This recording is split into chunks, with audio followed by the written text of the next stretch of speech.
2013 and not in 2021. In written questions, you noted that you weren't a sitting judge. So please explain to me, or describe for us, the difference between ethical rules for sitting judges versus judicial nominees who are not already judges. Senator, I don't know that there are ethical rules that are different. What I'll say is, with respect to my approach to judging, there is not a label, I think, that fits what it is that I do and how I've approached my role. As I mentioned to the chairman, I'm very acutely aware of the limitations on the exercise of my judicial power. And those limitations come in the form of adherence to the text. Assuming you even get to that stage of the process, that you have subject matter jurisdiction, you can reach the merits, then you are looking at the text, and I do not believe that there is a living constitution in the sense that it's changing and it's infused with my own policy perspective or the policy perspective of the day. Instead, the Supreme Court has made clear that when you're interpreting the Constitution, you're looking at the text at the time of the founding and what the meaning was then as a constraint on my own authority.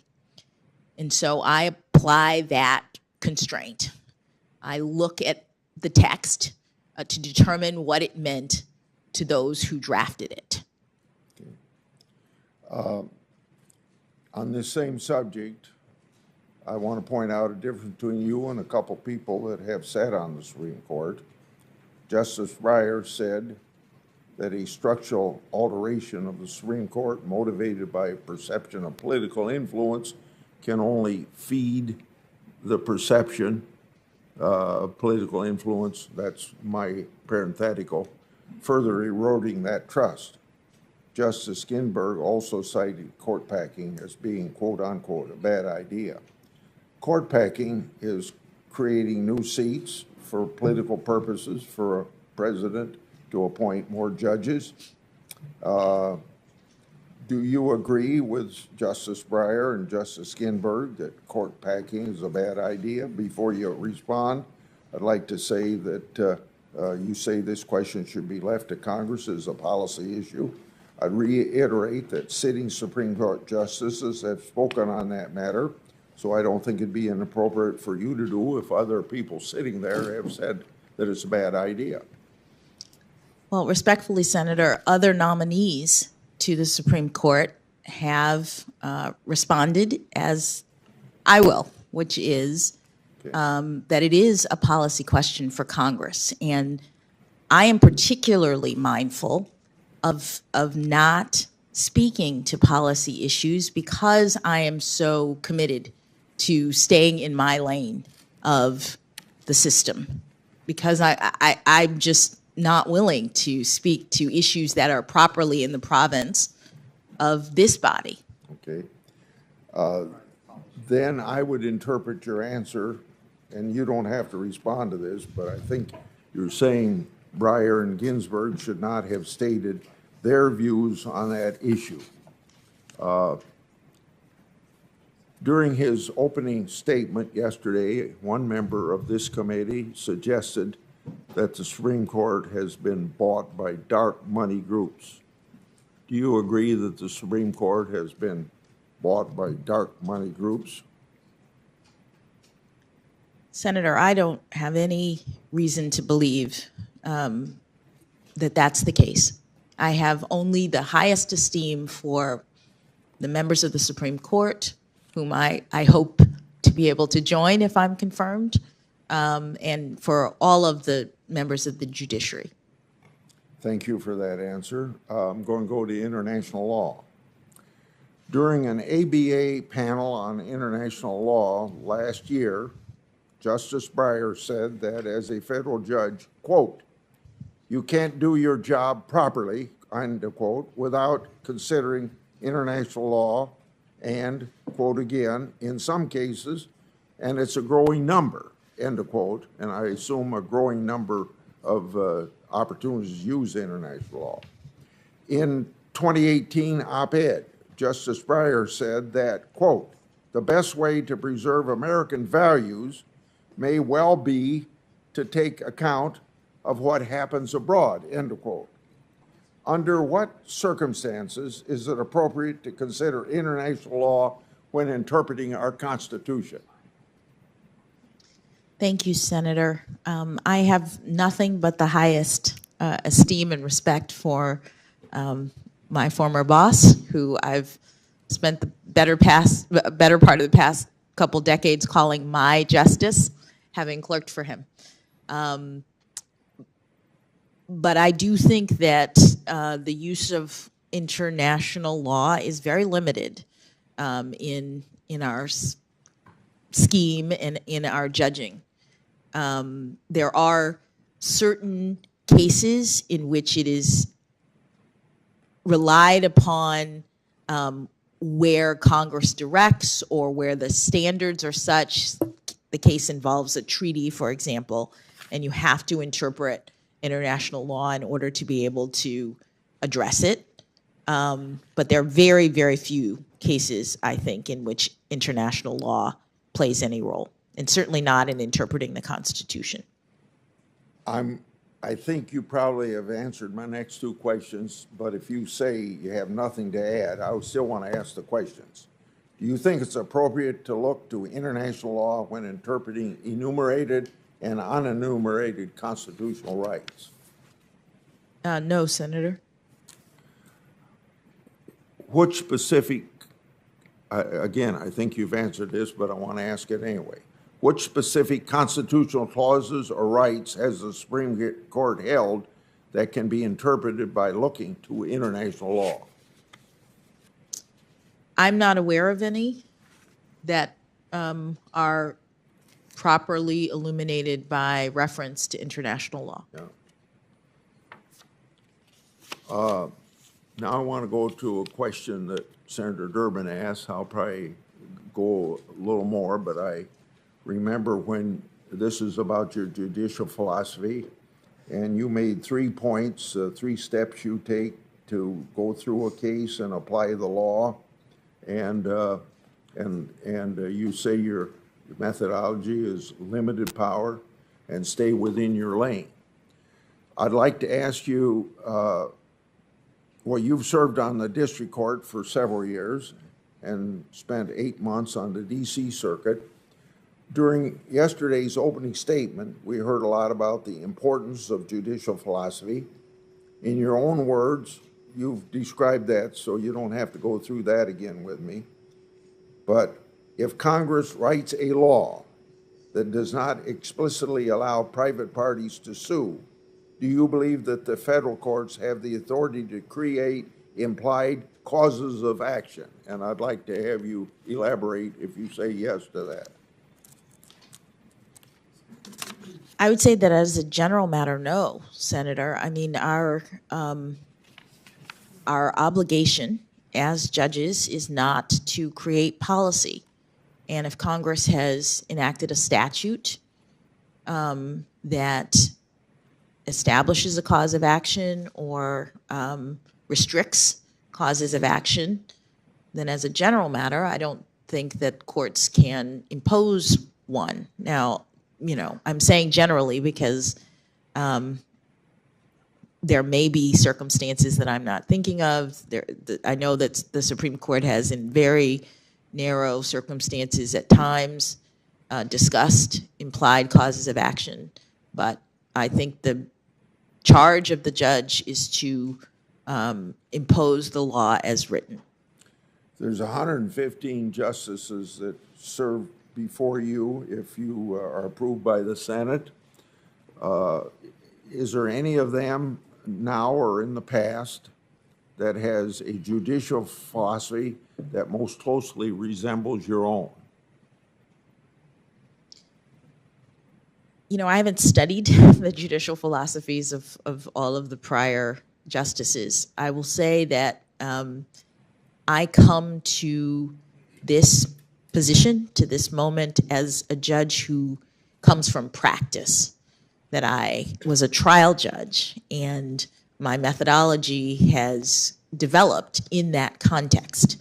I don't know how many other justices, other than Justice Sotomayor, have that same perspective, but it informs me with respect to what I understand to be my proper judicial role. What aspect of your record as a judge do you believe have been the most important for the good of the country? Well, I think that all of my record is important to some degree, because I think it clearly demonstrates that I'm an independent jurist, that I am ruling in every case consistent with the methodology that I've described, that I'm impartial. I don't think that anyone can look at my record and say that it is pointing in one direction or another, that it is supporting one viewpoint or another. I am doing the work and have done the work for the past 10 years that judges do to rule impartially and to stay within the boundaries of our proper judicial role. Let's go to immigration. Congress gave the Attorney General, quote unquote, sole and unreviewable discretion to decide whether expedited removal would apply to, quote, an alien who has not been paroled or admitted to the United States. You decided a case called Make the Road, New York, where you seem to agree that Congress gave the Department of Homeland Security sole and unreviewable discretion to decide which illegal immigrants would be subject to expedited removal. But you still went on to review the department's decision.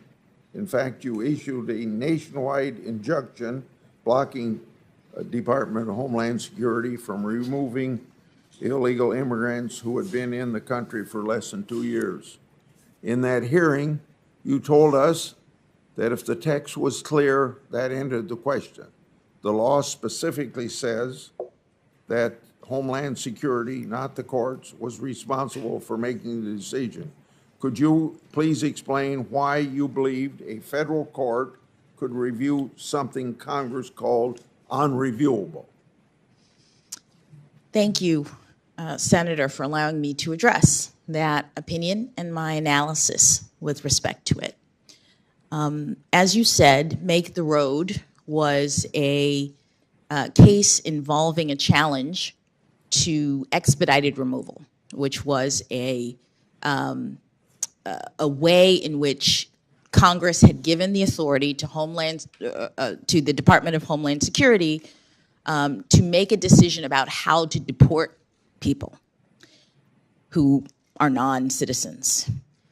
Prior to the challenge that I heard, the Department of Homeland Security, since it received that authority several decades ago, had decided that people who are in this country for up to 14 days and are found within 100 miles of the border are subject to expedited removal. The challenge that I heard involved the department's sudden shift to a determination that expedited removal would be applied to anyone who was found anywhere in the country and who had been here up to 2 years. Importantly, the challenge was not about the actual determination. The challenge was about the procedures that the agency undertook to make that determination.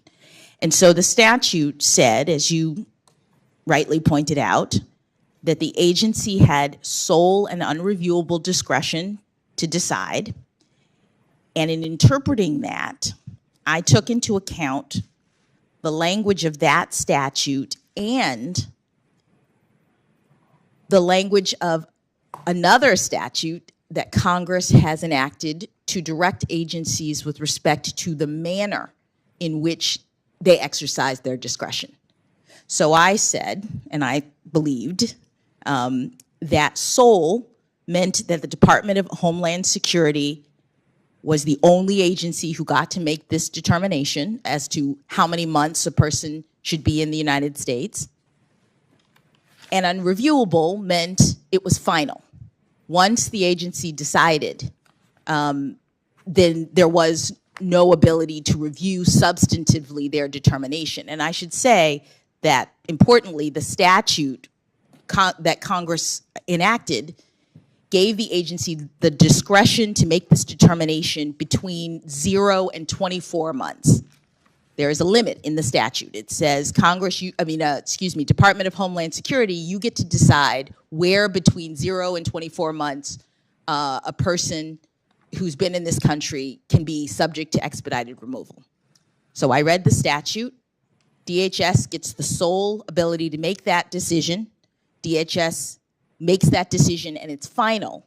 What wasn't clear to me based on that language was whether Congress intended to preclude its procedural requirements for the exercise of agency discretion. And in the DC Circuit, there was precedent that indicated that even when Congress gives a great deal of discretion to an agency, procedural requirements may still apply. It is presumptive that the APA applies, meaning that an agency can't act arbitrarily and capriciously when it undertakes to exercise discretion. It has to do certain things in order to make the determination that Congress has given it. I looked at those statutes. Oh, I'm sorry. No. I looked at those statutes and I considered the canons of construction that say that statutes should be read harmoniously, that as a court you're supposed to understand that Congress has directed, sometimes in more than one statute, what is supposed to happen. And so I read them together to mean that the court could still do what it almost always does in a case involving a challenge to the manner in which an agency makes its decision. And in fact, I thought, as I say in my opinion, that Congress intended for the APA to imply, because it had not excluded it, which it had done expressly in other parts of the INA. It had not excluded it here.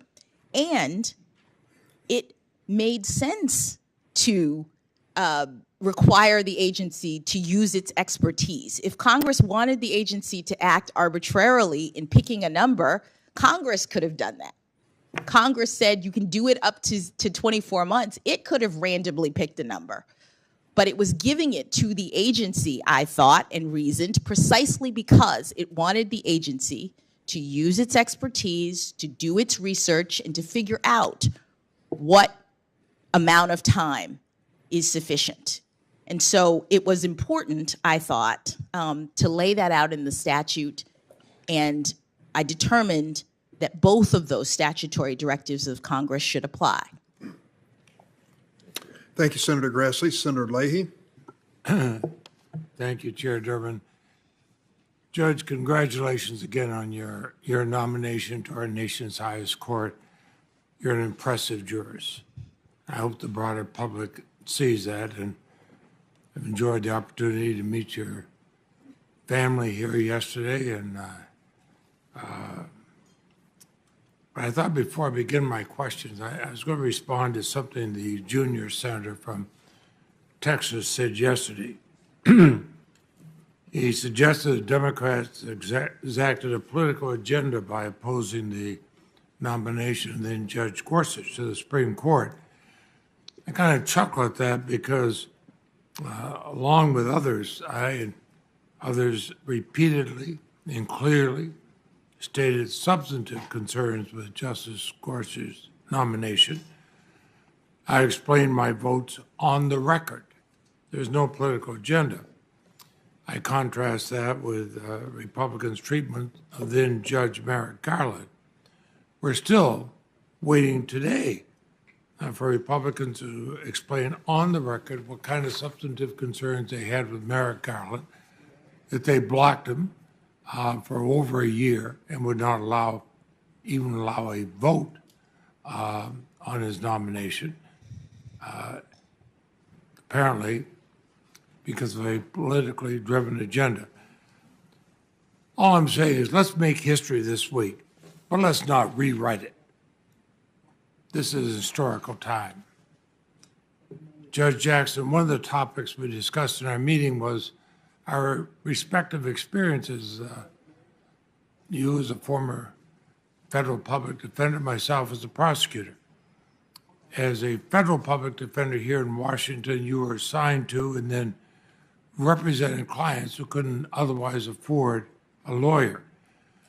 One of the valuable lessons I learned as a prosecutor was this: for our criminal justice system to function properly, you have to have skilled, dedicated lawyers on both sides of the issue, both the prosecutor and the defense attorney.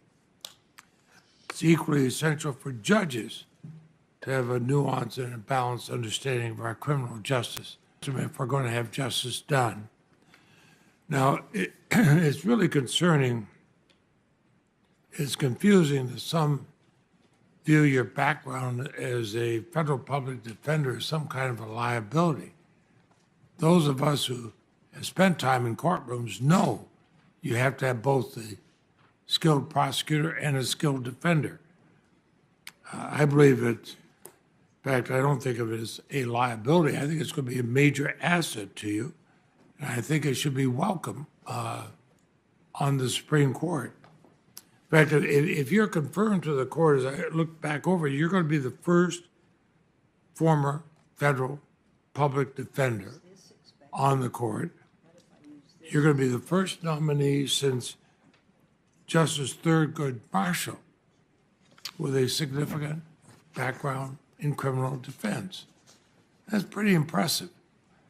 So all of us should want that representing the Supreme Court, because decisions on the Supreme Court can have a lasting impact on our criminal justice system. My question is this: I believe that your experience as a federal public defender has made you a better judge. How have you maintained impartial and balanced perspective in criminal and other cases?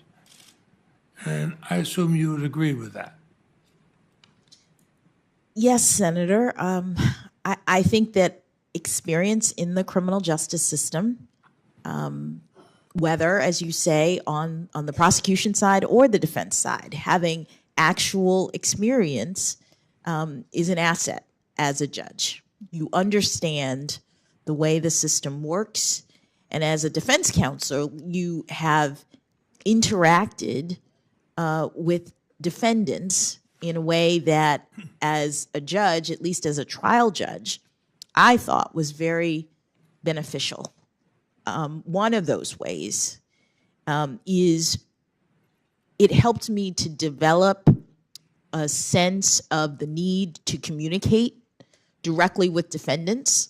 And, you know, it didn't change, I think, in any way the outcomes of the cases when I was a trial judge, but I understood from my time as an appellate defender that a lot of defendants go through the system and don't really understand it.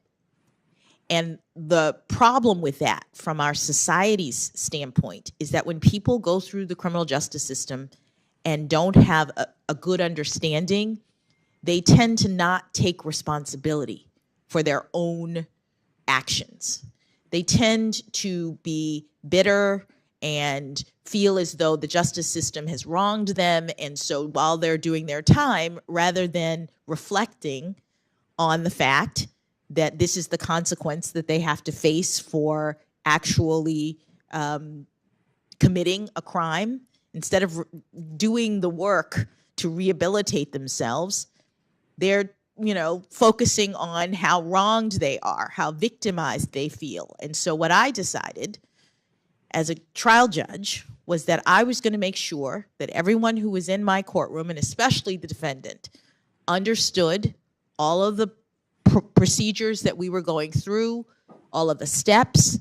I spoke directly to them. I asked them, do you understand what's happening? Because I wanted them to know. And then even perhaps more importantly, as I said about my child pornography cases, I focused on the harms of the behavior that was at issue. When I sentenced a defendant, I made clear in every case, here is the problem. This is what you've done. Here is the damage to our society. And I don't know that I would have done that if I had not been a criminal defense lawyer. Well, and that's sort of what, I was getting to, the fact that you have that experience. It's obvious you don't get, as a public defender, you don't get to choose your clients. It's not like you're going out there picking and choosing. You're told you're going to defend this person, but they're given that right under the Sixth Amendment. And you're a member of the bar or judge or public defender, you take an oath to uphold the Constitution. And the Sixth Amendment's a pretty important part of it, wouldn't you say? Absolutely, Senator. And it's also a pretty important part for indigent defendants. Is that not correct? That is correct, especially for indigent defendants, because they are determined to not be able to afford counsel. And as you said, Senator, for a judge, it is crucial that you have arguments that are being made and presented on both sides of the issue. That is what allows for judges to reach just results in cases, and it's what makes our system so exemplary. It also guarantees that our Constitution is going to be followed.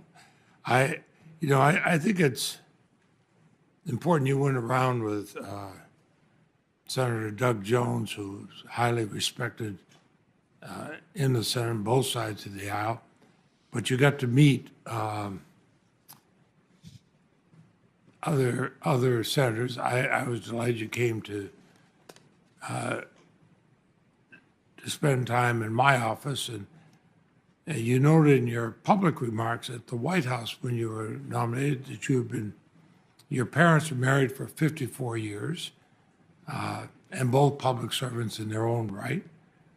And they were proudly watching you being announced by the president, and I must admit, watching them the last couple of days, they're proudly watching you here, as have other members of your family. Your younger brother became a police officer, detective in Baltimore before serving the Army, two tours of duty in the Middle East, two uncles that served as police officers. So I'm not really surprised that you understand law enforcement. The National Fraternal Order of Police has expressed strong support for your nomination. In fact, in their letter dated February 25th, 2022, they said you have considered the facts and applied the law consistently and fairly on a range of issues. And they went on to say there's little doubt that you have the temperament, intellect, legal experience, and family background to earn this appointment. And they added, we are reassured that should she be confirmed, she'd approach her future cases with an open mind, treat issues related to law enforcement fairly and justly. Chair Durbin, I'd ask consent that the letter from the Fraternal Order of Police be included in the record at this point. Without objection. Now, that's a statement from the largest law enforcement labor organization in the United States. What do you say to people who say you're soft on crime or even anti-law enforcement because you accepted your duties as a public defender? Thank you, Senator. I would make I'd make 3 observations in response to those critiques. The first is that as someone who has had family members on patrol and in the line of fire, I care deeply about public safety.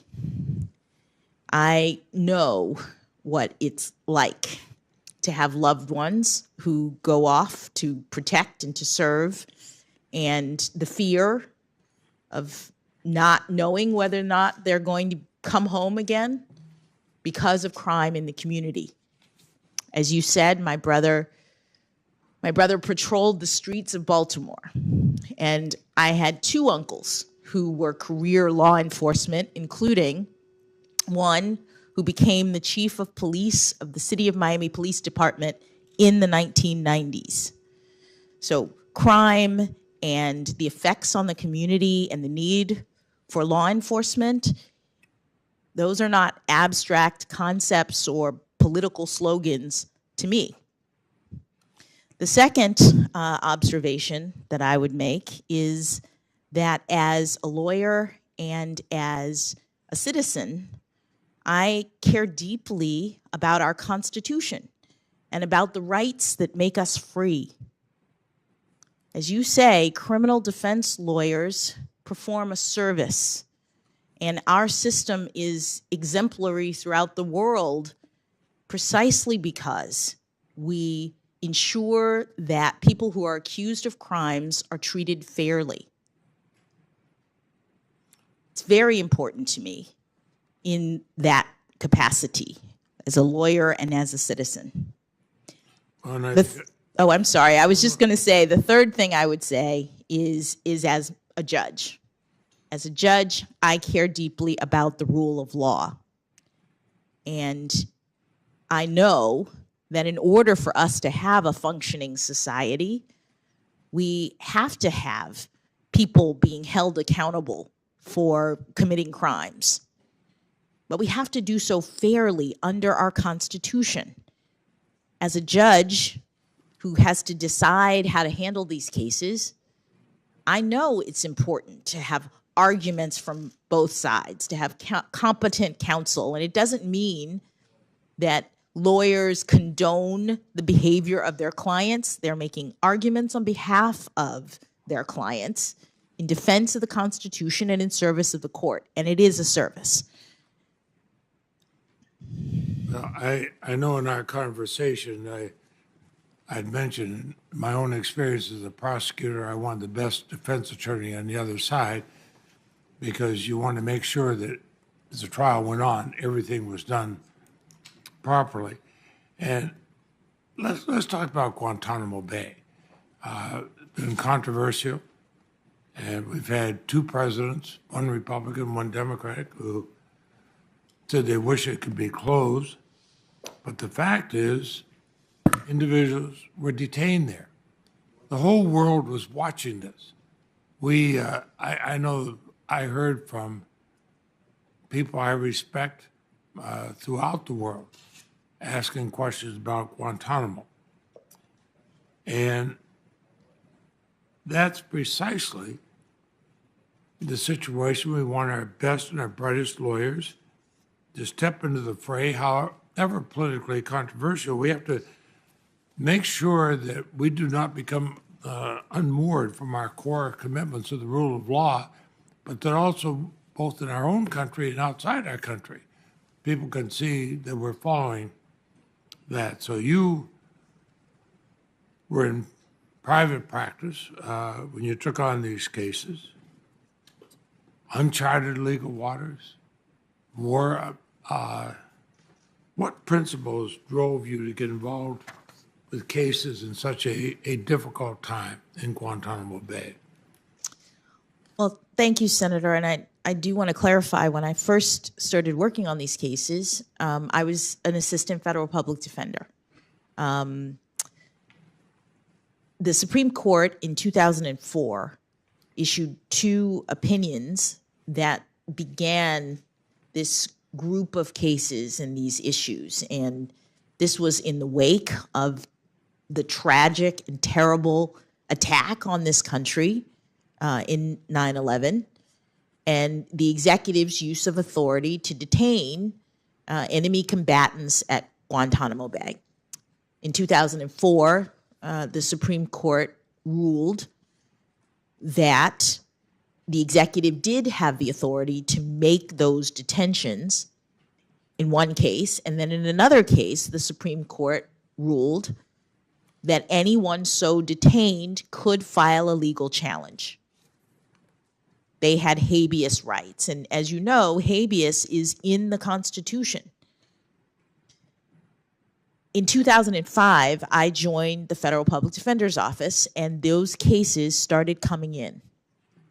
The requests from detainees asking for legal representation consistent with our constitutional scheme to have help to file their habeas petitions.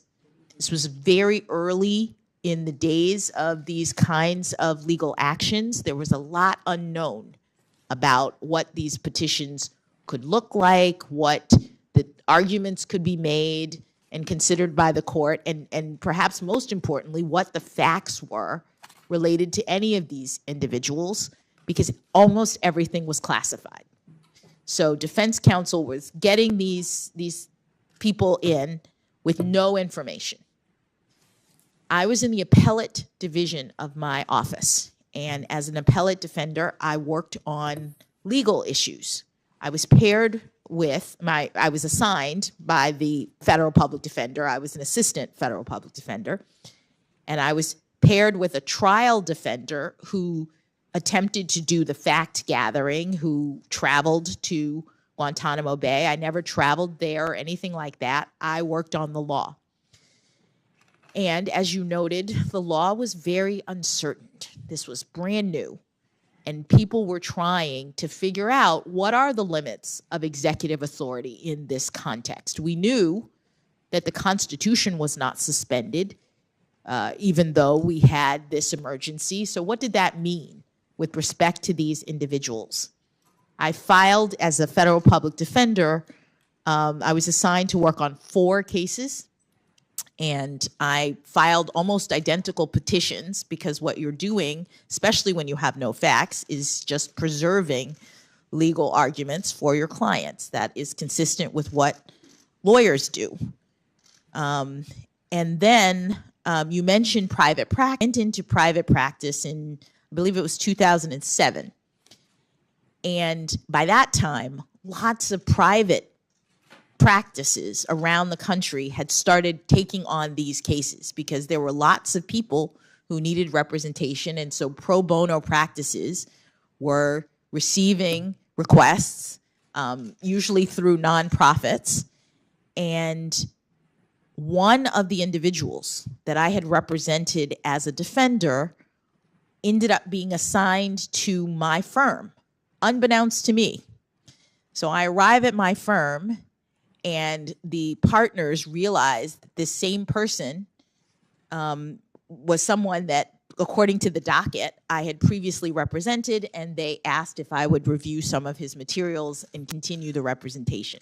That was the only person that I represented in the context of my private firm who was a detainee. I worked on a couple of habeas briefs for judges and for a variety of nonprofits, including the Rutherford Institute, the Cato Institute, and the Constitution Project, who were all interested in making arguments to the Supreme Court that was considering these very novel legal issues. You know, I sit here and I think of the 20 Supreme Court nominees I've gotten to vote on over my years here, and I think of the remarkable praise you got from the former Republican House Speaker Paul Ryan, whom most of us know well. He did mention his politics may be different than yours, but his praise for your intellect, for your character, for your integrity is unequivocal. That's powerful praise, and I think it goes to a really fundamental point, and that's this. one doesn't have to have the same political beliefs or ideologies as a judicial nominee to recognize their integrity and intellect. When I voted to confirm Chief Justice John Roberts of the Supreme Court, I cast that vote knowing very well that he and I would disagree on many policy and political issues. But I voted yes because I believed that he had what it takes to serve as an impartial, fair Chief Justice who would uphold the rule of law, and I want to take it out of partisan politics. Now, what would you say to people whose politics may be different than yours, like Speaker Ryan, who has endorsed you? What would you say to those people about your readiness to serve as an even-handed, unbiased Supreme Court justice? Thank you, Senator. I would say that I am committed to serving as an even-handed Supreme Court justice if I'm confirmed by this body. And I have a record over the past decade that's precisely how I've treated all of my cases. And I've been serving in the District of Columbia, both as a trial judge and as an appellate judge, and we see some of the most politically contentious issues. My record demonstrates my impartiality. Well, I'd go along with that because, and I watched this court. I used to go there as a young law student, sit in the back and just watch it. I continue to watch it. I see the chief judge of the federal district court, Judge Beryl Howell, who I was privileged to have her serve as my chief counsel on this committee. And learned from her then, I learned from her now. But I also, as a lawyer, I hear a lot of talk about reversal rates. Now, no judge goes without being reversed somewhere. If they're never reversed, they haven't heard many cases. But your time in the D.C. District Court, less than 2% of your more than 550 cases were reversed. Considering the fact that the D.C. Circuit reverses an average of 13% of the cases, it hears. You got a pretty good record, but what does a judge who's been reversed? What do they take from that reversal? What do they or what should they think about it? Well, you obviously look at it very carefully. What it means is that a panel of judges who've reviewed what you determined for some reason has decided differently. And there are times when panels of judges decide differently because they are making a new statement about the law, or they're establishing a standard that had not previously been the case in the area. And so you learn, oh, this is a new standard now that I need to apply. There are times when you disagree, that people can disagree about the way in which the law works. And that's why we have panels, because judges can have different perspectives and in good faith reach different results. And so obviously when you're on the trial court, the Court of Appeals is binding, and they tell you, in this case, no, the result is something different. And so you learn. Anytime I had an opportunity to argue a case at an appellate level, I don't think I ever thought about who nominated or appointed the judges I was before. I just want to know I would think about their experience. And I would think about that when I made the argument. Now, I don't think I've ever had the opportunity to argue before anybody had your breadth of legal experience here. You served as a federal trial court, a federal appellate court judge for almost 10 years. You clerked at all 3 levels of the federal judiciary. You practiced law as a federal public defender in private practice, and I know we confirmed you as a member of the U.S. Sentencing Commission. This may seem like an easy question, but I just ask you that you've had such broad experience, but they're all different in a way. How does that shape your approach when deciding a case? Thank you, Senator. As I mentioned at the beginning, I have a methodology that I apply when I'm deciding cases, and maybe my various experiences helped me to get to the point of understanding the importance of impartiality, staying in my lane as a judge, because the prior experiences were different roles in the system. Because I saw the different roles, I think I have a good appreciation of what it means to be a judge and the limitations on my own authority. The Sentencing Commission was a policymaking branch of the judicial branch that the commission and the commissioners develop sentencing policy. Congress delegated that authority to create the commission, and so they're doing the policy work, gathering data, making recommendations. That is totally different than the work that I do as a judge. Advocacy on behalf of your clients, making critical arguments, the best arguments you can come up with, is a service to the court, but it's a totally different thing than operating as a judge. And so I think that having had those various experiences, I'm now really mindful of my role and limitations in the judicial branch. Well, and the president referred to you as a proven consensus builder, and I think he was also thinking of your predecessor, Justice Breyer, in that regard.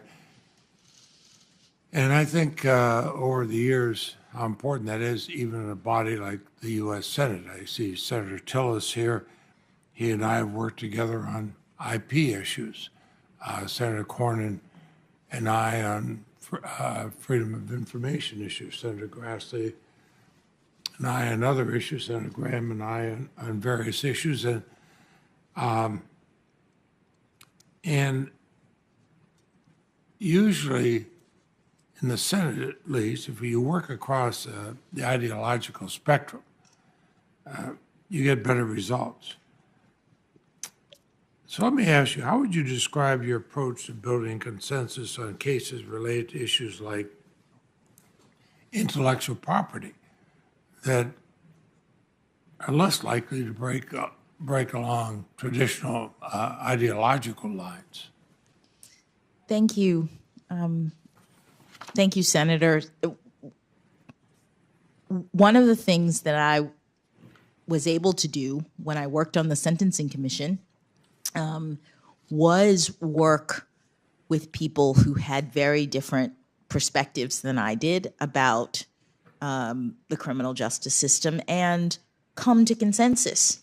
It's very important, as you've said, to try to find common ground. And Justice Breyer was such a wonderful model, a role model for that kind of ability as a Supreme Court justice. It's something I learned from him and something I tried to model in my work on the commission, that I try to model in my work as an appellate judge, and that I would model or do if I were confirmed to the Supreme Court. Thank you, Chair Durbin. Thank you, Senator Leahy. And now Senator Graham. Thank you, Judge. Again, congratulations.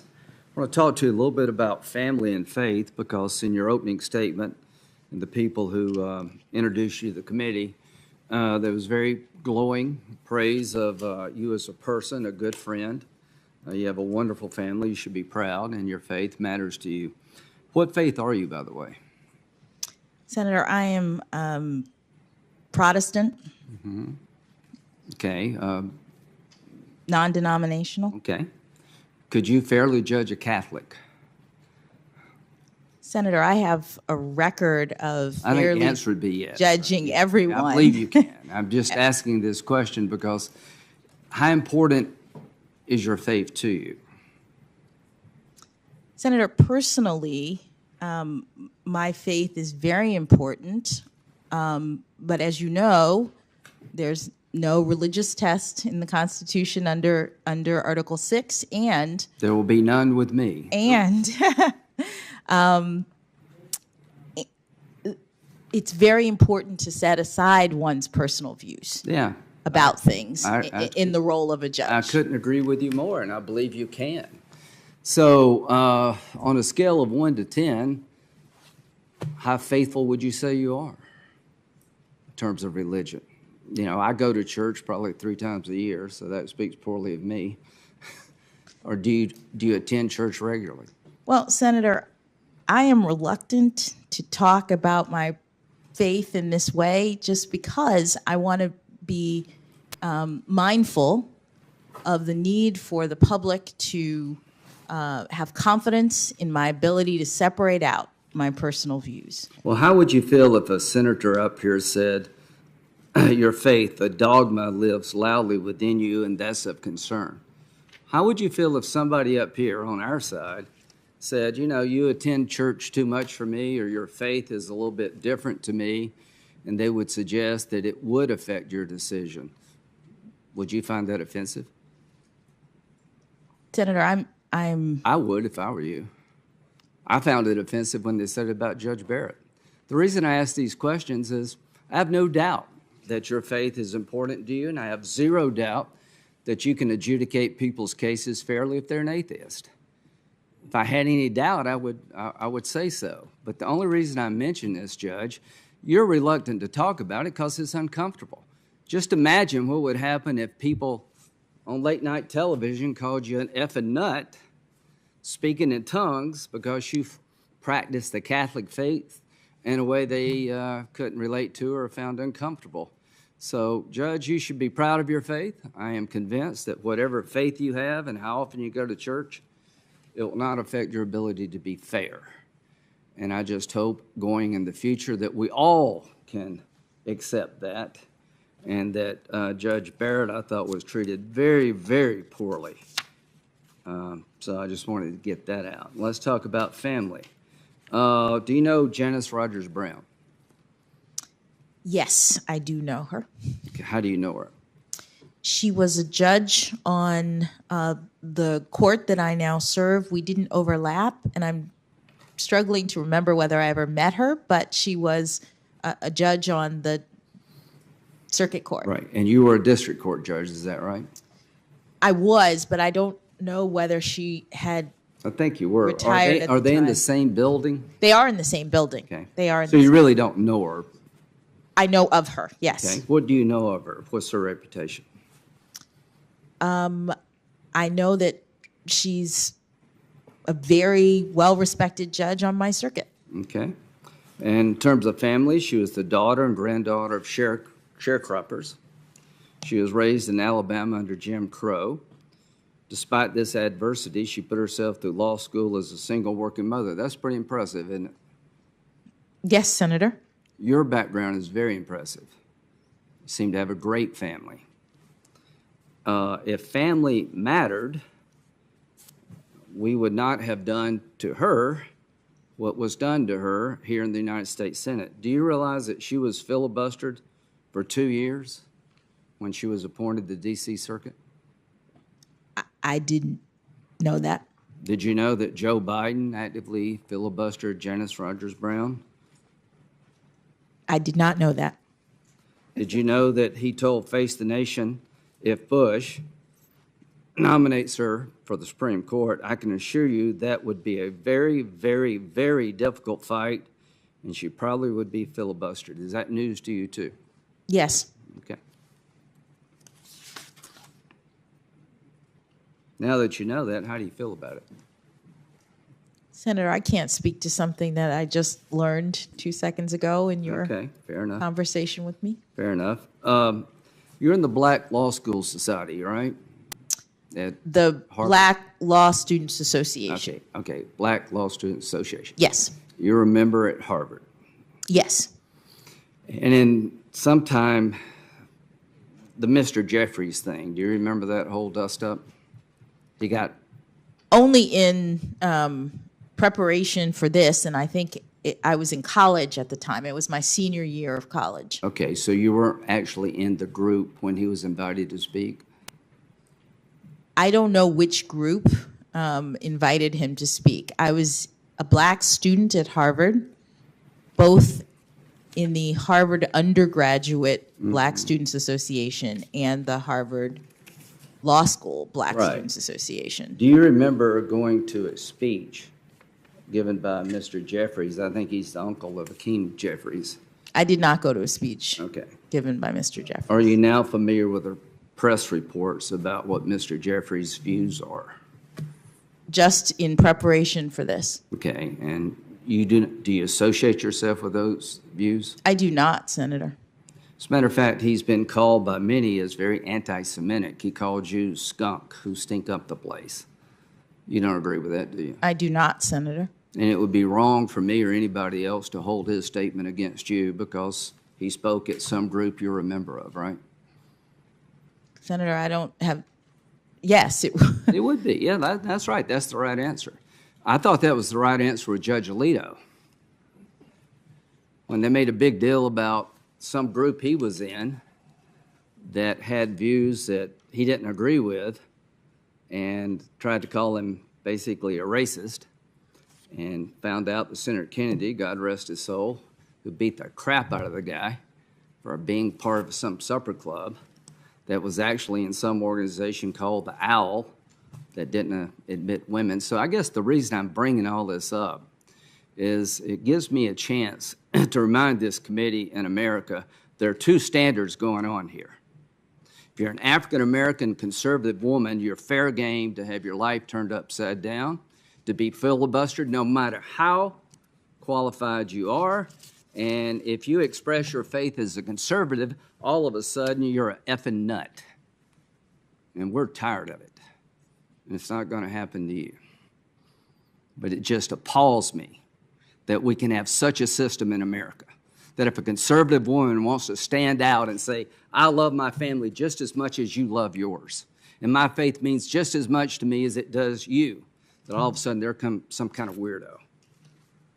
And a guy like Justice Alito, who's in the same type situation you're in, being in a group, doesn't agree with everything they do or what people may say at a meeting he didn't go to, all of a sudden they own it. You know, this stuff needs to stop. Our people deserve better respect, and I hope when this is over, people will say you were at least well treated, even if we don't agree with you. So now let's talk about Gitmo. Being a public defender, did you consider that rewarding? Senator, yes, I did, because public service is very important to me. It is an important family value. It is something that now I've dedicated my career to. Yes. And do you think it's important to the system that everybody be represented? Absolutely. It's a core constitutional value. You'll get no complaint from me. That was my job in the Air Force. I was a area defense counsel. I represented anybody that came in the door, whether I liked them or not. I did my best. Is that what you did? Yes, sir. Okay, good. Now, so the American people deserve a system where everybody's represented, where you like them or not, and anybody that takes up that cause, no problem with me. You're just doing your job, and I think you make our country stronger. But there's the other side of the story that never gets mentioned when I talk about Gitmo. The American people deserve a system that can keep terrorists off the battlefield. They deserve a system that understands the difference between being at war and a crime. Do you consider 9/11, you said, a terrible, tragic event? Would you consider it an act of war? Yes, Senator. Okay, I would too. I think it was an act of war by Al-Qaeda and associated groups against the people of the United States. So as you rightfully are proud of your service as a public defender, and you represented Gitmo detainees, which is part of our system, I want you to understand, and the nation to understand, what's been happening at Gitmo. What's the recidivism rate at Gitmo? Senator, I'm not aware. It's 31%. How does that strike you? Is that high, low, about right? I don't know how it strikes me overall. You know how it strikes me? It strikes me as terrible. Yes, that's what I was going to say. Okay, good. We found common ground. Of the 229 detainees released from Gitmo, of 729 released, 229 have gone back to the fight. Here's some of the notables. Former Gitmo detainee Zakir was named the interim defense minister of Afghanistan. I don't know exactly what his job is today, but during the transition, they made him the defense minister, and he was in Gitmo. Of the 5 men we released from Gitmo as part of a prisoner swap for Sergeant Bergdale, here's where they're at. Mohammed Fazal was appointed Deputy Minister of Defense. Noor was appointed Acting Minister of Borders and Tribal Affairs. Waziki was appointed as Acting Intelligence Director. Kerr, again, Acting Minister of Information, Culture, Defense. Omar was appointed as the new governor of the southeastern province of Khost. These were 5 people that we had in our control that are now helping the Taliban run the country. Would you say that our system in terms of releasing people needs to be re-looked at? Senator, what I'd say is that that's not a job for the courts in this way. That as an American, does that bother you? Well, obviously, Senator, any repeated criminal behavior or repeated attacks, acts of war, bother me as an American. Well, it bothers me. While I will not hold it against you, nor should I, the fact that you represent Gitmo detainees, I think it's time to look at this system new, folks. When 31% of the people are going back to fight to kill Americans and now running the Taliban government, we have gone wrong somewhere. Are we still at war? So the AUMF, the authorization for military force, is still in effect. Congress has authorized the use of force against people in this way. But do you personally believe that Al-Qaeda, ISIS-type groups are still at war with us? I think, yes. I mean, I think we... So we're still in a state of war with certain elements of radical Islam to this very day? I believe that's documented, yes. Okay. Now,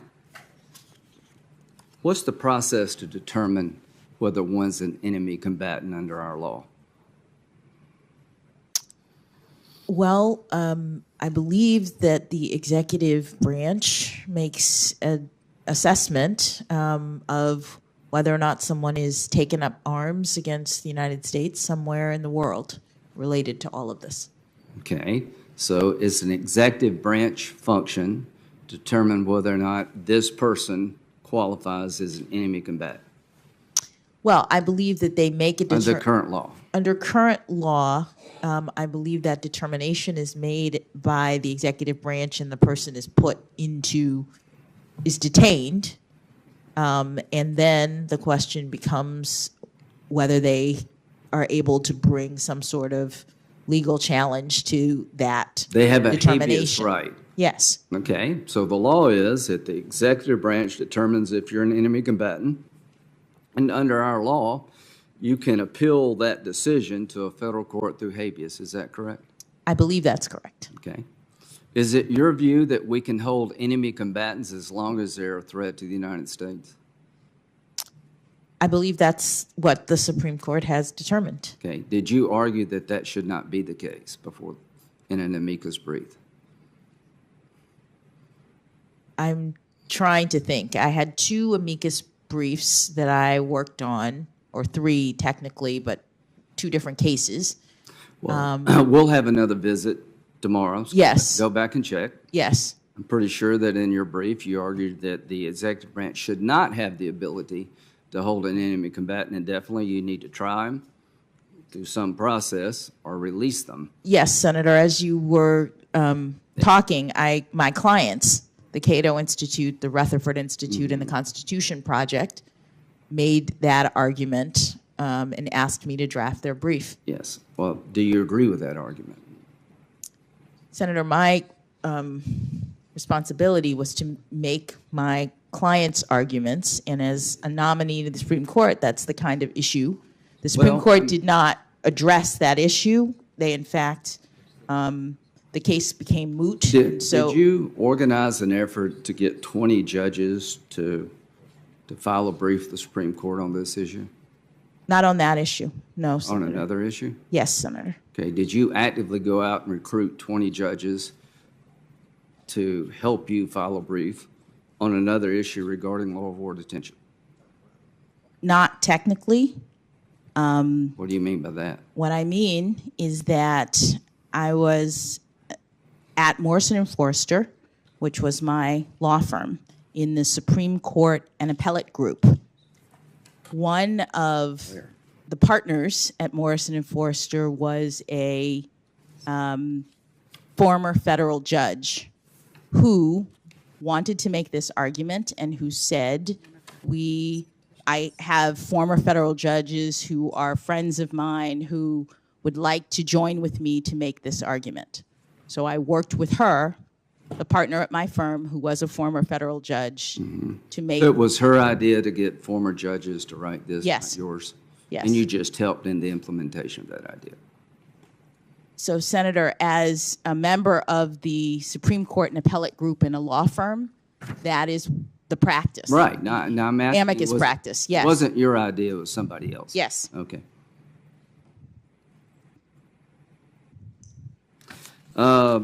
So now, there are people still held at Gitmo today. Do you understand that? Yes. Okay. What system is in place regarding their future? I am not aware of the system right now. I'm not sure exactly Well, what you let mean. me tell you what it is. Yes. There's a periodic review process made up of an interagency where they go through the files of these folks and they determine whether or not they still present a threat to the United States or the world at large. And I think it's 6 months, maybe a year.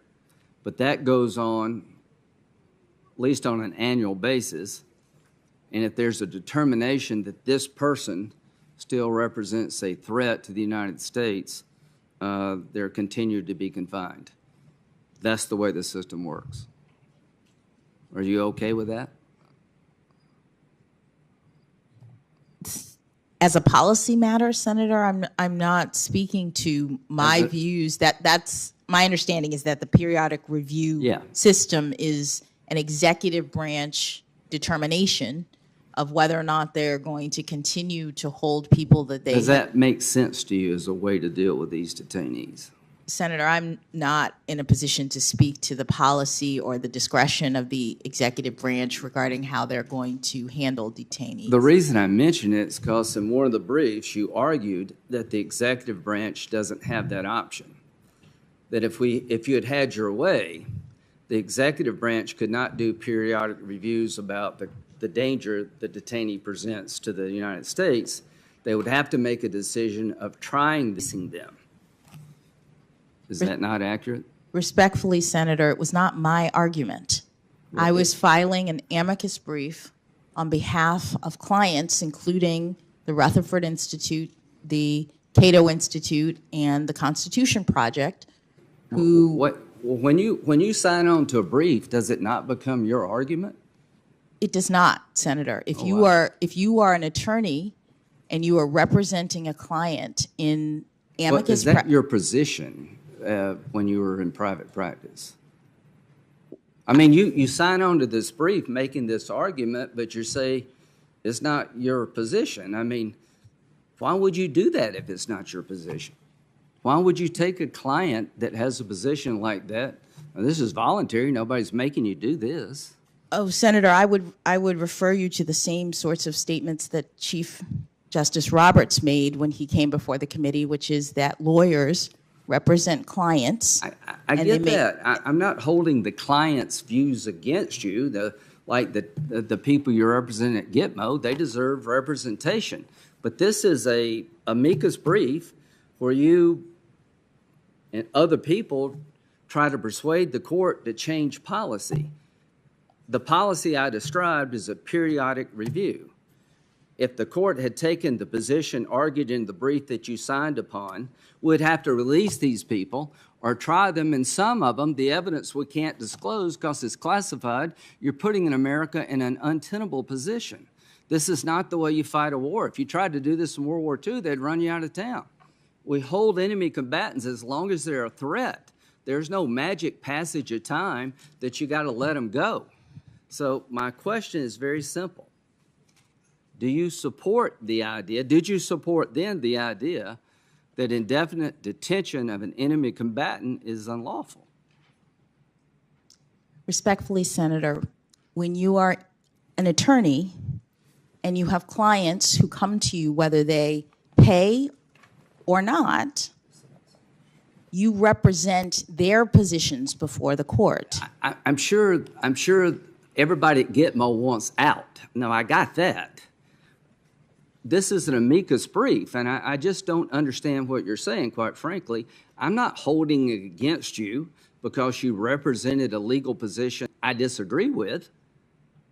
I mean, that happens all the time. I'm just trying to understand what made you join this cause. And you say somebody hired you, but did you feel okay in adopting that cause? I mean, when you signed on to the brief, were you not advocating that position to the court? Senator, as a judge now, Okay. in order to determine the lawfulness or unlawfulness of any particular issue, I need to receive briefs and information making positions on all sides. And I got what a judge is all about. Listen, I'm not asking you to decide the case in front of me right here. I'm asking me to explain a position you took as a lawyer regarding the law of war, and I am beyond confused. I know what you said in your brief. Whether I agree with it or not, it's not the point. I just want you to understand that it's important for all of us to know where you were coming from. If that brief had been accepted by the court, it would be impossible for us to fight this war. Because there's some people going to die in jail in Gitmo and never go to trial for a lot of good reasons, because the evidence against them is so sensitive we can't disclose it to the public. That we're not charging them with a crime. What we're doing is saying that you engaged in hostile activities against the United States, that you are an enemy combatant under our law, and you will never be released as long as you're a danger until the war is over or you're no longer a danger. That's the difference between fighting a crime and a war. Did you ever accuse in one of your habeas petitions the government of acting as war criminals for holding the detainees? The holding of the detainees by our government, that we were acting as war criminals. Senator, I don't remember that accusation, but I will say that... Do you believe that's true, that America was acting as war criminals in holding these detainees? Senator, the Supreme Court held that the executive branch has the authority to detain people who are designated as enemy combatants for the duration of the hostilities. And what I was doing in the context of the habeas petitions at this very early stage in the process was making allegations to preserve issues on behalf of my clients. A habeas petition is like a complaint that lawyers make allegations. You know, I've been a that- lawyer too, but I don't think it's necessary to call the government a war criminal in pursuing charges against a terrorist. I just think that's too far. I don't know why he chose those words. That's just too far. But we are where we are. So let's talk about the nomination process. Have you ever had any interaction with a group called Demand Justice, No, directly or indirectly? no, Have you ever had any interaction with a group called American Prospect? no. Do you know anything about Arbella?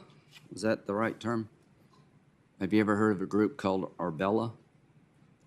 I've heard of a group that I think is Arabella or something Yeah, like I that. think you're right. Not Yes. the Arabella. Yeah. Do you know anything about them? Have you had any contact with them? No, Okay. In your nomination, did you notice that people from the left were pretty much cheering you on? a lot of people were cheering me on, That's Senator. true. That's true. Did you know that a lot of people from the left were trying to destroy Michelle Childs? Did you notice that? Senator, a lot of people were supporting various people for this nomination. So you're saying you didn't know there was a concerted effort to disqualify Judge Childs from South Carolina because she was a union-busting, unreliable Republican in disguise? Senator, I'm a sitting judge. I was Yeah, focused but on my the- cases. Well, the answer is no, I didn't know that. No, I didn't know that. Would it bother you if that happened? Senator, it is troublesome that people are or were doing things related to I think the that's the nomination. best way to say it. People have a right to speak out and pick the person of their choice. But all I can say is that if you miss the fact that there was an organized effort, well, here's President Biden has only a certain amount of political capital for keeping his party united. If he needlessly angers progressives on this SCOTUS pick, that could create all sorts of problems for him down the line. Jeff Hauser, revolving door projects. Let's see.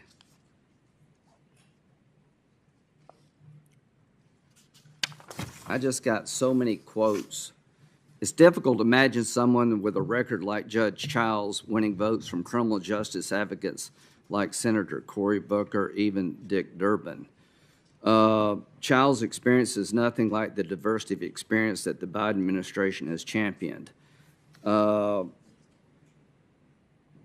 Let's see. Picking her, Childs, would demoralize the base, side with corporate America. The fact that Lindsey Graham is vouching for her should give the White House pause. Our revolution, Joseph Gervangi, or whatever his name is, I'm sorry about that, Joseph. He's Bernie Sanders' PAC director. You didn't know that all those people were declaring war on Judge Childs? Senator, I did not. Okay.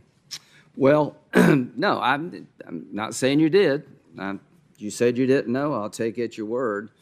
But I am saying that what is your judicial philosophy?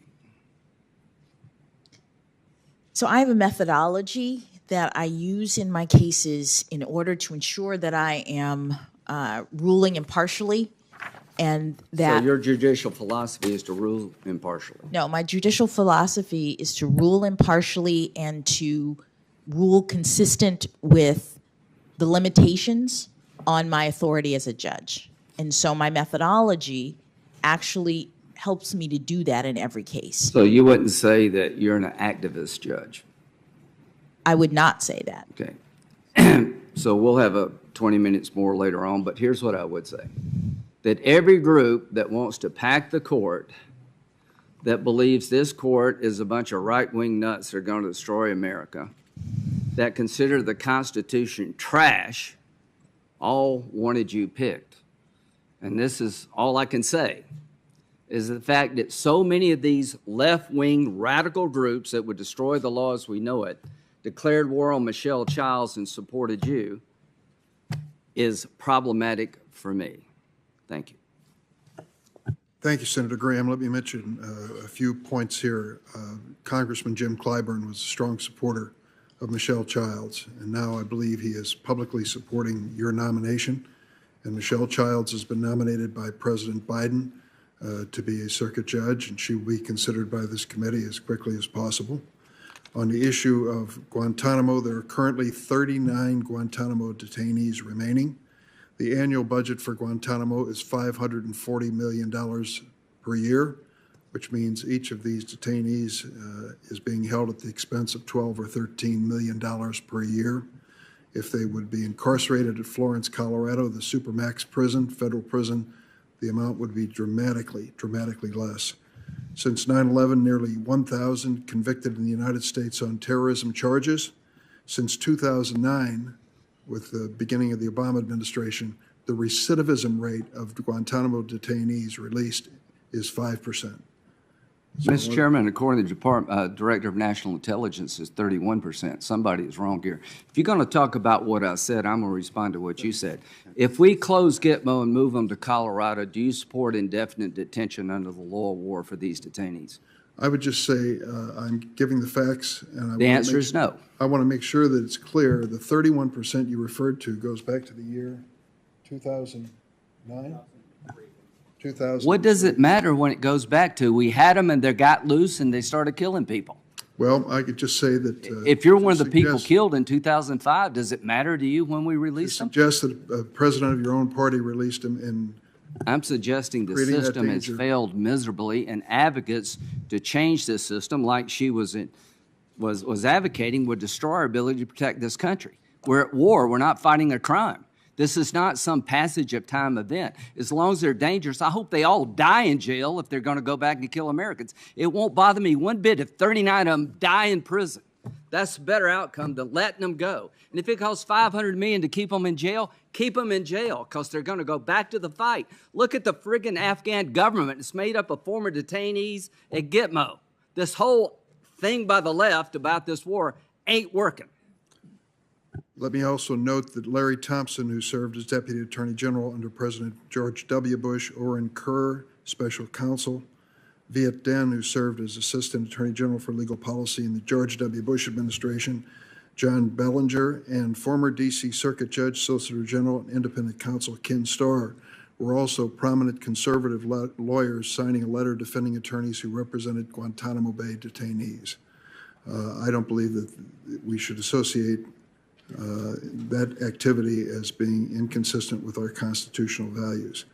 We are going to at this point recognize Senator Feinstein and then take a break after she has completed her questioning. Senator Feinstein.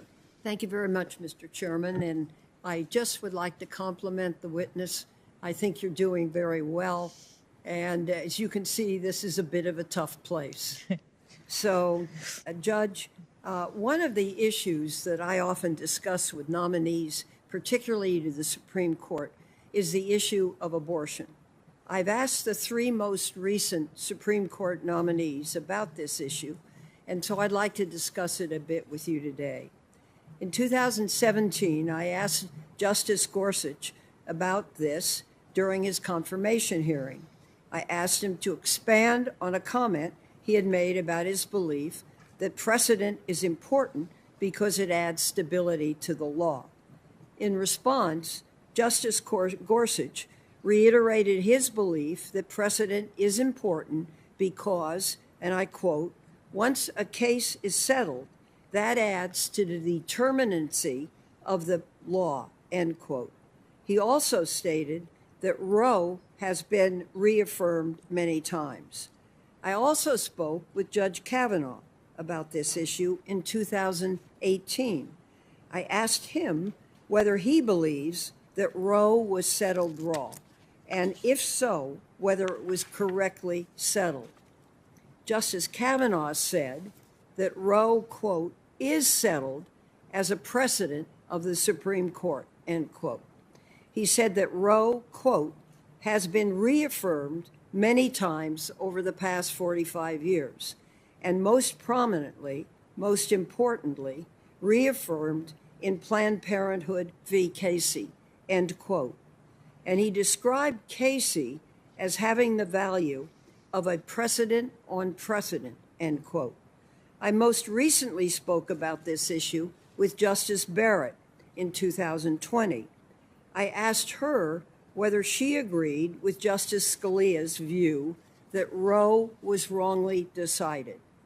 She committed to, quote, obey all the rules of stare decisis, end quote, if faced with the question of whether to overrule Casey. She said she had, quote, no agenda to try to overrule Casey, end quote. So here's the question. Do you agree with Justice Kavanaugh that Roe v. Wade is settled as a precedent? And will you, like Justice Barrett, commit to obey all the rules of stare decisis in cases related to the issue of abortion, end quote? Thank you, Senator.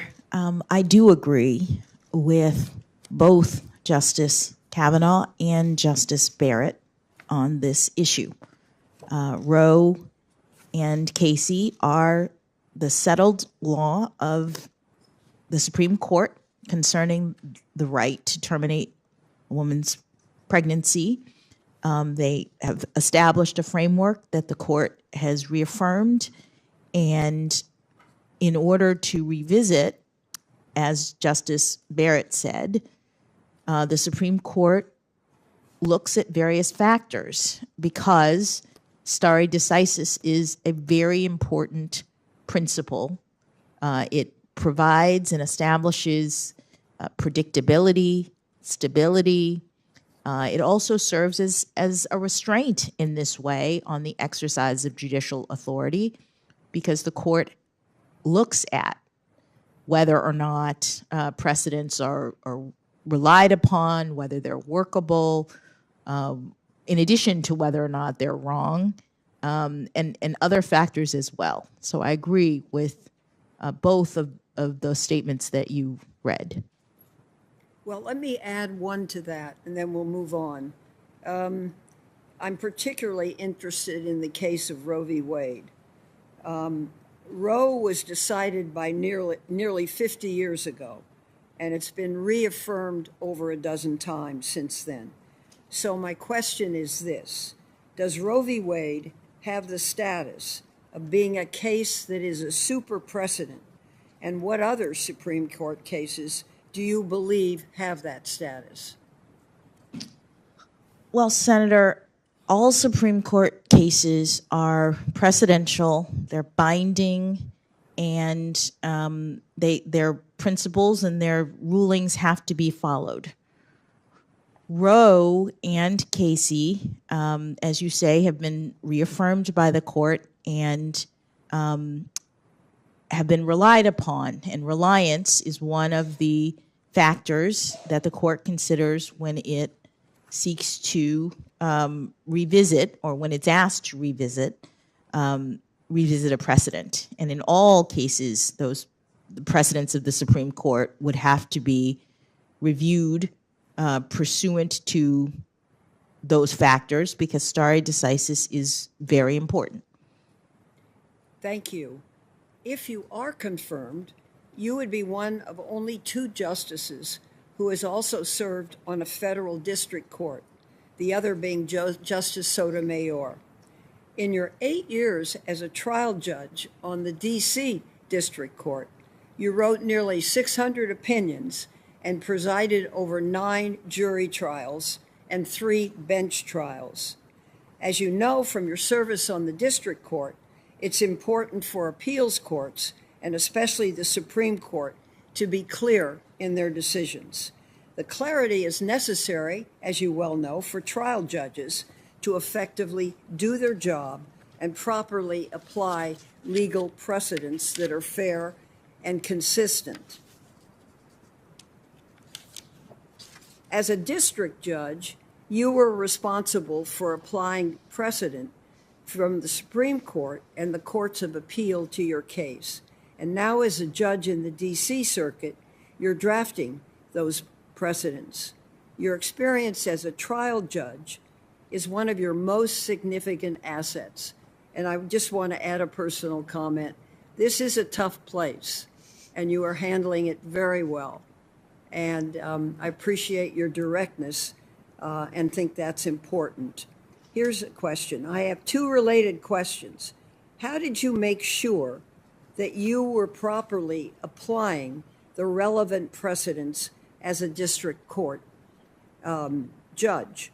And if you're confirmed to the Supreme Court, what would you do to make sure your opinions are clear so they could be applied correctly by district courts?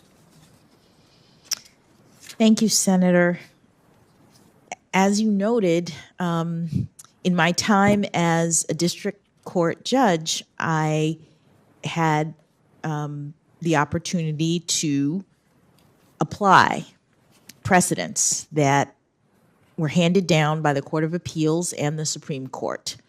The district court is bound by the law as stated by those other tribunals, and I was very focused on making sure that I found the right precedents and applied them faithfully. As I mentioned, with respect to my methodology, part of the process is receiving information from the parties in a case. And the parties write briefs, and in most cases, they identify the precedents that they at least believe are applicable.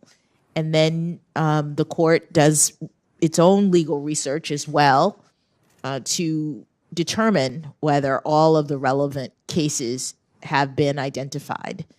And then you look to see whether there's anything that directly controls, and if it does, that's your answer.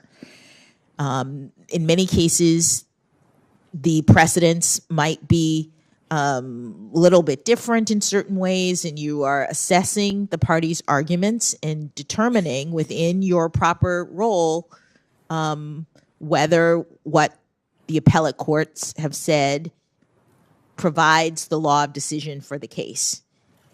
But what's important, as you've mentioned, is the clarity by which courts of appeals and the Supreme Court need to operate, and so that the lower courts can actually follow the precedents. And I'm very conscious of that, as you said, as someone who has had to follow precedent, and I would think carefully about that and use my communication skills to ensure that the precedents are clear so that lower courts can follow them. Thank you. I'd like to discuss quickly a letter this committee received in support of your nomination from the International Association of Chiefs of Police. And as you know, this is the world's largest professional association of law enforcement leaders. And the letter states, Judge Jackson has several family members in law enforcement, and we believe this has given her a deep understanding of and an appreciation for the challenges and complexities confronting the policing profession. During her time as a judge, she has displayed her dedication to ensuring that our communities are safe and that the interests of justice are served. And so, Mr. Chairman, I'd like to put this letter in the record, if I may. Without objection. Thank you. I understand that your brother served with the Baltimore Police Department for several years. So here's the question. How, if at all, has having several family members in law enforcement impacted your understanding of the law or your approach to your judicial service? Thank you, Senator. Some of my earliest memories, in addition to my father at the kitchen table with his law books, were of my uncles. Two of my uncles were career law enforcement, and one was a detective, uniformed detective. One was City of Miami Police Department officer, patrol officer for a long time before he became the chief. And I remember very well, we would go to my grandmother's house on Sundays, and she would make a big dinner for our family, and my uncles would sometimes come off of their shifts. So I see in my mind their uniforms coming in, and they would always, they'd be carrying their weapons, and they'd take them off and put them way up high on the china cabinet so the kids couldn't get to them. And I remember feeling very proud of them and the service that they provided. And I think it's probably what led my brother, who is 10 years younger than I am, to decide that after he graduated from college, he would want to also be in law enforcement. So I'm very familiar with law enforcement, the important service that they provide, the perils of being out on the street, protecting and serving, and having a family that cares about you and worries about your safety. And so this is not something that is unfamiliar, and I'm very gratified by the support of the group that you mentioned and other law enforcement groups as I go through this process. I joined this committee in January of 1993, and a few months later, we considered the nomination of Ruth Bader Ginsburg to the Supreme Court. Justice Ginsburg's confirmation made her only the second woman to ever serve on the Supreme Court after Justice Sandra Day O'Connor. So we have come a very long way since then, though still not far enough. Women now make up about 35% of active judges on the federal district bench and 37% of active judges on the federal appeals courts. Judge Jackson, if confirmed, you would become the sixth woman to ever serve on the Supreme Court. You would join Justices Sotomayor, Kagan, and Barrett on the bench. This would be the nearest we have ever come to gender equity on the Supreme Court. There would be 4 women on a court with 9 justices. So I have my own thoughts about why gender balance is important on our nation's courts. But I'd really like you to tell us all, what are your thoughts on what it means for our country to have women serve in meaningful numbers on the federal bench, and in particular, what it would mean to have 4 women serving on the Supreme Court for the first time in history. Thank you, Senator. I think it's extremely meaningful. One of the things that having diverse members of the court does is it provides for the opportunity for role models. Since I was nominated to this position, I have received so many notes and letters and photos from little girls around the country who tell me that they are so excited for this opportunity and that they have thought about the law in new ways because I am a woman, because I am a Black woman. All of those things people have said have been really meaningful to them. And we want, I think, as a country, for everyone to believe that they can do things like sit on the Supreme Court. And so having meaningful numbers of women and people of color, I think, matters. I also think that it supports public confidence in the judiciary. when you have different people, because we have such a diverse society. Well, I just want to say thank you very much. This is often a hard place, and how you go through those hard times, I really think, is the most important thing. And it's pretty clear to me that you go through hard times by holding your head up high and doing well. So I thank you very much. Thank you, Senator.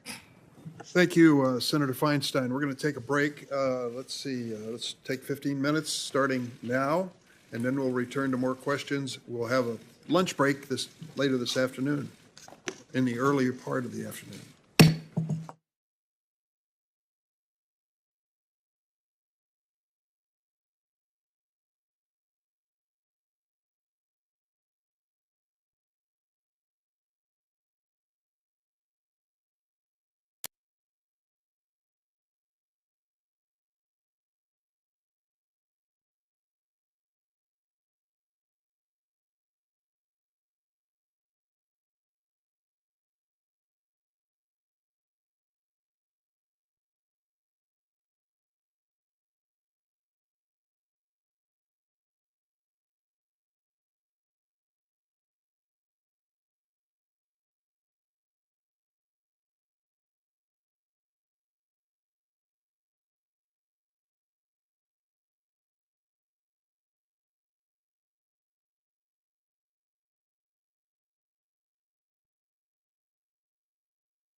sorry.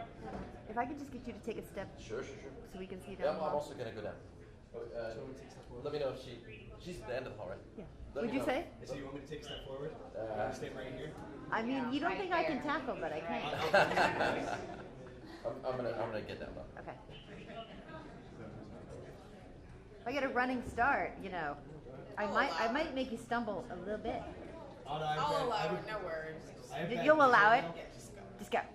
I have bad knees right now, so it'll be perfectly fine. So aim low, is what you're saying? Especially with this floor right now, kind of hurting. I'd rather be down, laying down. No, you're fine. I'm gonna be right there. I'm down low.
Said it's supposed to come out by the end of the month, so we might be in time for that.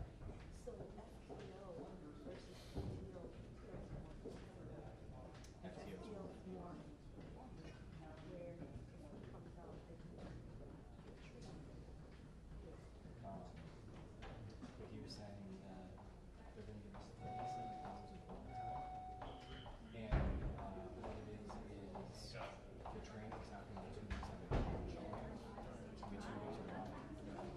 It's going to be 2 weeks online. 2 weeks online. It's the same program that like Fairfax and all them use. So it's going to be nationally competitive FTO environment. If anybody left, we can continue to do it elsewhere. Thanks, guys. You put the question out there, yeah? Yeah, I've been saying it should be the end of this month. If that happens. I'm gonna keep coming to you though, I'm gonna need a lot of help.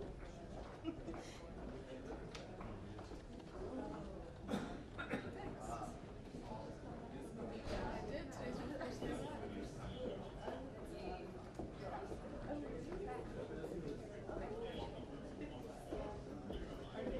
You're so funny enough, but you also were just on me too.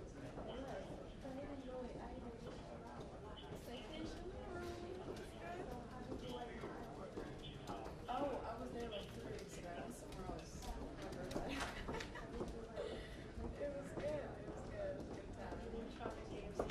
I did. It was fantastic.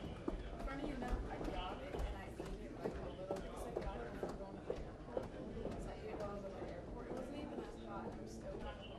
Still good. I told chicken up. I think that's her brother. You can mix the biscuit too. Because normally It's no big deal. I just think that it is.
How are you? Fine, good to see you. Good to see you as well. Okay, not gonna be selfish, right? If we, I'm happy if you can just give us until she comes back in, and then if there's something you want to say, I just want to make sure, I need to make sure I get that. Thank you.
Here we go.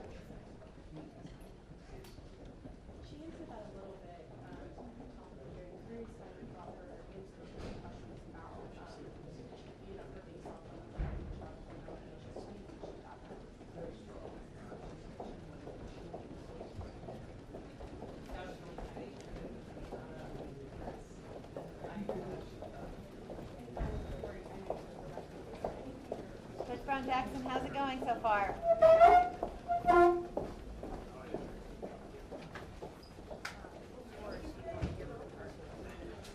Well, it'll be what the senators ask. Want her to speak through her legal voice and her legal excellence. I have confidence that she'll be able to answer all of those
Senate Judiciary Committee will come to order.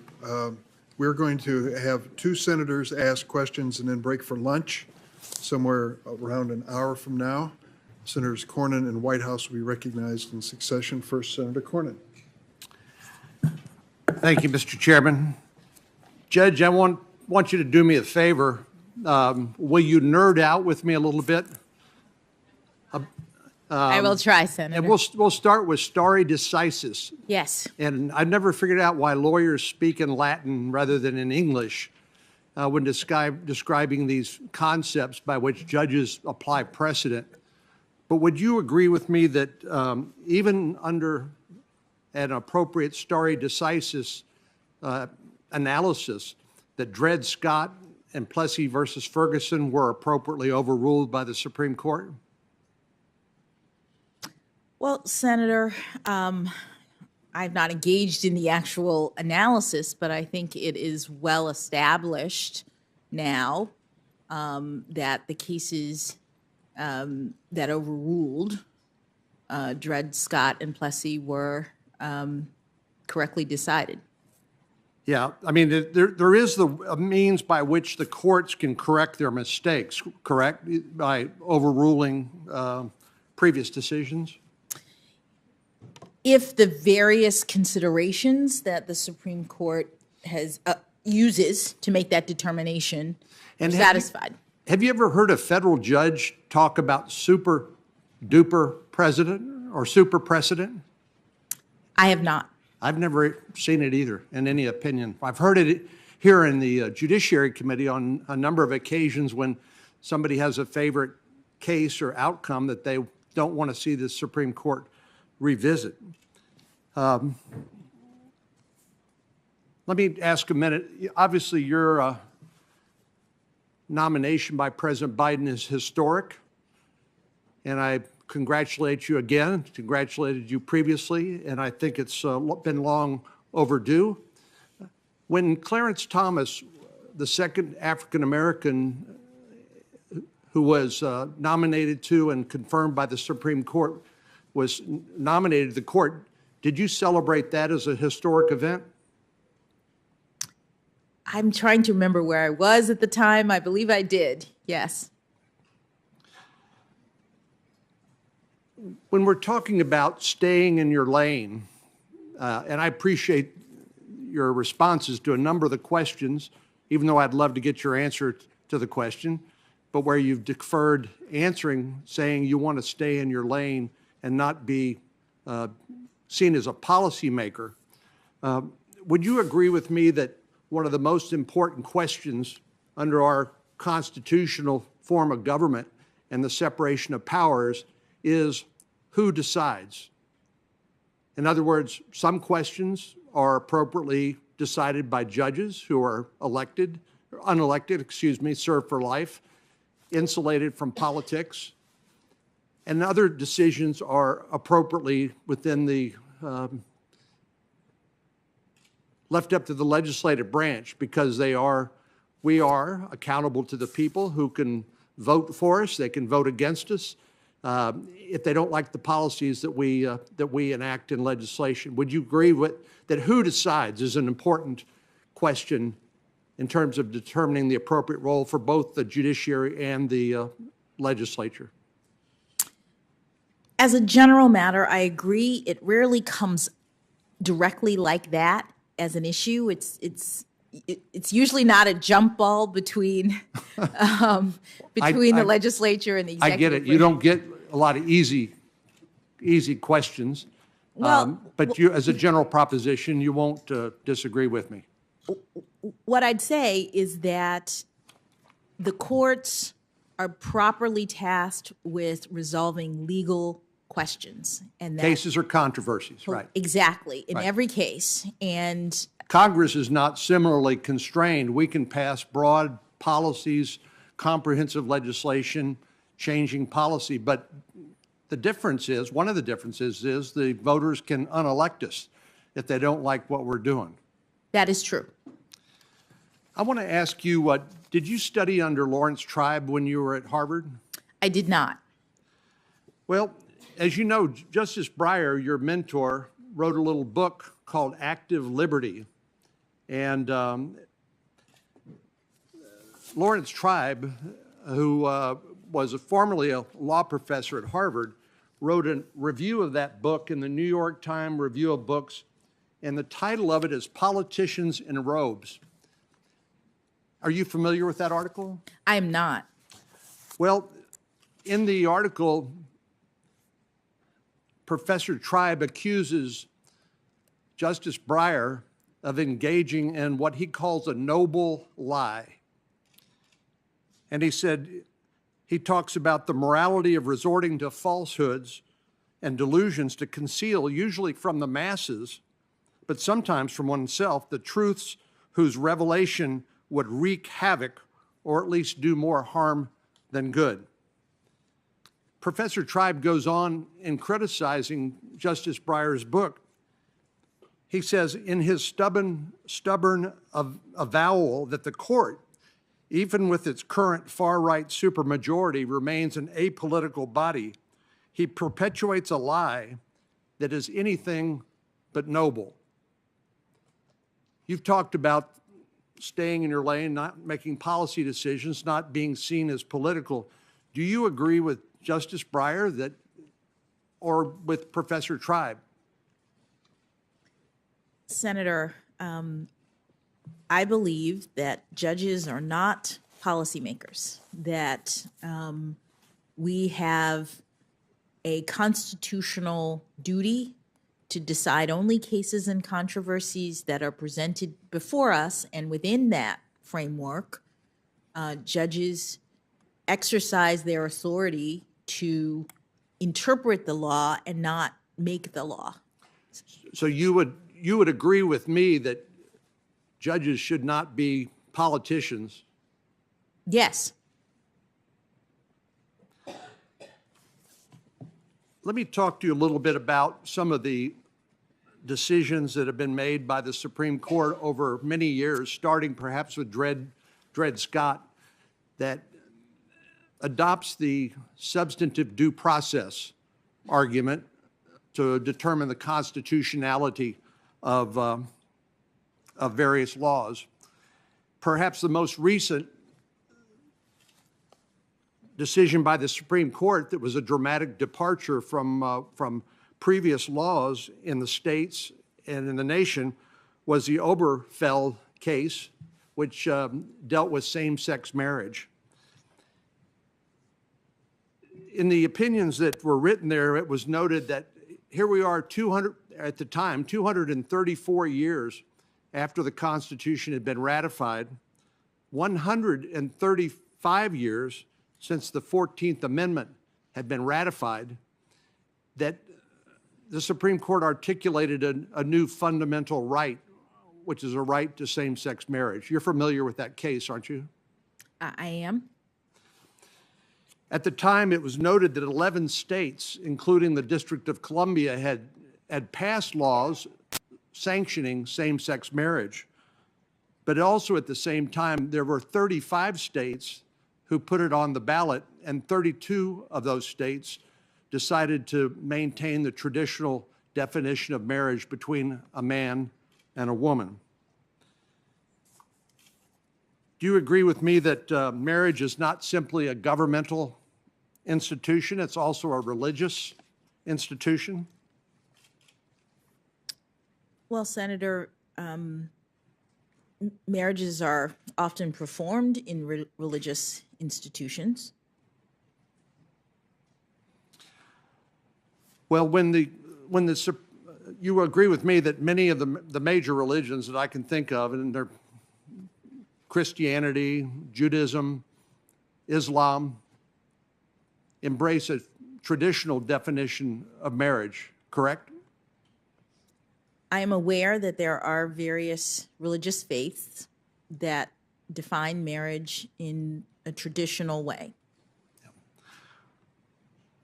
Do you see that when the Supreme Court makes a dramatic pronouncement about the invalidity of state marriage laws, that it will inevitably set in conflict between those who ascribe to the Supreme Court's edict and those who have a firmly held religious belief that marriage is between a man and a woman?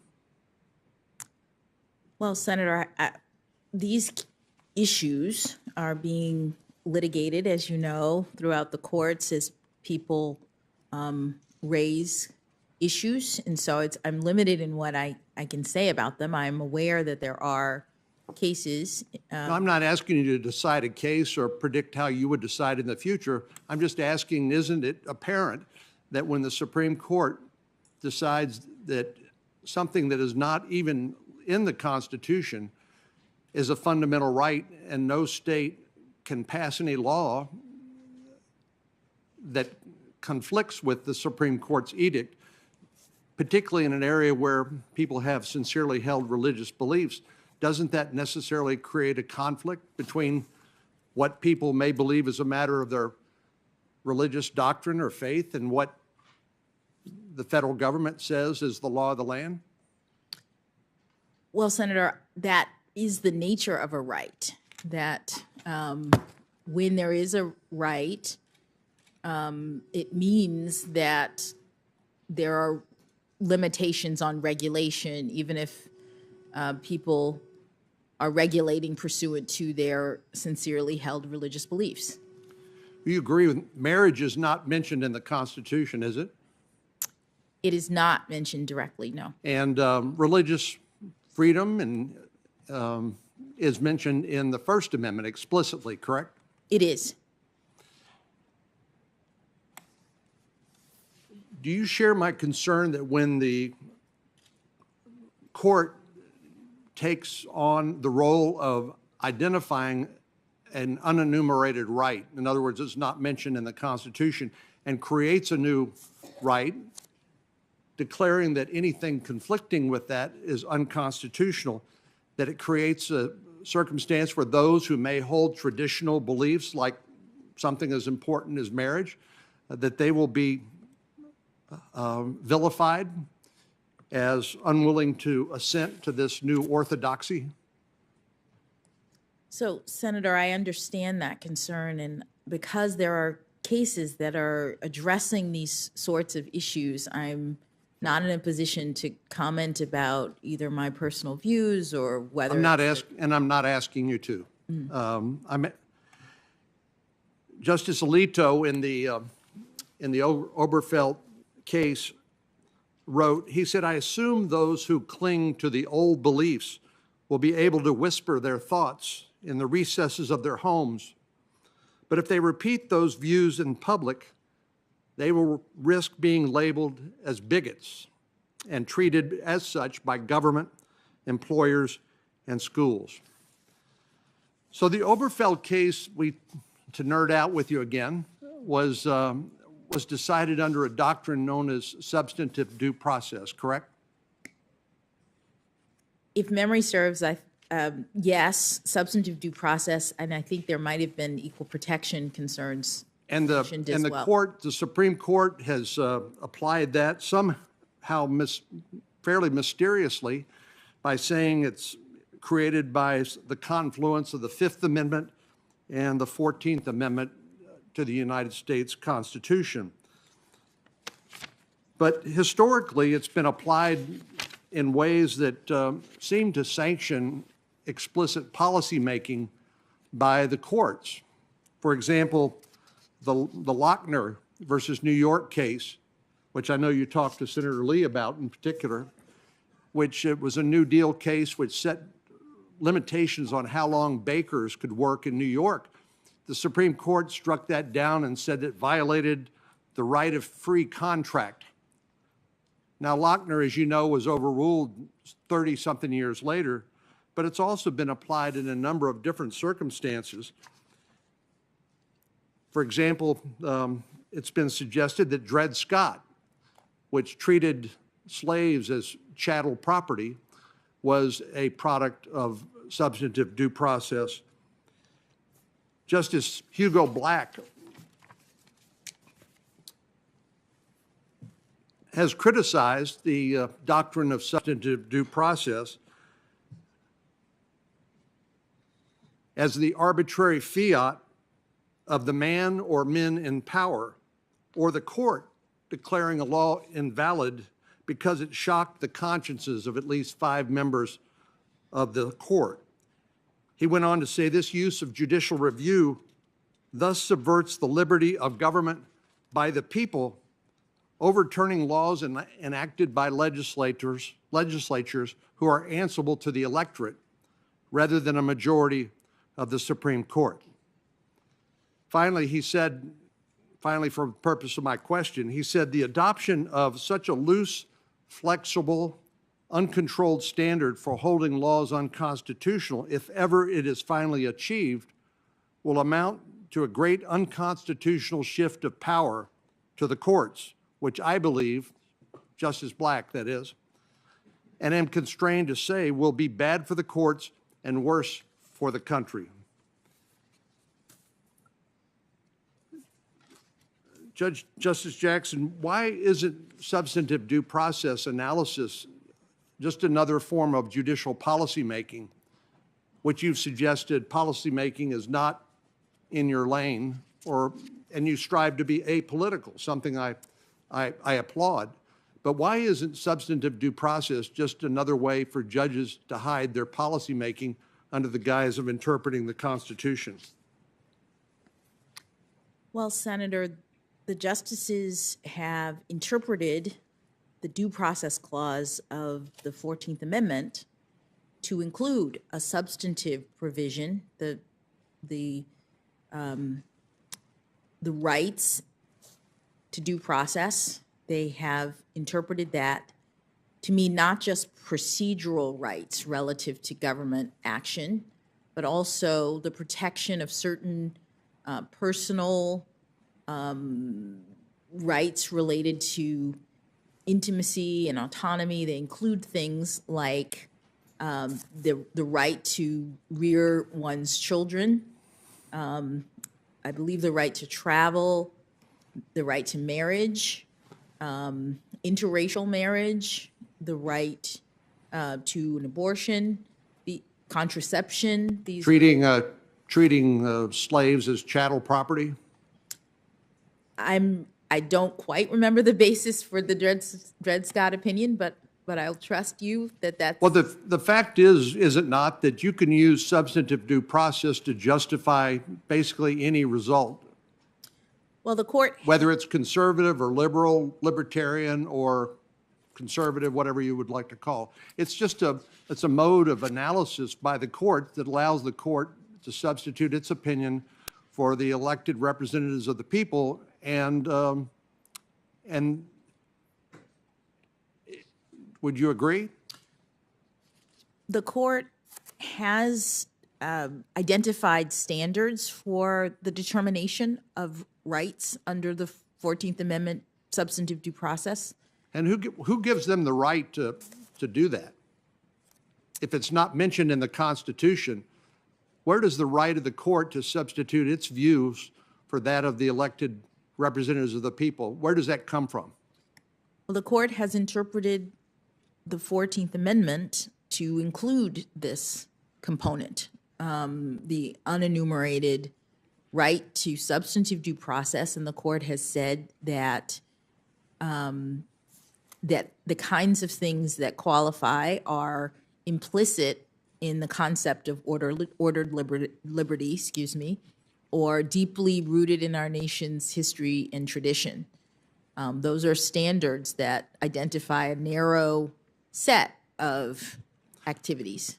Well, Judge, in the Oberfeld case, Justice Roberts, in his dissent, noted that the court invalidated marriage laws of more than half the states and orders the transformation of a social institution that has formed the basis for a human society for millennia.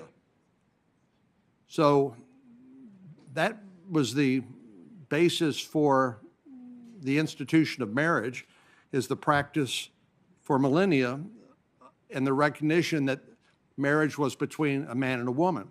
Now, don't get me wrong, I'm not arguing the merits or lack of merits of same-sex marriage. I believe the states and the voters can choose what they will, and that's their prerogative, and I think that's legitimate. But when the court overrules the decisions made by the people, as they did in 32 of the 35 states that decided to recognize only traditional marriage between a man and a woman, that is an act of judicial policy making, is it not? Senator, the Supreme Court has considered that to be an application of the substantive due process clause of the 14th Amendment. Right. And it doesn't, the Constitution doesn't mention anything about substance when it talks about due process. The 14th Amendment and the Fifth Amendment don't talk about substantive due process. It talks about due process of law. Correct? Correct. Well, one of the things that concerns me is here is an example of the courts finding a new fundamental right that is mentioned nowhere in the document of the Constitution. That's the product of simply court-made law that we're all supposed to salute smartly and follow, because 9 people who are unelected, who have lifetime tenure, whose salary cannot be reduced while they serve in office, they decide, 5 of them decide that this is the way the world should be. What other unenumerated rights do you believe exist? And how could we possibly anticipate what those might be? For example, the 9th Amendment says the enumeration in the Constitution of certain rights shall not be construed to deny or disparage other rights retained by the people, which suggests to me that there are other, as yet unidentified, rights out there, and somehow, someday, some court is going to tell us we've identified an unenumerated right, and we're going to reject the right of the American people to determine what the policies ought to be as regards that right, because we, the 9 people sitting on the Supreme Court, have decided we've discovered a new unenumerated right, and it shall be the law of the land, and no legislature can pass any law that conflicts with it. What other unenumerated rights are out there, or can you say? Senator, I can't say. It's a hypothetical that I'm not in a position to comment on. The rights that the Supreme Court has recognized as substantive due process rights are established in its case law. But, Your Honor, this is not a trick question. Oh, I understand. Okay. I'm just not in a position to speak to the. Well, can you understand why ordinary folks wonder, who do these people think they are, and where does this authority come from? I think Yes. the authority comes from we the people. That's the source of legitimacy of government. But when the courts decide to identify an unenumerated right and negate anything that conflicts with it, can't you see how they might feel that this is illegitimate, or a sort of policy making that you have disavowed by saying that you don't want to make policy, you want to stay in your lane? Can you understand the concern? Absolutely, Senator, I do understand it. And because I believe the court's legitimacy is very important. That's why I agree with Justice Breyer that, notwithstanding what anybody else says, that should be an aspirational goal of the judges, because we're all concerned about the legitimacy of our institutions, and particularly, I would say, the institution of our judiciary. So how do you as a judge, when you are approaching your decisions, how do you try to avoid being seen as a policymaker by embracing doctrines like substantive due process, which is essentially gives judges carte blanche to do whatever they want? Well, Senator, not had that particular situation, but I have a methodology that is designed to avoid my importation of policy perspectives. The judges are constrained in our system. That's part of the constitutional design. And so in all cases, I am looking neutrally at the arguments of the parties, and presumably in a case like this, there would be arguments made on both sides of the issue. Well, Your Honor, if you'll forgive me. Yes. One reason I think the Supreme Court's different is because in your previous capacity as a trial judge, of course, you were bound by circuit court precedent. And on the circuit court, you're bound by the Supreme Court precedent. But as a member of the United States Supreme Court, you will be bound by nothing. You will be unaccountable to the voters. And so you said you can. Well, respectfully, Senator, I mean, yes. So you're not going to be able to find the answer in some law book somewhere. You're going to be presented with a case, and the argument's going to be made. This is an unenumerated fundamental right, and the voters, whatever they've said, is irrelevant, because we, 5 members of the Supreme Court, are going to decide what the law of the land should be, and anybody who disagrees with us will be labeled a bigot or be accused of discrimination, even if their beliefs happen to flow from sincerely held religious conviction, like the definition of a marriage between a man and a woman. But you've already told me that you see why this is a concern. I see why it is a concern, and I would just say that although the Supreme Court is not, bound in the sense of having to apply prior precedent, there is stare decisis in our system. There are now standards in the stare decisis world that the Supreme Court applies when it's asked to. Thank goodness the Supreme Court has been willing to revisit its precedent, or we'd still be living with Plessy versus Ferguson or Dred Scott.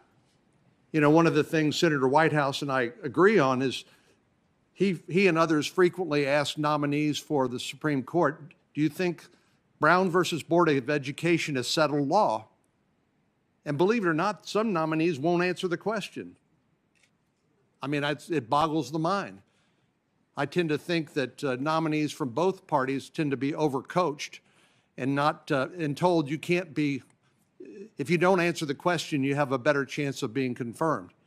But some of these things are obviously settled, and I wish we had a more candid conversation about the source of the power that unelected lifetime tenured judges have to basically rule America when they decide that something is an unenumerated fundamental right. Let me, in the 48 seconds I have, ask you about a specific case. You remember U.S. versus Brown? This was a guilty plea, and where you were asked to assess a punishment. And at one point in the proceedings, you said, I'm going to state for the record, however, that this court has a long-standing policy disagreement with the criminal history guidelines with respect to the application of the 2-point enhancement. Do you remember when you said that? I don't remember that particular statement. How is that policy disagreement different from other disagreements where you said that you're not going to get out of your lane, you're not going to get into the policy lane? Yes, Senator. The Supreme Court in the sentencing realm has made the guidelines, the sentencing guidelines, advisory. They used to be mandatory. Judges used to have to calculate the guidelines for sentencing purposes and then essentially apply a sentence within the guideline range. In a case called United States versus Booker, the Supreme Court determined that the guidelines are advisory now, so they don't have to be applied in every case. You have to calculate them, but judges have more freedom to give effect to Congress's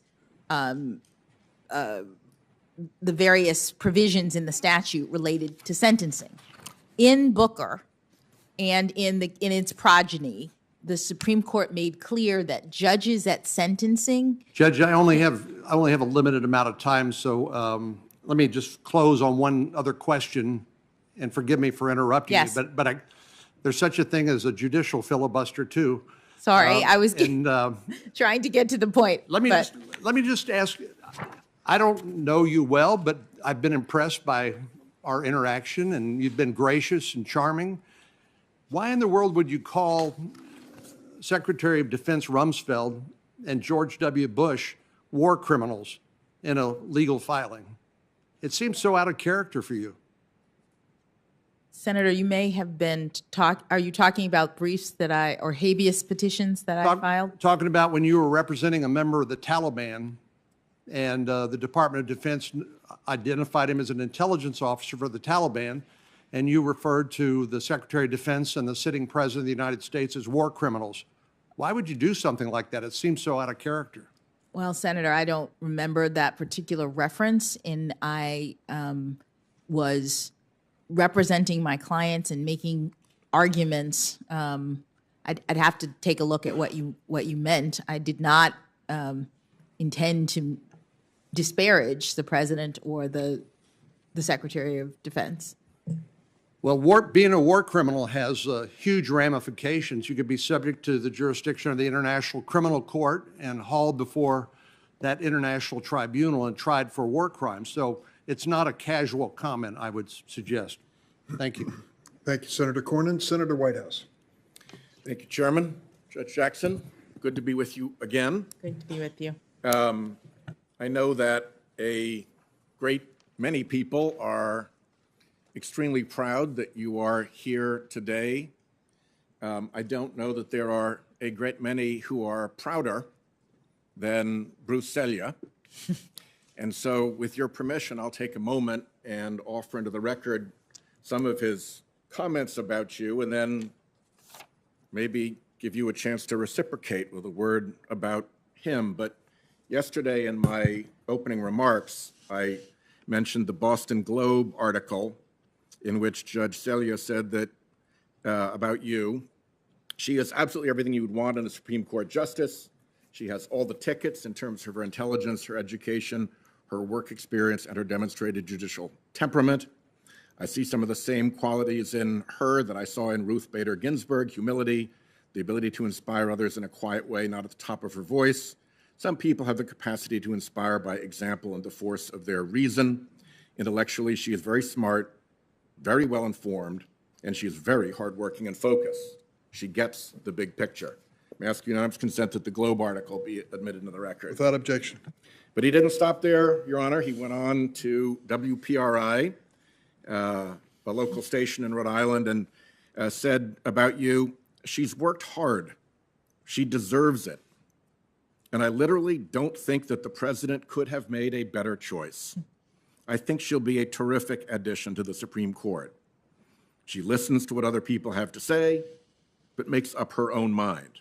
She has a very scholarly approach toward the law. She has a very winning personality. She's kind to the people she comes in contact with, and she has a certain humility that I find very attractive in people. May I ask unanimous consent that the statement from WPRI be put into the record? Without objection. Judge Selya went on Law 360 and said, I sense that she has the same sort of desire to achieve consensus and a pragmatic streak that has characterized some of Justice Breyer's work. I think she will be quite balanced. I have not found her to be an ideologue. She understands what the job of being a judge or being a justice is. She wants very much to do it in the right way, and she will bend her considerable talents to that direction and won't get distracted by any extraneous considerations or side issues. I think the country will appreciate that, and will appreciate that this is a woman who understands the importance of the position and will give 100% of her talents every day to do that job in the right way and in accordance with her oath of office. Unanimous consent that that be put into the record? Without objection. And then finally, the Providence Journal, our home state newspaper, Katie Mulvaney, in an interview, heard Judge Selya say, "I think it's a terrific appointment. She's a very thoughtful person and wonderfully well qualified. I'm happy not only for her, but for the whole country. She listens well, she gets the whole picture, has great respect for the rule of law. I think she's got the whole package." Unanimous consent that that article be put in the record. Without objection. So, any reflections on Judge Selya?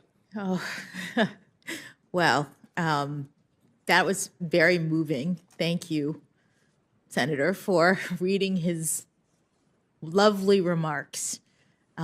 It's exactly who I know Judge Selya to be, always eloquent, always insightful, and I'm so flattered by his admiration, because he is someone that I have admired my entire professional life. He taught me how to look at issues very carefully, how to write in a lot of ways because of the way in which he's so fastidious with his opinions. And he's been an extraordinary mentor and role model for me.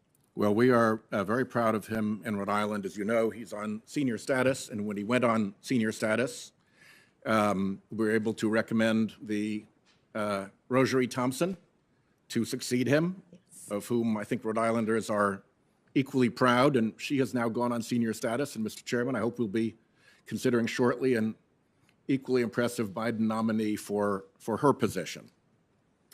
On an unrelated subject, and it relates to yesterday's activities.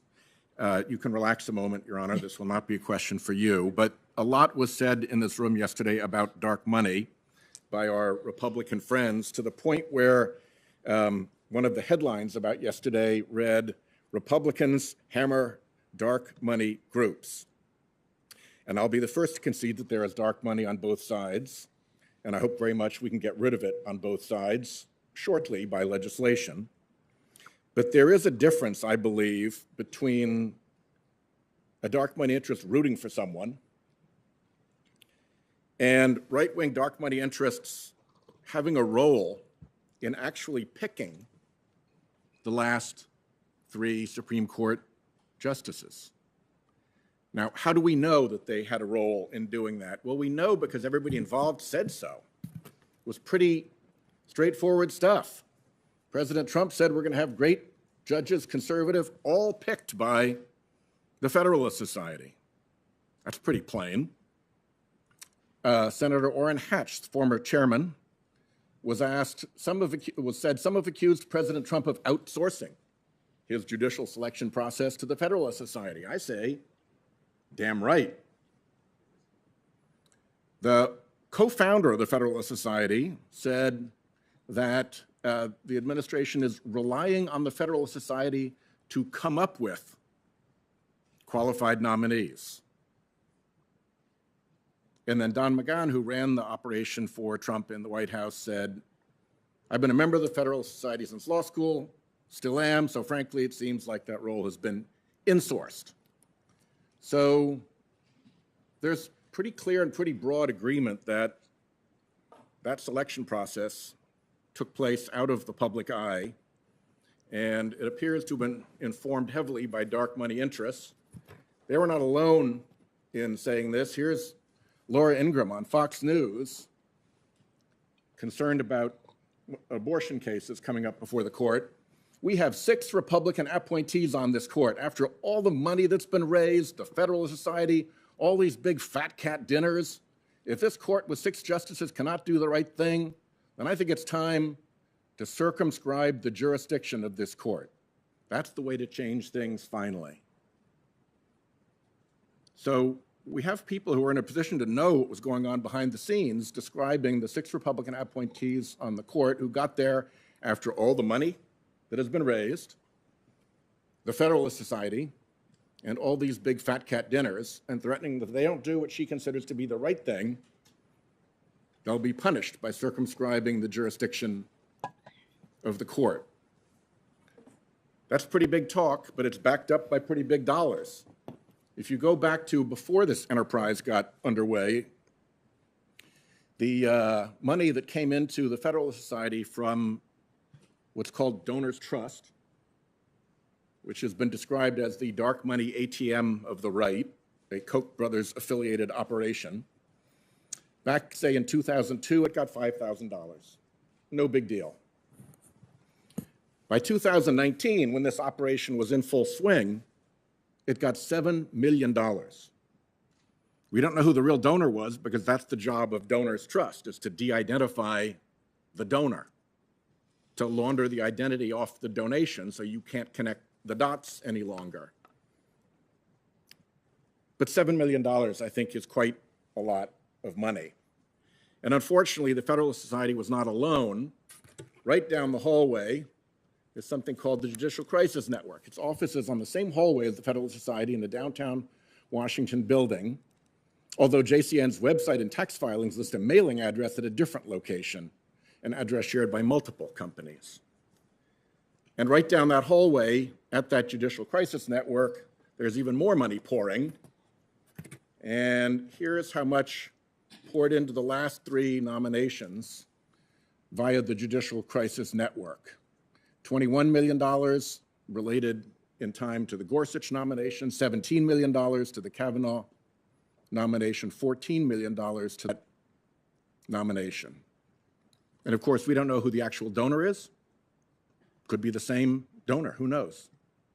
And because we don't know who the donor is, we don't know what business they might have had before the court. And I think it matters when people are seeking to influence the makeup of the court that the public understand what business they may have before the court. And anonymity hides all of that. And they didn't stop with the Trump nominees. They got up on the air, a dark money group using dark money to accuse Biden's Supreme Court nominee, at that point a player to be named later. Judge Jackson had not been selected at this point, of being a tool or stooge of liberal activist dark money. This is a screenshot from their advertisement paid for by the Judicial Crisis Network. So it's worth understanding for a moment what the Judicial Crisis Network is and where it lies. And it lies in a network of organizations. The prevailing way that political mischief is accomplished these days is with a paired 501c3 and 501c4 organization. The 501c3 gets the tax deduction, the 501c4 gets to participate in political activity. And sure enough, there's an 85 fund and a Concord fund that are twinned together as a 501c3 and 501c4 organization. And they filed under Virginia corporation law to operate under what they call fictitious names. That's the term of law under which they file, fictitious names. And there's the Judicial Crisis Network, one of the fictitious names of the Concord Fund. It has a parallel judicial education project that is a fictitious name of the 85 Fund. If you're interested in voter suppression, you can move down to the Honest Elections Project Action, another fictitious name, and its 501c3 twin, the Honest Elections Project. And they've even got new ones that are less active, Free to Learn Action and Free to Learn. So these are 8 organizations that are essentially one organization. As lawyers, we think from time to time about piercing the corporate veil. That's corporate veiling that you could pierce with a banana. And it runs back and forth with 3 groups called CRC Advisors, CRC Strategies, and CRC Public Relations that take and send money to these organizations as part of the sort of planning element.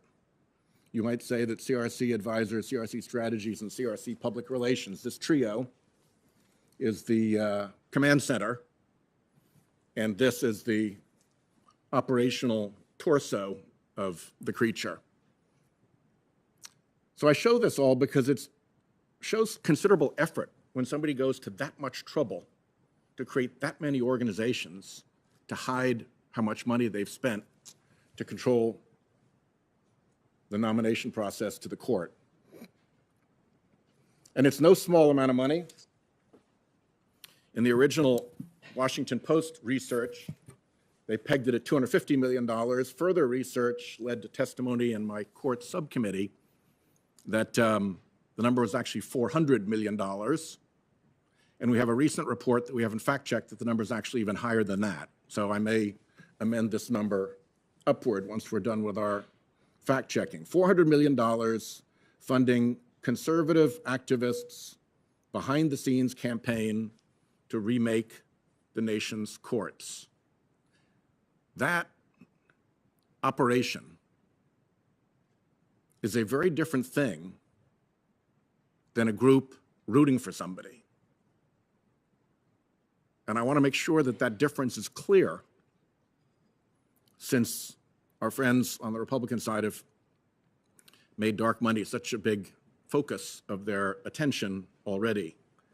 There is a drastic difference between rooting for somebody and controlling the turnstile that decides who gets on the court, controlling the funding of the political campaigns that pursue the folks on the court.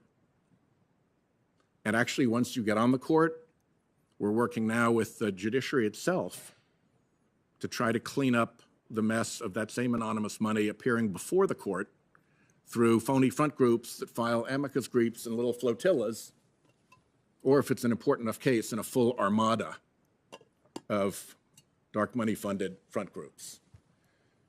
So that bears not at all on this nominee, but because this is a very public forum and because we've heard all that so-called hammering of dark money groups, I wanted to make sure that it was clear to everybody how this game is played and what the difference is in the way the two sides play it. So now, back to our business, Judge Jackson. You have served as a trial court judge. I have. You have served as an appellate court judge. I have. And with any luck, you are on your way to serve as a Supreme Court justice. Now, one of the things that is very different about trial court and appellate court judges is what their role is with respect to fact-finding. It's my belief from my time spent as a practicing lawyer that the role of fact-finding belongs at the trial court level. That's where you can look the witnesses in the eye. That's where the evidence can be amassed. That's where the trial judge has the responsibility of sifting through it.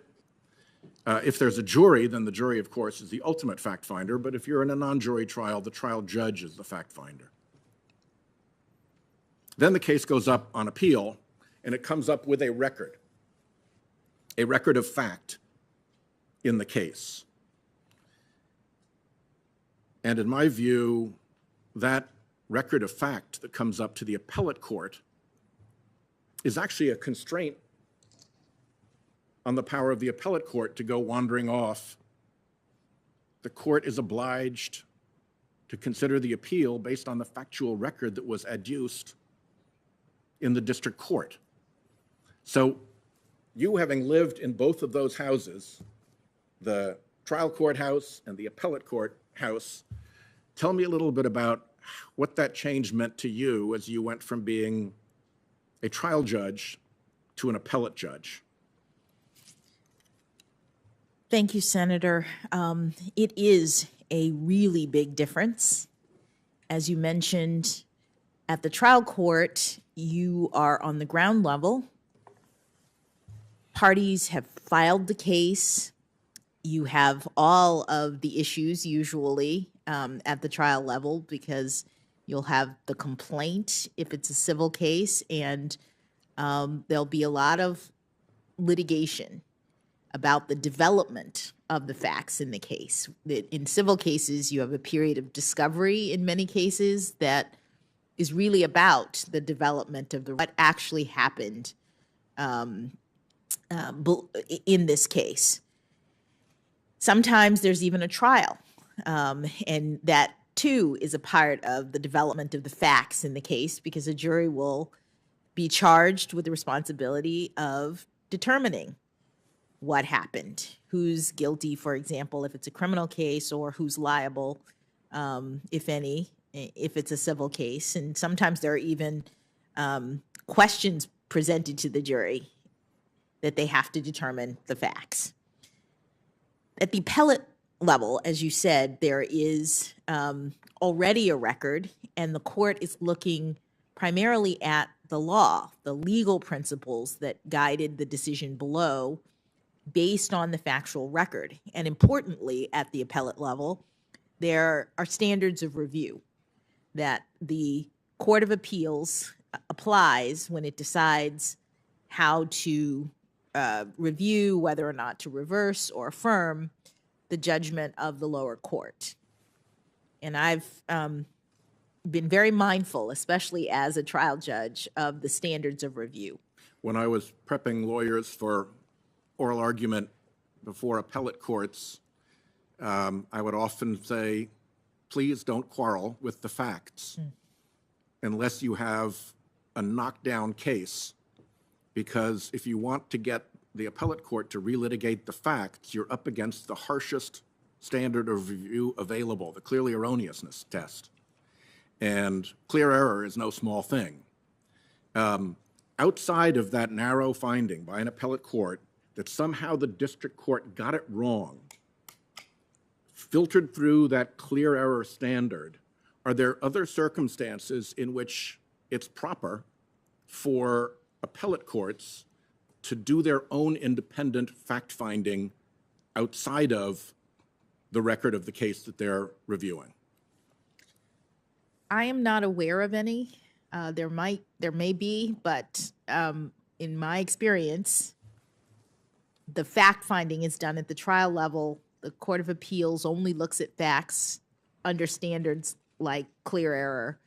And so therefore, the record is usually set and established by the time you get to the Court of Appeals. Yeah. And I think that it's actually one of the constraints on the judiciary that they don't get to go and do free-range fact-finding. They have to be tethered to the record of the actual case before them. It's related to the case or controversy requirement. That is correct, Senator. And in that regard, civil juries are, I think, something that Americans have prided themselves on for a long time. You go back to the colonial days, and the civil jury was one of the immediate imports from England. Every colony set up civil juries. When the Crown tried to interfere with the civil juries in the colonies, it became casus belli for the Revolution. It was in the Declaration of Independence of what the king had done wrong that offended the colonists and caused the Revolution. And the documents around the founding and around the creation of the Constitution all reflect passionate belief in the importance of the jury, including the civil jury, which, as you may know from your experience in the trial court, is getting to be a rarer and rarer creature. And in fact, there are trial judges who have written about how do we keep the civil jury alive? And I'd like to hear your thoughts about whether there's more to the civil jury than just a fact-finding appendage of the trial judge, whether it was seen by the founders and whether it belongs in our constitutional structure as a part of the responsible self-governance that was established by our Constitution. Yes, Senator.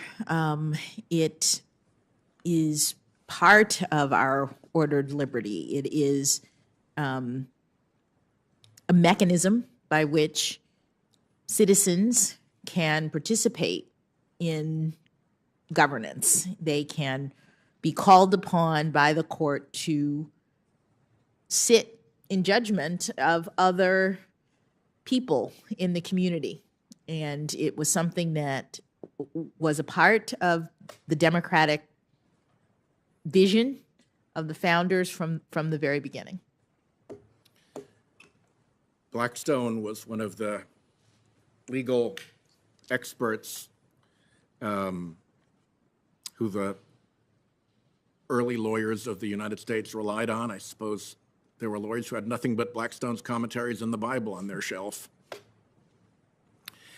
And Blackstone described the jury as having a role to make sure that the power and clout of big and powerful interests could be protected against, that it was a refuge from the power of what he called the more powerful and wealthy citizens.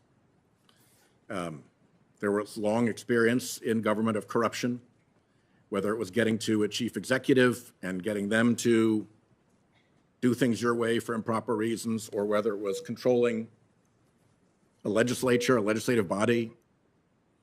But the jury is fundamentally different because they don't stick around. They're there for one case and one case only, and then they disappear. You can't fix them so that they decide your way over time. And if in that one case you try to fix them, you've likely committed a criminal offense. Tampering with the jury is a pretty significant thing, is it not? It is. If anybody tampered with a jury of yours, how would you respond? Oh, very seriously. So the jury lives in a protected environment from a lot of the political power and the danger of corruption that the elected branches often suffer.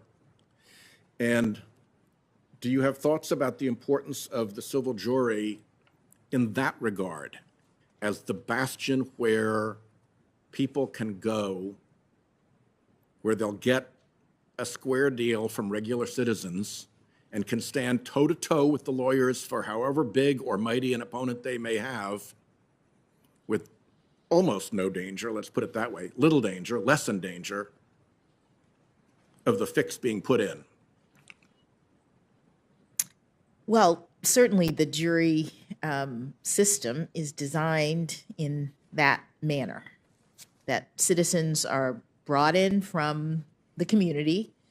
When we pick juries, we ask as judges, do any of you in this pool have any connection to anyone? You know, So you screen them for conflicts of interest? You screen them heavily. That's part of the what we call the voir dire, the sort of. We don't do that with people who come to Congress.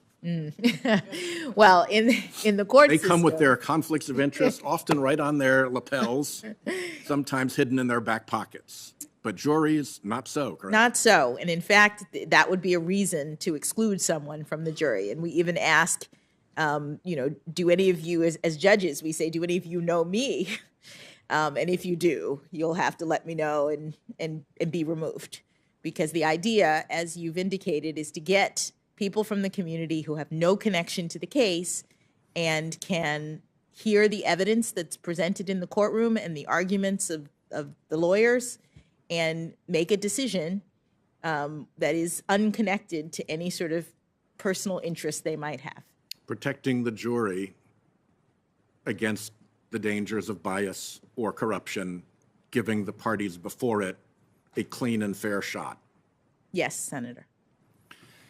So, with any luck, you will be on the Supreme Court before long, and I hope you will remember all of this, because it seems to me that the court has been on something of a campaign to deprecate and diminish the civil jury, including by allowing big corporations to build into their standard contracts, buried way down in the fine print that folks often don't read. And even if they do read it, they'll never get through the phone tree to find somebody to complain about it, try to strike it out of the contract. It's a take it or leave it adhesion proposition. And they build into that you've given up your right to a jury. your Seventh Amendment right to a civil jury. It's right actually in the Bill of Rights. And I cannot think of another right that the court pays less attention to or throws more readily under the bus. If you read the mandatory arbitration cases, there's rarely a mention of the Seventh Amendment. And it seems to me that it flies in the face of the purpose of the jury to allow the citizens of the greatest power and wealth, who are today corporate citizens, to actually be able to take on the ability on their own through contracts that the customer has no chance to negotiate. The employee has no chance to negotiate, to actually take away that right that was at the heart of our founding without a squeak of objection or even notice by the court. And I think it's created a dramatic shift in power towards big corporations. And I think it has harmed innumerable employees and customers. So I am extremely happy that you have been able to answer these questions with such clarity about the role and the history and the value of the civil jury and its importance, not just as your fact-finding adjunct, but as an important part of our constitutional structure, part of our structured liberty as Americans. I wish you well. I'll see you again tomorrow. And thanks so much for your patience with all of us here today. Thanks, Senator Whitehouse. And let me just say a positive word to follow up. This committee, in the last few weeks, has passed legislation signed into law by President Biden, which in cases of sexual harassment, provide that individuals who are complaining have the option of a jury trial, despite efforts to steer them into mandatory arbitration. It is the decision of the complainant, the venue that they will seek. I think that is a step in the right direction, and we've passed out of this committee on a bipartisan basis. And so I'd like to ask everyone to consider returning promptly at 1:30 for the much anticipated Senator Lee of Utah. Committee.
Like teenagers, like I need to be fulfilled.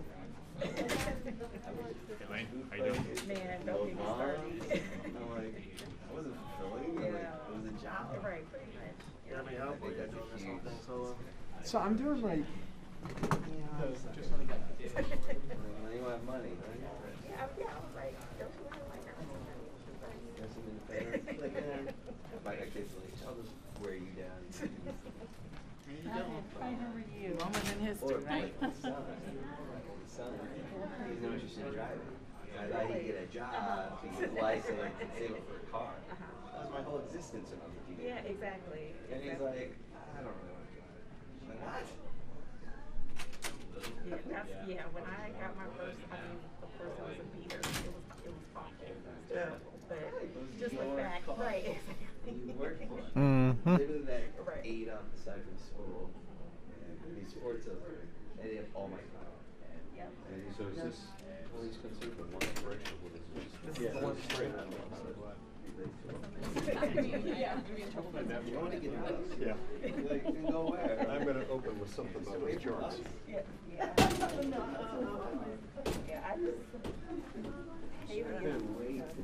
Yeah, I couldn't either. I'll take the bus.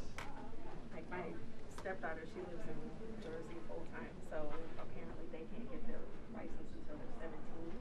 Okay. So she still has like, That's what they do. so she's just now like taking her driver's license. And the minute I get my permit, I was Yeah, like, we didn't have to get a permit and right. 16 got it. Right, exactly. They couldn't wait. Yeah, exactly. Yeah, but one of my girlfriends, she's a social worker, and I was like, yeah. Kind of complaining. And she's basically, she's like, Haley is not that she is not her dad. Like, you just gotta remember that she's not. Right. Completely different Right, person. exactly. Some similarities, but overall. I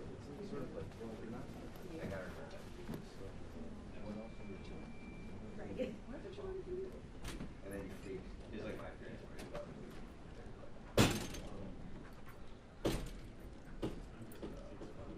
So it's just your stepdaughter? Yeah, yeah. Just one kid exhausts me, so I'm not sure why. I remember thinking my first son when he was young, like, all right, I think I can just do one. Wow. I got a 3-year-old now. Oh, wow. And he's the most hyper of all of them. Oh, of course. And Absolutely. an old dad. I'm like, look, I must be insane. No. He like runs ahead of me like, towards traffic. Oh. I have to run after him. Stop. Wow.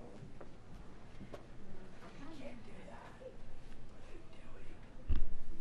I hate to say it, but I think I was kind of happy that,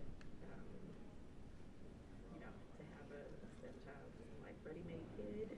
Yes. The son be sad for like a lot of the stuff's been kind of worked out. Yeah. All right. Yeah, This is a person. hear them Brother. from that right when we got together. So she was, you know, if she whatever she needed, she can verbalize it. Yes. I'm feeling it like just the toddler stage. I'm just exhausted. You gotta watch them bathtub because they get hurt themselves. Right. You can't jump up and down in the tub because you're gonna slip and crack your head. Stop. Like get up. But just sit down. Just sit 5 seconds. Yeah.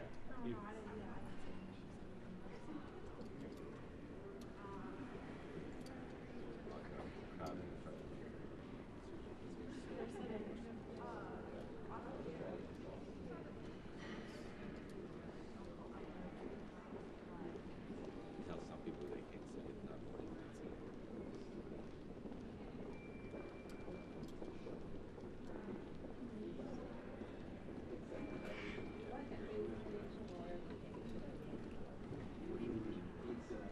Taco Tuesday. This Tuesday. Oh, did they move to Thursday? Hey, tacos. It's 2 meals. Taco Tuesday.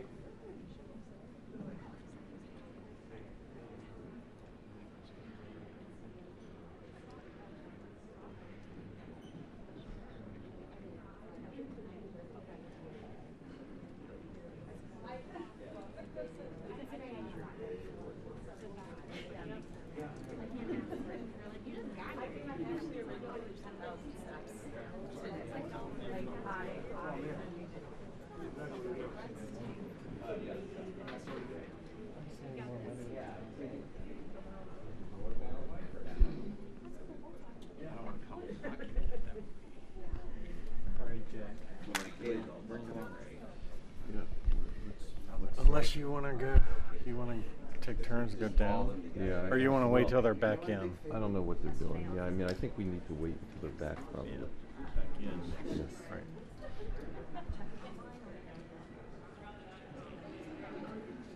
Where would you go if you go? Oh, really? Such a long way over.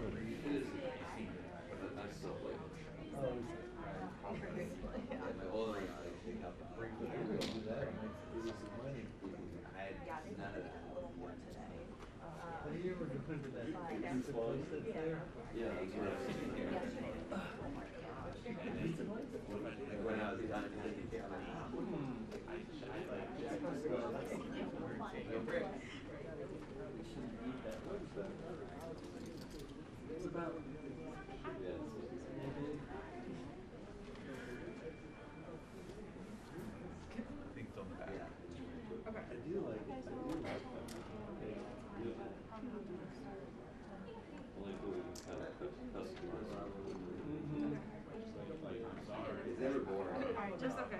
Thank you.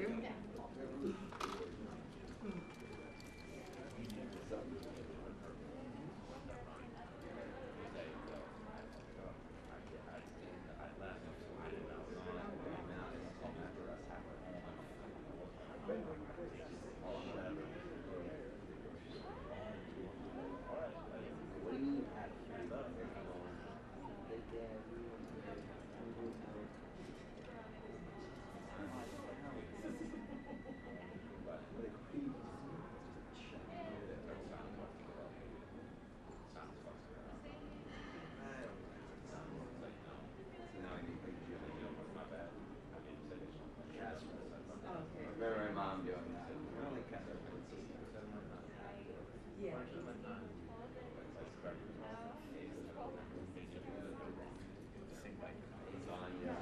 It says there's more tickets than seats, so it says if you can, you can wait up to an hour early. So I'm like, well, I don't want to land a ticket that we're not going to use.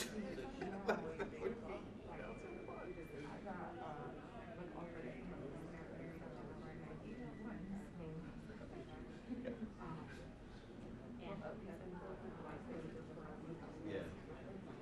Yes. No one else is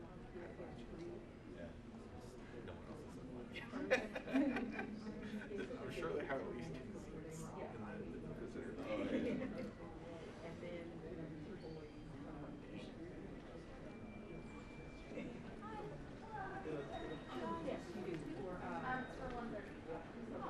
It's just like in the fine print of the ticket, something about it's not guaranteed. What? Yeah. Oh. At the bottom there in the corner? Just sat with his podium. Oh, okay. How you doing, man? Very good. So now it's on that.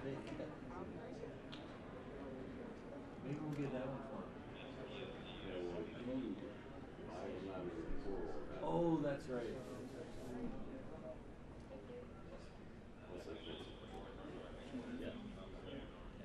Kind of late to cancel it.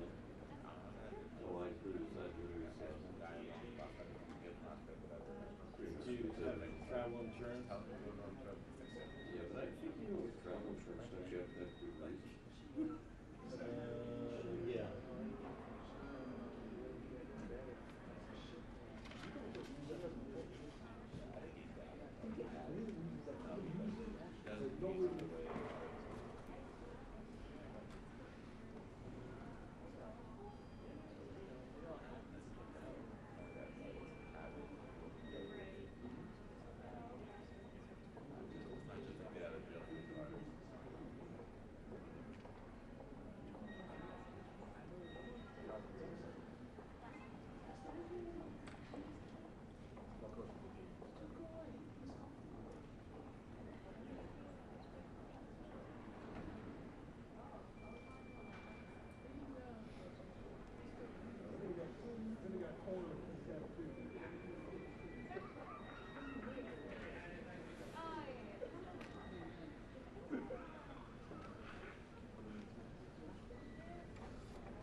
Guys, there's no line right now. They're gonna break out. So if you want to stay in the line for that amount of time, you can.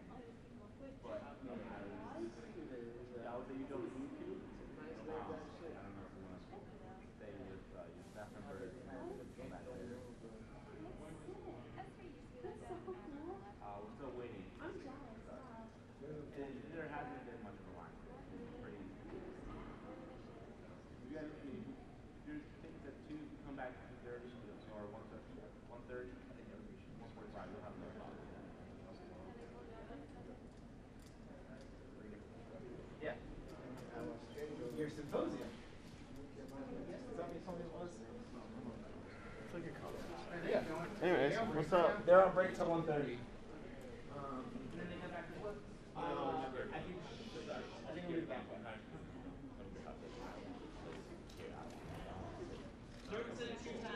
Thank you.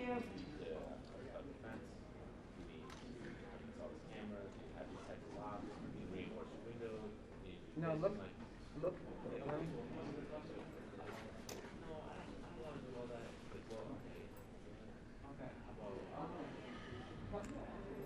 Okay, so what we're gonna do is like, oh, okay, so I have this amount of money and this is the ink meeting I want to go to.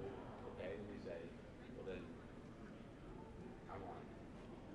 So okay, well we can do that for this price and this was it, but we're not gonna guarantee your safety or security. And they said, but no, I want you. You go back to bed? I'm sorry. No. You go back to bed? No, tomorrow. We can. I have an appointment that leaves at 6 tomorrow afternoon. 6 in the morning.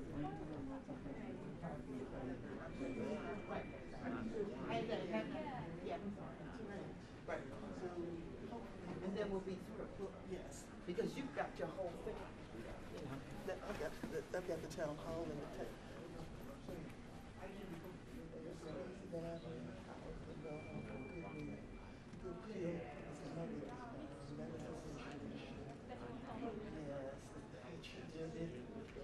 There's melodramatic as you would expect them all to be, and I think that it's not now. That's going to be here. Okay. The town hall is going to be lovely. Right. The meeting, I have no idea. Everyone is political frazzled and crazy.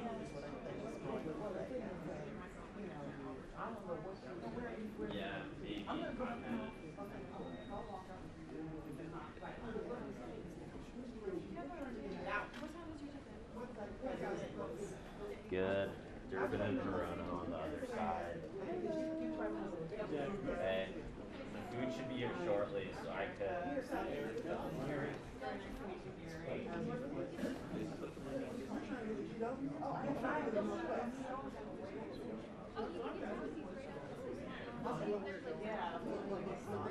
food should be here shortly, so once it's here, I'll come by. Yeah, it's better if they're back in.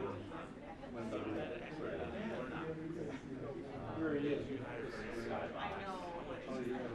Yeah, we can all I go back down to the area, like where we are. How you doing? I recognize those eyes. You doing okay? I'm here now. Not that anymore. Oh, it is? Yeah, don't stop.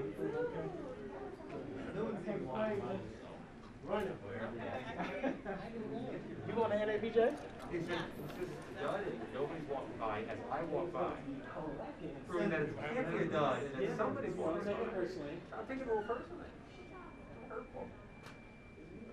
Julie said the same thing happened to you yesterday. But they stopped.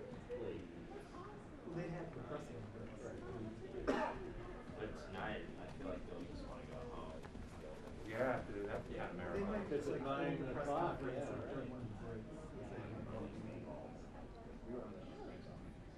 Did you a press conference?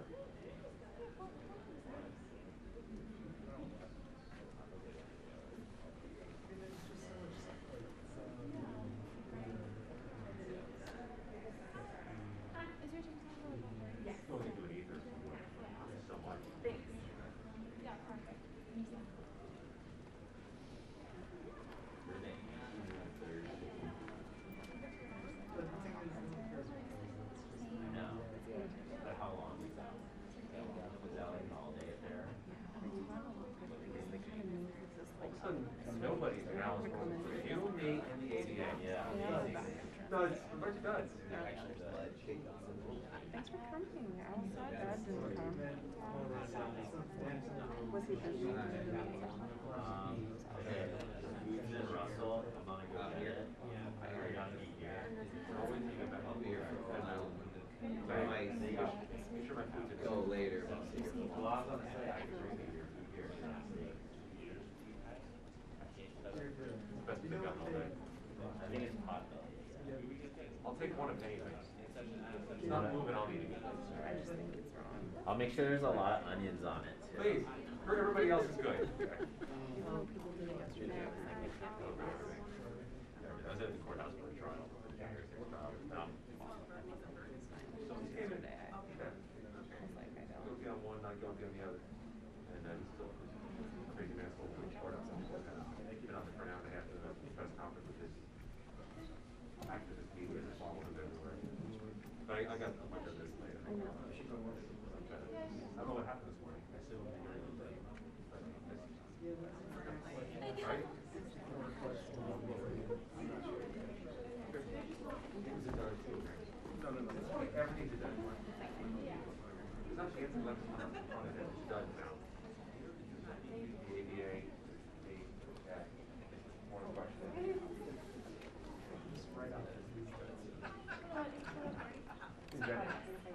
Sorry.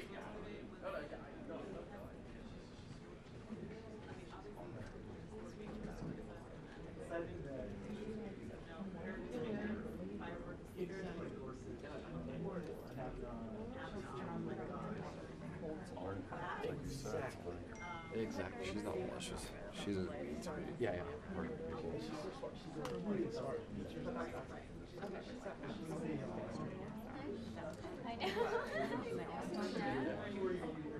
And you know what?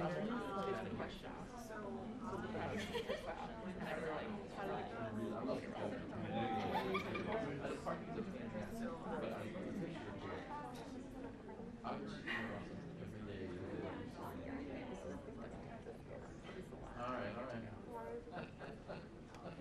Because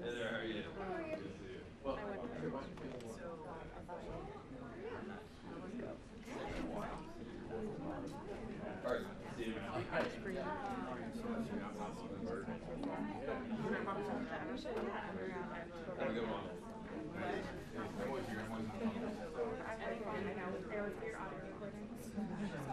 nice. Okay, very cool. Yeah, actually, it's nice to be part of the varsity lottery program. Like, I think I have to part of this. Yeah. There's no like they do about it, but it's like you guys have like a big audience of people who are really obsessed with like what they perceive as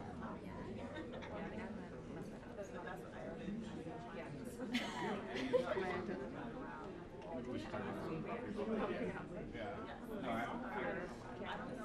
Right. Right. No, I'm super curious though about the EOs. So like everybody.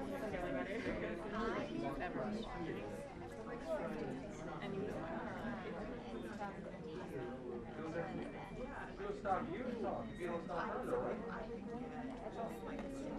Yeah. I used to have something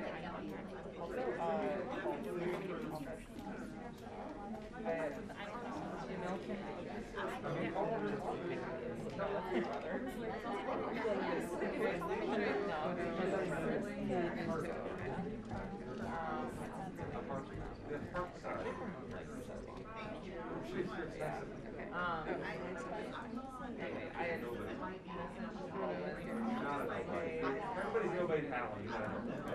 No, so just got that.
Lawrence? Yes. Good moment for the network TV pool. We'd love to get your thoughts. And we'd love to have your thoughts any day, just today also. Yes, I want to make sure I get my pass first, and then I'll talk to you. That sounds fair. Thank you, ma'am. All right, even with the mask, I got it.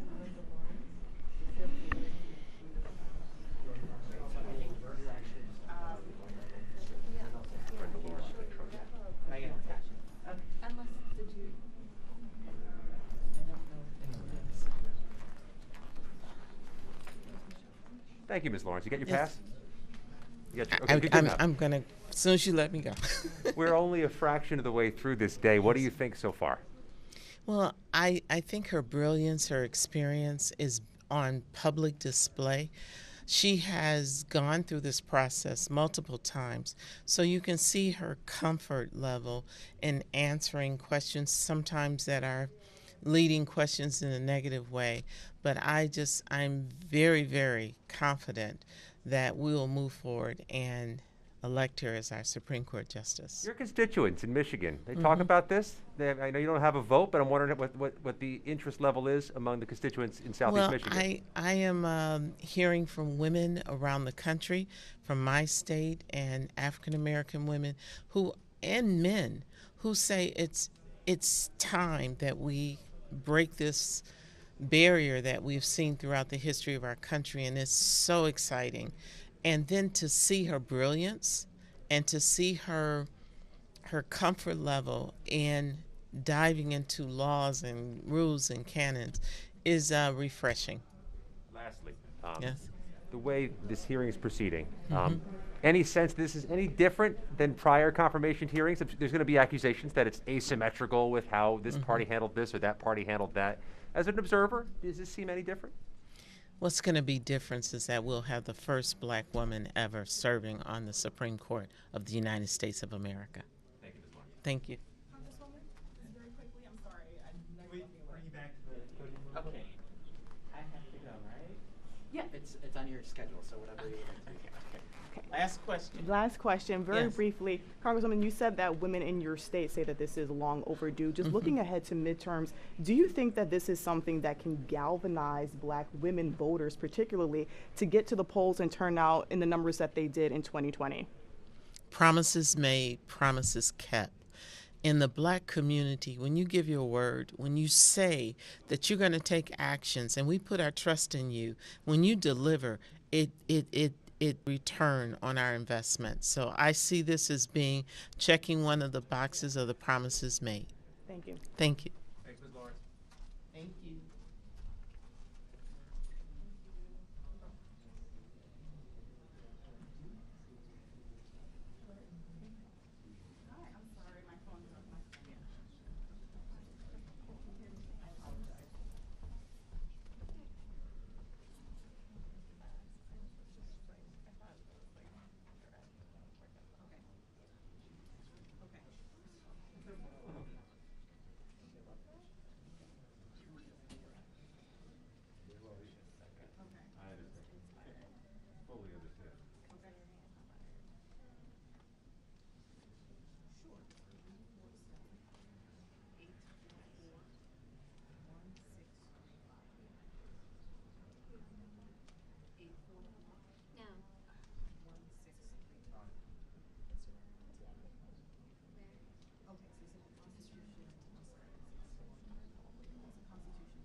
moment for the network TV pool. The TV networks would love to hear your voice, Senator. Well, they didn't hear it here in about 30 seconds.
See everybody.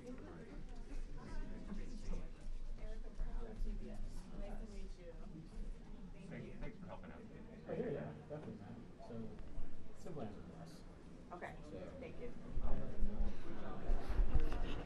Check 1 2 1 2 1 2 1 2.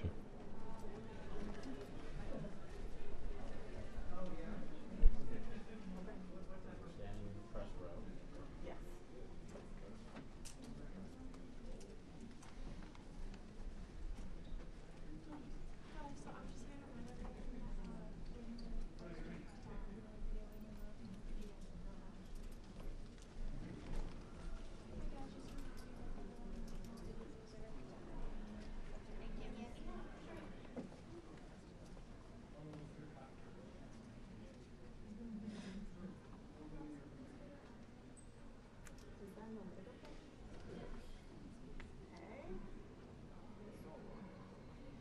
Room.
tracker on it. We should have put a tracker on it.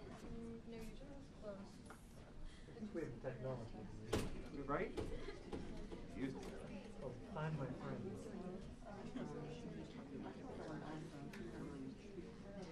Did you just check out the other side? No, I checked out the other side's hopping. Oh, I didn't know. I didn't see it. Not really.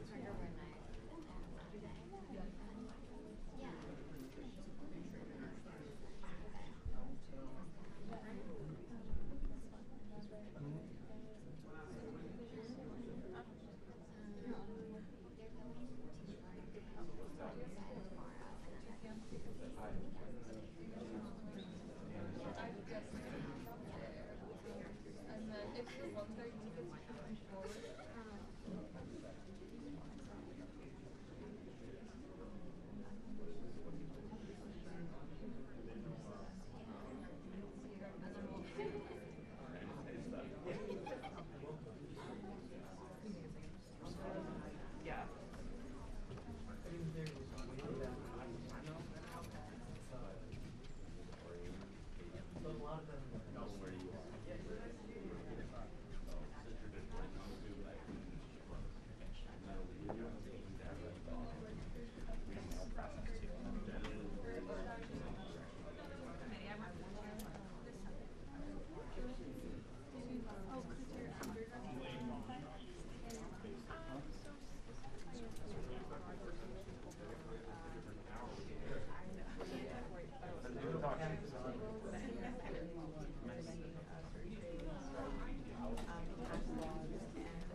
Yeah, that's actually kind of how I got the job. Even though I did not know anything going into being a council on committee and was kind of everything should go. But that's what started me on this hill, and now I continue. Senator Grassley's health care trade pledge and oversight board. So it's actually been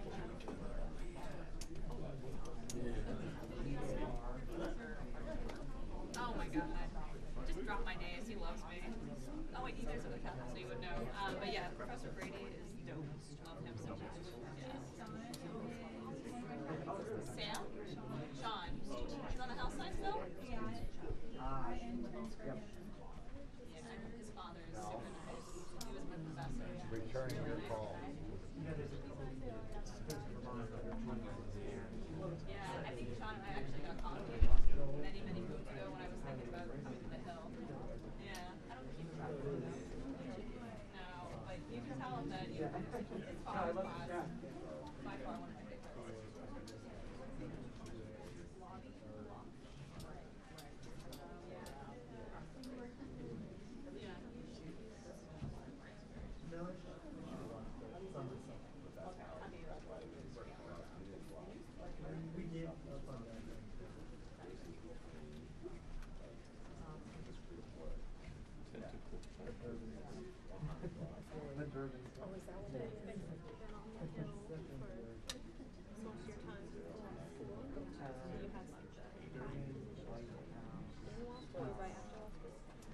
So when I graduated from American, I needed a job. I didn't know what I wanted to do, and my father's lawyer, he said, well, I don't know if I want to involved in that one, so I went to paralegal job. So I was a paralegal for 2 years. While I tried to figure out what I wanted to do. And did an internship on the hill.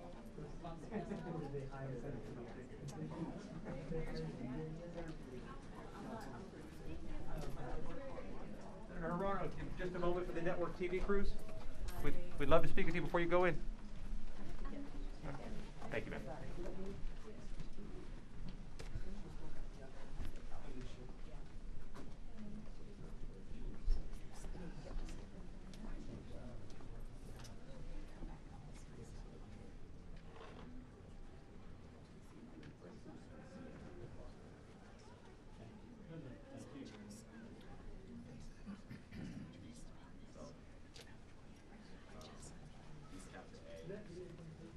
Yes, is it, oh wait, no,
Oh, outside in the front. Oh, sorry. Yeah, I know.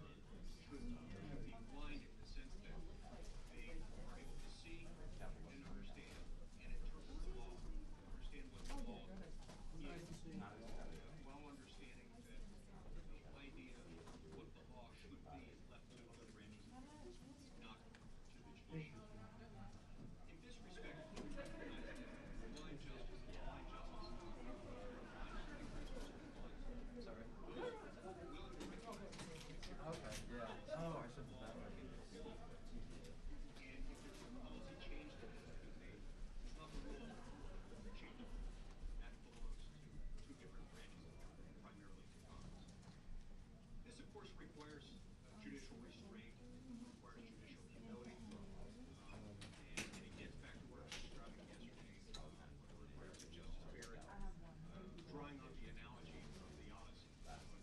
There was somebody who asked me if I could speak to them. It wasn't you. Most of us There wasn't any of you, and then back in. Okay. Bye. Have fun. I don't know, do any of you have, are you just, what, any of you have questions right now? And so I came out here, but if not, I will go back.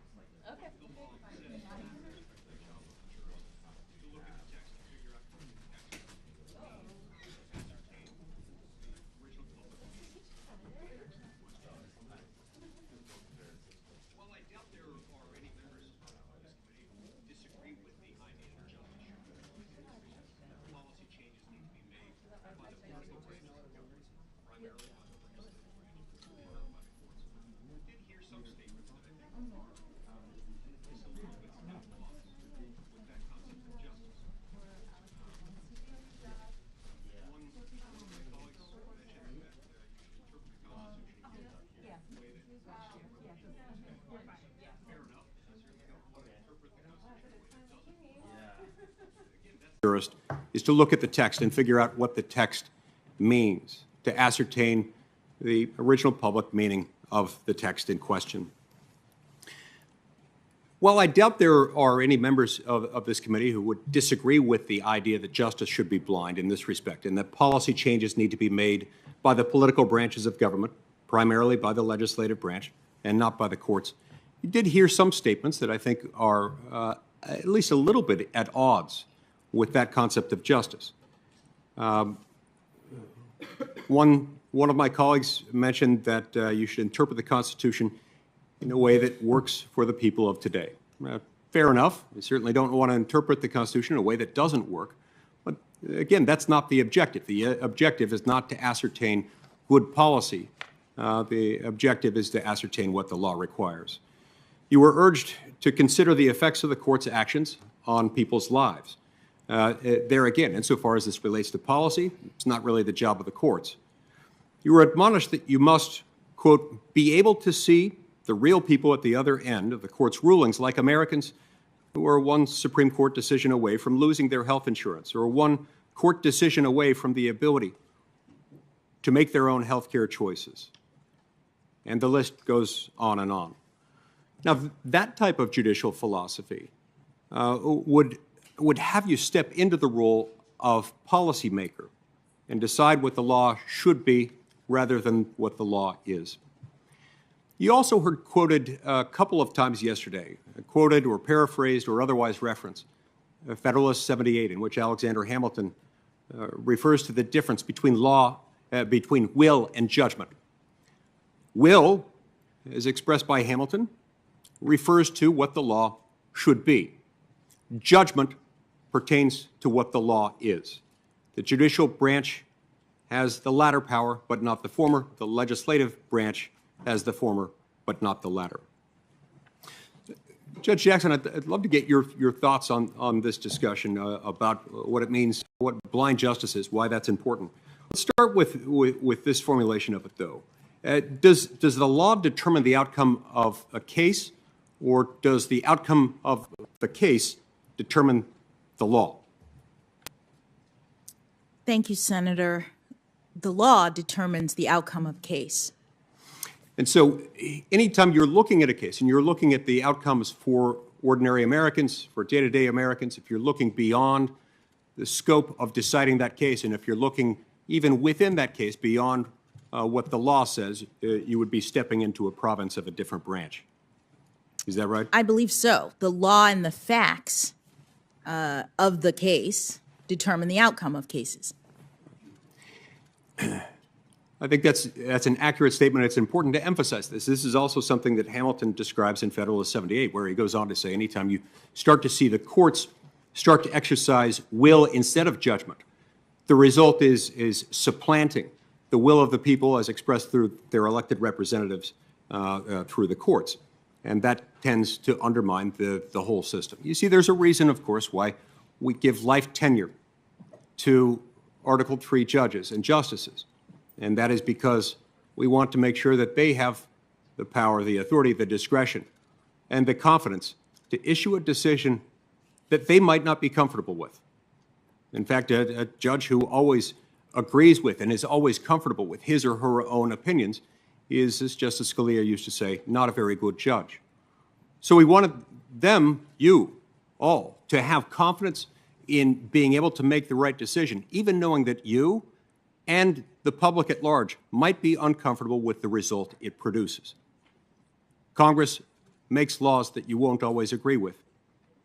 Congress is accountable to the people at regular intervals. You can fire every member of the House of Representatives every 2 years. You can fire 1/3 of us in the Senate every 2 years. We insulate judges and Supreme Court justices from that same accountability precisely for this reason. It's because political accountability is so important.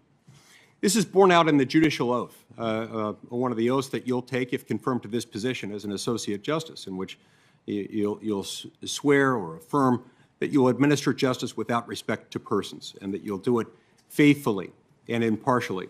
I read this to mean that you do it without consideration of external circumstances, external considerations, policy considerations, or otherwise. Now, this relates to some interaction that you and I had when you came before this committee for your confirmation to the U.S. Court of Appeals for the D.C. Circuit, where you now sit. In connection with that hearing, I submitted some questions to the record in which I asked you whether, to what extent, the Constitution protects rights that are not enumerated in the Constitution itself, and if so, to specify what those rights were. You responded by citing a number of cases, including Griswold versus Connecticut, Roe versus Wade, Loving versus Virginia, and a handful of others. You also suggested that the Ninth Amendment was a source for such rights, unenumerated rights. The Ninth Amendment, of course, states, quote, that the enumeration in the Constitution of certain rights shall not be construed to deny or disparage others retained by the people. Judge Jackson, what specific rights has the Supreme Court identified as flowing from the Ninth Amendment? And by that I mean specifically from the Ninth Amendment, rather than in sort of an also-ran list of other features of the Constitution that might back up a particular ruling. What rights has the Constitution identified as flowing specifically from the Ninth Amendment? Thank you, Senator. The Supreme Court, as I understand it, has not identified any particular rights flowing directly from the Ninth Amendment, although, as you said, the text of the amendment suggests that there are some rights that are not enumerated. Right, right. Its very existence and its very language suggests that, which opens up other questions as to how those are to be resolved. It's led to considerable debate among scholars and jurists alike as to whether, to what extent, in what way this is enforceable. Those rights are enforceable by the courts. But how would we go about deciding that? How would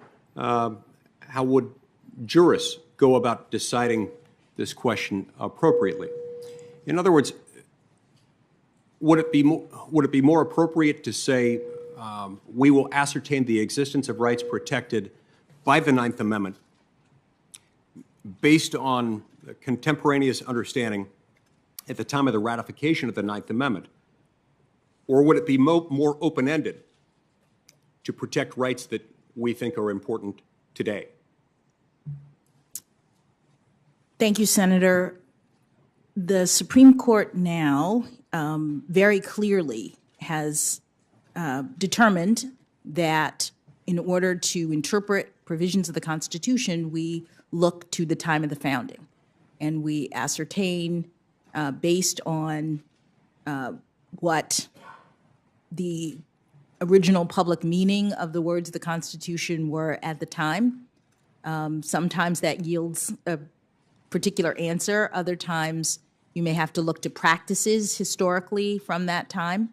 But that would be the way in which you would go about interpreting the Ninth Amendment. Could it also be that it leaves this to be decided at the discretion of the Supreme Court itself? In other words, not based on any historical precedent, but based on what the Supreme Court justices themselves deem appropriate at the moment? I don't think so. Why is that? Because the way in which the Supreme Court interprets the Constitution is with reference to the meaning of the text at the time. That it is one of the constraints, as I mentioned, in terms of my own way of handling, interpreting the law. One of the constraints is that you're bound by the text and what it meant to those who drafted it. At the time, gotcha, yeah. Now, on February 1st of this year, President Biden said that he was looking for a Supreme Court nominee. This was, as I recall, right after Justice Breyer announced that he would be stepping down and before he had announced whom he might nominate, that he was looking for a nominee, quote, with, quote, a judicial philosophy that's more one that suggests that there are unenumerated rights to the Constitution and all new members mean something, including the Ninth Amendment. So do you share the judicial philosophy that President Biden described in that statement? Senator, I haven't reviewed that statement, but I have not discussed anything about unenumerated rights with the President. Yes. Did President Biden ask you either about your judicial philosophy more broadly, separate and apart from the Ninth Amendment, or ask you about your approach to the Ninth Amendment? He did not. In a primary election debate that he had as a presidential candidate in Nevada in 2007, Joe Biden stated, quote, "I would not appoint anyone who did not understand that Section 5 of the 14th Amendment and the Liberty Clause of the 14th Amendment provided a right to privacy. That's the question I'd ask them. If that is answered correctly, that is the case, then it answers the question, which means they would support Roe versus Wade." I assume his reference to the Liberty Clause, I assume he's referring to the Due Process Clause of the 14th Amendment. In context, that appears to be what he's saying. Did President Biden ask you whether you agreed with his analysis of the 14th Amendment as it relates to the right to privacy? He did not.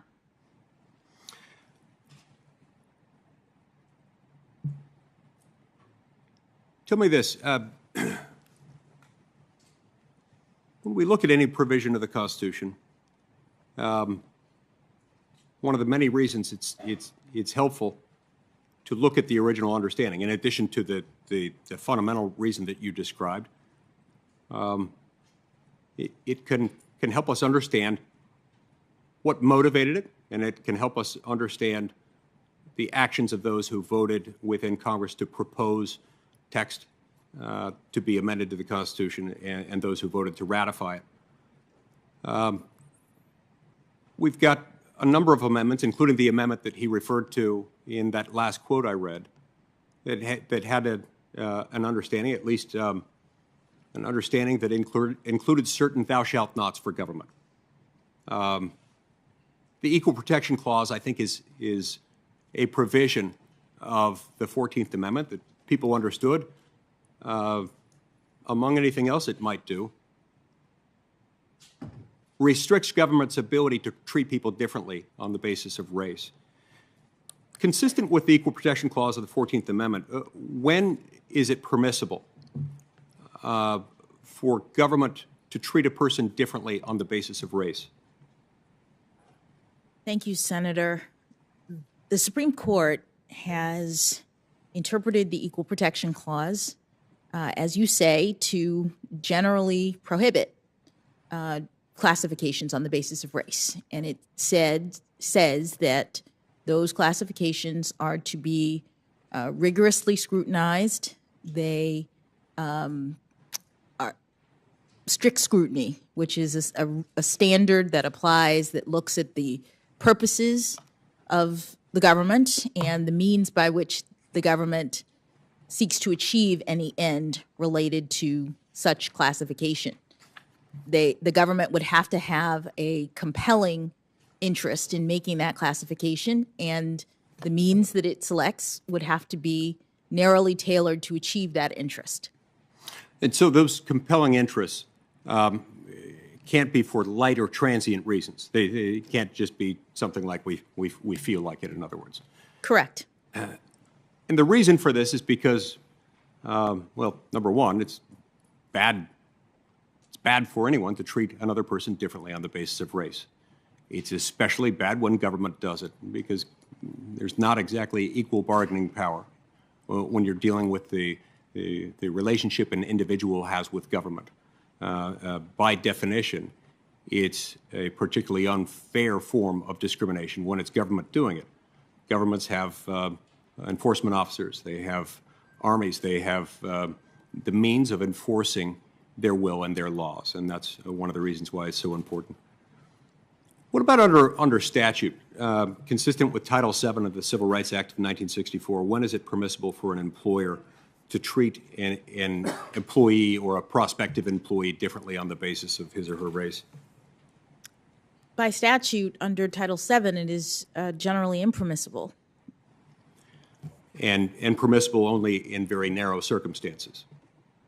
I believe so. And the statute itself has some restrictions in terms of to whom it applies, right. The employers. And some exclusions in terms of religious employers, for example, not being able to discriminate on the basis of race, but it exempts religious employers within certain spheres in order to be able to protect that religious employer's discretion to operate within its faith and the rules of its faith. And by doing that, it makes that much clearer. By making that distinction, it makes that much clearer that discrimination on the basis of race in employment is not something that the law smiles upon, nor should it. Let's talk about the Commerce Clause for a minute, if that's all right. Now, at the time of the founding, the founding fathers didn't foresee, and almost certainly could not have foreseen, the invention of radios, televisions, airplanes, the internet, and telephone networks. And yet, all of those things are governed by federal law and not by state law. Why is this constitutional? Well, Senator, the Commerce Clause was initially interpreted by the Supreme Court to be very broad, to allow for federal regulation of interstate commerce and the growth of the economy in this country. But over time, the Supreme Court has made clear that the Commerce Clause limits the federal government, that there is limited authority under the Commerce Clause. The state of the law now is such that the federal government, through the Commerce Clause, is only permitted to regulate channels of interstate commerce, instrumentalities of interstate commerce, and activities that substantially affect interstate commerce. And with respect to the third category, the Supreme Court has made clear in the Lopez case and in Morrison that non-economic activities are not covered by Commerce Clause authority. And in the NFIB case, the ACA case, the Supreme Court made clear that inactivity is also not covered and not authorized under the Commerce Clause. Right. And most of the items that I identified in my question, in fact, all of them, I believe, would fall into the category of channels and instrumentalities of interstate commerce. We're dealing with interstate airways, waterways, networks, things like that, things that depend for their existence, for their effectiveness on their operation interstate, such that they couldn't, no one could effectively regulate them and preserve their core function unless that was federal. Those fit into the category of the channels and instrumentalities. With the third item that you described, the substantial effects interstate commerce, is there much of a limiting principle there? I mean, you referred to Lopez and Morrison and NFIB versus Sebelius. To my knowledge, those are the only three cases the Supreme Court has decided since its ruling in 1937 on NLRB versus Jones and Laughlin Steel, which essentially created the modern substantial effects case, the modern substantial effects standard. Those are the only three instances in which the Supreme Court identified as outside the Commerce Clause authority something that Congress had enacted. Are these meaningful constraints in your view, or are they examples of Congress just getting reckless and sloppy in the way it drafted things? Some have argued, for instance, that as long as Congress doesn't get reckless and sloppy, it can do whatever it wants under those. Do you have any view on that? Well, these cases come through the courts, so I'll be general. The fact that Congress is limited in its authority under the Commerce Clause is established law. It is a fundamental principle of our constitutional order. And those limits that the Supreme Court has recognized do carve out categories of activity that Congress is not permitted, the federal government is not permitted to regulate. Non-economic activity is a category. Inactivity is a category. Now, the Supreme Court has also, through the Commerce Clause, established rules for things that the states may not do. This is referred to as the so-called dormant Commerce Clause. The dormant Commerce Clause acknowledges the power of Congress, the exclusive domain of Congress as being regulating interstate commerce. But there's no federal cause of action to allow for the invalidation of a state law under the Commerce Clause. It's been something that's been adopted by the courts. Is that an appropriate exercise of the court's judicial power, or does that amount to de facto legislation on the part of the courts? Well, Senator, I wouldn't characterize it. I know that that's what the Supreme Court has permitted. The Dormant Commerce Clause is a principle that supports the interstate nature and regulation and authority of the federal government. And so states are not permitted under that doctrine to discriminate against other states, to preference their own commerce in a way that interferes with interstate commerce. I want to turn back for a moment to a line of inquiry you had with Senator Durbin earlier today when you were talking about your sentencing in these child pornography cases. I want to make sure that I understand your answer there.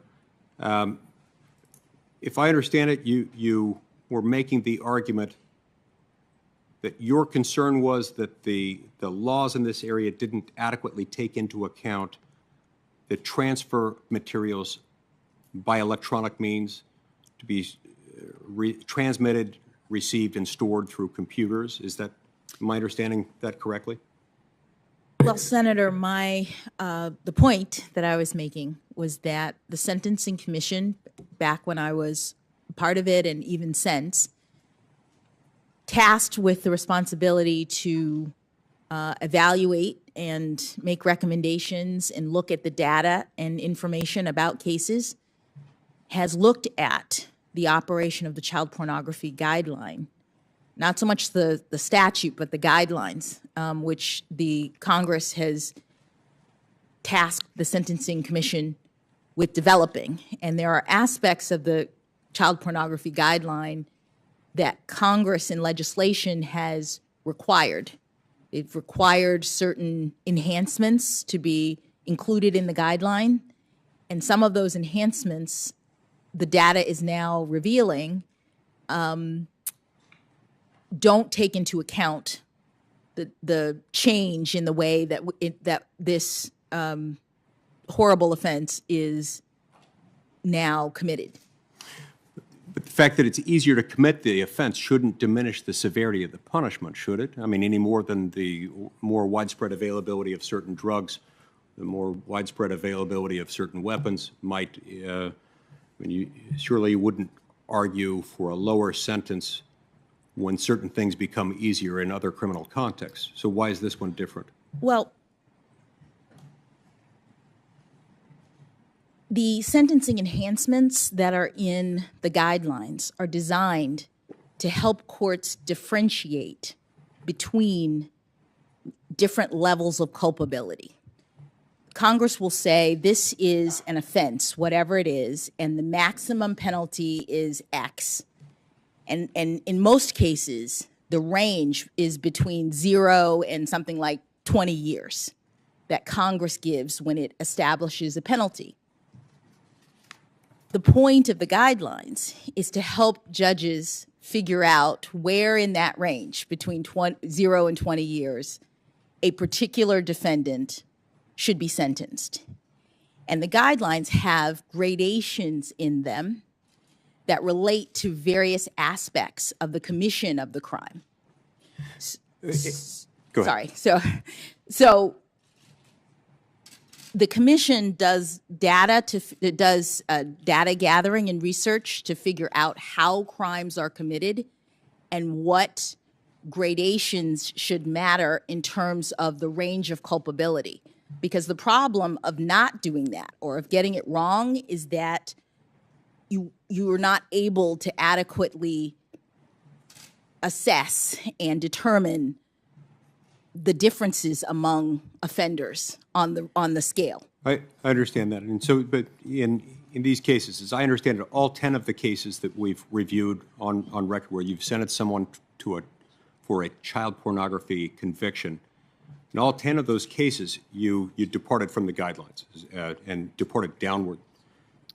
It's hard for me to understand departing from those in every case you've got, because isn't a departure supposed to be grounded in a finding that it's outside the heartland of cases in that range, cases of that sort?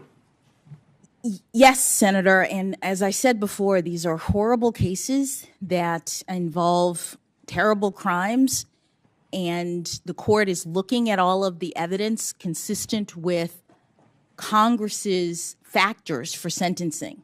The guidelines are one factor, but the court is told that you look at the guidelines, but you also look at the nature and circumstances of the offense, the history and characteristics of the offender. There are a series of factors.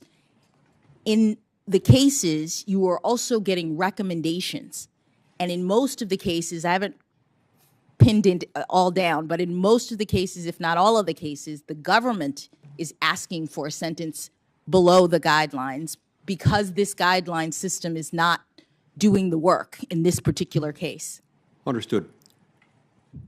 Section 230 of the Communications Decency Act provides a degree of immunity for tech companies operating in the space of being online interactive service providers. It immunizes them from certain causes of action that would otherwise apply against them.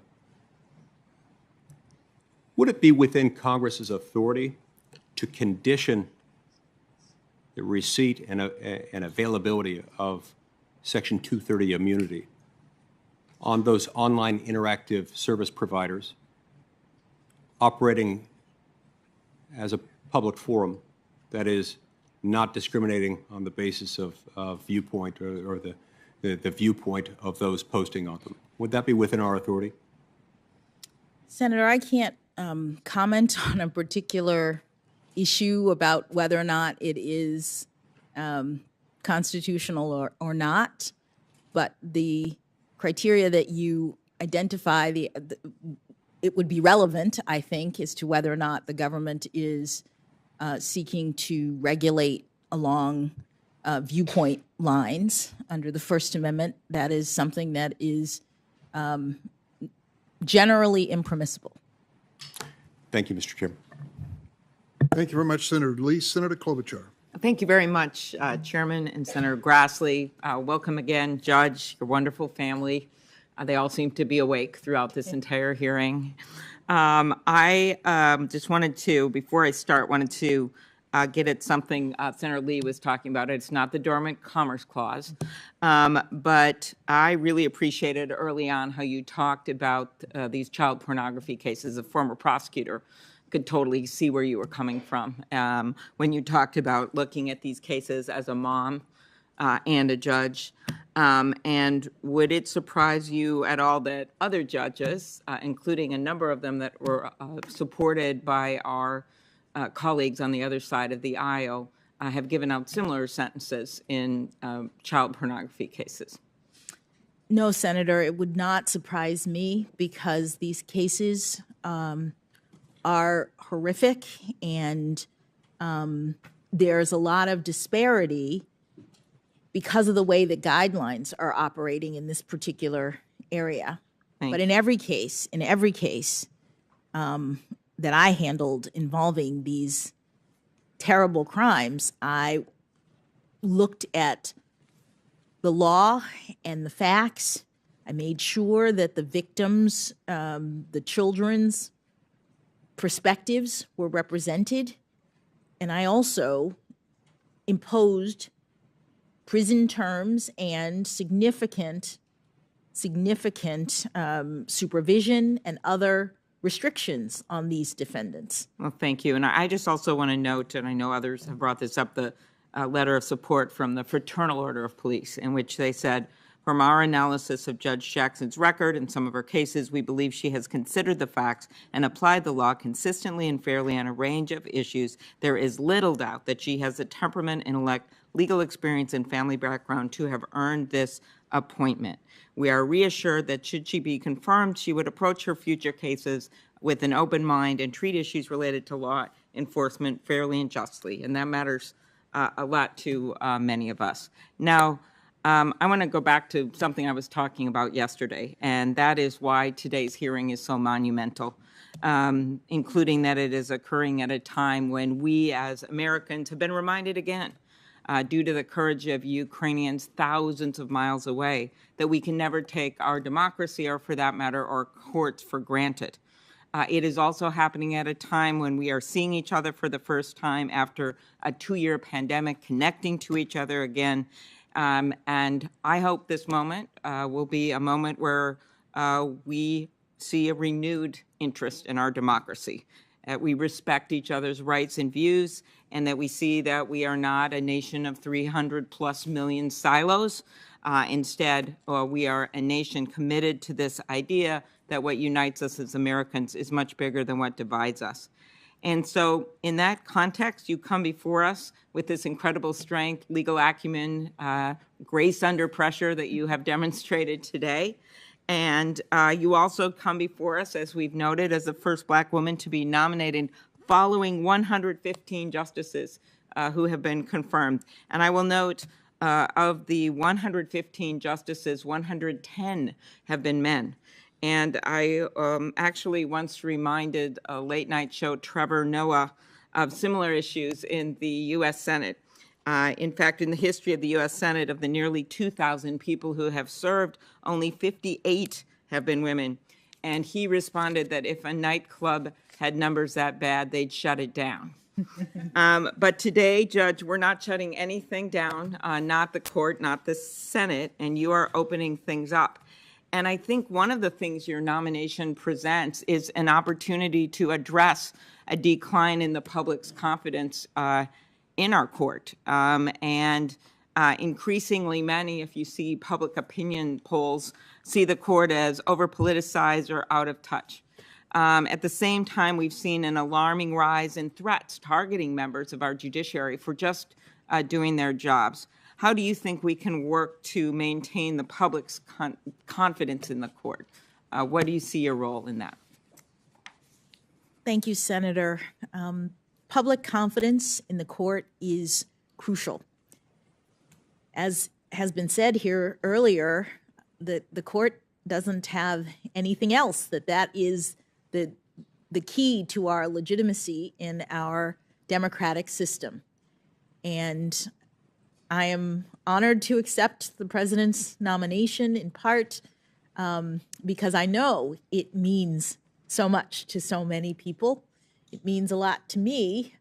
I am here standing on the shoulders of generations of Americans who never had anything close to this kind of opportunity.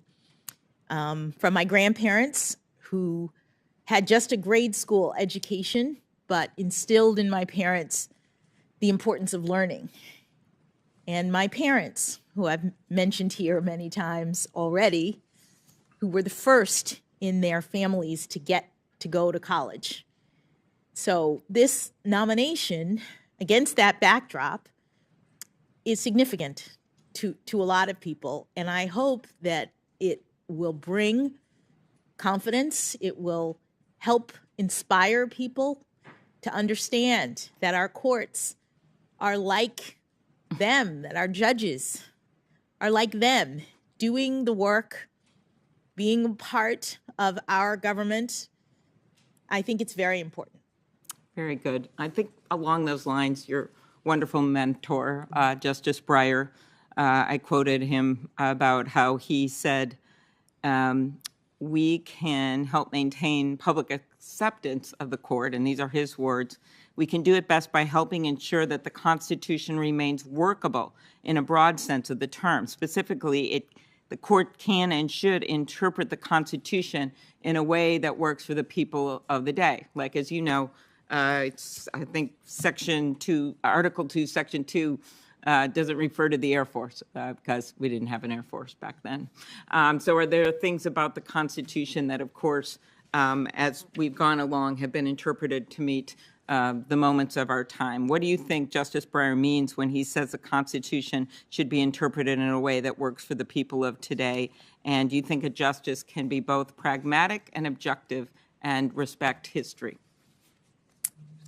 I do, and I think that the justices have demonstrated that. Some of their recent opinions have had to deal with modern technologies that did not exist at the time of the founding. So, for example, the Riley case, Carpenter case, these were Fourth Amendment decisions in which the court was asked to determine whether or not it violated the Fourth Amendment for the police to search someone's cell phone without a warrant, or for the police to use GPS location data to determine where someone had been without a warrant.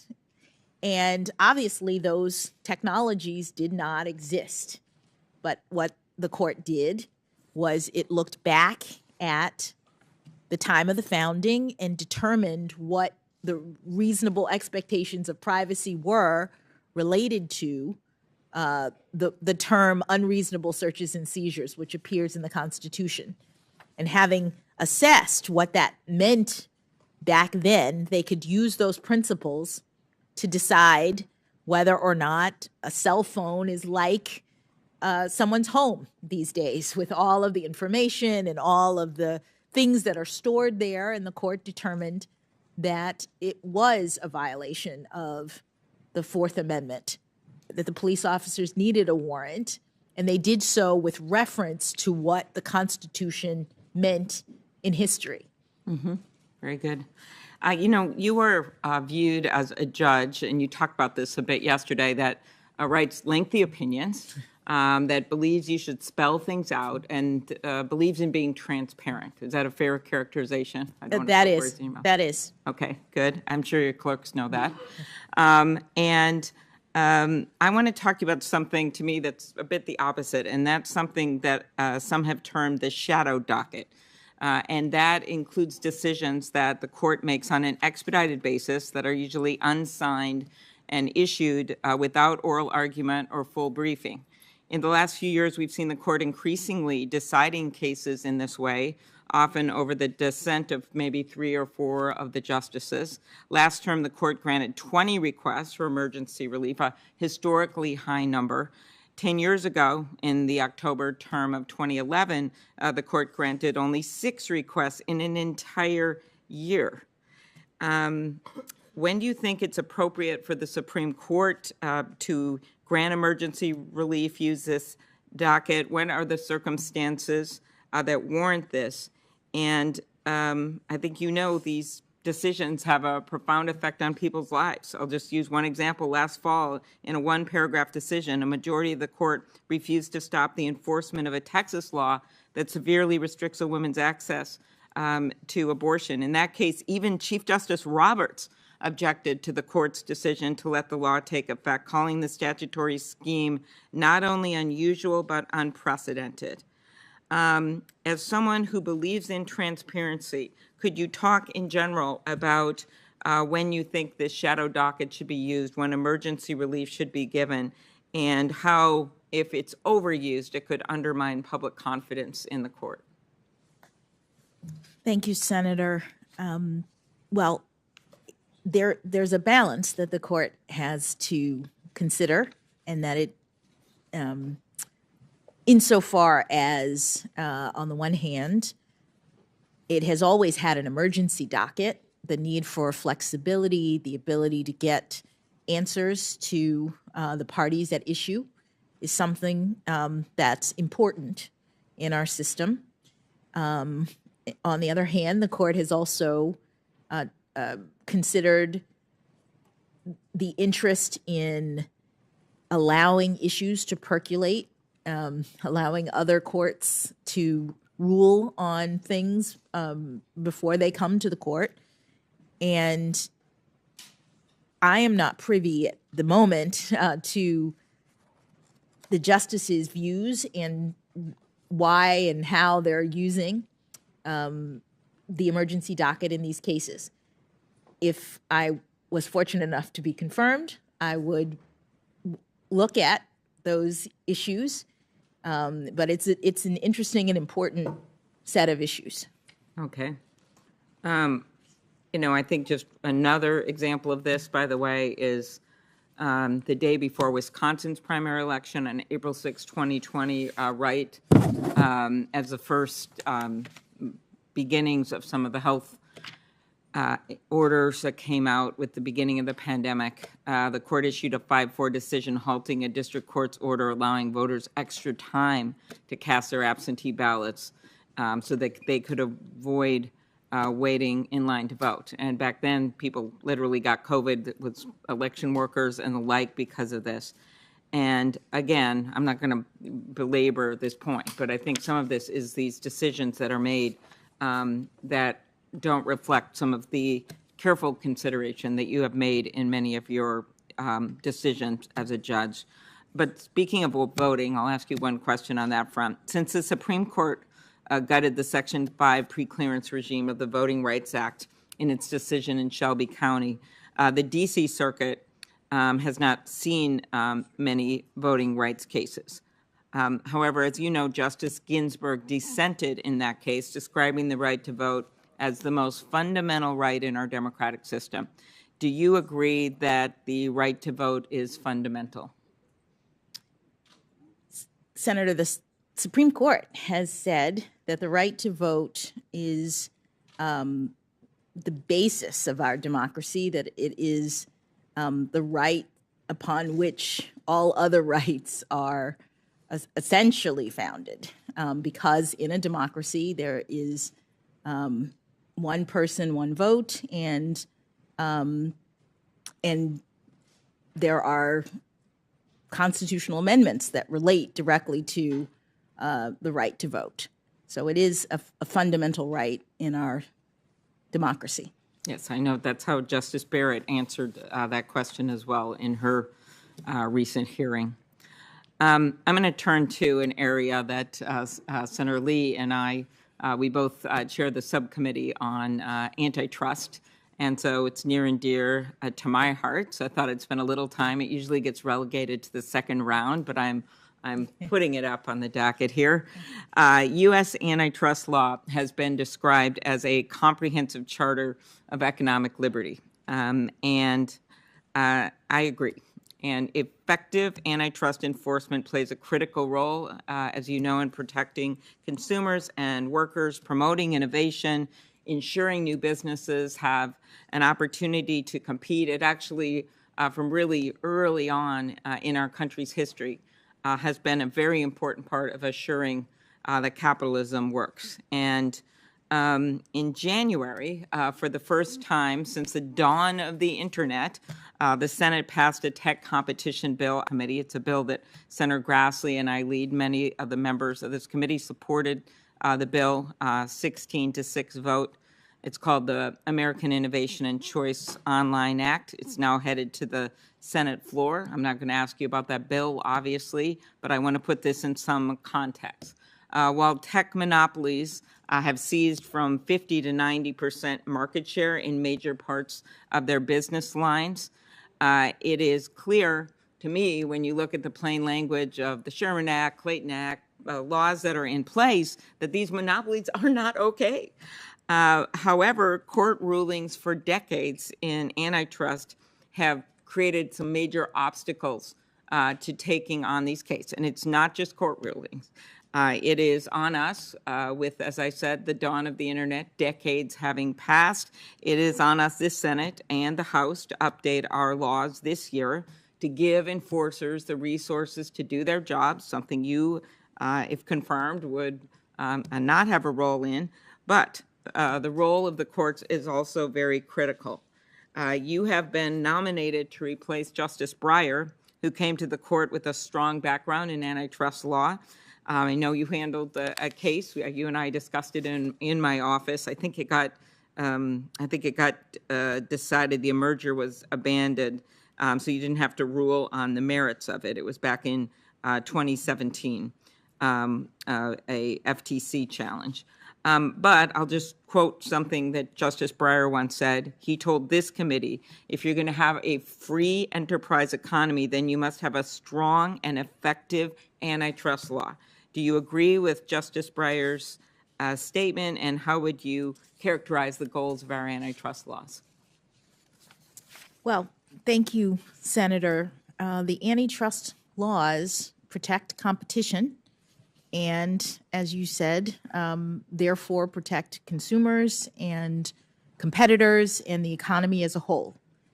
And the Sherman Act and the Clayton Act are broad in their in their statements, in their protections, and there's a lot of precedent in this area. If I were confirmed, I would use my methodology to look at the precedents in these areas to ensure that any legislation that I was considering is interpreted according to the text, consistent with Congress's intent. And in the area of antitrust, that is ensuring that there is consumer protections. Mm-hmm. Very good. And just to play it out a little bit, since the 1980s, the court in cases like Trinco and Credit Suisse, Ohio v. American Express, has really made it increasingly difficult to enforce the antitrust laws and protect competition. And during that same time, and I know many of my colleagues know this, we have seen a rise in industry consolidation, market power, not only in tech with companies like Google and Amazon and Facebook and Apple, but also across our economy, really in everything from pharma to cat food to caskets. What role do you think that congressional intent should play in the court's interpretation of the antitrust laws? And I say that because I think that we're dealing with some cases where justices have actually substituted their own ideologies for the intent of Congress in originally passing the laws. And I think it was Justice Souter who once said before this committee, when we are dealing with antitrust laws, we are dealing with one of the most spectacular examples of delegation to the judiciary that our legal system knows. And he added this, certainly a respect for legislative intent has got to be our anchor for interpretation. So what role do you think congressional intent should play in the court's interpretation of the antitrust laws? Thank you, Senator. So I've interpreted a number of statutes in my near decade on the bench. And in every case, the text of a statute is what the court looks at in order to ascertain what the legislature intended. And that is important because, as I've said, courts are not policymakers, and judges should not be importing their own policy preferences. Judges are restrained in our constitutional scheme in order to affect the will of Congress in terms of their interpretation of the laws. Okay, thank you. I'm going to turn to another topic, and that's freedom of the press, New York Times v. Sullivan, 1964 case. We have recently witnessed, as you know, unprecedented attacks on journalists and journalism, whether it's violence overseas, recently losing, sadly, members of the press just in the last month in Ukraine, or threats and intimidation at home. This is very concerning to me, given the important role of the First Amendment. My dad was a newspaper reporter, so the issues hit home for me. Can you talk about your view of the role of journalists in our democracy? Thank you, Senator. Journalists, freedom of the press is protected by the First Amendment. It is about the dissemination of information, which is necessary for a democratic form of government.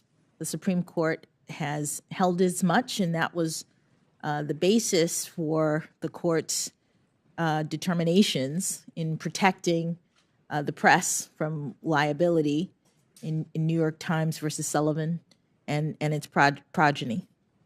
Okay. As you know, that ruling was a unanimous ruling in support of the First Amendment, and the court held that when newspapers report on public officials, they're only liable for untrue statements that are published with knowledge or reckless disregard for whether the statement was false. The court in Sullivan based its decision on our country's, quote, profound national commitment to the principle that debate on public issues should be uninhibited, robust, and wide open. That's their quote. And it recognized that, quote, erroneous statement is inevitable in free debate, end quote, and, quote, must be protected if the freedoms of expression are to have the breathing space that they need to survive.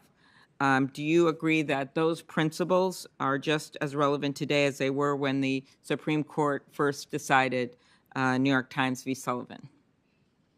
New York Times v. Sullivan is the continuing binding precedent of the Supreme Court, and it does state the principles that the court has determined are undergirding the First Amendment right to free press. Okay. And last summer, actually, in Berisha v. Lawson, the Supreme Court declined to review a case in which the 11th Circuit applied New York Times v. Sullivan. Justice Thomas and Justice Gorsuch each dissented from the decision not to grant cert, arguing that the court should reconsider its holding in Sullivan. How would you approach a case that sought to limit or overturn the central holding in New York Times v. Sullivan? Thank you, Senator.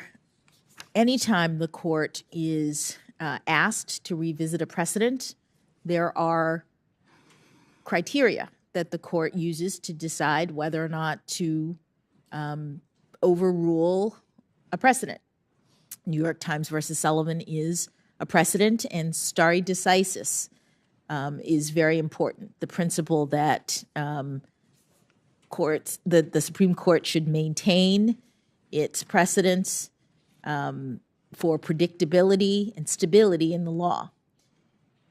If the court is asked to revisit a precedent, its criteria, what it looks at, are whether the precedent is wrong, and in fact egregiously wrong, the court has said, whether there's been reliance on that precedent, whether there are other cases that are similar to the precedent or that relied on the precedent that have now shifted so that the precedent is no longer on firm footing.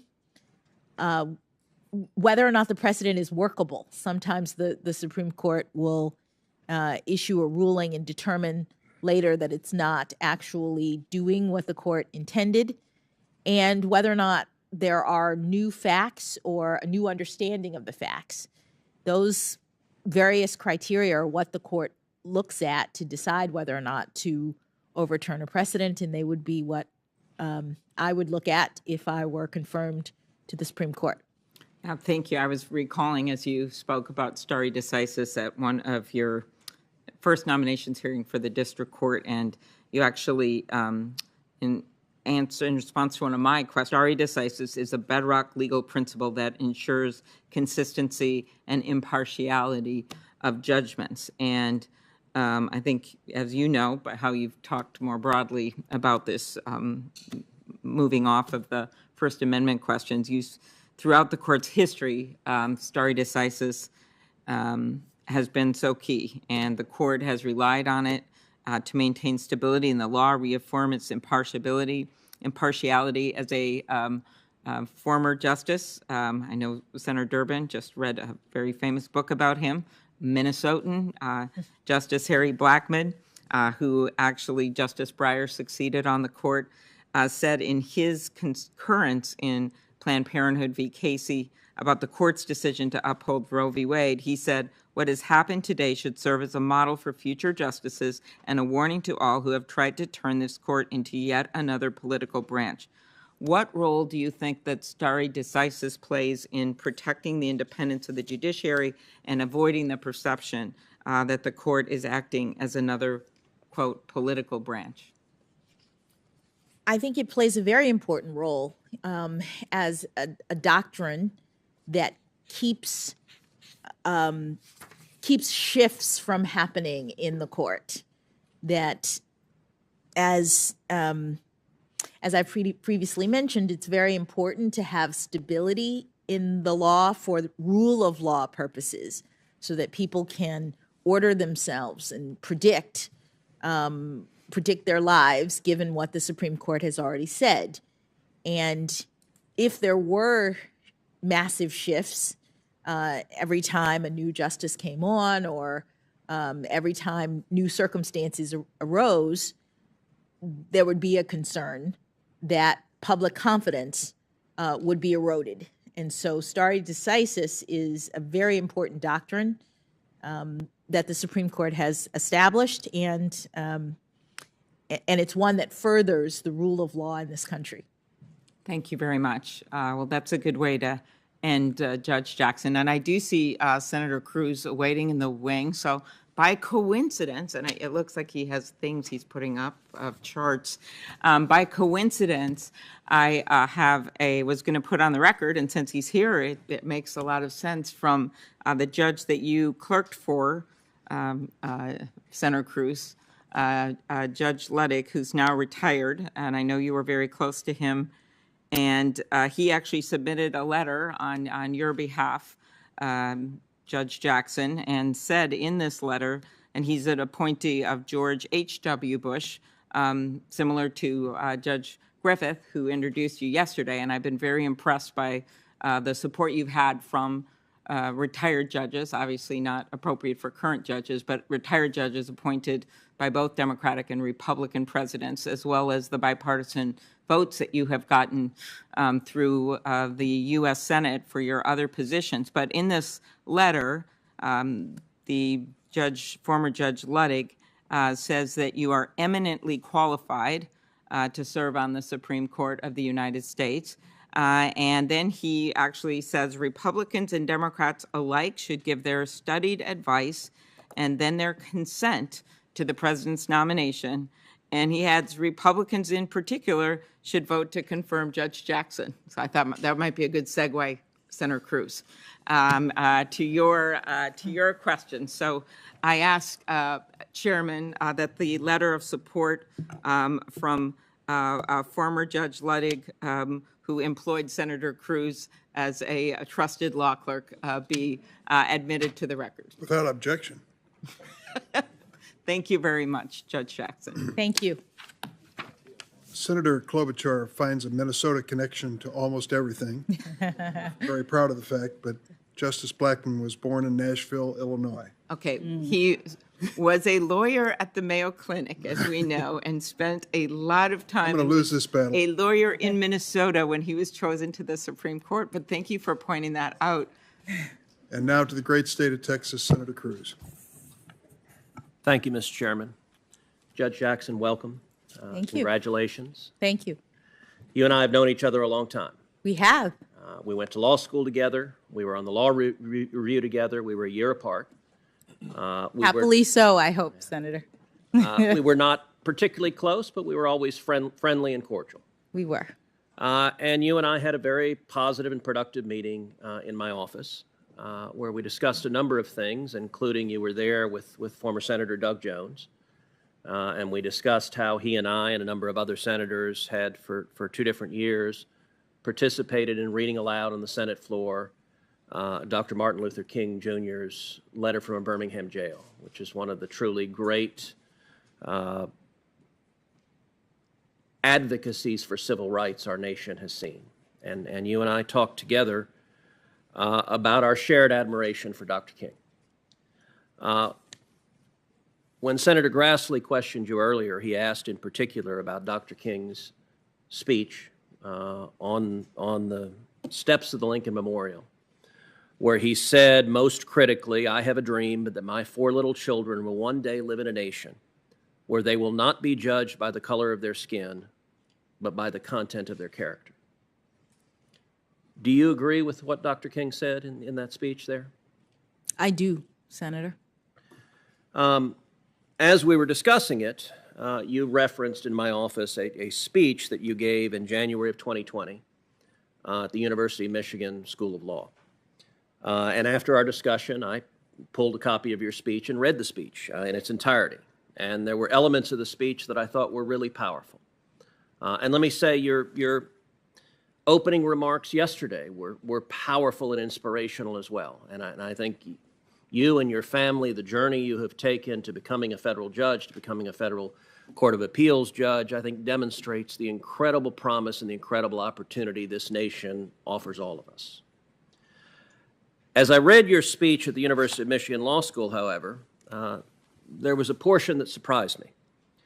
And in particular in that speech, you referenced the work of, quote, acclaimed investigative journalist Nicole Hannah-Jones, and her, and again, this is a quote from the speech, provocative thesis that America was born in, provocative thesis that the America that was born in 1776 was not the perfect union that it purported to be.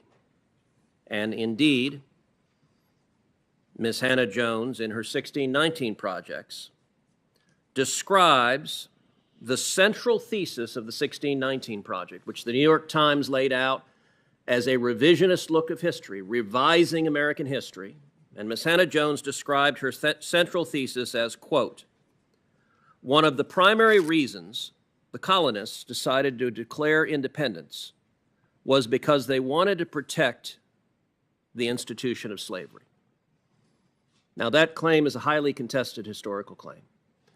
Do you agree with Ms. Hannah-Jones that one of the primary reasons the colonists decided to declare independence is because they wanted to protect the institution of slavery?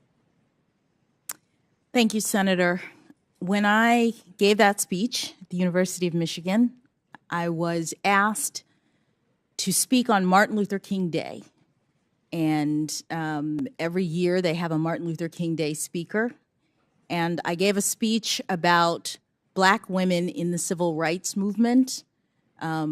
Most of the speech, if not all of the speech, was focused on African American women, their contributions to the civil rights movement, unsung contributions in many cases, and then some of the more recent African American women who have made claims, who have done things in our society.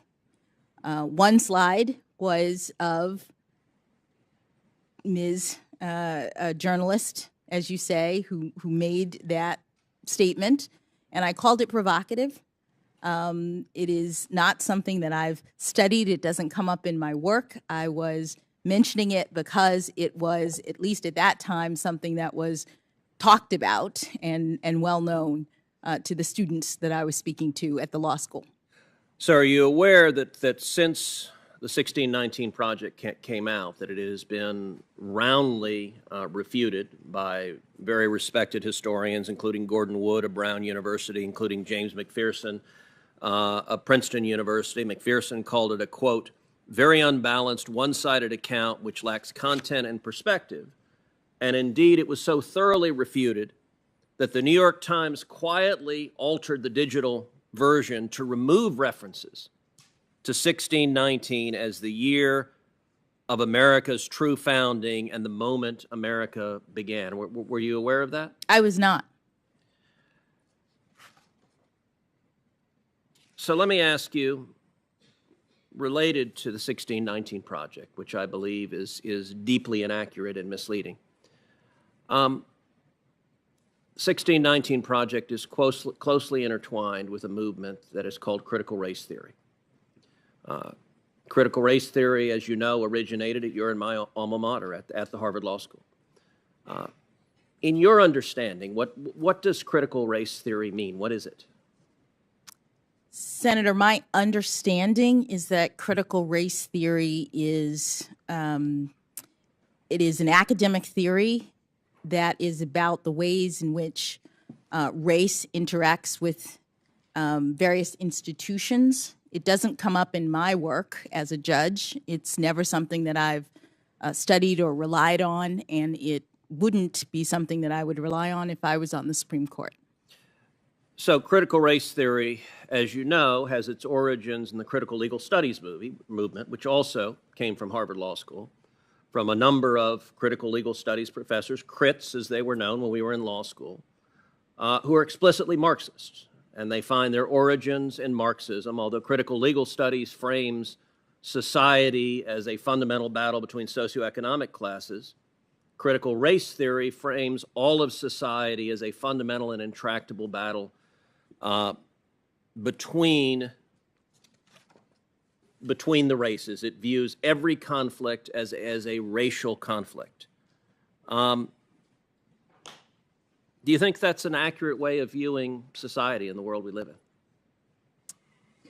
Senator, I don't think so, but I've never studied critical race theory and I've never used it. It doesn't come up in the work that I do as a judge. So with respect, I find that a curious statement because you gave a speech in April of 2015 at the University of Chicago in which you described the job you do as a judge. And you said sentencing is just plain interesting because it melds together myriad types of law, criminal law, and of course constitutional law, critical race theory. So you described in a speech to a law school what you were doing as critical race theory. And so I guess I would ask, what did you mean by that when you gave that speech? With respect, Senator, the quote that you are mentioning there was about sentencing policy. It was not about sentencing. I was talking about the policy determinations of bodies like the Sentencing Commission when they look at a laundry list of various academic subjects as they consider what the policies should be. Okay, but you were vice chair of the Sentencing Commission, so let me ask again, what did you mean by, because that was an official responsibility of yours, what did you mean by what you were doing was critical race? What I meant was that there are a number of, that slide does not show the entire laundry list of different academic disciplines that I said relate to sentencing policy, but none of that relates to what I do as a judge. So let me ask you a different question. Is critical race theory taught in schools? Is it taught kindergarten through 12th?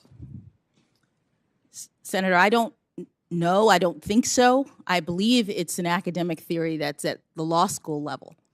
Okay. As you may recall, during the confirmation hearings of Justice Amy Coney Barrett, there was a great deal of attention paid to the fact that Justice Barrett served as a board member on the Board of Trustees of a religious private school, and the press focused very intensely on the views of that school. In your questionnaire to this committee, you disclosed that you are similarly on a board, specifically the Board of Trustees for the Georgetown Day School, and that you've been a board member since 2019 and you're currently still a board member. Is that correct? That is correct.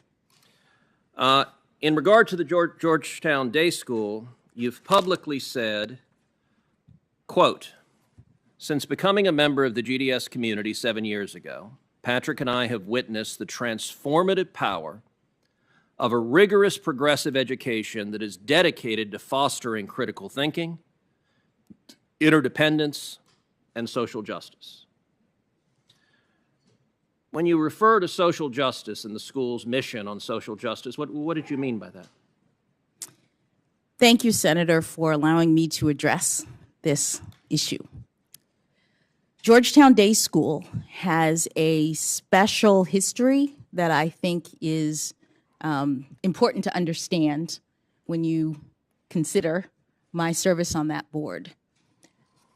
The school was founded in 1945 in Washington, D.C. at a time in which, by law, there was racial segregation in this community.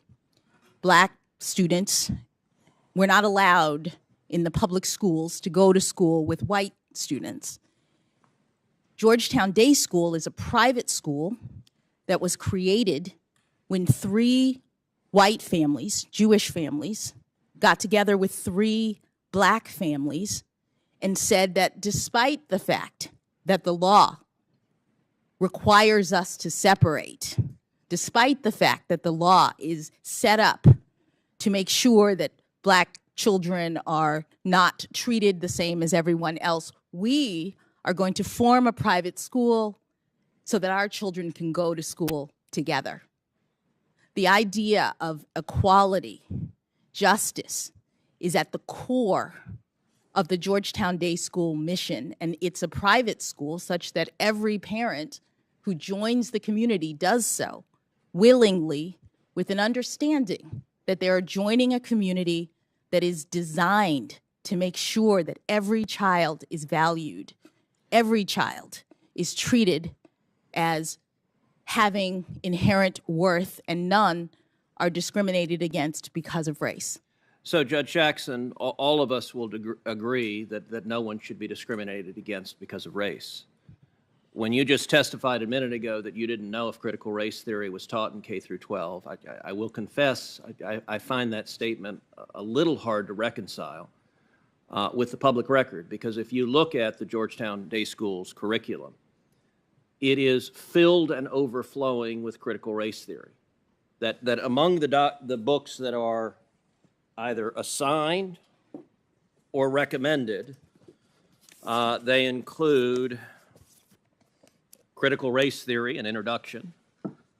They include The End of Policing, an advocacy for abolishing police. They include How to Be an Anti-Racist by Ibram Kendi. They include literally stacks and stacks of books, and I'll tell you two of the ones that were most stunning. They include a book called Anti-Racist Baby by Ibram Kendi. And there are portions of this book that I find really quite remarkable. One portion of the book says babies are taught to be racist or anti-racist. There is no neutrality. Another portion of the book, they recommend to babies confess when being racist. Now, this is a book that is taught at Georgetown Day School to students in pre-K through second grade, so 4 through 7 years old. Do you agree with this book that is being taught with kids that babies are racist? Senator,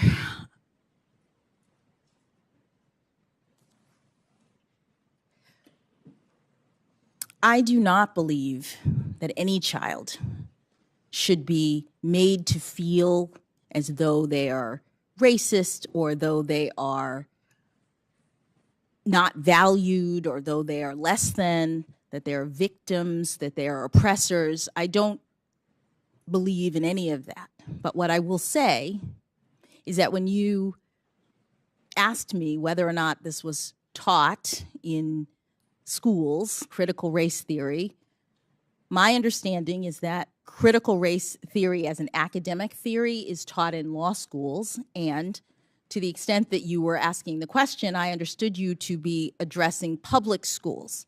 Georgetown Day School, just like the religious school that Justice Barrett was on the board of, is a private school. Okay, so you agree critical race theory is taught at Georgetown Day School? I don't know, because the board is not, the board does not control the curriculum. The board does not focus on that. That's not what we do as board members, so I'm actually not sure. Well, and I'll note that the board is chaired by Professor Fairfax, your college roommate who introduced you yesterday, so the two of you serve on the board together. Another book that is on the summer reading for 3rd through 5th grade is a book called Stamped for Kids, again by Ibram Kendi. I read the entirety of the book, and I will say it is an astonishing book. On page 33, it asks the question, can we send white people back to Europe? That's on 33. That's what's being given to 8 and 9 years old. It also, on page 115, says the idea that we should pretend not to see racism is connected to the idea that we should pretend not to see color. It's called color blindness.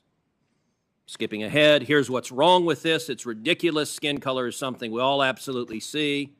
Skipping ahead, so to pretend not to see color is pretty convenient if you don't actually want to stamp out racism in the first place. Now, what this book argues for is the exact opposite of what Dr. King spoke about on the floor of the Lincoln Memorial. And are you comfortable with these ideas being taught to children as young as 4 in respect to the first book, as young as 8 and 9 in respect to the second book? Senator, I have not reviewed any of those books, any of those ideas. They don't come up in my work as a judge, which I'm respectfully here to address. In my work as a judge, which is evidenced from my near decade on the bench. Okay, good. I am- Then let's go back to your work as a judge. As was noted in the first slide, you discussed sentencing as being related to critical race theory. And earlier, there's been some back and forth as Democratic senators have tried to address your sentencing patterns as it concerns child pornography. And I'll confess, Judge Jackson, as I listened to your testimony, I believe you are someone who is compassionate. I believe you care for children, obviously your children and other children. But I also see a record of activism and advocacy as it concerns sexual predators that stems back decades and that is concerning. You wrote your note on the Harvard Law Review on sex crimes. Your note is your major academic work on the Law Review, and yours is entitled Prevention versus Punishment Towards a Principled Distinction in the Restraint of Released Sex Offenders. And in it, you argue, and I quote, a recent spate of legislation purports to regulate released sex offenders by requiring them to register with local law enforcement officials, notify community members of their presence, undergo DNA testing, and submit to civil commitment for an indefinite term. Although many courts and commentators herald these laws as valid regulatory measures, others reject them as punitive enactments that violate the rights of individuals who have already been sanctioned for their crimes. Under existing doctrine, the constitutionality of sex offender statutes depends upon their characterization as essentially preventative rather than punitive. And what you go on to explain is if they're viewed as punitive, they are unconstitutional. If they're viewed as preventative, they are not. And throughout the course of your note, you argue they should be viewed as punitive and therefore unconstitutional. Indeed, in the second to last page, you go through each of those four categories.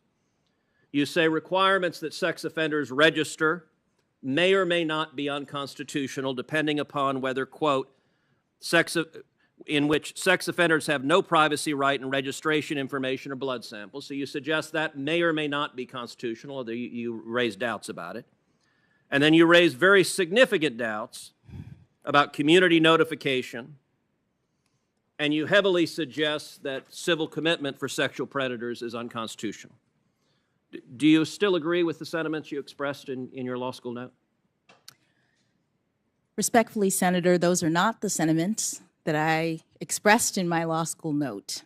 My law school note was about sex offender registration laws, which at the time were relatively new. As you know from our time in law school, one of the things that law school students do is they look for new developments in the law and they try to analyze them. That's something that makes for good fodder for a law school note. My note, which came out in 1996, was shortly after there were new Megan's laws. And the point that I was making was not that the laws were bad, that the laws were wrong. I was trying to assess something that is sort of fundamental in terms of the characterization of the laws. I didn't say that they were unconstitutional one way or the other. What I was trying to assess was how they are characterized. Some courts would look at those laws and call them preventative, and that has a certain set of consequences. Some courts would call them punitive, and that has a certain set of consequences. And what I was trying to do is figure out how to make the determination whether they were punitive or preventative. Well, your note argued that they were punitive, and I would note that view, there have been some on the bench that have advocated that. The Supreme Court in 1997 decided a case called Kansas versus Hendricks, in which it upheld Kansas's civil commitment statute. That was a 5-4 vote. This has been a question that has been close at the Supreme Court. And I would note beyond that, that in terms of the prevalence of these statutes, all 50 states and D.C. have registry requirements. 47 states have community notification requirements. All 50 states have DNA or blood banks for sex offenders requirements. And 20 of the states, the federal government in D.C., have laws that allow for the indefinite detention of sex offenders. I would note in the state of Texas, a state court of appeals, relying on very much the same sort of reasoning you advocated in your note, struck down Texas's sexually violent predator civil commitment law. At the time I was the Solicitor General of Texas, I personally argued that appeal in the Texas Supreme Court. And the Texas Supreme Court unanimously reversed the Court of Appeals and upheld our statute. And if the views you advocated in law school prevailed, civil commitment laws across the country would be struck down, releasing sexual predators. And under the argument, community notification and DNA bank laws could well be struck down as well. Is that an outcome that should concern people?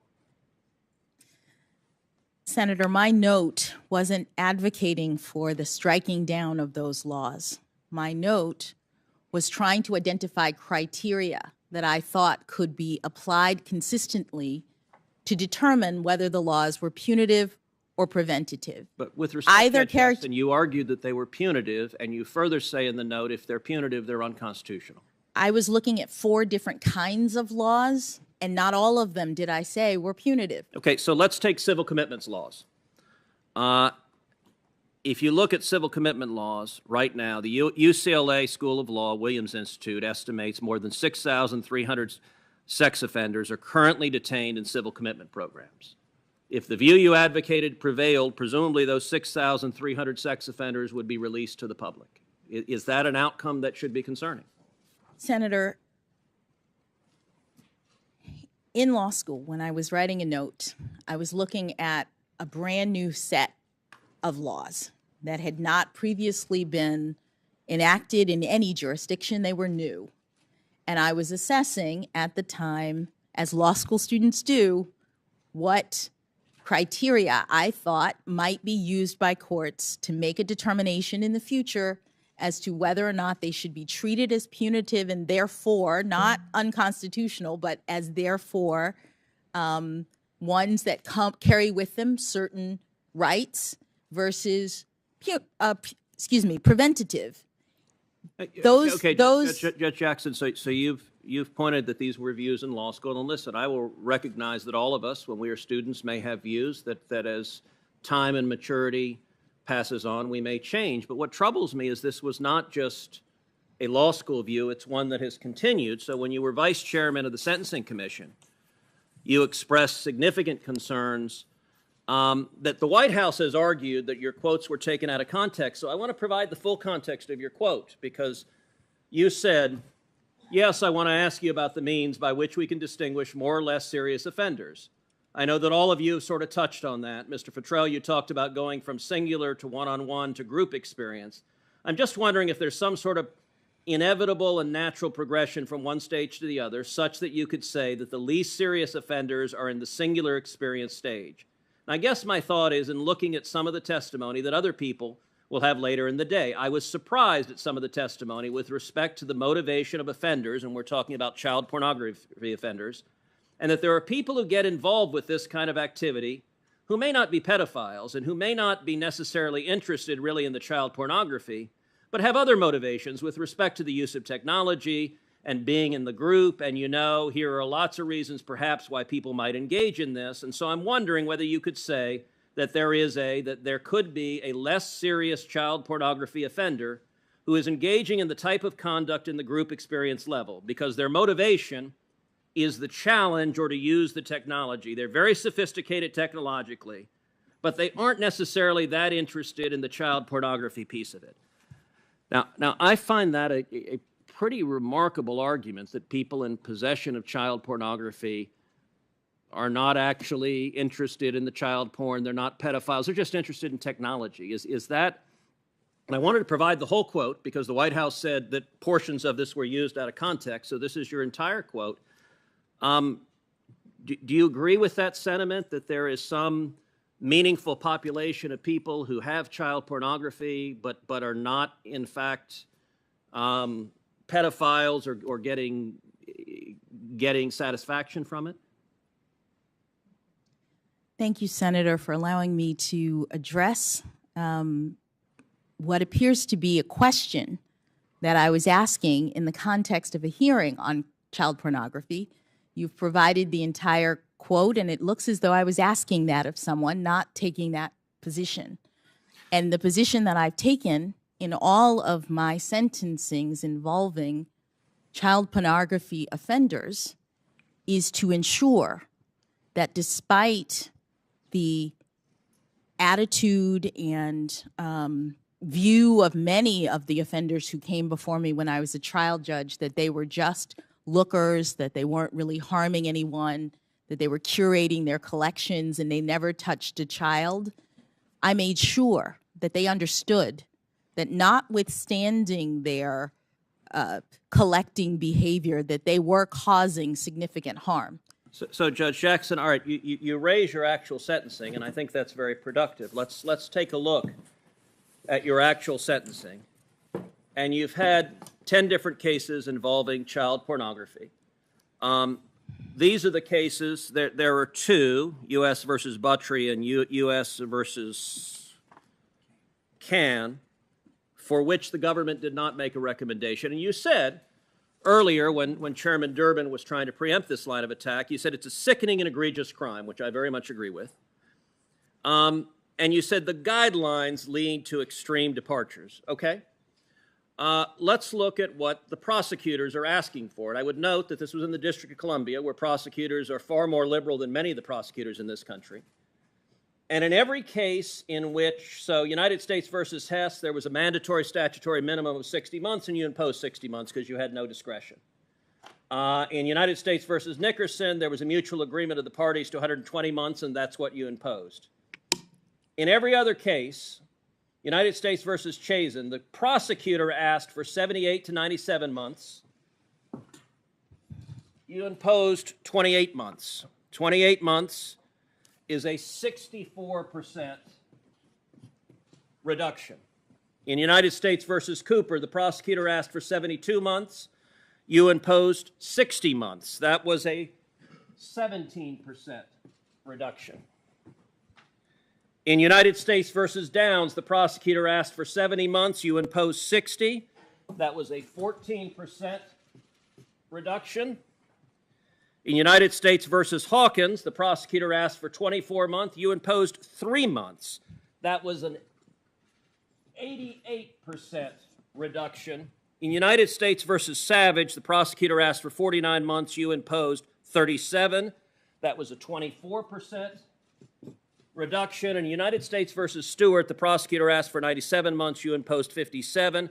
That was a 41% reduction. Every single case, 100% of them, when prosecutors came before you with child pornography cases, you sentenced the defenders to substantially below, not just the guidelines, which are way higher, but what the prosecutor asked for on average of these cases, 47.2% less. Now, you said you made sure the voice of the children was heard. Do you believe in a case like United States versus Hawkins, where the prosecutor asked for 24 months and you sentenced the offender to only 3 months? Do you believe the voice of the children is heard when 100% of the time you're sentencing those in possession of child pornography to far below what the prosecutor's asking for? Yes, Senator, I do. Could you explain how? I will. A couple of observations. One is that your chart does not include all of the factors that Congress has told judges to consider, including the probation office's recommendation in these cases. Well, Judge Jackson, we don't have those probation. The committee has not been given the probation office's recommendation. We would welcome them. Mr. Chairman, I would love to see those. We don't have access to them. The second thing I would say is that I take these cases very seriously as a mother, as someone who, as a judge, has to review the actual evidence in these cases and, based on Congress's requirement, take into account not only the sentencing guidelines, not only the recommendations of the parties, but also things like the stories of the victims. Also things like the nature and circumstances of the offense and the history and characteristics of the defendant. Congress is the body that tells sentencing judges what they are supposed to look at. And Congress has said that a judge is not playing a numbers game. The judge is looking at all of these different factors and making a determination in every case based on a number of different considerations.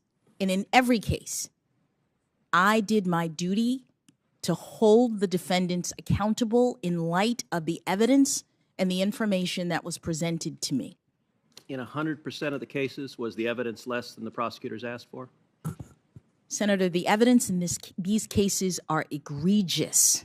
The evidence in these cases are among the worst that I have seen, and yet, as Congress directs, judges don't just calculate the guidelines and stop.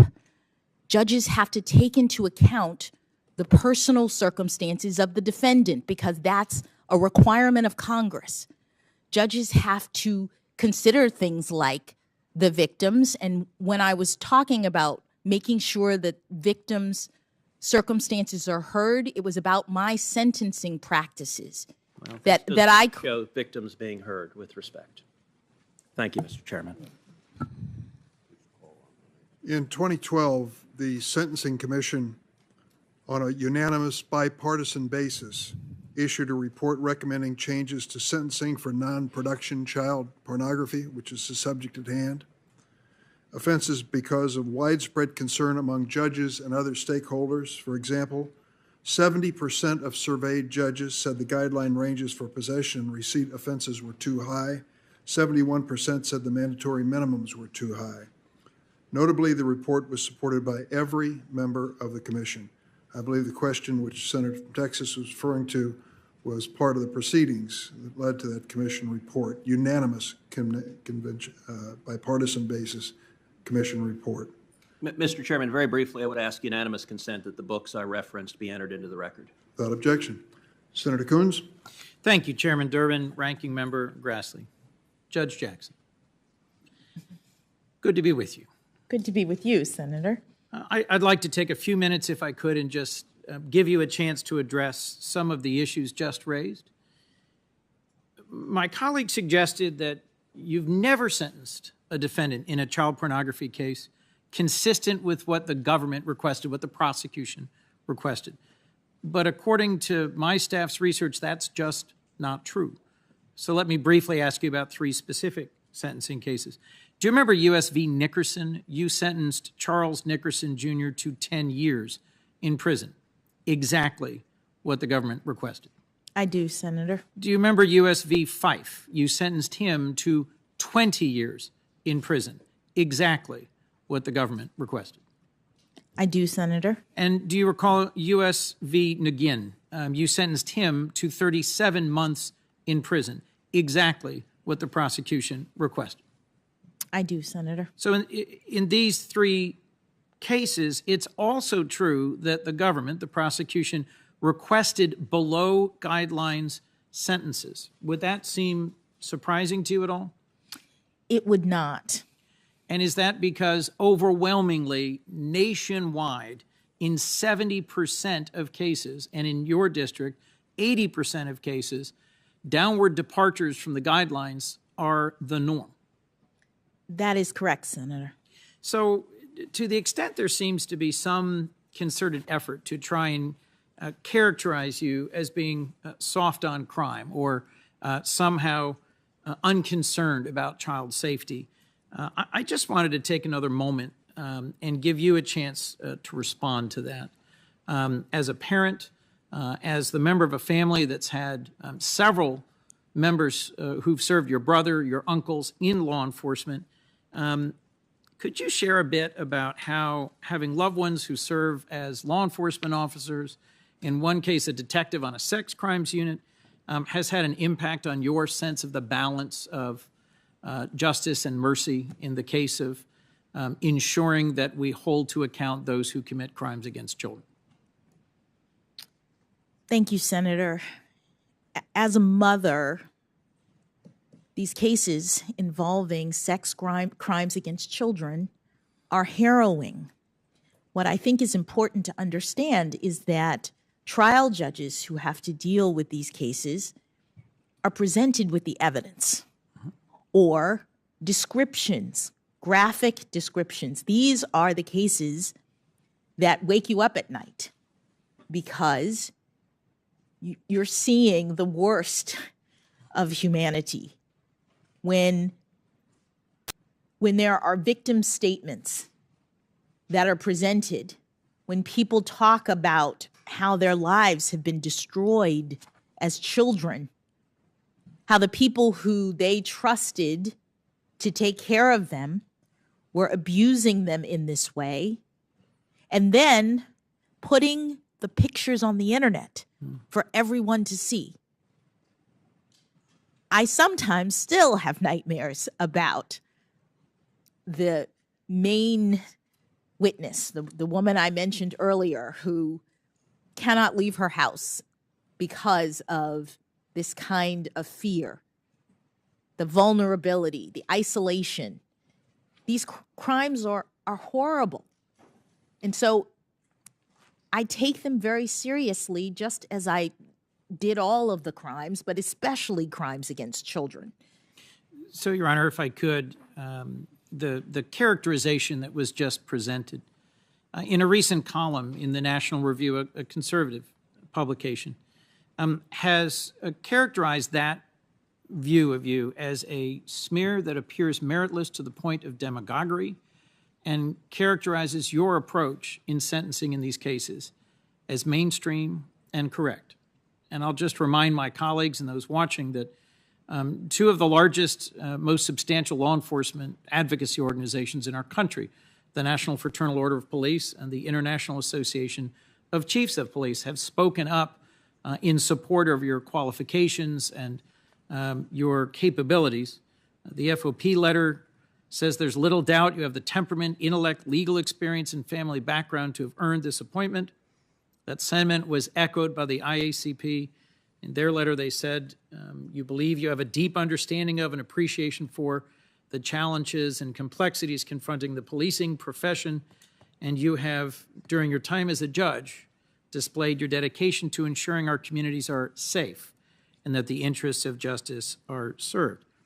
I find it hard to believe that these organizations, having looked closely at your judicial decisional record, your sentencing decisions, your lifetime conduct, would have taken those unusual steps to be that forceful in supporting you if, in fact, you had somehow a disturbing record of coddling child pornographers or being soft on crime. In fact, Judge, your record, in my view, demonstrates you're an even-handed and impartial judge. And I can see that when I look at cases you've ruled on that involve very politically charged or partisan interests. You've delivered rulings on both sides for plaintiffs and defendants. And in my review of your record, you've put any personal views or concerns aside. You've based your decisions on the argument of the parties, the facts in the record, the applicable law and precedent. And the well-reasoned and thorough opinions you've written show to me a judge striving to make even-handed decisions based on facts and law, not on some caricature of a leftist agenda. But don't just take my word for it. We've received an outpouring of support for your nomination. As we'll hear on Thursday, a very wide range of groups and individuals have sent letters or testimony to this committee in support of your nomination. It's no surprise to me that your legal mind, your experience, your temperament inspire strong support from some of the best and brightest of our legal community. And I think it's worth highlighting that among those many who have written to us are included well-respected conservative and Republican lawyers and Republican-appointed judges who agree with my characterization that you're an even-handed and impartial judge. We've received a letter from 24 conservative lawyers who held positions in Republican administrations or are well known for their conservative political or legal views, who wrote this committee to urge your speedy confirmation. They praised your character and intellect and called you, and I quote, a truly excellent person. I'd like to focus, though, on the way that these conservative lawyers characterized your judicial decision-making, which is, after all, the core issue before us, is whether you are the sort of judge at the district court, circuit court, that should be elevated to the Supreme Court. And they note in this letter that in nearly 10 years on the bench, as a district judge and then in the Court of Appeals, Judge Jackson has been involved in thousands of cases, running the full range of federal law. Your approximately 500, I think it's more than 570 now, opinions written during this time have, and I'm quoting, demonstrated complete command of the legal subject matter, a judicious and even-handed approach, a fine ability to express yourself with force and great clarity. They've also demonstrated, and I'm quoting, another attribute essential for a judge, a sense of empathy for the situations of others. Judicious and even-handed. These prominent conservative lawyers want this committee to know you're judicious and even-handed and recommend you for the Supreme Court without reservation, despite having noted they differ with you concerning some political or partisan issues. And they're not alone. Judge Griffith, in a letter to this committee, and then followed up with personal testimony in your introduction yesterday, a judge appointed by former President George W. Bush enthusiastically supports your nomination. I was struck by his description of your intellectual capacity, your keen legal mind, as well as your character and judicial approach. And now I'm quoting from his testimony to this committee yesterday. Judge Jackson, he told us, is an independent jurist who adjudicates based on the facts and the law, not as a partisan. He went on, as Justice Scalia taught us, an indispensable feature of the republic the Constitution created is an independent judiciary of judges who've taken an oath not to a president or a party, but to the American people and to God, that they will be impartial. And he concluded that you, Judge Jackson, have demonstrated an unwavering commitment to that oath. That's a conservative judge appointed by a Republican president who told this committee he's confident you'll decide cases based on the facts and the law, not as a partisan. Now, I value the working relationships I have with my colleagues on both sides of the aisle. We can and do at times have fierce policy disagreements, but we also work together to try and find ways as lawmakers and individuals to respect each other. And I take it as a personal sort of badge or a source of pride when someone with whom I really disagree on one issue is able to legislate with me on another. And so I imagine, Your Honor, it must be gratifying to know that a judge who literally sat in judgment of, reviewed dozens and dozens of your opinions. In fact, I think he reversed you once. Oh, more than.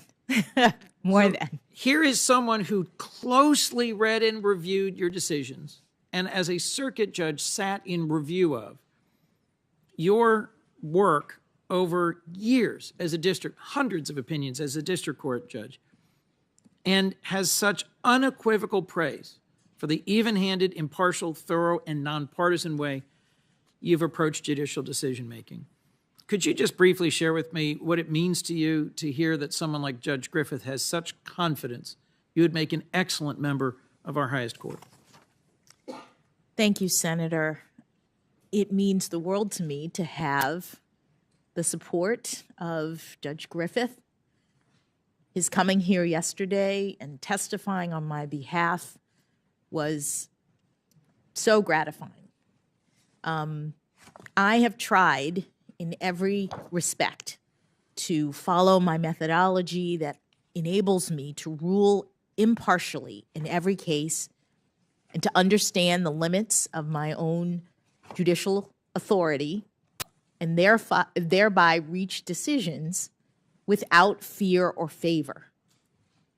My record demonstrates that I am not proceeding from any sort of preconceived notion about how a case comes out. I'm not ruling consistent with any sort of ideology. I'm doing what impartial and fair judges do, which is to decide in every case based only on the facts and the law of that case. And I'm very, very pleased that Judge Griffith has seen that in the years that he supervised me effectively as a Court of Appeals judge when I was a district judge. And I think it's wonderful that he was able to come here and testify to that. Well, Judge, for those watching and for those following this, that they might be puzzled because my colleague, the junior senator from the state of Texas, has tried to ascribe all sorts of views to you in his recent questioning that try to paint you as some kind of an activist with a radical agenda. And in my review of your experience and your record, these letters from judges and scholars, I don't see anything that remotely substantiates that claim. We are here to evaluate your qualifications, your judicial decision-making. But so let me get at a few of these points specifically, if I could. I've heard references to the 1619 Project and critical race theory, but I didn't hear that cited in any reference to your opinions as a judge. In your 9 years on the bench as a district court judge, more than 570 decisions, have you ever cited the 1619 Project? No, Senator. In your 9 years on the bench and more than 570 opinions, have you ever cited the journalist or principal author of that 1619 Project, Ms. Hannah Jones? I have not. And in your 9 years on the bench and more than 570 decisions, have you ever used, employed, relied upon critical race theory to determine the outcome of any case or to impose any sentence or as a framework for your decision-making? No, Senator. Would you just explain to us briefly what sort of factors you do, in fact, consider in your analysis? Senator, when I analyze a case, I am looking at the arguments that the parties raise in the case. I'm looking at the record, which is the facts of the case developed, if I'm on the Court of Appeals, developed below. And I'm looking at the law. I'm looking at any statutes. I'm hewing to the text. I'm looking at constitutional provisions to the extent that they are applicable and any precedents related to the case at issue. Those are the inputs that are appropriate for a judge to consider, and those are the only things that I use in my decision-making. Well, I appreciate your laying that out, and I'll just, let me dig into two cases, if I can, that I think are also probative here, because I agree with the wide range of supporters we've heard from that you've demonstrated an even and impartial judicial approach in your record. But this is true not just in the hundreds of sort of run-of-the-mill quotidian cases that are considered by a district court judge, but in several that have been highly charged and really quite political in terms of their consequences. I'd like to discuss your opinion in the Center for Biological Diversity versus McAleenan. Do you recall that case? I do, Senator. It was a dispute between groups advocating for environmental protection and the Trump administration's Department of Homeland Security.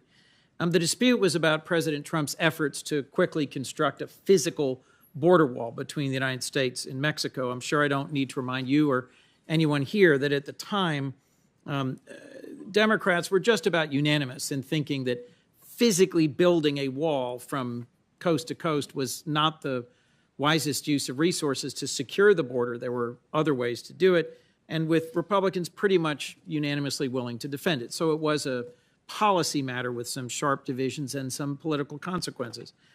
You ultimately ruled in favor of the construction of the wall and against an attempt by environmental groups to halt its construction through a legal case. Can you discuss what you recall just briefly of the claims presented and how you came to a decision in favor of the Trump administration? Senator, the claims in that case, which, as you say, were brought by an environmental organization,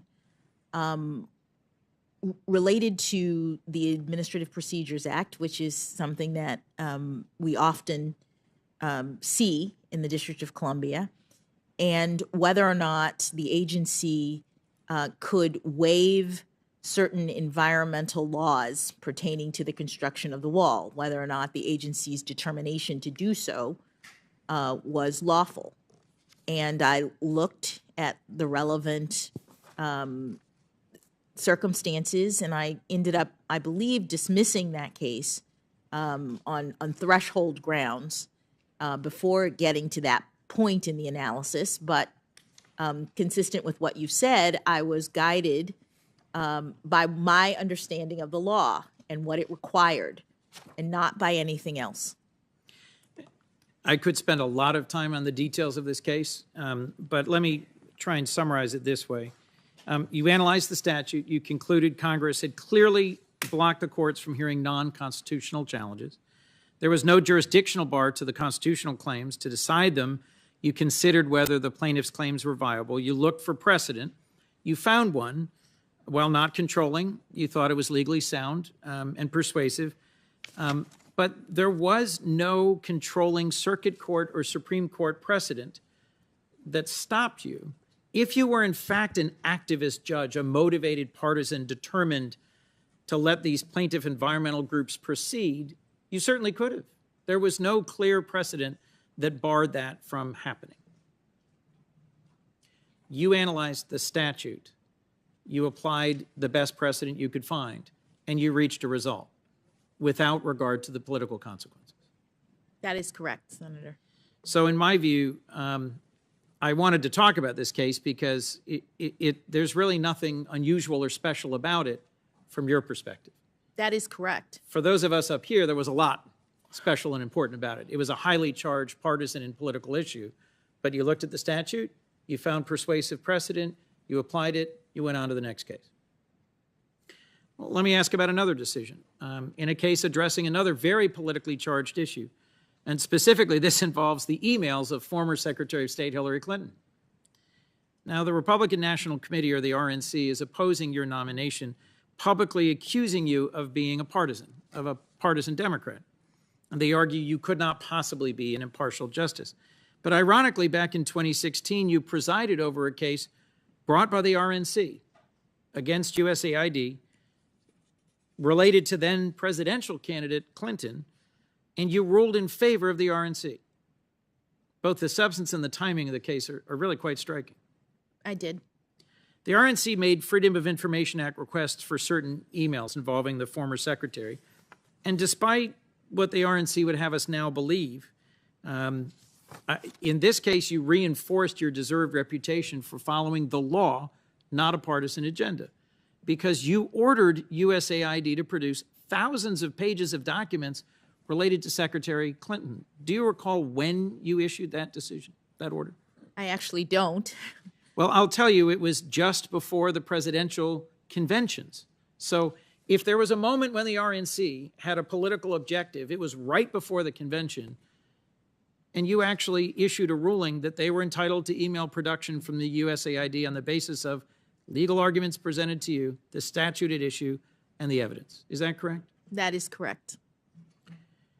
Well, Your Honor, I'm frankly really struck at the fact that, for all the back and forth in Senate hearings and academic circles about the judicial philosophy of Supreme Court nominees, you've shown what the experience of nearly a decade overwhelmingly spent on the district court has produced: a methodology, an approach that looks at the Constitution, the statute, the facts, the arguments of the parties, and reaches a result without fear or favor, without taking into account the partisan issue at stake.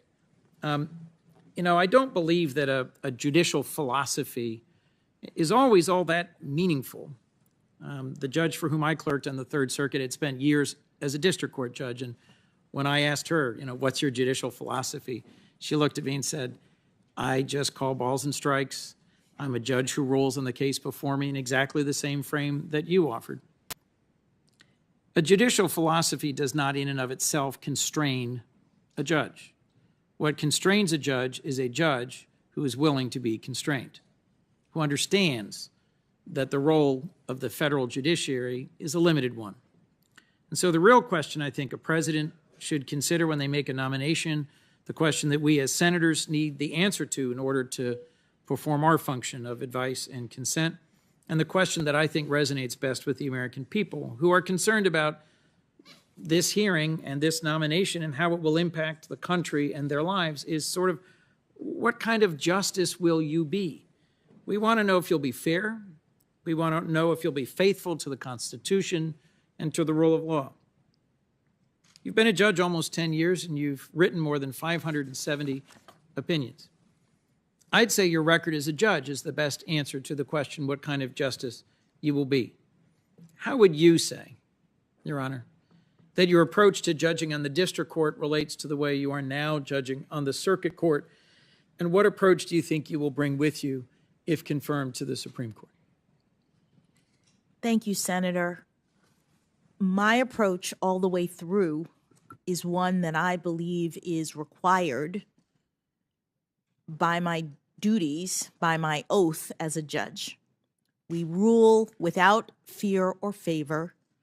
We are independent as judges in our responsibilities. We understand at the district court level, at the Court of Appeals level, and at the Supreme Court that judges are restrained, are constrained in the exercise of our power under our constitutional scheme. My methodology is designed to help me to make decisions within those confines at every level. It's no different now that I'm on the Court of Appeals than when I was on the district court with respect to my understanding of the constraints on my authority and my responsibility to be impartial in my rulings. And I think it would be no different at the Supreme Court. Well, Your Honor, I know we've walked through just a few cases today now. In some ways, we've only scratched the surface of your decade and the more than 570 opinions you've written. But it's clear to me from what I've reviewed and from just this sample that, as we also heard from colleagues, from conservative lawyers, from judges who wrote to the committee, that you are judicious and even-handed, that you have a demonstrated record of excellence, that you adjudicate based on the facts and the law and not as a advocate, activist, or partisan.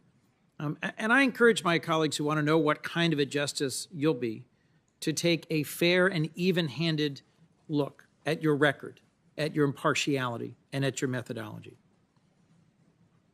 Your experience is extensive and broad.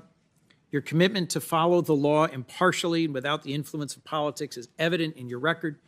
Your keen legal mind, judicial temperament, and impeccable character are plain to all. As Judge Griffith told this committee in a review of your record makes clear, you've demonstrated that the way you approach cases is based on the law and not on some political agenda.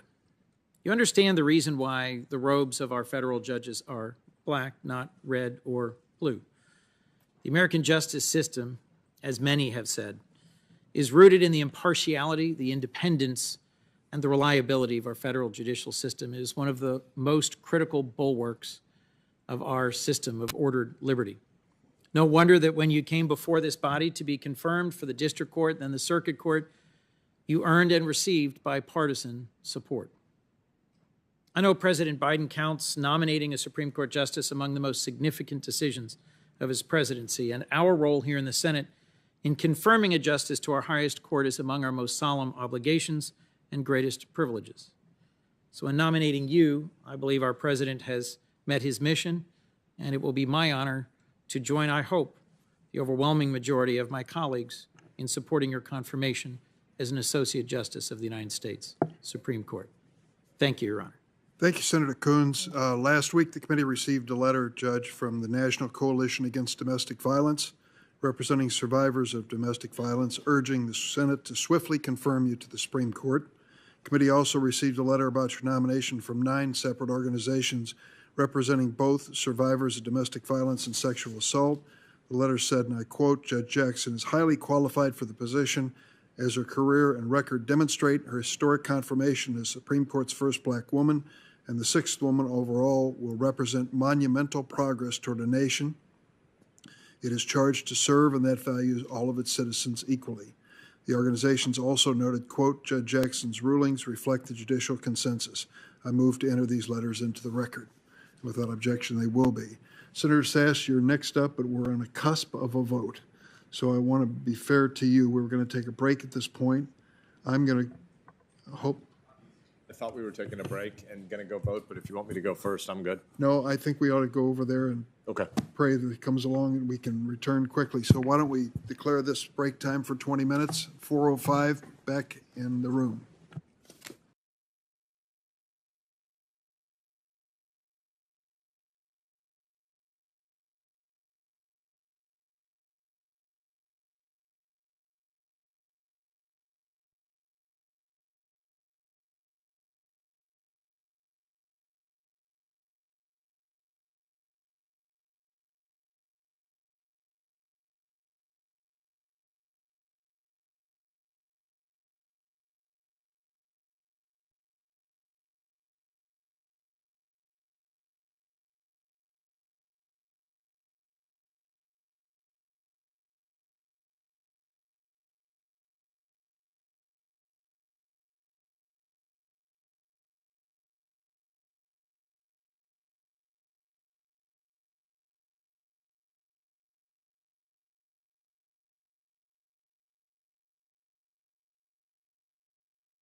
Just stay here. Yeah, because the guys that are in Russell balcony. No.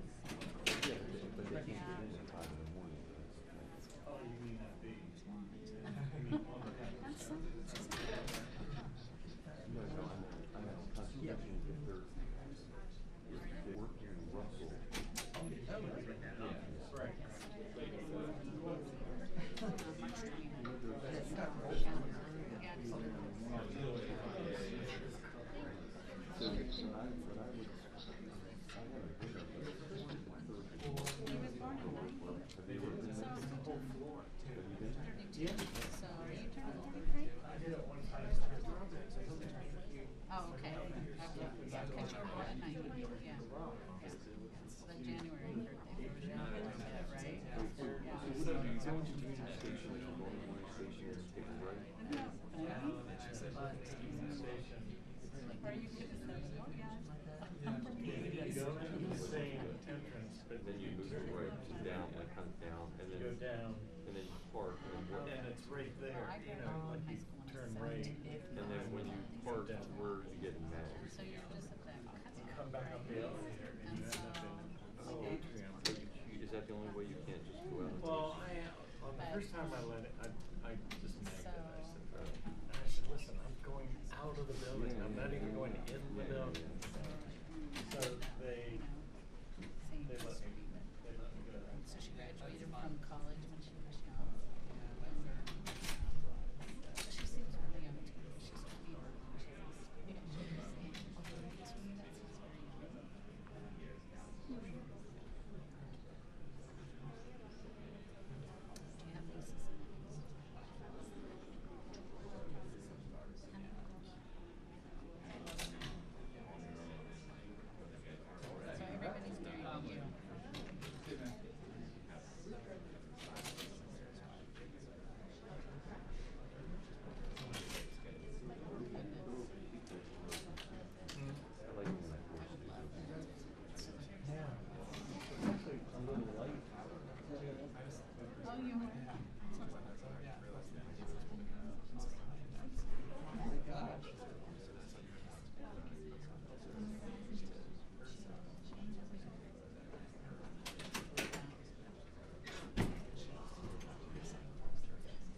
They all go to the ante room. They don't even. There's one down. I know. I'm sorry.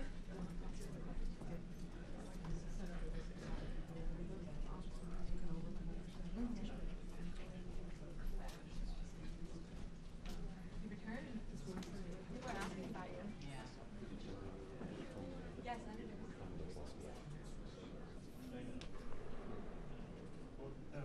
Don't take it fast. How? 4 o'clock. You know what I mean?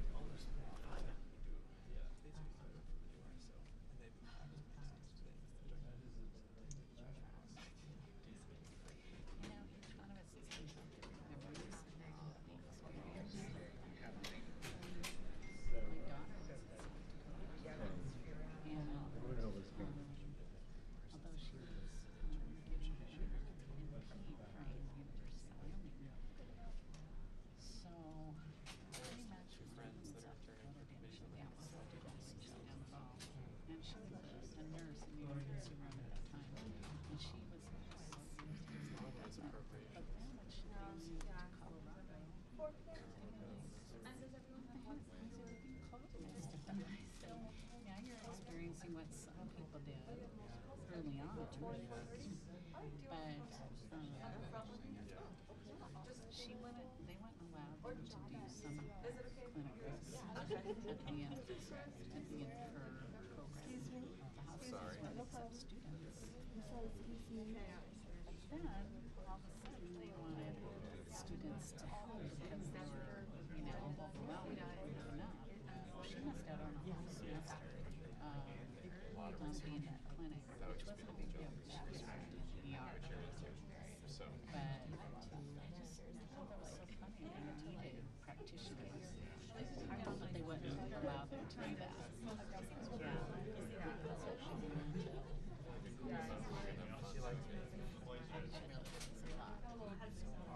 Much more of a person.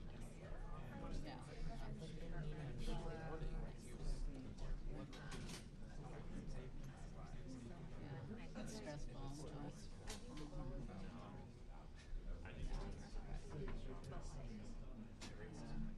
That's really.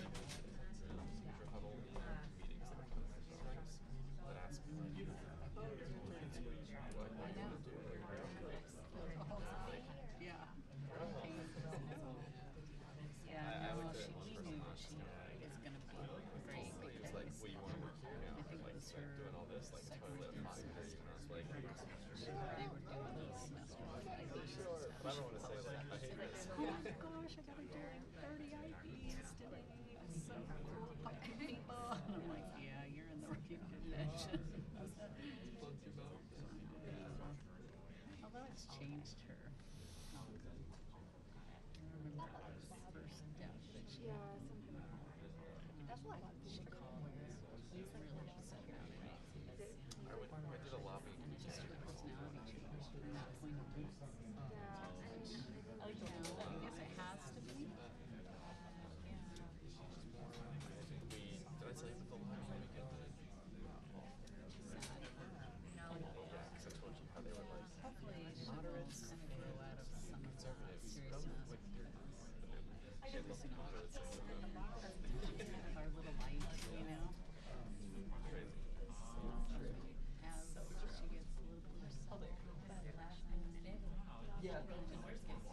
That's true.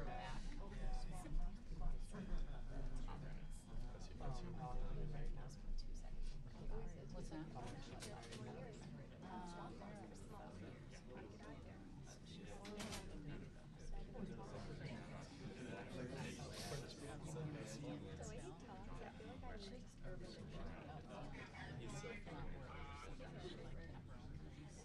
Which is perfect because Pez already has that experience of starting to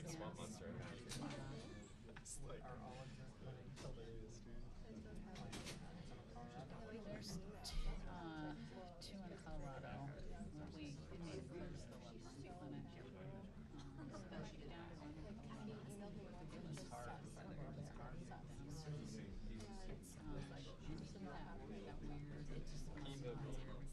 He's like, why don't you find some action? So I said, bad hombre. They had a lot of that in Colorado, not Wyoming. So yeah,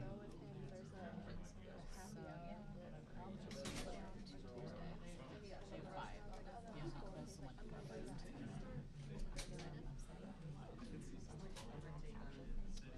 can't stop down. It's really weird. It's been like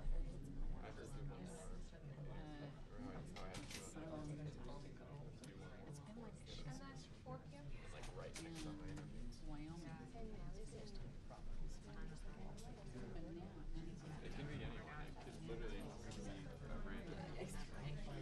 Completely honesty.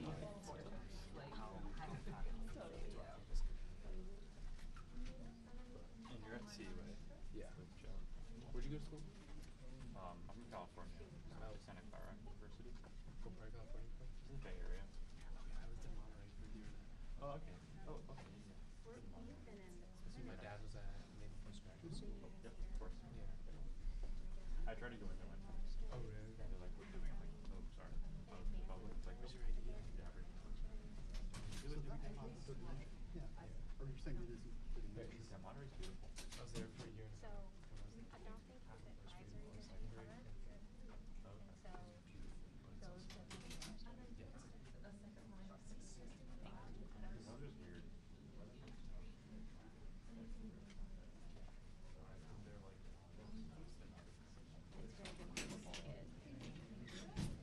New Hampshire press conference.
I don't like Zelda as a person. Like the cool guy.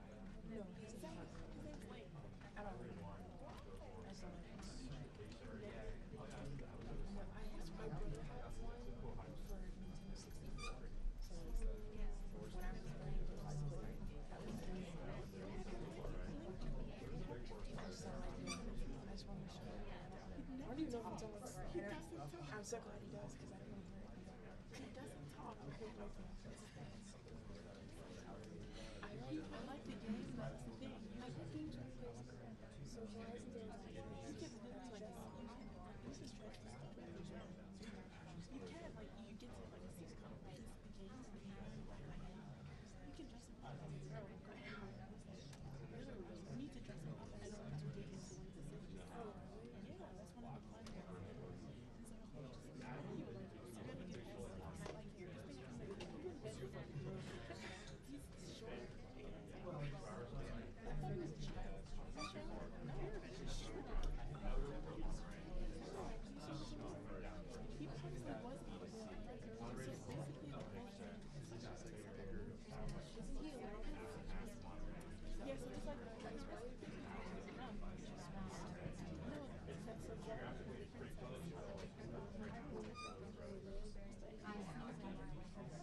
When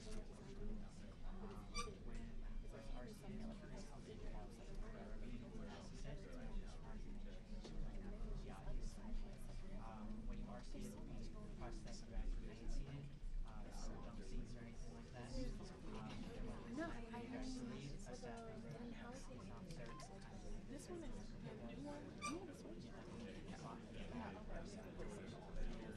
If you need to leave early, ticket, just make eye contact, stand up, make eye contact. Police officer, left, back left hand, back right hand. Why is that talking about that game? Does anybody have any questions? What's the animation? The animation, because I know people, so it's realistic animation.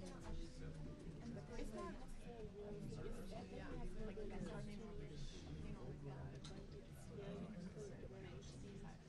Like it's really good when it makes these like loops or whatever the variation is on. So that just try ride it. Grab catch wild horses. Or just like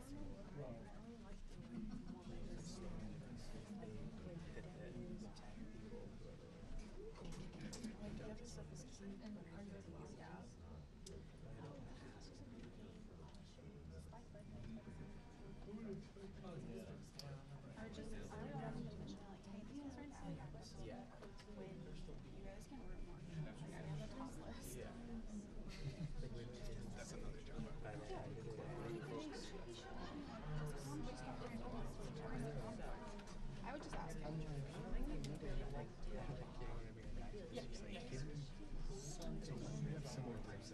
Yeah, concepts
are slowly trickling.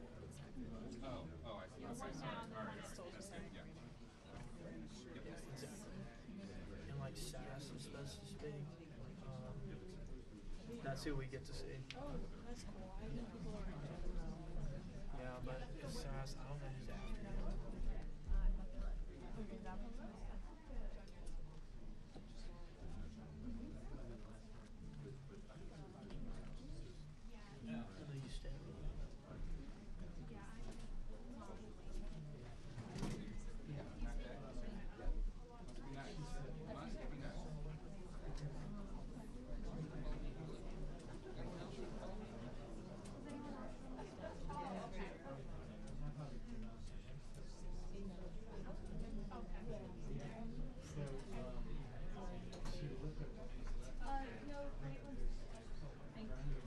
No, you guys go in.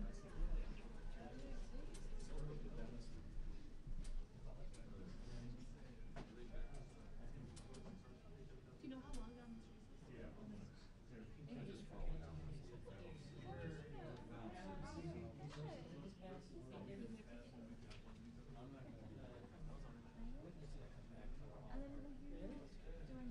Yeah.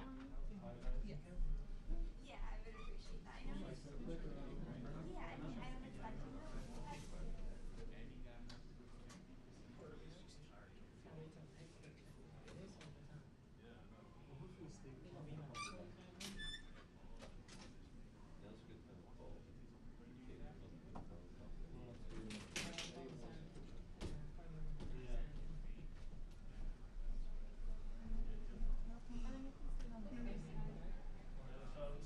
Yeah, like closest. No, close right there. Perfect. Thank you. Sorry.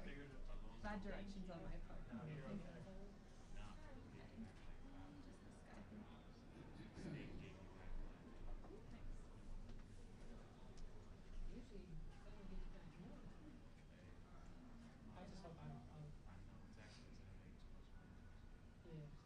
That's what he's gonna tell me. Hey, it's a little hard, but good, man. That's it.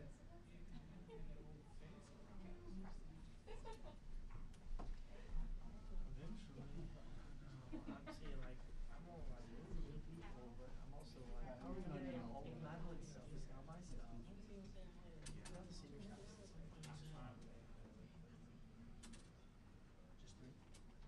3 30 minutes and then 4 1 hour too. Is there anyone on the right? Yeah, there is. Okay. And you guys can come in. Okay.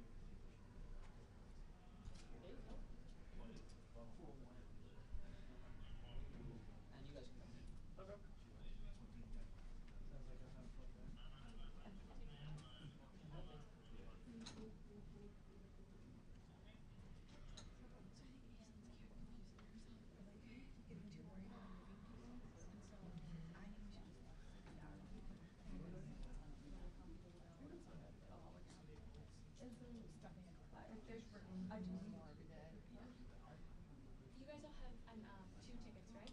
Yeah. You can follow me this way. Hello. For 4 p.m. 30. I would assume.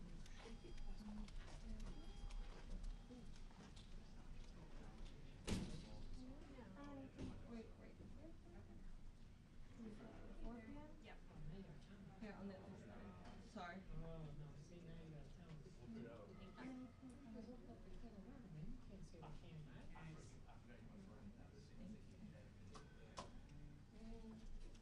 If you don't tell me, I'm gonna go down there and. Well, hey, look, they tell you that I didn't tell you. Sir, would you like to give a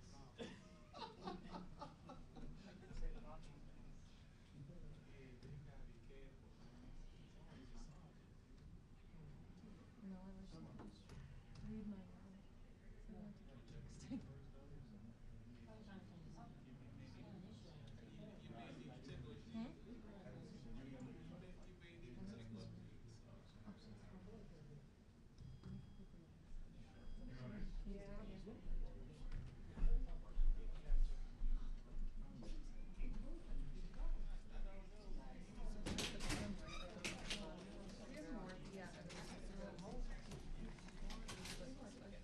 and then usually have to press in between because it doesn't hold anything. Issue taken care of itself.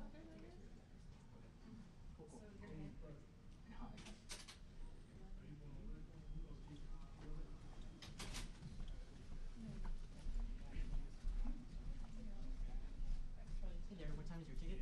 4 o'clock. Any more guidance? Right here, how do you stand in this line? Oh, thank you. Hey there. What time is your ticket?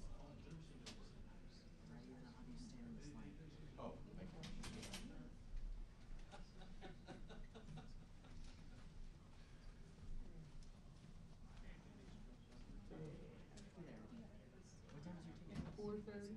Okay, so how do you wait? Thanks. You gotta take a picture of it. Yes, yep. It's just once you get in the hearing. Right.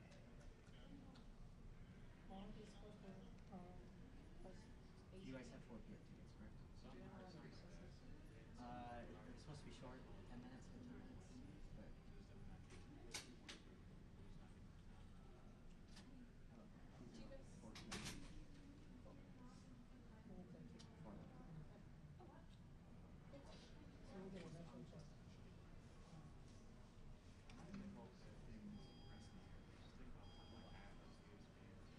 I'm gonna have you 4 come back to me.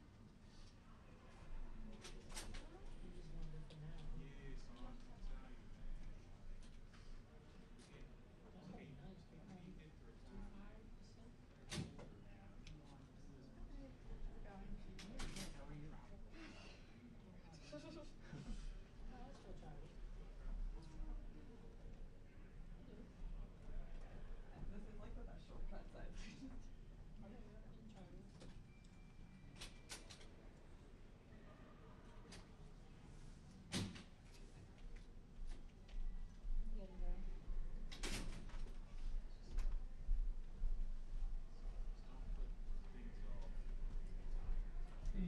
You're part of the Judiciary Committee, or you like a separate, like? no, yep, with the non-designated staff. You basically get to play like ticket man. you get to do, you play Ticketmaster essentially. A little bit, yeah, a little bit of everything. Thank you, Chairman. Judge, welcome back. By my quick eyeballing count of this, you are 51% done as of this moment, which feels more like curse than blessing, but I bet it's for all of us too. I think I'm number 12 of 22, so you're just past halfway down the downhill. Thank you as well for spending time with me in my office, and thank you for answering the questions of the committee today and tomorrow. What you've said in public matches what you said in private. That's obviously a testimony, a testament to your character. That also can be helpful to building public trust. So thank you for the ways you've engaged. Senate Judiciary Committee will come to order. The Senator from Nebraska, Senator Sass. Thank you, Chairman. Judge, welcome back. By my quick eyeballing count of this, you are 51% done as of this moment, which feels more like curse than blessing, but I meant it as a good thing. Thank you. I think I'm number 12 of 22, so you're just past halfway down on the downhill. Thank you as well for spending time with me in my office, and thank you for answering the questions of the committee today and tomorrow. What you've said in public matches what you've said in private, and that's obviously a testament to your character. That also can be helpful to rebuilding public trust. So thank you for the ways you've engaged thus far. Judge, you are likely to go on to serve a lifetime appointment on the Supreme Court, which means that this is very likely the last job interview you ever have. And the most public, Senator. Yeah, these processes are a lot like a proctology exam. That means that it's an opportunity for you to explain to the American people how you view a Supreme Court justice's job and the limits and bounds on that job. So I want to go back to a topic that you and I have discussed a few times, which is how you approach cases. You've told this committee and you've told me in private that you don't have a judicial philosophy yet, but that you think of yourself as having more of a judicial methodology. I'd like to understand that a little bit more. And I think it would be helpful for the American people to understand that argument and that distinction a bit more as well. Earlier today, you said that you, quote, do not believe there is a living constitution. And you also said that you're constrained to interpret the text, and that I think you said sometimes that's enough to resolve the issue. So I think I've heard you pay partial tribute to the judicial philosophy of originalism, but you've not adopted it or embraced it as a philosophy or label that applies to you. So maybe one of the places we could tease that out a little bit more is trying to dig into whose jurisprudence you most admire. We've heard many nominees before, like Senator Grassley, former chairman of this committee. I'm not an attorney, so the farming and ranching people where I come from know that John Kennedy is super smart Rhodes lawyer who kind of pretends to be a, aw shucks kind of guy as he picks your pocket. Grassley and I get equal time, Mr. Chairman? He always gets unequal time. He always gets bonus time. But I think it might be helpful for us to understand who you most identify with, and past nominees before this committee have talked about the mold of particular justices they thought they followed in. And so if you had to tell the American people who you're closest to, who is that justice, or who are those justices? Well, thank you for the question, Senator. And I must admit that I don't really have a justice that I've molded myself after, or that I would. What I have is a record. I have 570 plus cases in which I have employed the methodology that I described, and that shows people how I analyze cases. I, in every case, am proceeding neutrally, from a neutral posture. In every case, I describe thoroughly all of the arguments that are made in the case to me as a judge, because I want, in my lengthy opinions, for people to understand the inputs. This, I say, is what I'm considering, because I lay out in very, detailed way everything that people have argued in all of the cases. And then when I'm doing my interpretation, I am focused on the text of any statute or constitutional provision. I am looking as appropriate to the intentions of the people who wrote the words, because I view statutory interpretation, constitutional interpretation, those exercises consistent with my limited authority. I am conscious of not interpreting those texts consistent with what I believe the policy should be or what I think the outcome should be. I am trying in every case that involves that kind of interpretation to assess what it is that the parties who wrote the text intended.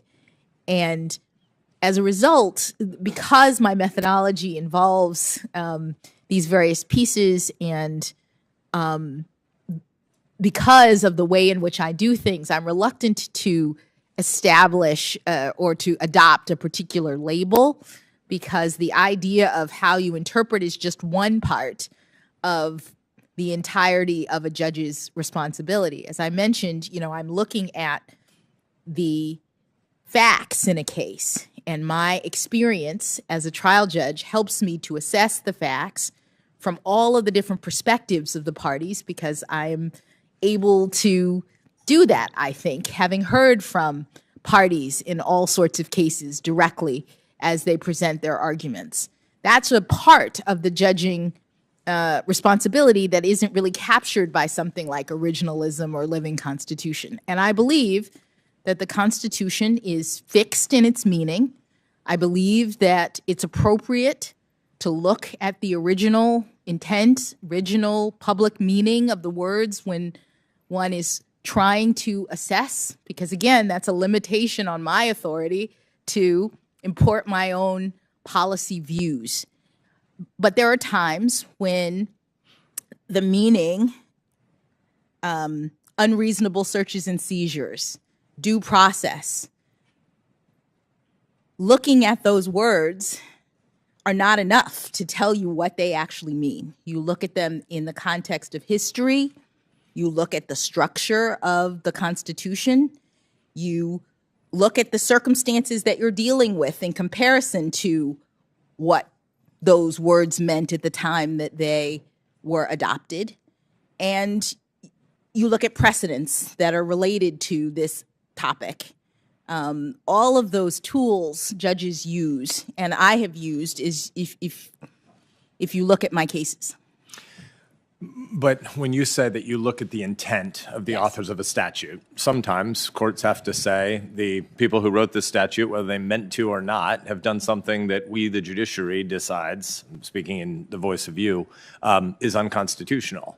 And deciding that something is unconstitutional requires an interpretive framework for how you get there, right? And so you and I talked in my office about the differences between Justices Kagan, Breyer, and Sotomayor's judicial philosophies, and you told me that you needed time to study that issue further. So assuming that you've had a chance to think about that a bit more, I guess I'd ask you again, what are the differences among the three of their judicial philosophies? With respect, Senator, I have not actually had time with all of my meetings with senators and the work that I've done to appear before you today. I would say that there are differences, as you see from the various opinions that they have issued. I'm not sure which one I would necessarily follow because it depends on the case. I think their differences indicate that they are looking at different provisions. They are using the various tools that judges use and that I have used in my cases. The idea of striking down a statute as unconstitutional is daunting and should be daunting, I think, for any judge or justice, and would have to be looked at very carefully because of the limited nature of the judicial role and the fact that the policies have been adopted by the branch of government that has that authority under the Constitution. So I guess I'm surprised after 9 years on the bench that, I mean, you're super smart. Nobody disputes that.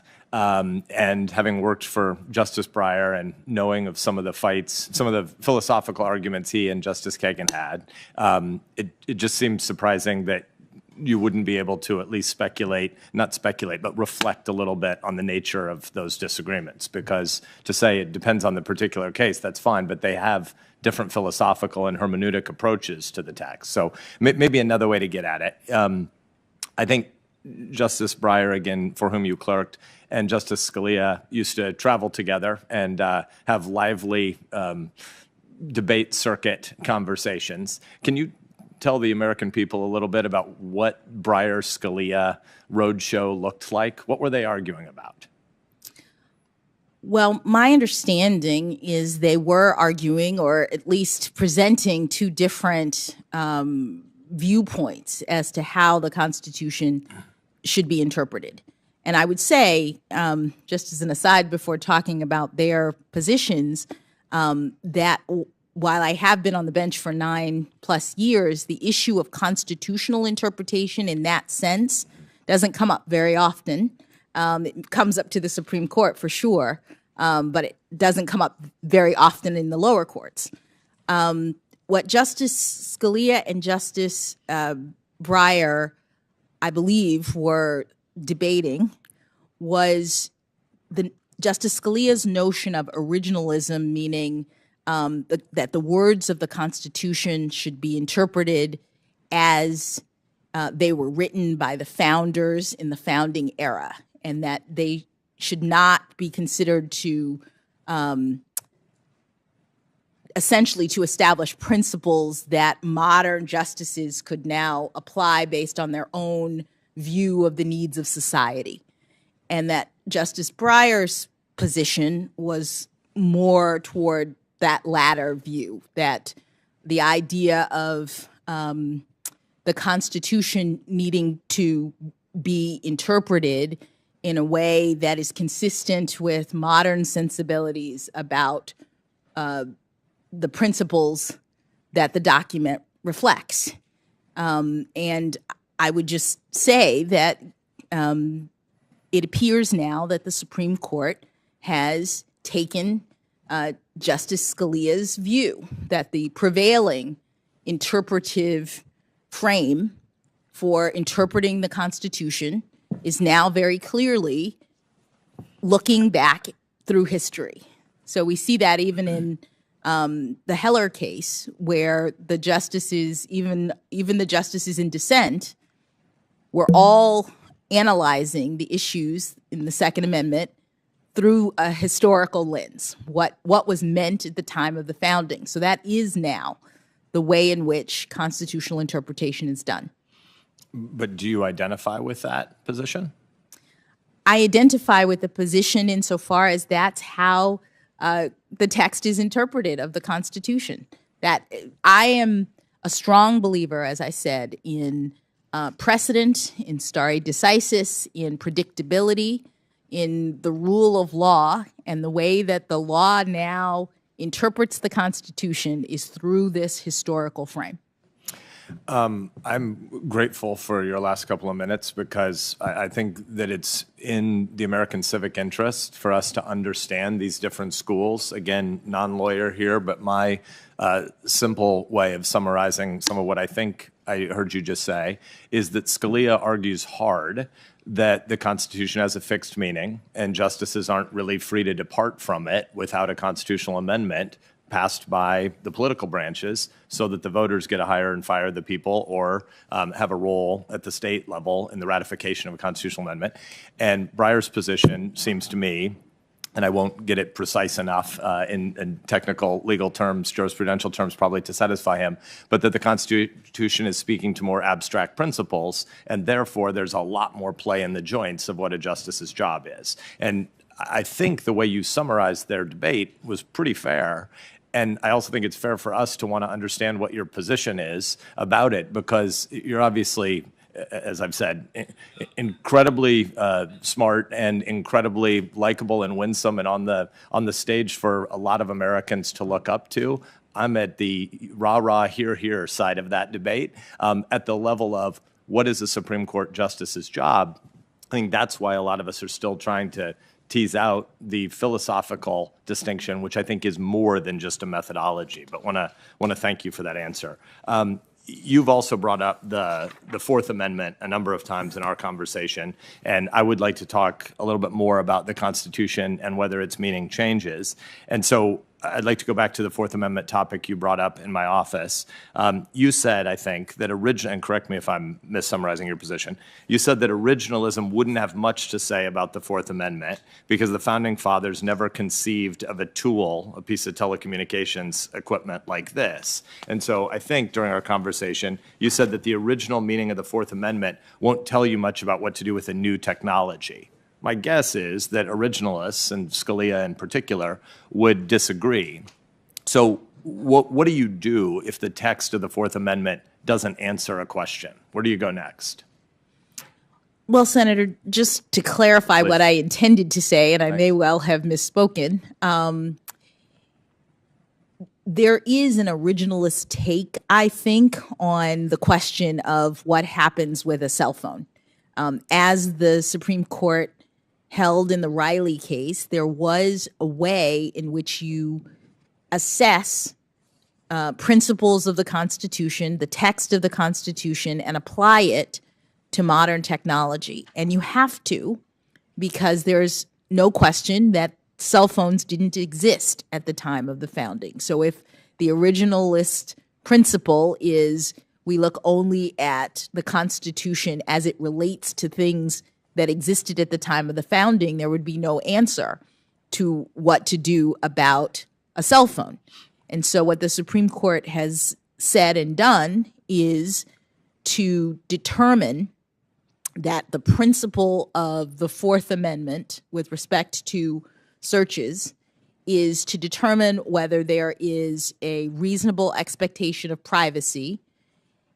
They also have looked at property interests with respect to whether or not there's an invasion of privacy, and then determined from history what that reasonable expectation of privacy related to back at the time of the founding, and analogized to current circumstances related to things like cell phones. It's a method of interpretation that allows you to, instead of the alternative, which would be don't worry about the history, just look at the words in the Constitution and say, what do I think is reasonable or unreasonable with respect to police officers searching cell phones? That's not the way the Supreme Court handles it. They try to determine what was unreasonable historically, and then given those principles, historically, it would be unreasonable for police officers to enter someone's home, to rifle through their papers and documents.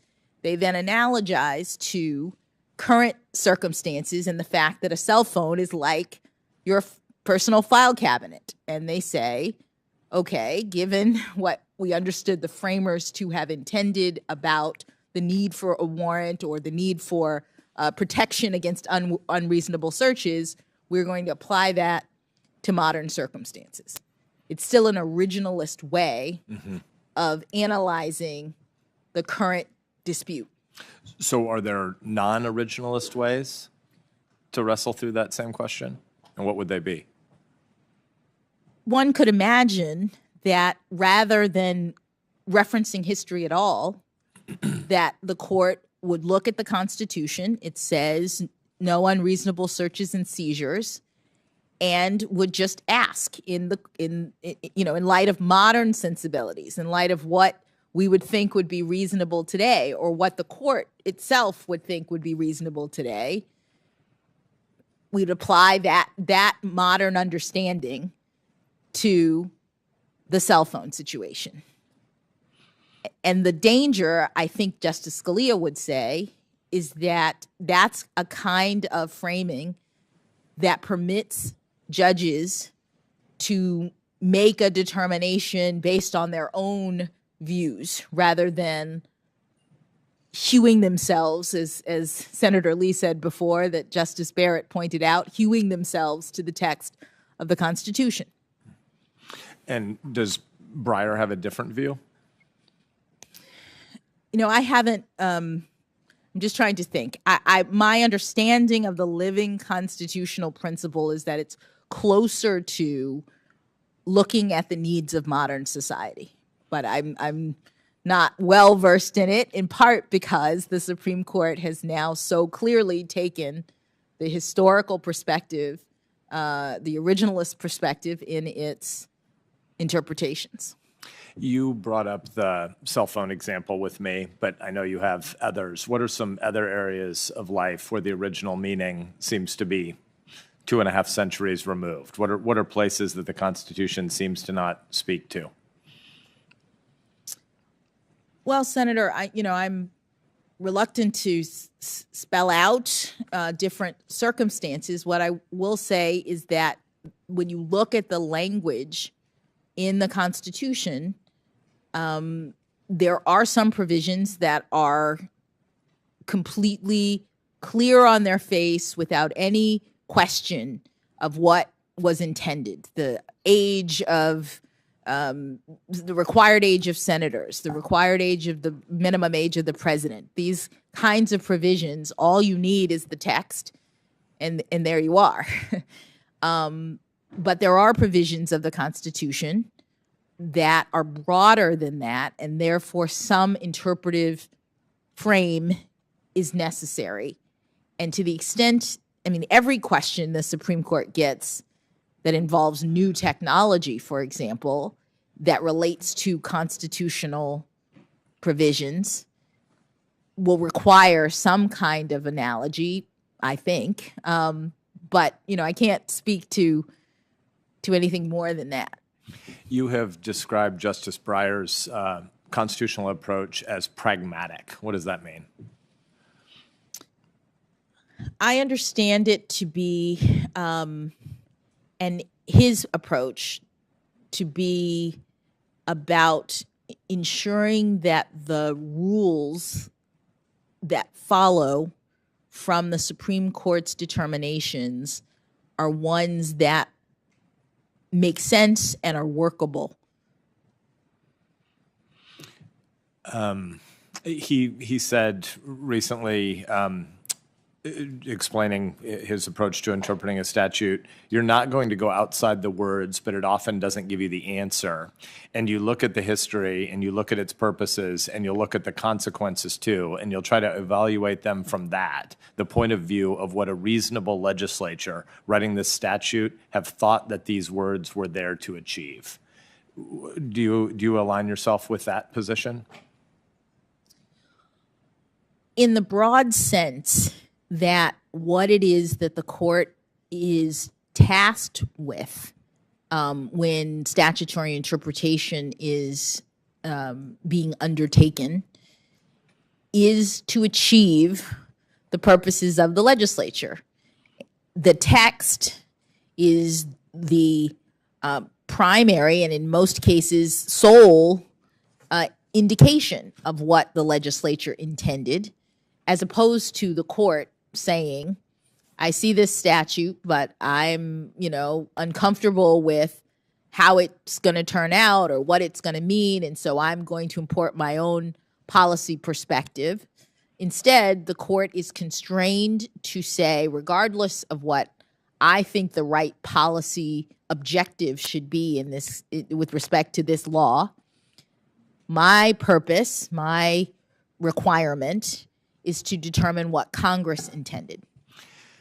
But with respect to legislative intent, when a Congress of 535 often distracted people, 100 in this body and 435 in the other, pass something, by a 2-to-1-ish vote, and it's a part of a large piece of legislation, how do you determine what the intent is when it's 535 people doing something that has many, many different purposes for why somebody might vote yes?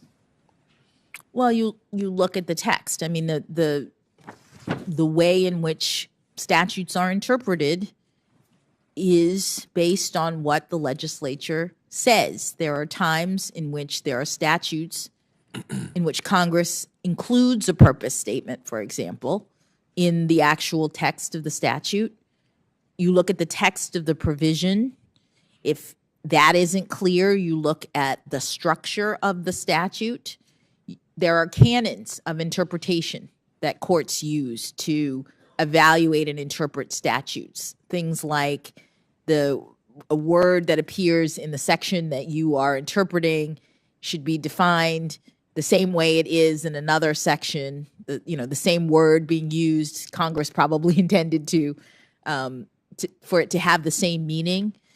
So there are tools in the law that exist to help courts to interpret the text. But again, the goal is to interpret the text as a means of understanding and reflecting what Congress intended.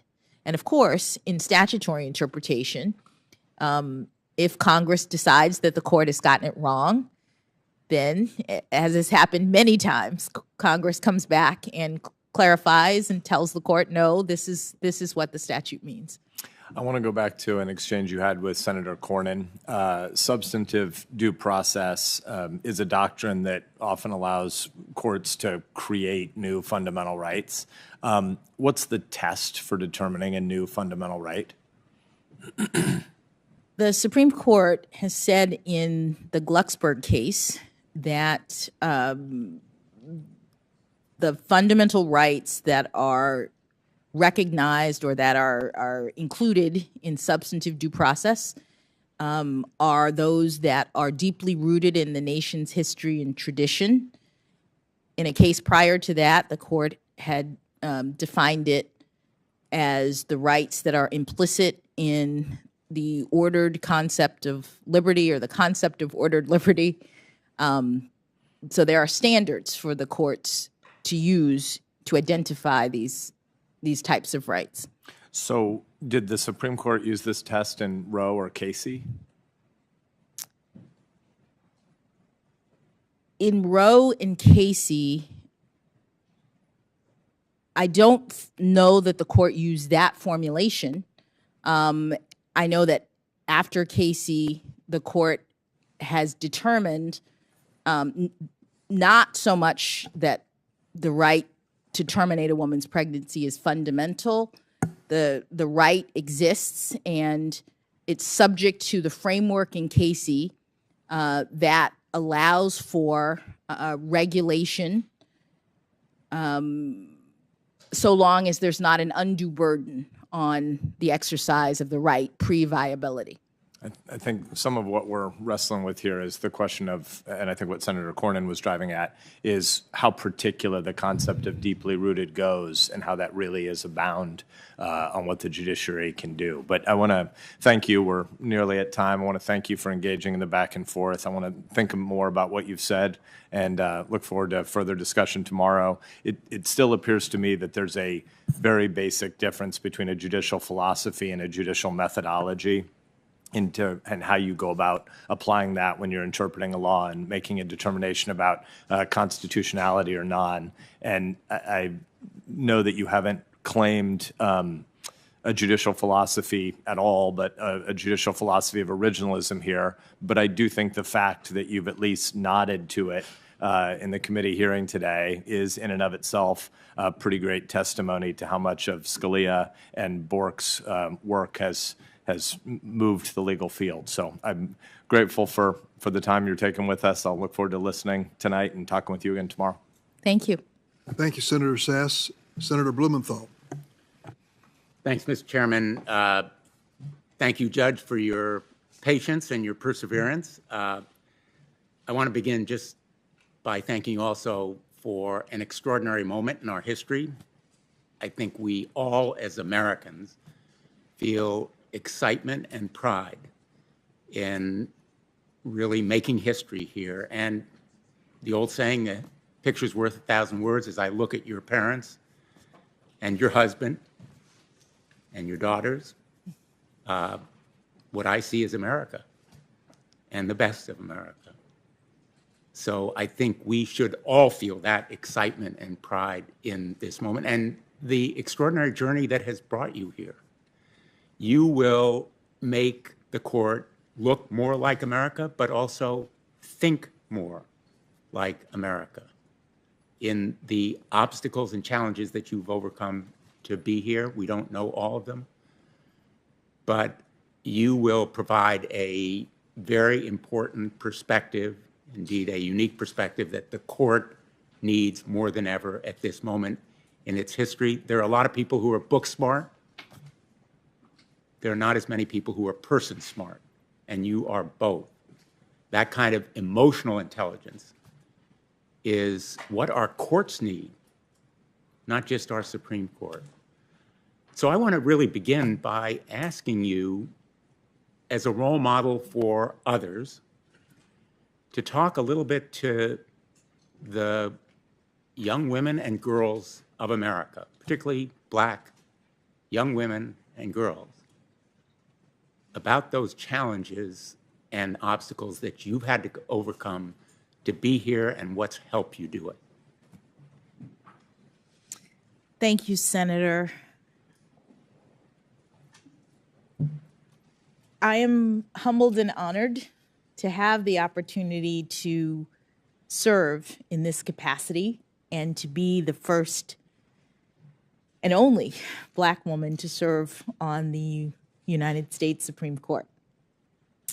I stand on the shoulders of generations past who never had anything close to this opportunity, who were the first and the only in a lot of different fields. My parents, as I said, were the first in their families to have the chance to go to college. I've been the first and the only in certain aspects of my life. So I would say that I agree with you that this is a moment that all Americans should be proud. Now, you've never been a prosecutor. A lot of us on this panel have been prosecutors. I was the U.S. attorney, the chief federal prosecutor in Connecticut for 4.5 years, and then I was attorney general of my state for 20 years. But I would say one of the most meaningful cases in my career was as a defense counsel. I was asked by the NAACP Legal Defense Fund to represent a Black man on death row in your home state of Florida. He had been convicted of murder and rape, had been on death row for a number of years. And I took the case because I was asked to do it, and eventually, somewhat to my surprise, found, in fact, he had never done the crime of which he had been convicted. And eventually, we won his freedom because the prosecutor in the case concealed evidence, which was a violation of his constitutional rights. And he was a free man as a result. Your husband, as a surgeon, saves lives. Lawyers don't do it often. But I know from personal experience the importance of having a good representative, an advocate, a counsel, because in that case, he had been denied it when he originally went to trial. And only after years in both state and federal courts was the truth vindicated. So I want you to talk a little bit about why it is important for defendants to be represented by zealous, really aggressive and energetic advocates who tell the truth to the court, put on the evidence, and present the best possible case for a defendant accused of a crime. Thank you, Senator. The idea is one that is rooted in our Constitution. The framers were concerned about government overreach in a lot of different areas.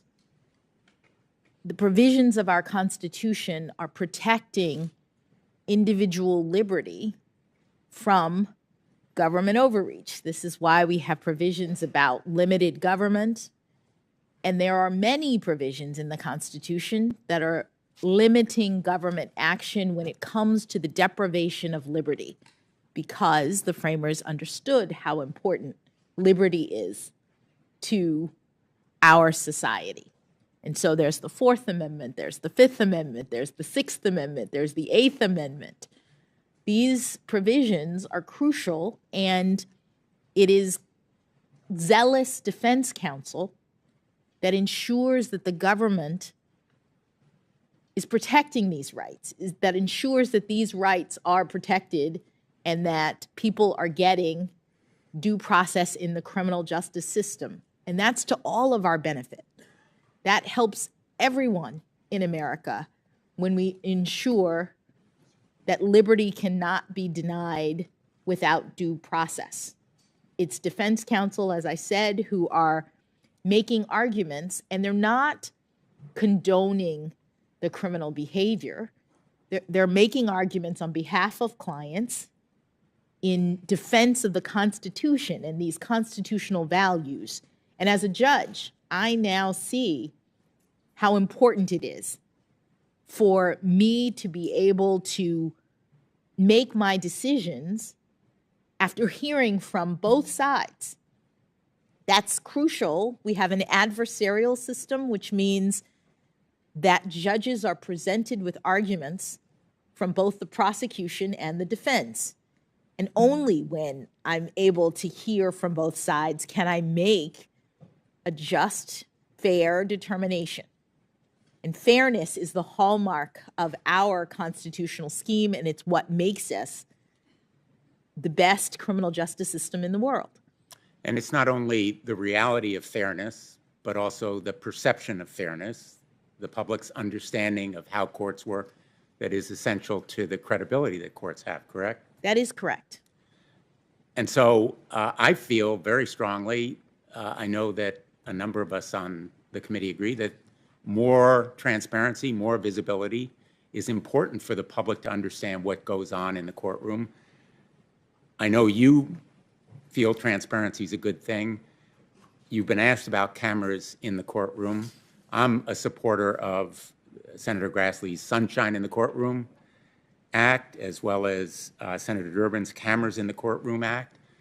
I am hopeful that the court, the United States Supreme Court, actually will back these proposals because their support would be very important. Tell me how you feel about the basic principle of transparency and more visibility. Well, Senator, one of the reasons, as I said, that I write such long opinions is because I want everybody to know exactly the arguments I've considered, the facts that I've reviewed, and in pretty fine detail, the course of my reasoning. And I've done this in 570 opinions. I think it's important for public confidence, as you say, for people who are bound by the law and who are affected by the courts to know what the court's views are. With respect to the issue of cameras in the courtroom, I understand that that is something that is proceeding through Congress, and if I was confirmed, I would look forward to talking with my colleagues to understand the positions that people have regarding that issue. I appreciate that response. One of the other areas that I think is important to transparency and to public trust and confidence in the court is visibility as to its own decisions, which I think is directly contradicted by the shadow docket. You've been asked about it before, but I just want folks to understand that some of the most important decisions of the Supreme Court have been decided, or at least issues resolved, without oral argument, without briefs, without any public explanation. A controversial travel ban has gone into effect. The first federal execution in 17 years was permitted. Statewide COVID restrictions were enabled. The collection of data in the 2020 United States Census and enforcement of voting restrictions in the 2020 presidential elections, as well as decisions relating to immigration and blocking the Biden administration from enforcing a federal moratorium on evictions imposed because of the COVID-19 epidemic. Americans have a right to an open, full, fair proceeding with a record of the court's reasons for making decisions. So I hope that you will urge your colleagues, when you talk to them about cameras in the courtroom, also to do less on the shadow docket. And I hope that perhaps, if they don't, Congress will take some action.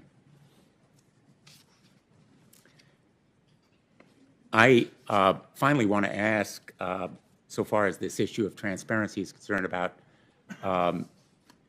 codes of ethics. You have followed a code of ethics as a district court judge and court of appeals judge, correct? I have. Does that code of ethics apply to the United States Supreme Court? My understanding is that it does not. Correct. And my hope is that you will perhaps urge your colleagues as well to support a code of ethics. They haven't done so as yet, but I think we have an obligation in the Congress to set forth a code of ethics, and I hope they'll support it. Senator Durbin and others of us have supported that kind of measure as well. And I would just ask you whether you'll raise it with your colleagues if you're confirmed. Senator, certainly if Congress is taking anything up that requires our review, I would absolutely consider it, and even if not, I would consider it. Talking to them about it. Thank you. You know, the reason I raise these points is that I respect the United States Supreme Court. I've argued 4 cases before it. I was a law clerk to Justice Blackmun, who, by the way, was from Minnesota, Mr. Chairman. In fact, he was known as one of the Minnesota Twins when he was appointed, because he was thought to be exactly like then Chief Justice Warren Burger, who also was from Minnesota, in his very, very conservative views. And as it happened, Justice Blackmun became one of the most progressive members of the court over the years that he served. He had a capacity for growth and for learning and listening, which I believe you have, and I think it is one of the most important characteristics of anybody who serves on the court.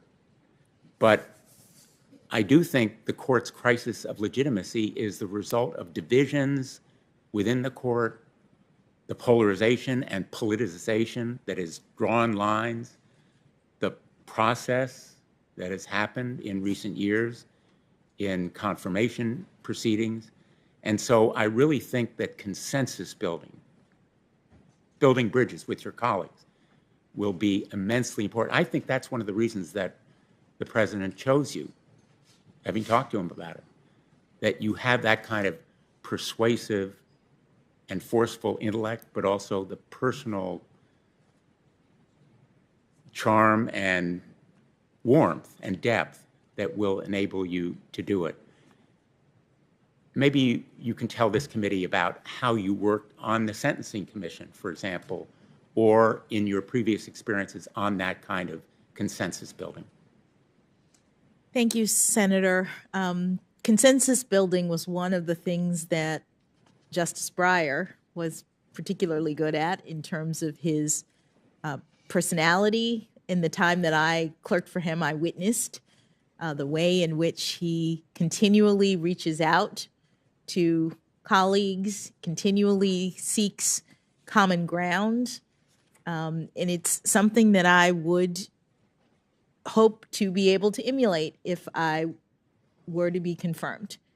When I worked on the Sentencing Commission, the commission is a 7-member body working on sentencing policy, which is at times a pretty contentious effort because we're talking about criminal justice. As commissioners, we are working on policy issues related to appropriate sentencings, and by statute, the commission is a bipartisan group.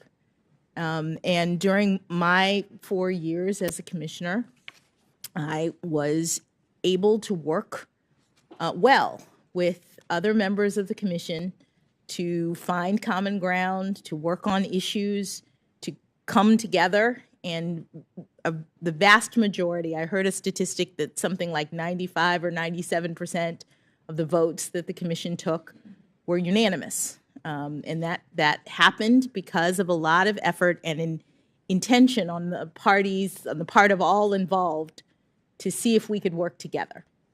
And that would be the kind of thing that that I would hope to do if I was confirmed to the Supreme Court. You've mentioned in your previous testimony the challenges of applying the law to evolving and new technology. Obviously, the internet raises exactly those questions. Congress passed the Electronic Communications Privacy Act in 1986, when the internet was barely recognizable. It was nascent, just starting. And now, our nation faces a mental health crisis. It is partly aggravated by the pandemic, the isolation and anxiety that's resulted from it, but also by the internet and by the tech platforms that drive toxic content at children as a result of these black box algorithms that nobody really understands. Literally, no one understands because the tech platforms want to keep them secret. And we are trying to upgrade the law and update it to give parents tools to have greater visibility as to what their children are doing, and to give parents and children tools to protect them against some of the bullying and eating disorder content and even suicidal and substance abuse stuff that they are driven to see. And Senator Blackburn and I have introduced a bipartisan measure, the Kids Online Safety Act, that will provide a more modern solution to a modern problem, to update the law to account for the role of social media in our ongoing and aggravating mental health crisis in this country. Do you agree that it helps the Supreme Court and judges in general to do their job when Congress updates our statutes to account for technological change? Thank you, Senator. The role of the court is to interpret statutes when there are disputes related to the statutes, and in circumstances in which statutes have not been updated, I don't think it's surprising to note that there are disputes about the meaning of the statute, about how it applies.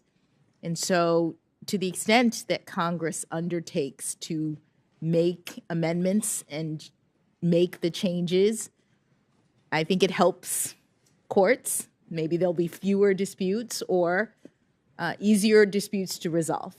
Easier disputes to resolve in the sense that, and I've seen it happen, a judge will say, I don't know what Congress meant to do in this kind of situation because this law was written at a time when none of this stuff now existed. I'm sure you face that situation. I think it's true of social media and the dangers to children as a result of the toxic content that they often find and often seemingly are addicted to use again and again and again because it's part of the business model of those social media and big tech platforms?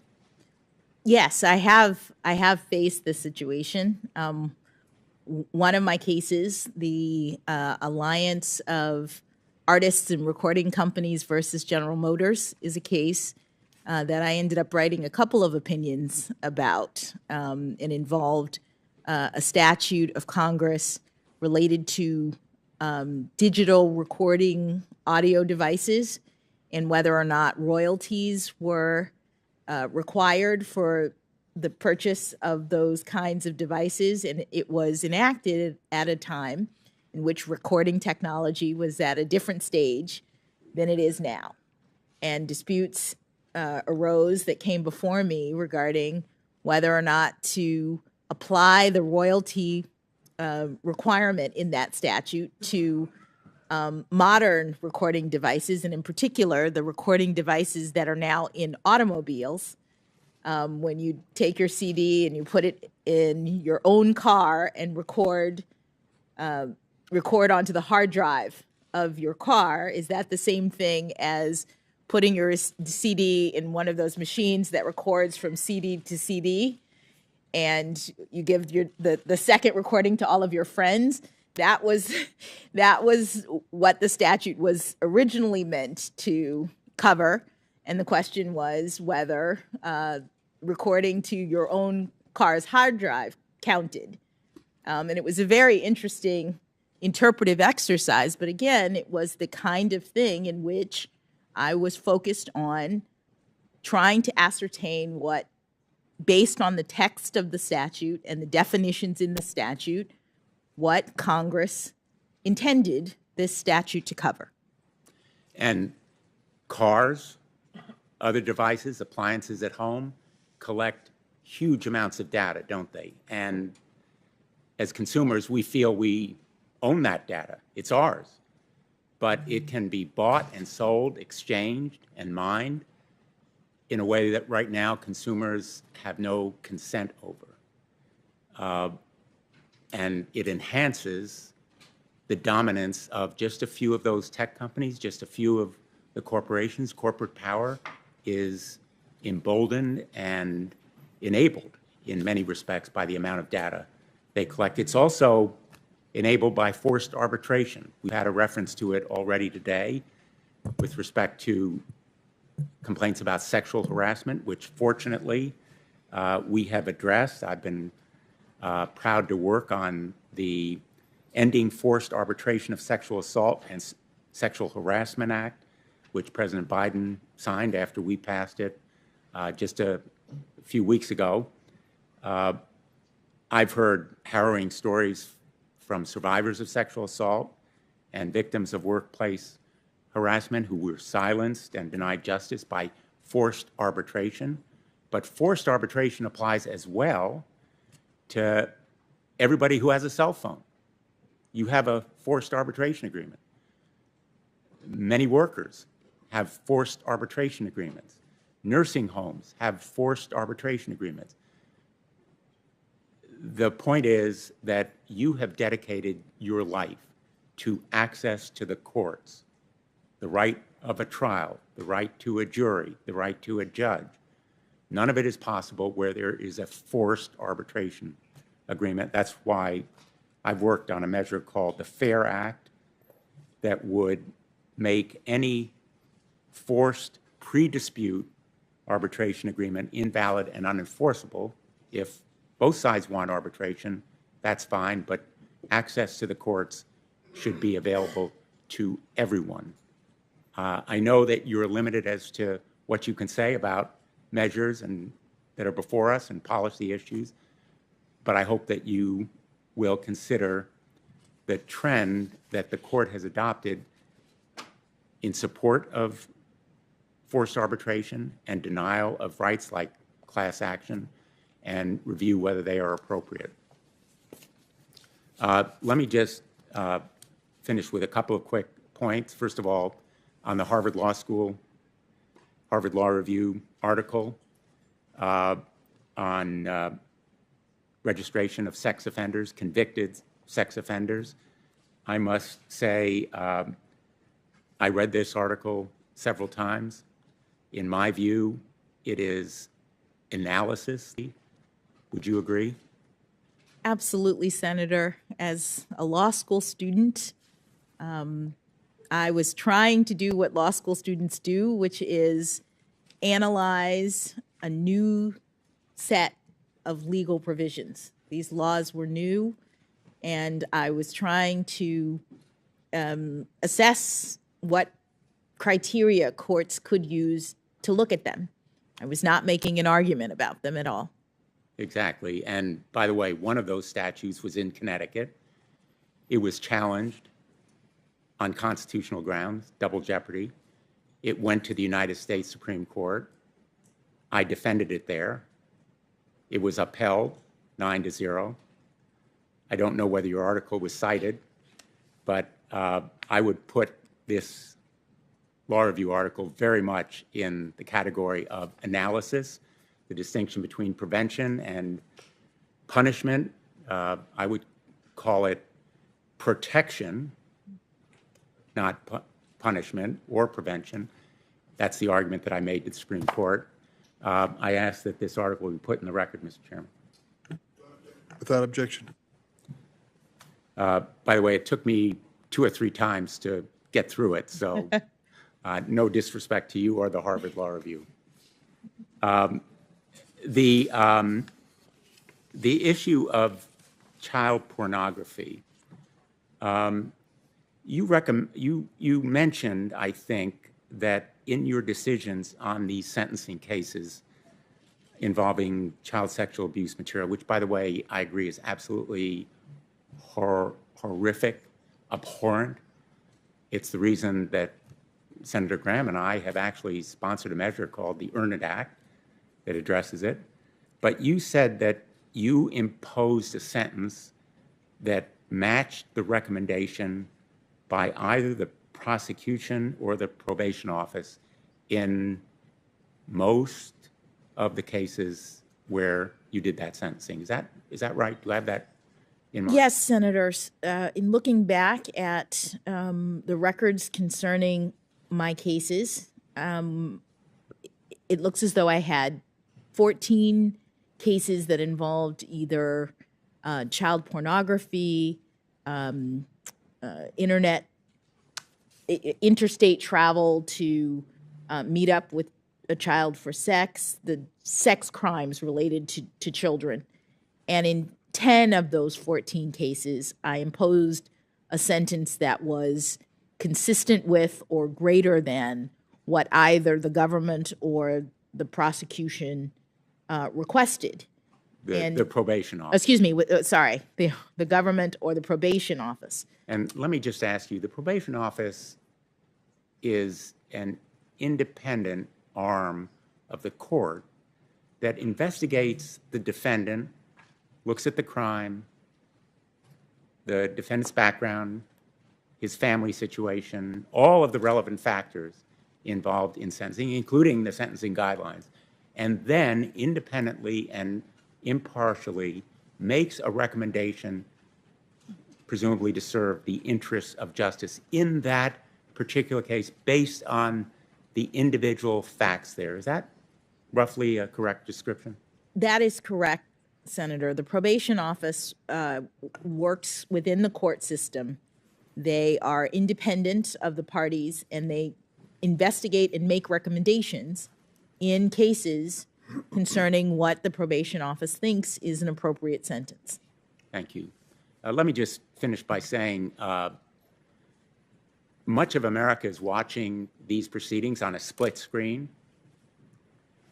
On one hand, they are literally seeing the death and destruction in Ukraine, Russia's brutal, barbaric assault on individual rights, basic freedoms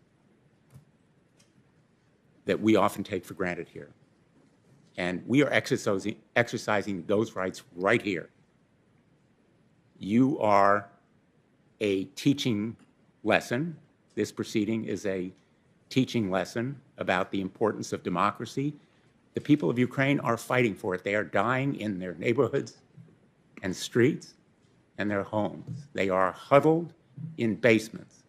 They're men and women are resisting valiantly and bravely against a huge military force that Russia has unleashed and a reign of terror from the skies simply because they believe in the ideals of freedom and law that we are seeking to preserve here. And so on this side of that split screen, I think it's important that we do our best to honor the norms and the rules that you've sought to uphold throughout your life. And I'm proud and excited to be here with you and your family as we go through this process. And I look forward, as I hope many of us do, to a bipartisan majority in support of your candidacy. Thank you. Thanks, Mr. Chairman. Thank you, Senator Blumenthal. I'd like to bring everyone up to date. We have several considerations.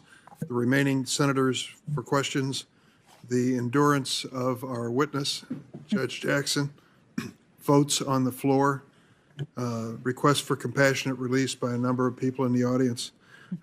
Here is where we stand. We're going to have Senator Hawley, followed by Senator Hirono. Then we're going to take a 20-minute break because that's when we think there'll be some votes on the floor. We can take care of those and get back in 20 minutes. Then we will return from that break to Senators Cotton and Booker. Then we'll take a 30-minute break or so for dinner. Then it'll be Senator Kennedy, Padilla, and Tillis. And we're going to start off tomorrow with our two Senators Ossoff and Blackburn. So we should fit in the 9 to 10 o'clock hour this evening, God willing. So at this point, I recognize Senator Hawley. Thank you, Mr. Chairman. Judge, nice to see you again. Thank you again for being here. Congratulations again on your nomination. I want to start where Senator Blumenthal left off. I want to talk with you about some of these cases. I mentioned them yesterday, so I know you know which ones I want to talk about. These 7 cases, child pornography cases, in which you had discretion. They came before you. You had discretion to sentence one way or another in these 7 cases. Not every case, of course, do you have discretion. Sometimes the law requires you to impose a sentence, certain sentence. But in these 7, you had discretion, and in each of these 7, you chose to depart both from the federal guidelines and also from the government's, the prosecutor's recommendations. Senator Lee's asked you a little bit about this. Senator Cruz has asked you about it. He had a chart with the 7 cases on it. Before we jump into those, I just want to correct the record on 1 or 2 things. Senator Coons suggested that in 3 cases, Nickerson, Wynn, and Fife, you actually imposed sentences either within the guidelines or at the same level of the prosecution. But in Nickerson, you didn't have any discretion. That was an 11C1C case. The law bound you. And Wynn wasn't a child porn case, and neither was Fife. Just one other quick thing to clarify. As to these comments about the probation office doesn't issue national guidelines, right? I mean, the probation office doesn't issue sentencing guidelines. They're not public. They're not recommended to all judges. The probation office provides advice to judges case by case, usually in private, usually not available to the public. Is that right, Judge? Not exactly, Senator. The probation office in criminal cases is assigned by the court to work with respect to the evaluation of cases, in every case consistent with Congress's requirements.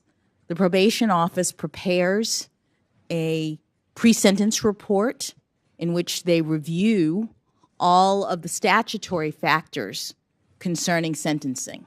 Congress has a statute for sentencing. It requires judges to consider the nature and circumstances of the offense, the history and characteristics of the defendant, the need for the sentence imposed to promote various purposes of punishment. There are many purposes listed in the statute.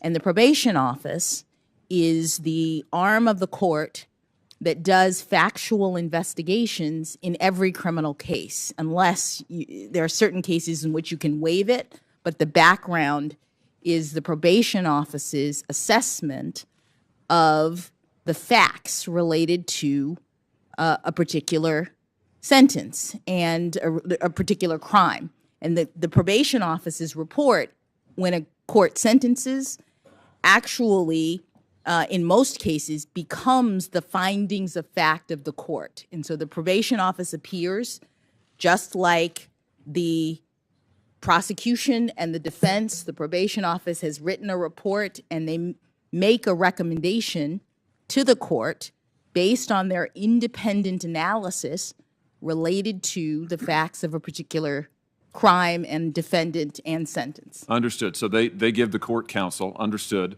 However, they don't issue guidelines. They're not uniform. It is by its very nature a case-by-case inquiry, as you said. The report goes to the judge. As I understand it, the pre-sentencing report, I'm sorry, the probation reports are not public in all of the cases that we're talking about here. I'd love to see them if they are. But it's not as if there's one set of guidelines that are federal sentencing guidelines and then there's the probation guidelines. The probation office is giving advice to the judge. It varies case by case. Senator, but it's not the same. Sorry, I thought you were done. No, that's all right. Let me ask you about a specific case. I mean, let's talk about, I listed these 7 cases in which you had discretion and you did not follow the prosecutor's recommendation or the sentencing guidelines. But let's just talk about one of them because we've talked about some of them as a group. Let's talk about United States versus Hawkins. I think that's one you probably remember from 2013. The defendant there was Wesley Hawkins. He was 18 years old at the time. He uploaded 5 video files of child pornography from his computer to YouTube. This is how the police got onto him. He then uploaded another 36 depictions of child porn and other lewd photos of children to his iCloud account. When the police executed a search on his apartment on the premises, they found 17 videos on his laptop and 16 images of child. All of them very graphic, some of them involving very young children. 17 videos in particular. This is from the government sentencing memorandum in this case, just so we understand the facts. Here are some of the videos that the government charged and they recovered.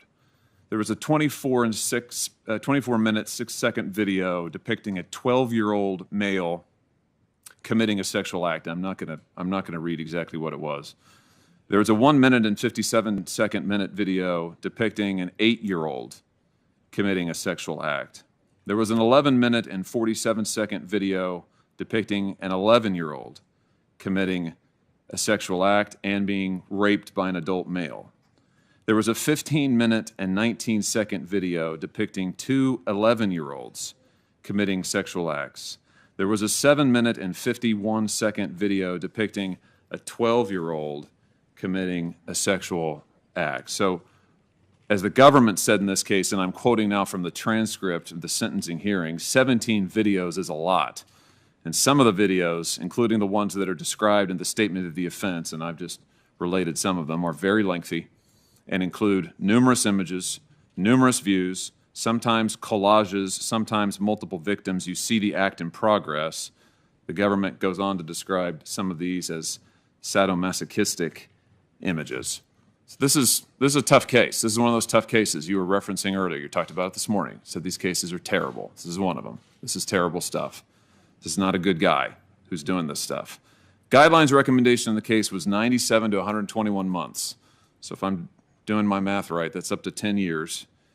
And in this case, the guidelines recommendation was essentially written by Congress because in the PROTECT Act of 2003, Congress specified what they wanted the range to be in these kind of cases. And Congress also specified what they wanted the mandatory minimums to be. I know you remember the PROTECT Act because you've talked about it. You've given lectures on it. And it was enacted, as I said, in 2003. It was 84-0 was the vote here in the Senate. The reason the PROTECT Act was put into place is the Senate was concerned over lenient sentences by judges in child porn cases, which is what you described. You said about it, there was an increasing perception on Capitol Hill and within DOJ that liberal judges were to blame for the downward pressure on federal sentences and that legislation was necessary to rein them in. That's you in 2011 describing this law. So Congress has set the guidelines here, 84-0 in the Senate. I noticed the chairman voted for it, as did a number of other members of this committee. So the Congress sets the range. Essentially, it's 97 months up to 10 years. Now, the prosecutor in this case, this is in D.C., of course, you're on the federal district court. The prosecutor in this case It's a liberal administration, I think it's fair to say. This isn't the state of Texas. See my colleague from Texas next to me here. The prosecutor in this case, nevertheless, still asked for 2 full years in prison. You gave the defendant 3 months. Guidelines called for 10 years. Prosecutor wanted at least 2. You gave him 3 months. And when you did, you made a number of arguments and statements in the record, and I'd like to go through some of them because I've read them all. And the first argument you made was that the federal guidelines that punished child porn offenders, the ones that Congress wrote, were, and I'm quoting you now, are in many ways outdated. That's your quote. And you went on to say about why you thought they were outdated. I'm going to quote you again. You say, and I quote, "I don't feel that it's appropriate to increase the penalty on the basis of the number of images or prepubescent victims," meaning little kids, "as the guidelines require, because these circumstances exist in many cases, if not most, and don't signal an especially heinous or egregious child pornography offense," end quote. I just want to ask you about that because I just have to tell you I'm having a hard time wrapping my head around it. We're talking about 8-year-olds and 9-year-olds and 11-year-olds and 12-year-olds. He's got images of these, the government said added up to over 600 images, gobs of video footage of these children, but you say this does not signal a heinous or egregious child pornography offense. Help me understand that. What word would you use if it's not heinous or egregious? How would you describe it?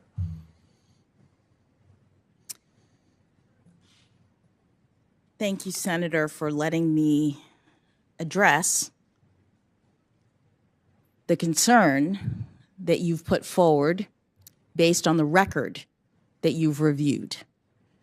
As a judge who is a mom and has been tasked with the responsibility of actually reviewing the evidence that you would not describe in polite company, the evidence that you are pointing to, discussing, addressing in this context is evidence that I have seen in my role as a judge. And it is heinous, it is egregious. What a judge has to do is determine how to sentence defendants proportionately consistent with the elements that the statutes include, with the requirements that Congress has set forward. Unwarranted sentencing disparities is something that the Sentencing Commission has been focused on for a long time in regard to child pornography offenses. All of the offenses are horrible. All of the offenses are egregious. But the guidelines, as you pointed out, are being departed from even with respect to the government's recommendation. The government, in this case and in others, has asked for a sentence that is substantially less than the guideline penalty. And so what I was discussing was that phenomenon, that the guidelines in this area are not doing the work of differentiating defendants, as the government itself indicated in this very case. And so that's what I was talking about, but I want to assure you, Senator, that I take these cases very seriously, that these cases include the notion by many defendants that the folks at issue, the defendants themselves, are collecting these images on the internet. They're terrible things that have happened, but they're not involved, say the defendants. They're not focused on, what is actually happening to the children. And so part of my sentencings was about redirecting the defendant's attention. It's not just about how much time a person spends in prison. It's about understanding the harm of this behavior. It's about all of the other kinds of restraints that sex offenders are ordered rightly to live under at the end of the day. The sentences in these cases include not only prison time, but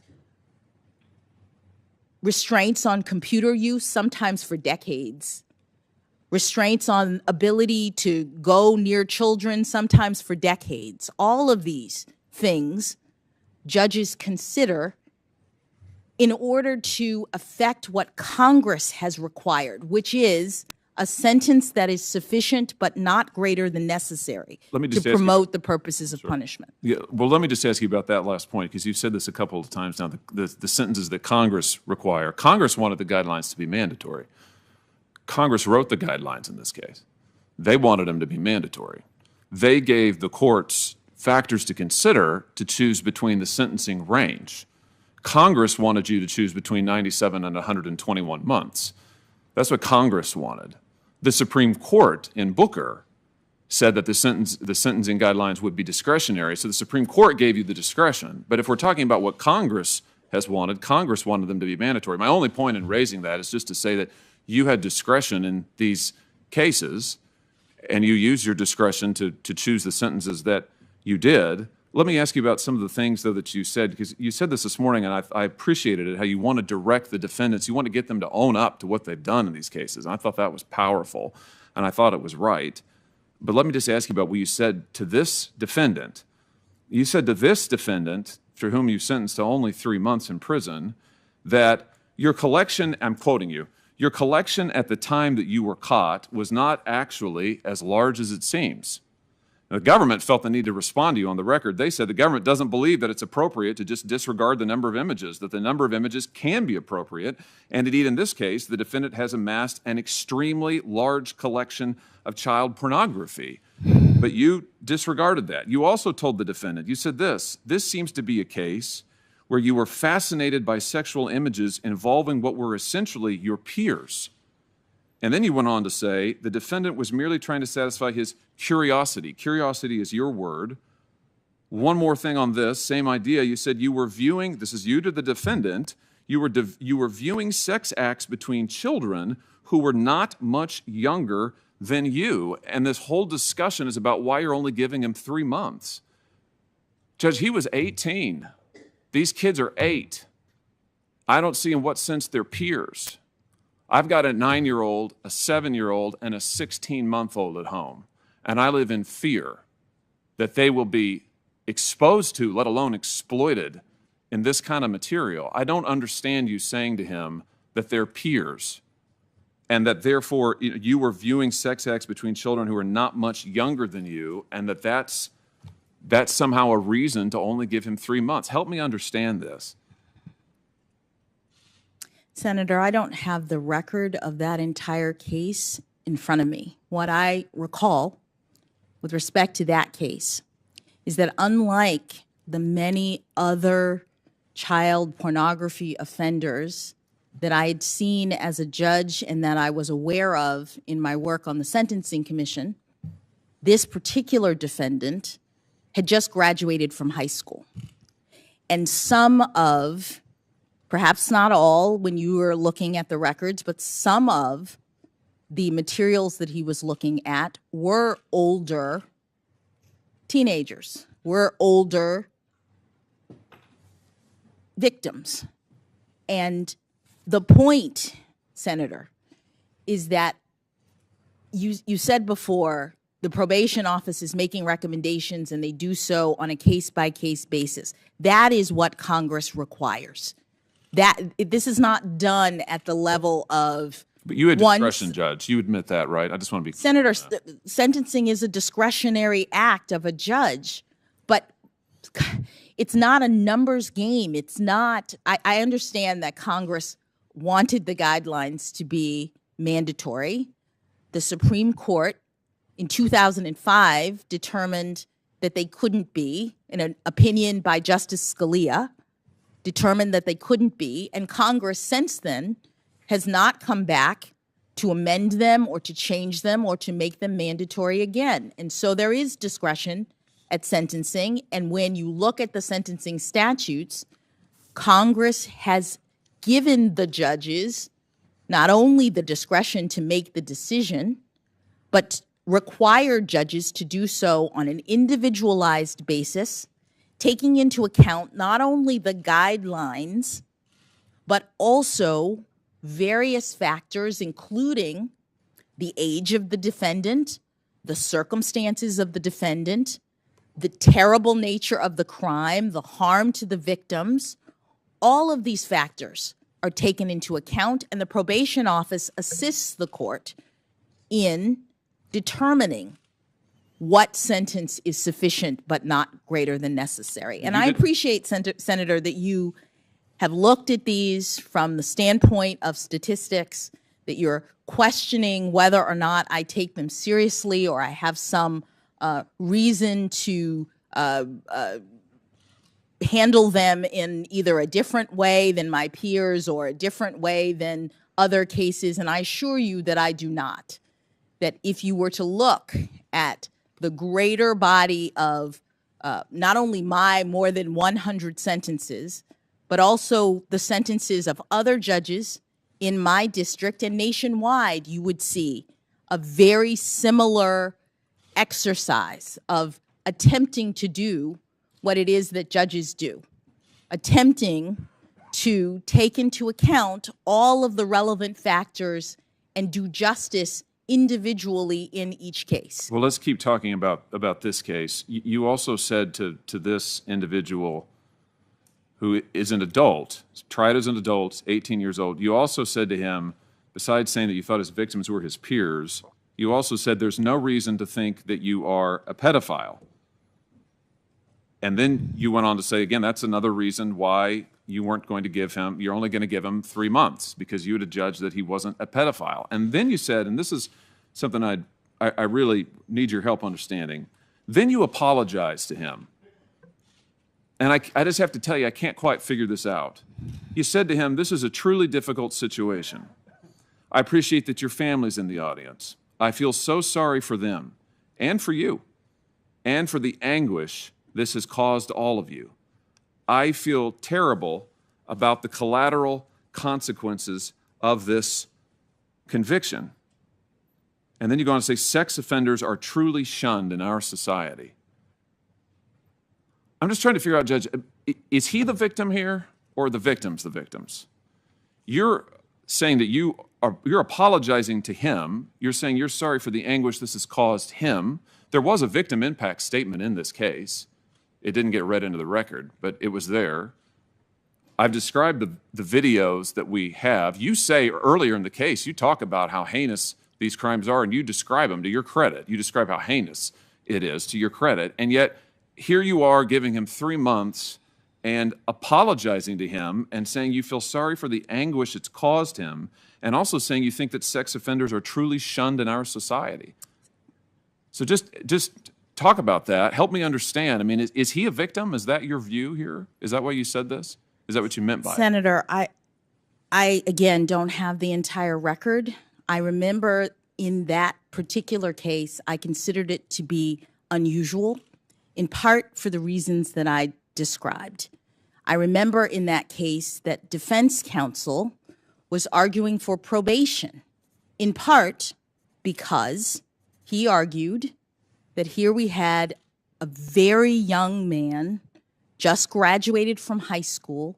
He presented all of his diplomas and certificates and the things that he had done, and argued, consistent with what I was seeing in the record, that this particular defendant had gotten into this in a way that was, I thought, inconsistent with some of the other cases that I had seen. Part of what a judge is doing, as required by Congress, is thinking about this case, thinking about unwarranted sentencing disparities, that's in the statute, other cases, other determinations that a judge may have made about this. I don't remember in detail this particular case, but I do recall it being unusual. And so my only point to you is that judges are doing the work of assessing in each case a number of factors that are set forward by Congress, all against the backdrop of heinous criminal behavior.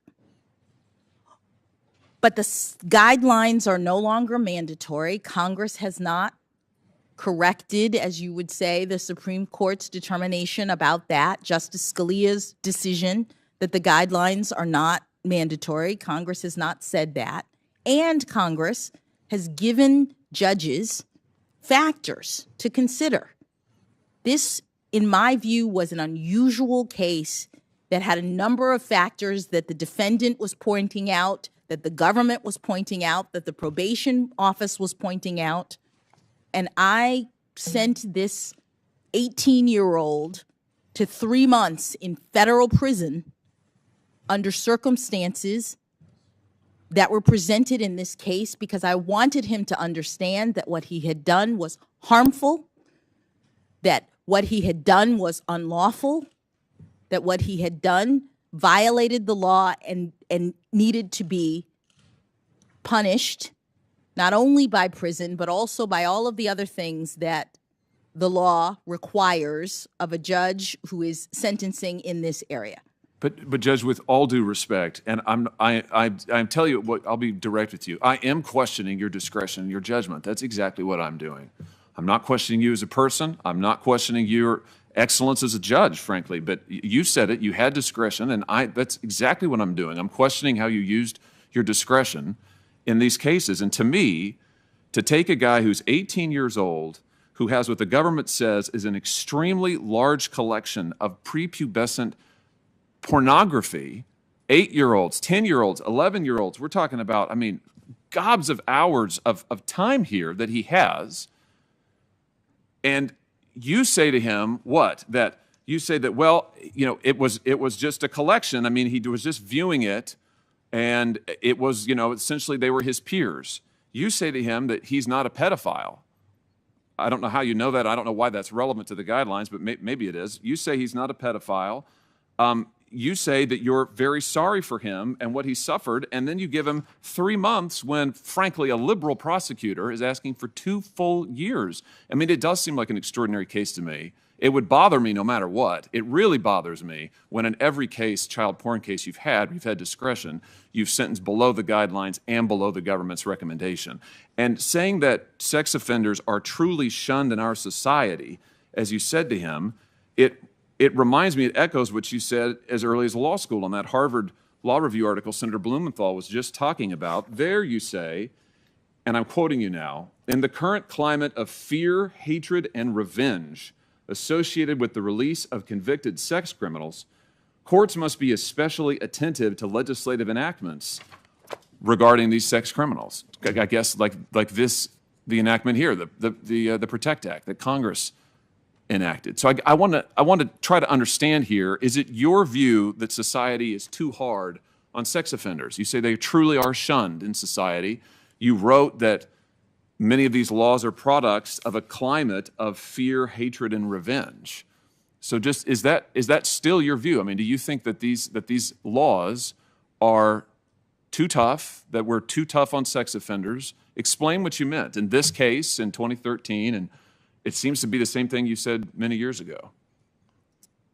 Senator, it's not the same thing I said many years ago. Many years ago, as a law school student, I was evaluating a new set of legislation, state laws about registration, and I was analyzing them as law students do. It wasn't about the sex crime, it was about the characterization of the law.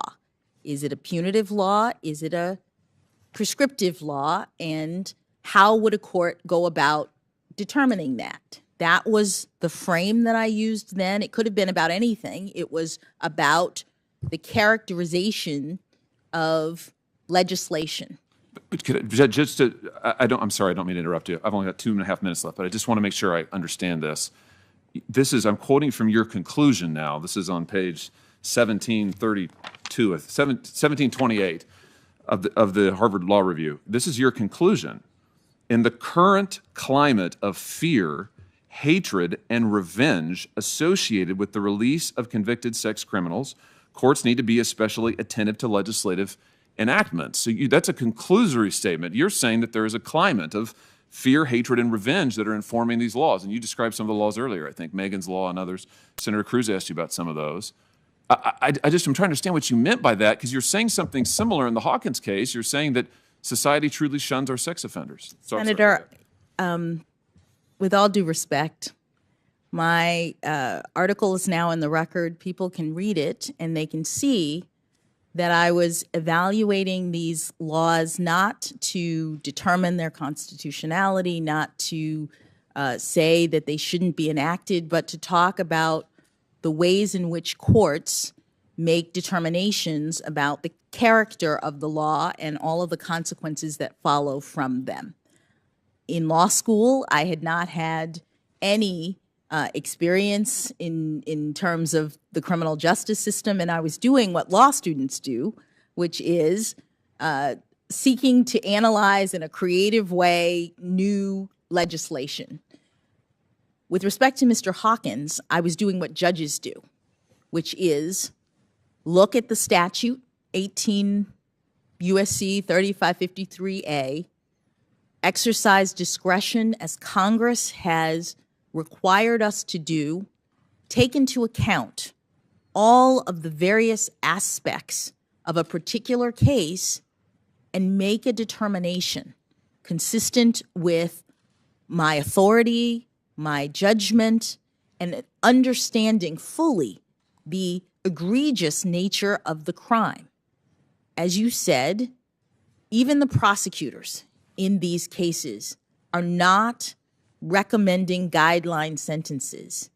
The probation office, which is an independent authority looking at these cases and the facts related to them, are not recommending guideline sentences. This is a particular area where the commission has seen an enormous amount of disparity and has in fact asked Congress to come back and address, to help judges who are looking at these cases to be able to rely on the guidelines. Which Congress has declined to do. Senator, in that case, we have the statute that Congress has enacted concerning penalties, and we have judges who are doing their level best to make sure that people are held accountable as they need to be in our society in a fair and just way. Mr. Chairman, my time's expired. Thank you, Judge. I have no further questions at this time.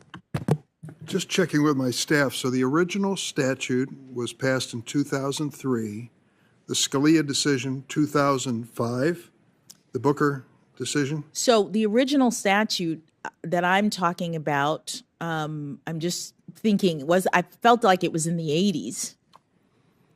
We think there may In have been 2003, 2003. I'm all right. And the And decision then by Justice Scalia, the Booker decision, made the guidelines advisory so that even though judges have to calculate them, they are no longer binding. And what it meant in the statute is that the guidelines became one factor among many that judges consider at sentencing. I'm not going to opine on Justice Scalia and his conduct and decision as it relates to the overall topic. I hope we all agree that we want to do everything in our power, reasonably within our power, to lessen the incidence of pornography and exploitation of children. You have made that clear. That is your position, too. But I just want to tell you, Congress doesn't have clean hands in this conversation. We haven't touched this now for 15, 16, or 17 years.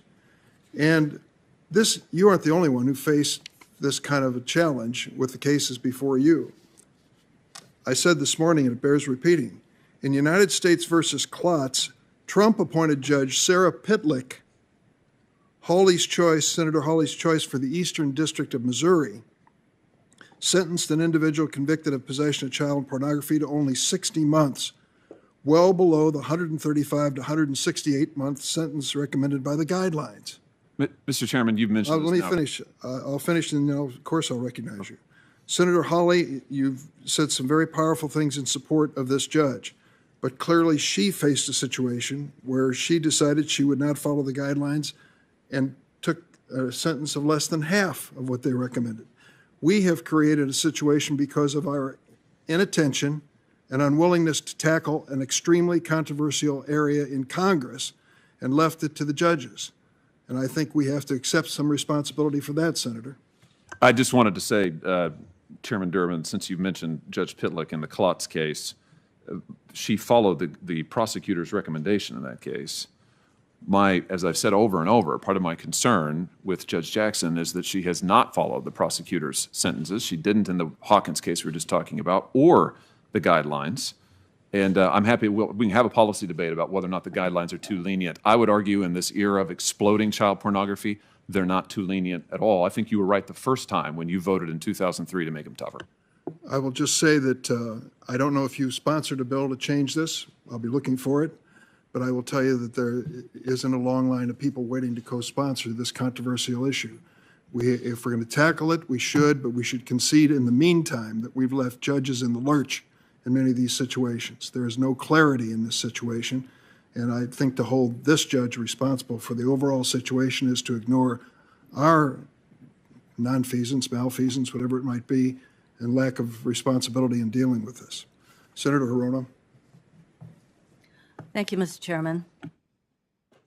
Judge Jackson, as you may know, I ask the following two preliminary questions of every nominee who appears before any of the committees on which I sit, so I will ask you these two questions first.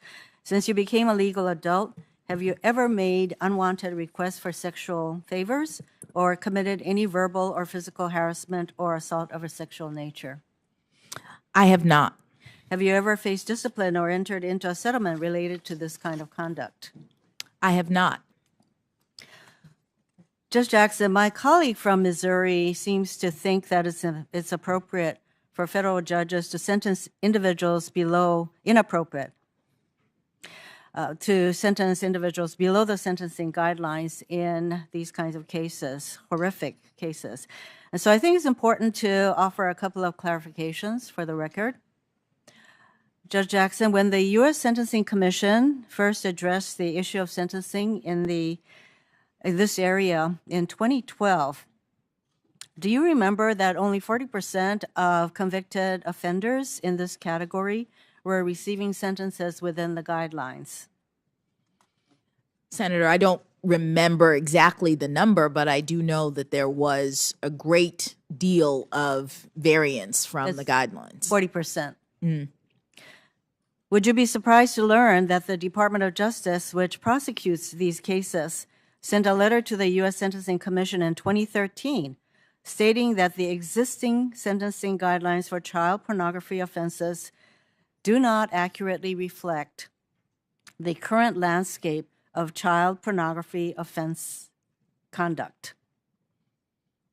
I don't remember that particular letter, but there was a lot of concern about this guideline from all sides. And now the Sentencing Commission issued another report just last year on this topic. And do you know that as of that report, an even lower percentage of convicted offenders were receiving sentences within the guidelines? Did you know that? I'm not surprised. It was 40% before, now it's even less. I didn't know, but I'm not surprised. Did you know that as of last year, it was just 30% of non-production offenders who were sentenced within the guidelines? I did not know, but I'm not surprised. My Republican colleagues made a big show yesterday of promising a fair process. And to me, that means ensuring that you are treated no differently than any other federal judges that have nominees that have come before us. See, there was an article recently that highlighted the fact that many of President Trump's circuit court nominees who were previously district court judges had also issued below guideline sentencing to child pornography cases. Judge Ralph Erickson, who was confirmed to the Eighth Circuit in 2017 with support from every Republican member of this committee who was serving in the Senate at the time. And there are at least 11 cases where he sentenced people to below guideline sentences. Does that surprise you? It does not, Senator. I'm not sure if you know Judge Erickson, but do you have any reason to believe he's soft on child pornography based on these sentences? I don't have any reason to believe that. Do you think my Republican colleagues are soft on child pornography just because they voted for Judge Erickson to become a federal appellate judge even after he issued these 11 sentences? Senator, I'm not in a position to evaluate whether your colleagues are soft on crime because of their votes. I have no reason to believe that. They voted for this person, but I think it would probably be quite unfair to characterize him as being soft on child pornography.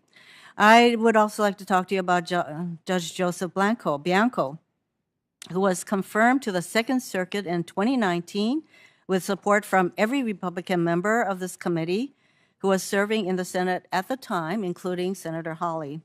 In the case United States v. Bowen, Judge Bianco sentenced a defendant to 60 months in prison when his guidelines range was 151 to 188 months. And here's what Judge Bianco said in the sentencing transcript for that case, quote, "And the guidelines here are just way disproportionate under the facts of this case, and I don't view them as particularly helpful in this case. I believe the probation department got it right in terms of the statutory mandatory minimum being sufficient, but not greater than necessary to achieve the factors of sentencing." Quote, I'm not sure if you know Judge Bianco, but do you have any reason to believe that he's soft on child pornography based on that sentence or those comments? I do not, Senator. Do you think my Republican colleagues, including Senator Hawley, are soft on child pornography because they voted to confirm Judge Bianco to the Second Circuit even after he issued below guideline sentences and made these comments? I have no reason to believe that. Here are some of the other circuit judges that all of my Republican colleagues voted to confirm, despite the fact that they sentenced child pornography defendants to below guideline sentences. Judge Amal Thapar on the Sixth Circuit, Judge Richard Sullivan on the Second Circuit, Judge Andrew Brasher on the 11th Circuit. Again, I'm not sure if you've ever met these judges before, but do you have any reason to believe they don't take child pornography seriously? I do not.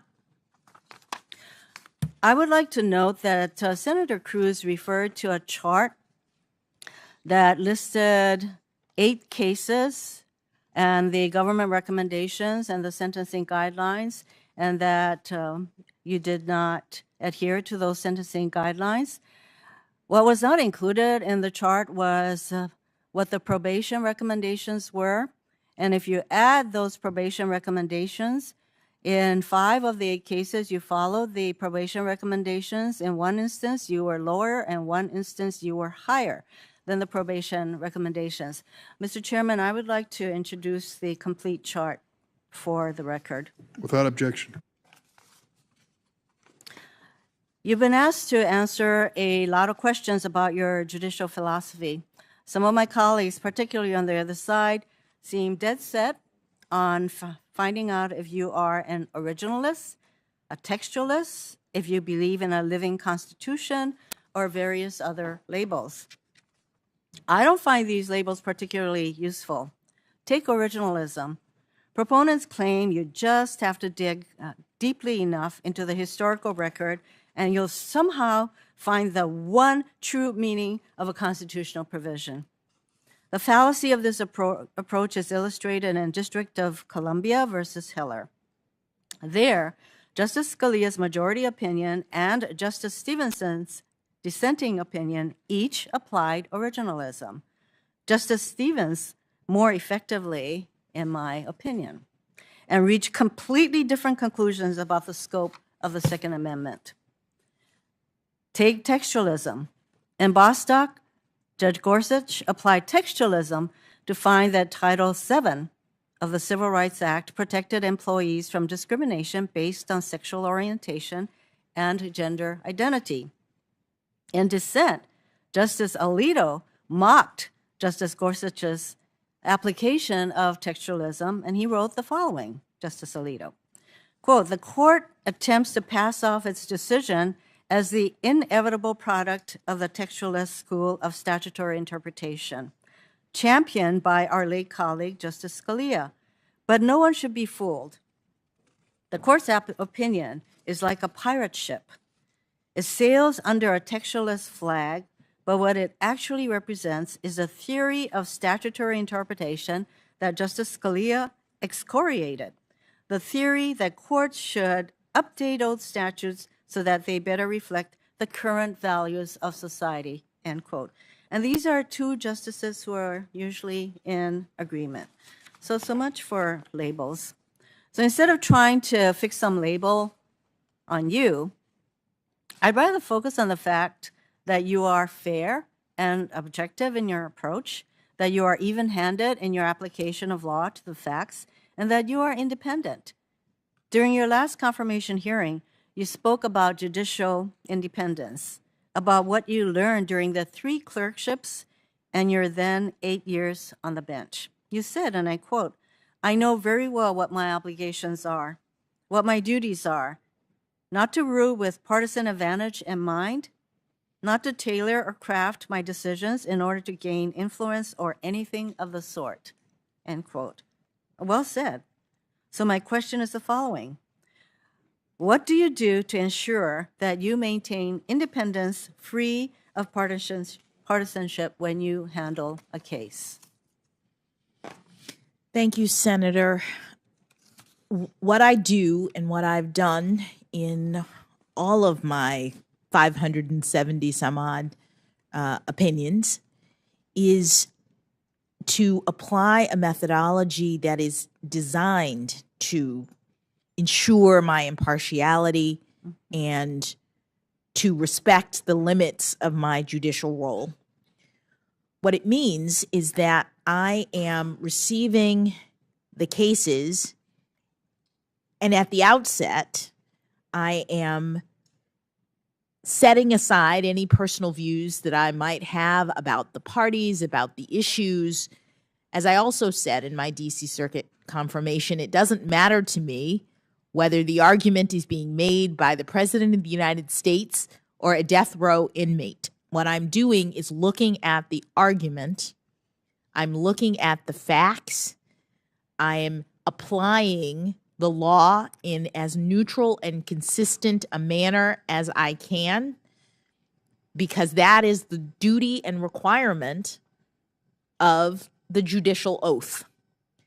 I'm also very conscious of the limits of judicial authority, of the restrictions that exist in the law to prevent me as a judge from becoming a policymaker. This means that I carefully scrutinize my jurisdiction.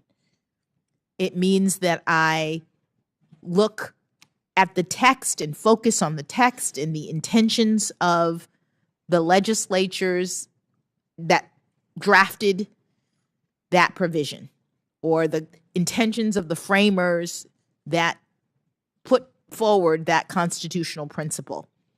It means I'm looking at precedent.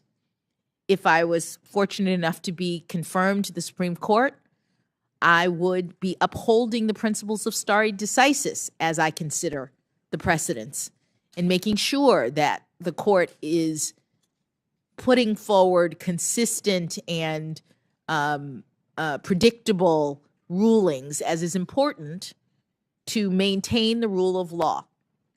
All of these I see as constraints on judicial authority that I care deeply about in order to maintain my independence as is necessary to ensure public confidence in my rulings as a judge. Judge Jackson, I have sat on this committee now for a number of years, And as some of my colleagues continue to try to pin labels on the nominees who come before us, frankly, I find your methodology to be as succinct a definition of what would lead a judge to come up with fair and objective results. I thank you for that. As a lower court judge, you were generally bound by the Supreme Court's and the D.C. Circuit's precedents. That certainly won't be the case if you are confirmed to the Supreme Court. The Supreme Court can overturn its own precedents. That's why I found your analysis in Committee on the Judiciary versus McGahn instructive. In that case, you had a precedent, Committee on the Judiciary v. Myers, that had already confronted the issues you faced. However, it was another district court decision, and you were not bound by it. You nonetheless followed that precedent. Why did you find that opinion so persuasive? Well, Senator, in the law, there are different kinds of precedent, and by that I mean there's vertical precedent, which is what people are most familiar with. There are cases that are handed down by higher courts, the appellate court, the Supreme Court, and those bind the lower courts so that even if you disagree with them, you have to follow them because they're binding precedent. But there's also horizontal precedent. It too is about maintaining consistency and predictability in the rule of law. And what that means is when you are in a district, there are many judges, and if someone else in your district has handled a case that comes out or that involves the same issues and comes out in a certain way, you as the second judge have to contend with that ruling. You can't ignore the fact that there is precedent in your district that handles a case in a particular way. And with respect to the McGahn case, the precedent wasn't just close, it was nearly identical. The Myers case involved the former White House counsel and the argument by the executive that the former White House counsel had absolute immunity with respect to a request by the legislature that she provide testimony. My case involved a former White House counsel who was claiming absolute immunity at the request of the executive in response to a legislative subpoena. In both cases, not only was the absolute immunity issue on the table, but in both cases, the same threshold issues about whether or not there was jurisdiction in the court because the legislature had standing or didn't have standing, which was the argument that was being made. The same question about whether the court could hear a dispute between the legislature and the executive branch. All of those issues had previously been considered by my colleague in the district court. And he wrote an extensive, I'm talking about Judge Bates, he wrote an extensive opinion analyzing each of the issues. And so at a minimum, as the second judge dealing with these exact same issues, I had to look at what he did and decide. Was it persuasive? Did I agree? And I did. Judge Jackson, of course, if there had been a vertical precedent, i.e. from the Supreme Court or the Circuit Court that was on point to your McGahn situation, yes, you would have had to follow that precedent, but there wasn't. And so you followed a reasoning by another district judge that made a lot of sense to me, and that certainly makes sense to me. You discussed stare decisis and the importance of precedent in your opinion, and this is what you wrote, quote, "It is interesting to note that the doctrine of stare decisis performs a limiting function that reflects the foundational principles that undergird the federal government's tripartite constitutional system. This is because deciding a legal issue anew each time that same question is presented without any reference to what has been done before nudges a court outside of its established domain of saying what the law is and into the realm of legislating what the law should be. I know that you've been asked the questions about the importance of precedent before, but maybe you can just tell us one more time why precedent is important in our judicial system. Thank you, Senator. Our judicial system is one that is designed to uphold the rule of law. Unlike other systems in other societies, some other societies, we believe that we have a government of laws and not men. And yet there are men and women who are acting as judges in the context of our system. What precedent does is ensure that there's consistency across the different individuals who are tasked with the solemn responsibility of interpreting the law. It ensures that there's public confidence that the law is what is guiding judges in their decision making and not just their own individual views. And so it's crucial for maintaining public confidence, maintaining stability in the law, establishing a system that has predictability in it, all of which supports confidence in the judiciary, which is the currency of the judicial branch. Because of the importance of precedents in promoting confidence, et cetera, people need to know what the law is. And so precedent is important on that score. And if you are confirmed to the Supreme Court, what factors would you consider before overturning precedent? Well, there are many factors that the Supreme Court considers, and not just whether they think a prior precedent is wrong. That is one of the factors. The court has said that a precedent that is egregiously wrong is one that is subject to reconsideration. But in order to actually make the determination about overturning it, in addition to it being wrong, the court considers whether or not there's been reliance on that precedent, and if so, how much. The court considers whether or not the precedent is workable. Sometimes the court will issue a ruling in a case, and it turns out that it's not actually functioning in the way that the court intended, and so that might be a reason to revisit it. The court considers whether or not other precedents in the area have shifted such that the foundation for the particular precedent is no longer sustainable. And the court considers whether there are changes in the facts that relate to that precedent, or a new understanding of the facts that relate to a precedent. All of those factors are things that that the Supreme Court takes into account when it decides whether or not to revisit a precedent. Therefore, the court should consider all of those factors. I would say reliance factors loom large, as far as I'm concerned, before overturning a precedent. But basically, if you have 5 members of the court deciding to overturn a precedent, they can do so, right? Under our scheme, yes, under the Constitution. Mm-hmm. And so we're seeing more and more precedents being asked to be overturned. An analysis by National Affairs found that since 2017, when Justice Gorsuch was appointed to the court has shown, and I quote, an increasing readiness to overturn precedent, end quote.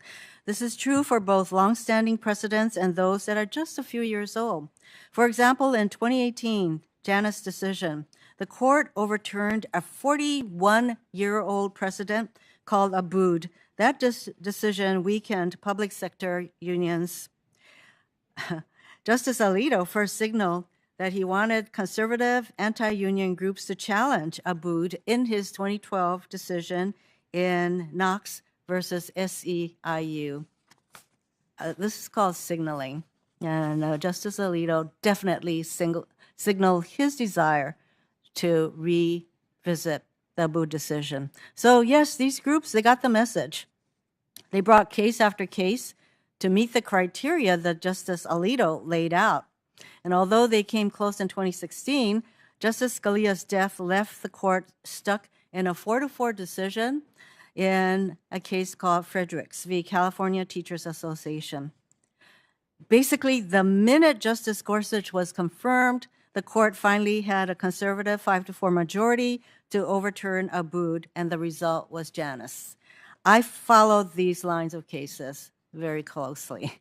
So that is what happened. They waited for Justice Gorsuch, and boom, 5-4 against unions. In another example, the courts acknowledged 4 most conservative justices, Thomas, Alito, Gorsuch, and Kavanaugh, dissented in June Medical, voting to overturn a precedent banning burdensome and unnecessary restrictions placed on abortion providers. This particular precedent was only 4 years old. Now the court is poised to overturn Roe v. Wade, even though women have relied on their constitutional right to have an abortion for nearly 50 years.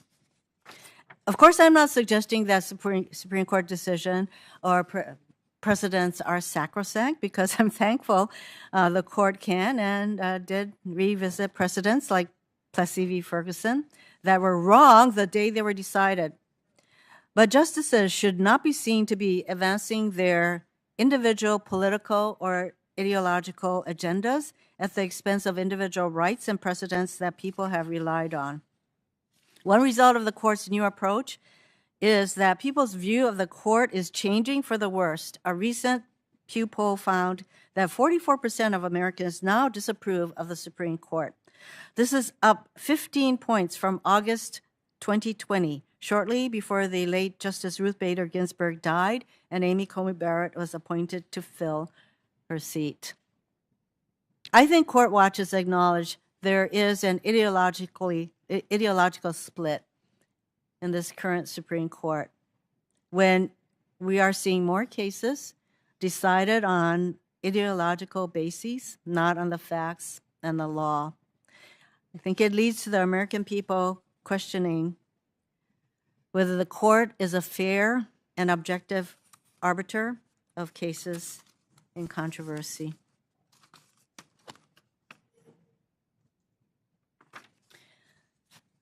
You were asked earlier today about your representation of Guantanamo detainees. Just to make it clear, as a federal public defender, you were assigned to represent Guantanamo detainees. Is that right? That is correct, Senator. And then while at Morrison and Forster, you also did pro bono work for Guantanamo detainees. Were you assigned to do that work as well?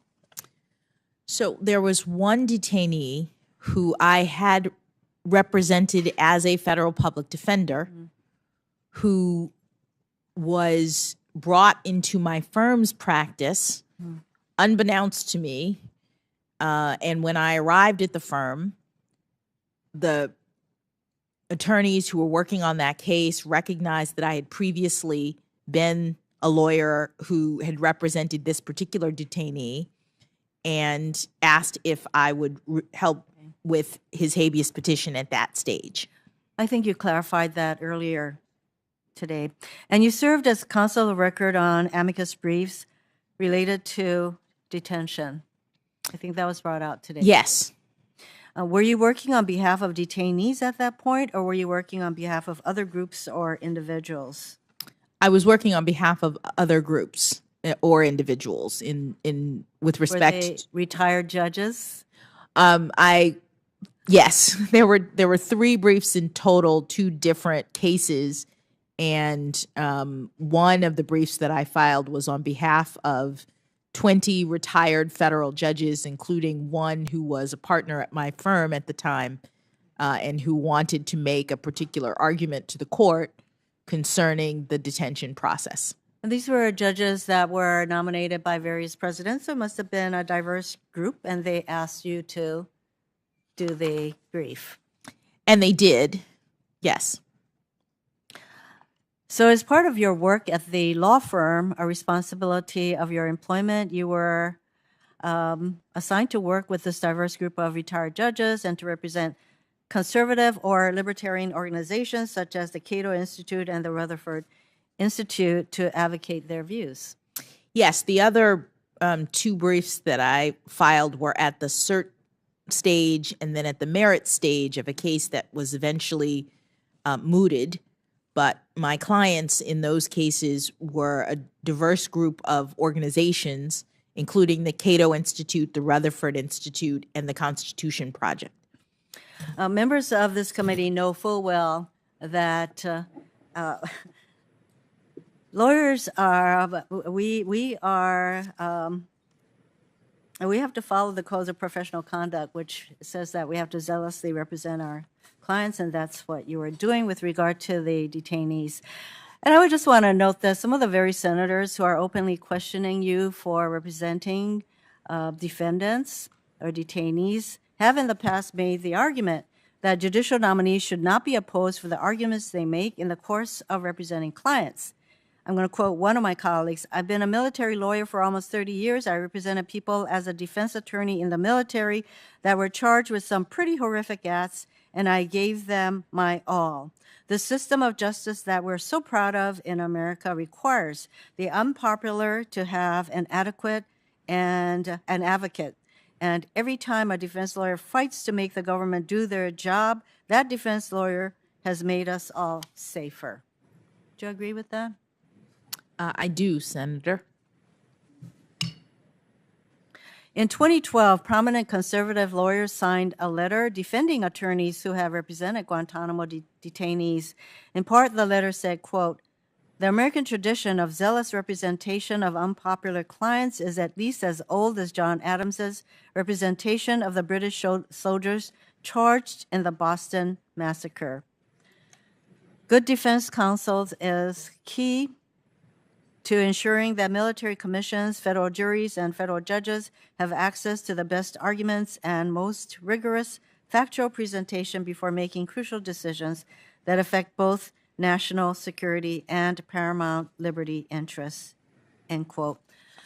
So the quote that I read isn't the first time that my colleagues on the other side of the aisle have tried to say that your representation and your work as a public defender somehow, I don't know, disqualifies you or makes you leaning one way or the other. So you've made it very clear that that is not what you are about. I just have one more question in the remaining time. Oh, I'm sorry.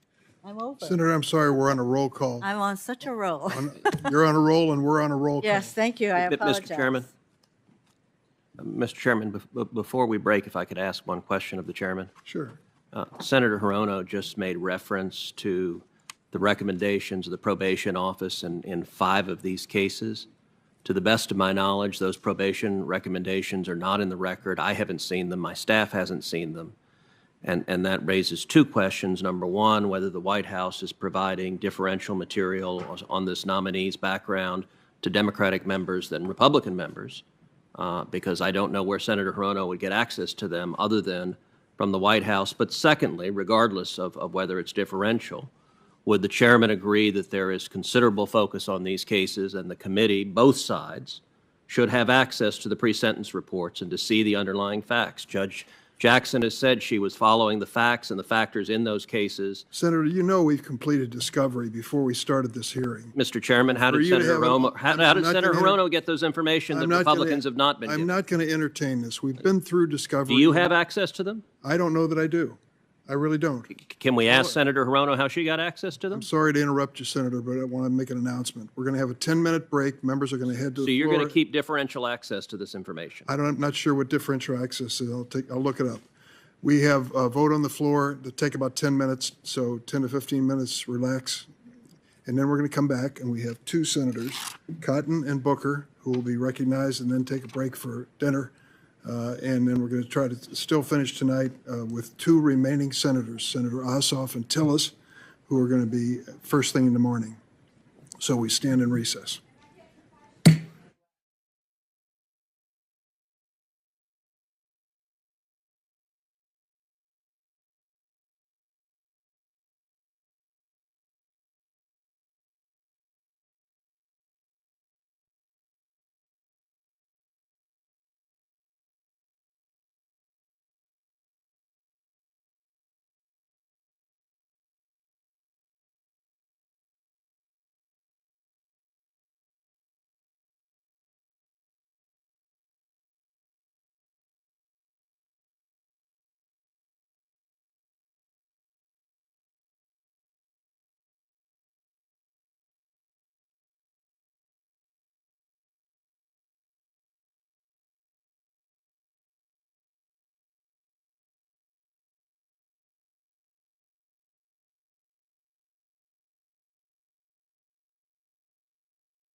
Senate Judiciary Committee will resume. I want to make one thing clear for the record. Senator Blackburn, you're going to be recognized this evening because Senator Tillis has volunteered to be paired in the morning with Senator Ossoff for the morning show.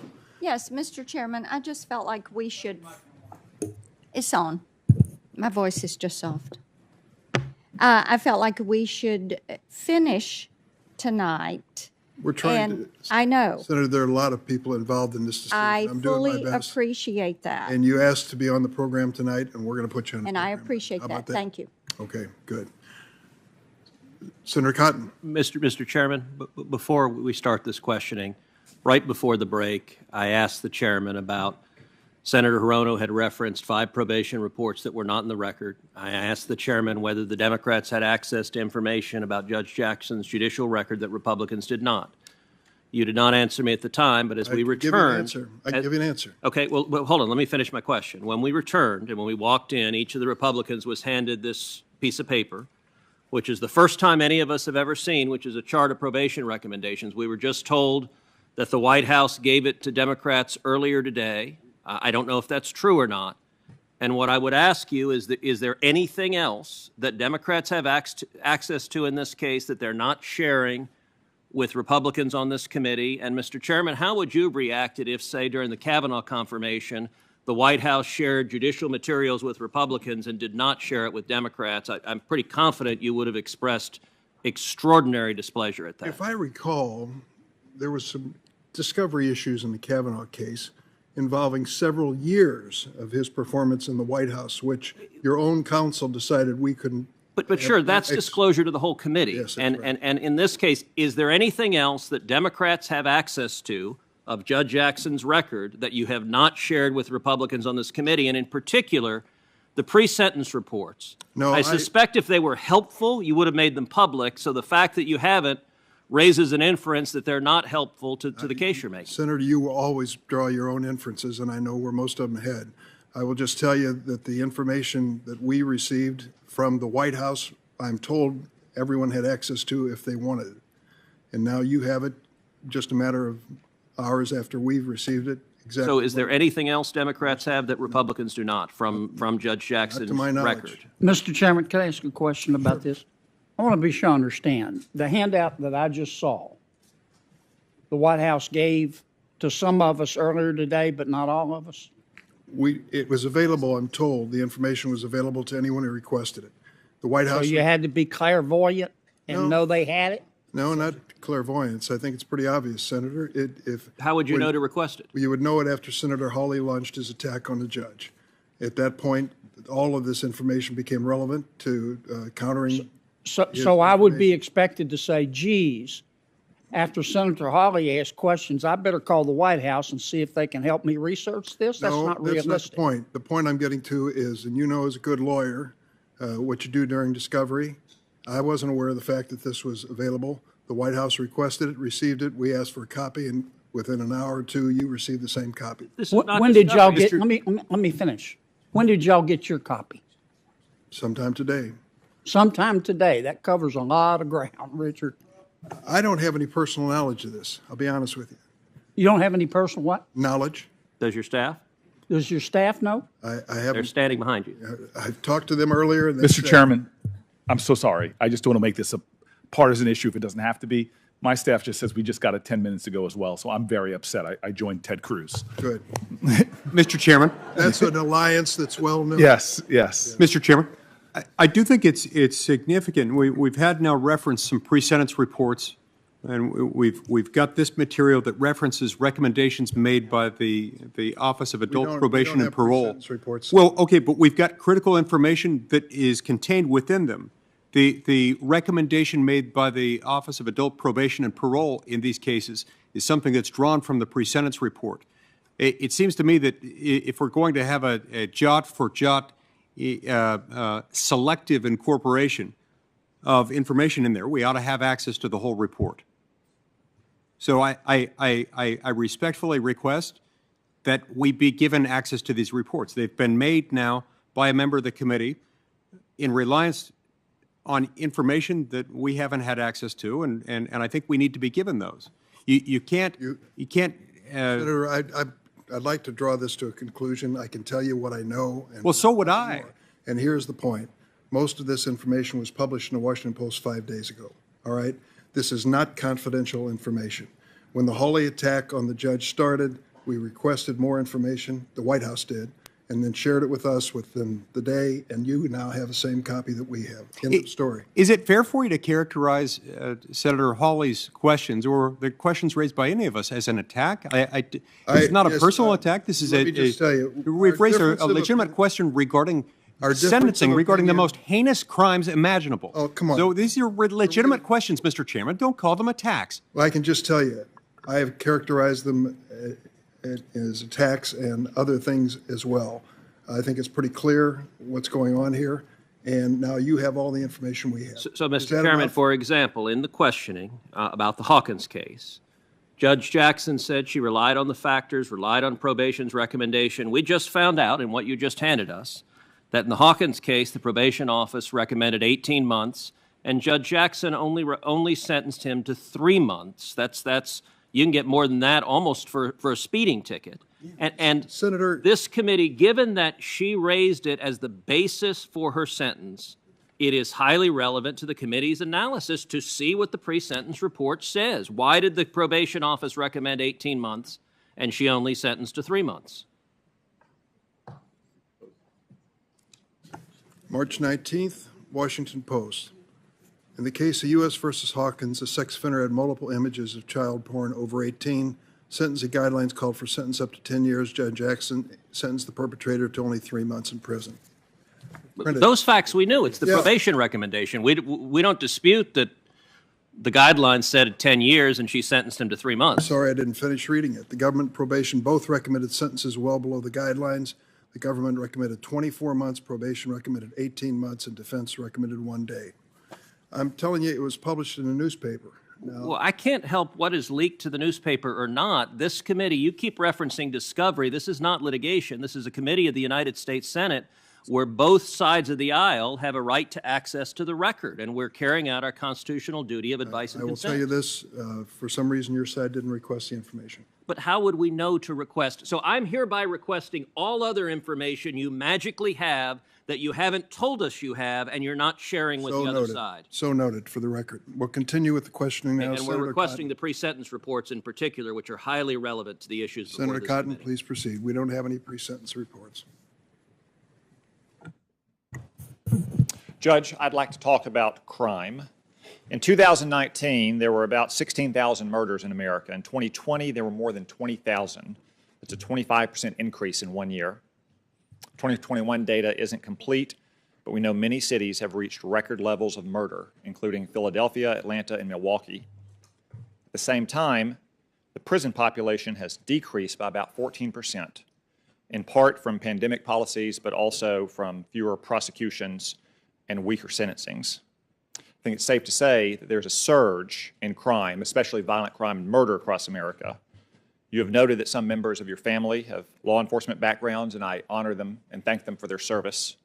Does the United States need more police or fewer police?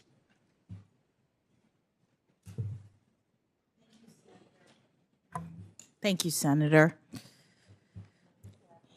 As you just noted, I have law enforcement in my background, and I am very familiar with the problems that crime cause in the communities where we live. Okay, Judge, I'm sorry. We have a few minutes here.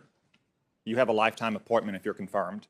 I asked a simple either-or question. Does the United States need more or fewer police? Senator, the determination about whether there should be more or fewer police is a policy decision by another branch of government. It is not something that judges have control over, and I will stay in my lane in terms of the kinds of things that are properly in the judicial branch. Okay, if you don't want to address whether the United States needs more or fewer police, we'll move on to sentencing, which is certainly in your lane. There's been a lot of talk about criminal justice and sentencing approaches and theories today. In general, is someone more likely or less likely to commit a crime if they know that they will be caught, convicted, and sentenced? Senator, what is in my lane is the consideration of particular cases of Judge, prosecutions. you've spoken a lot today about criminal sentencing, about the theory of sentencing. You've written a lot about it in your record. It is a very simple question. Is someone more likely or less likely to commit crime if they're more certain that they're going to be caught, convicted, and sentenced? Senator, I am aware from my work on the Sentencing Commission and not as a judge that there is research into recidivism rates, into rehabilitation, into the factors that go into a determination about whether someone is more or less likely to commit crime. Part of what Congress has taken into account when it determined that one of the purposes of punishment is deterrence is the idea that if someone is convicted and punished, they will be deterred from committing other crimes. And you've mentioned that, and you've written about that in your writings. There's 4 purposes of punishment. One of those is deterrence. Isn't it inherent in the concept of deterrence that people are less likely to commit crime if they're more likely to get caught, convicted, and sentenced? Why can't you just say that's the case? Senator, it's not that I'm avoiding saying that's the case. No, Judge, that's exactly what you're doing. I'm asking a very simple question. In general, is someone more likely or less likely to commit a crime if they know they're going to be caught, convicted, and sentenced? It's the heart of deterrence theory. It's very difficult to answer questions in general when you're asking about things like phenomena related to crime. It's the theory behind deterrence that by punishing someone, they will be less likely to commit the crime in the future. That is a theory that undergirds. Do you think that theory is correct? Senator, there is research that supports that deterrence is something that can occur. Does it occur in every case? I can't say that. Okay, let's turn to something more concrete then.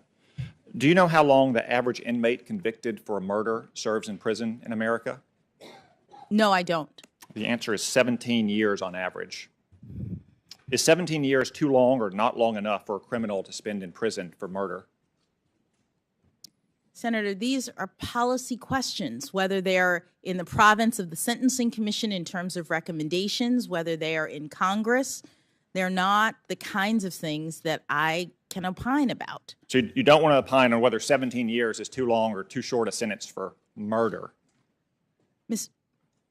Senator Cotton, the Congress has prescribed a number of factors that judges look at when they sentence. It may, in many cases, not be. I can't answer in the abstract in the way that you. Well, these are very concrete. Let's turn to rape. Do you know how long the average inmate convicted of rape serves in prison in America? Well, Senator, rape is not a crime in the federal system that I'm familiar with working with, so I don't know. It's 7.2 months. Do you think 7.2 months is too long or too short for someone convicted of rape to be sentenced to prison? Senator, that's a policy question about the egregious crime of rape, and Congress has said that the court is supposed to take into account a number of factors when it sentences. Okay. I can't answer in the abstract. Well, Judge, these are not abstract. These are very concrete. And remember, these are just the length of sentence if you're caught, convicted, and sentenced. Let's look at cases in which people are never caught. As I said, in 2020, murders increased by the fastest rate ever in the United States. Do you know what percentage of murders are solved in America? Majority of cases. I do not, Senator. The answer is about half, 54% in 2020. Do you think we should catch and imprison more murderers or fewer murderers? Well, Senator, it's very important that people be held accountable for their crimes. So that is a fundamental tenet of the rule of law. So is that a yes, we should catch more murderers, specifically the 46% of murderers who get away with it? Senator, I'm not, to the extent you're asking about enforcement or law enforcement, those... Judge, it's a very simple and common sense question. 46% of all murders go unsolved. Should we catch more of those murderers or should we catch fewer of them? Senator, we should hold people accountable for their crimes. And so if people are not being held accountable, then that is a problem. Let's turn to assaults. Do you know how many assaults were solved in this country in 2020? No, Senator. 44%. So 56% of all assault victims did not receive justice. Do you think we should catch and imprison more criminals who commit assault against innocent people or fewer? Senator, it's very important that people be held accountable for their crimes. So if they're not, then it would be a problem for the rule of law. Let's look at sexual assault and rape. Do you know what percentage of sexual assaults and rapes go unsolved in this country? I do not, Senator. 77%, more than 3/4 of all sexual assaults and rapes go unsolved. Do you think we should catch and imprison more rapists and sex criminals or fewer? Senator, one of my two uncles was a detective in a sexual crimes and battery unit. So I'm very familiar with that type of crime. It's a horrible type of crime, as are all of these that you are articulating. And it is important for people to be held accountable for criminal behavior. It's fundamental to the rule of law. Okay. So in 2020 alone, well over 1 million violent crimes went unsolved in America. Do you think we imprison too many violent criminals or not enough?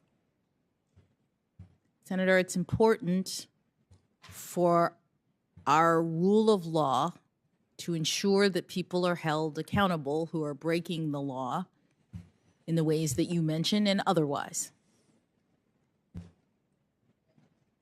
What do you think the families of all those victims think? Do you think they think that we should arrest and convict and sentence all these criminals who get away with it?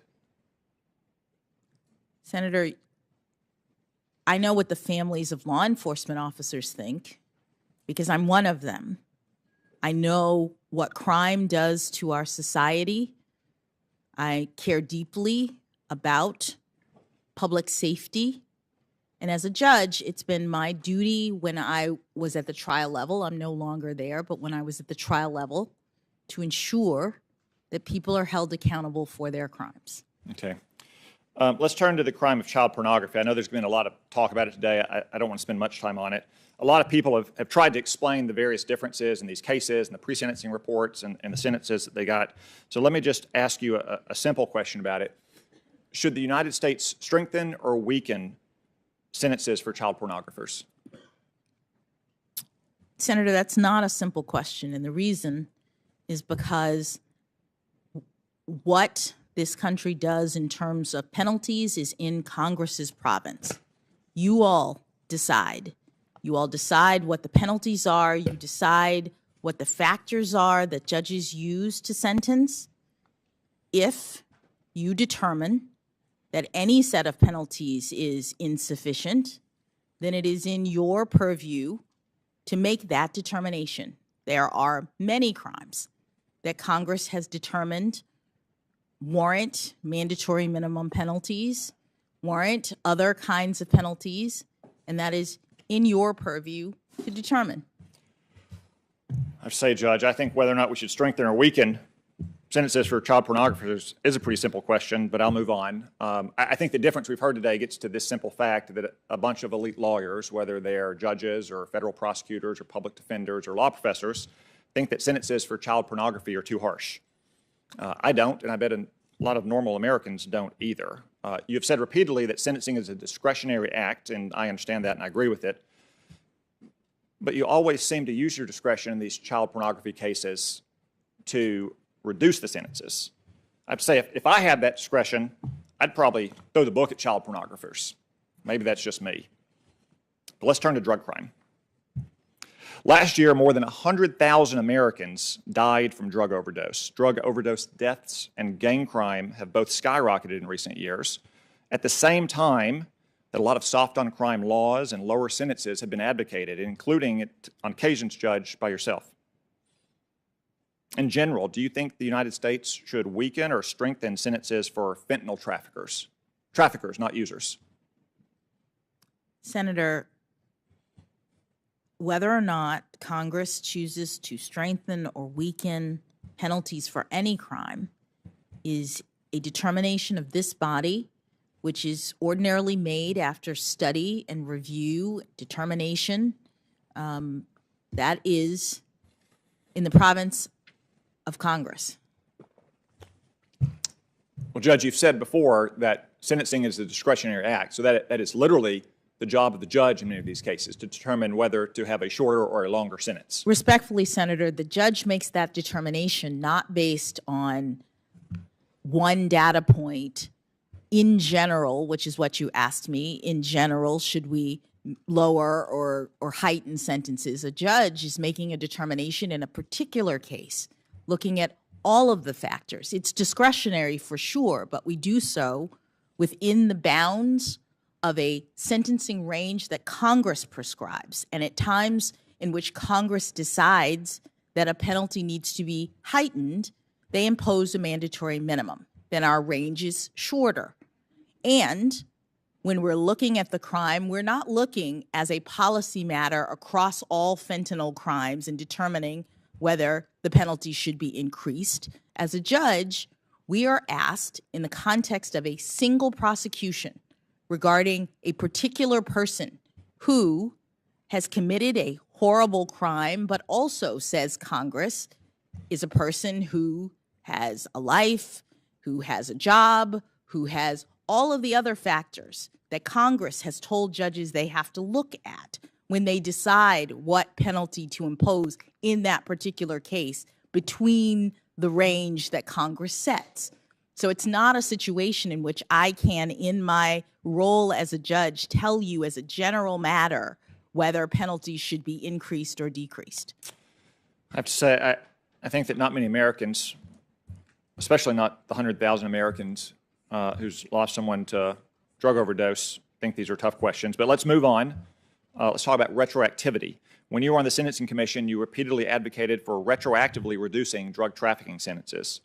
So this is a case where a drug kingpin who's dealing fentanyl gets sentenced, and then a few years later, he gets lucky. He gets in front of some new judge who's maybe more sympathetic and thinks he got a raw deal, or maybe he just gets in front of the same judge a few years removed from seeing the faces of the victims of his crime.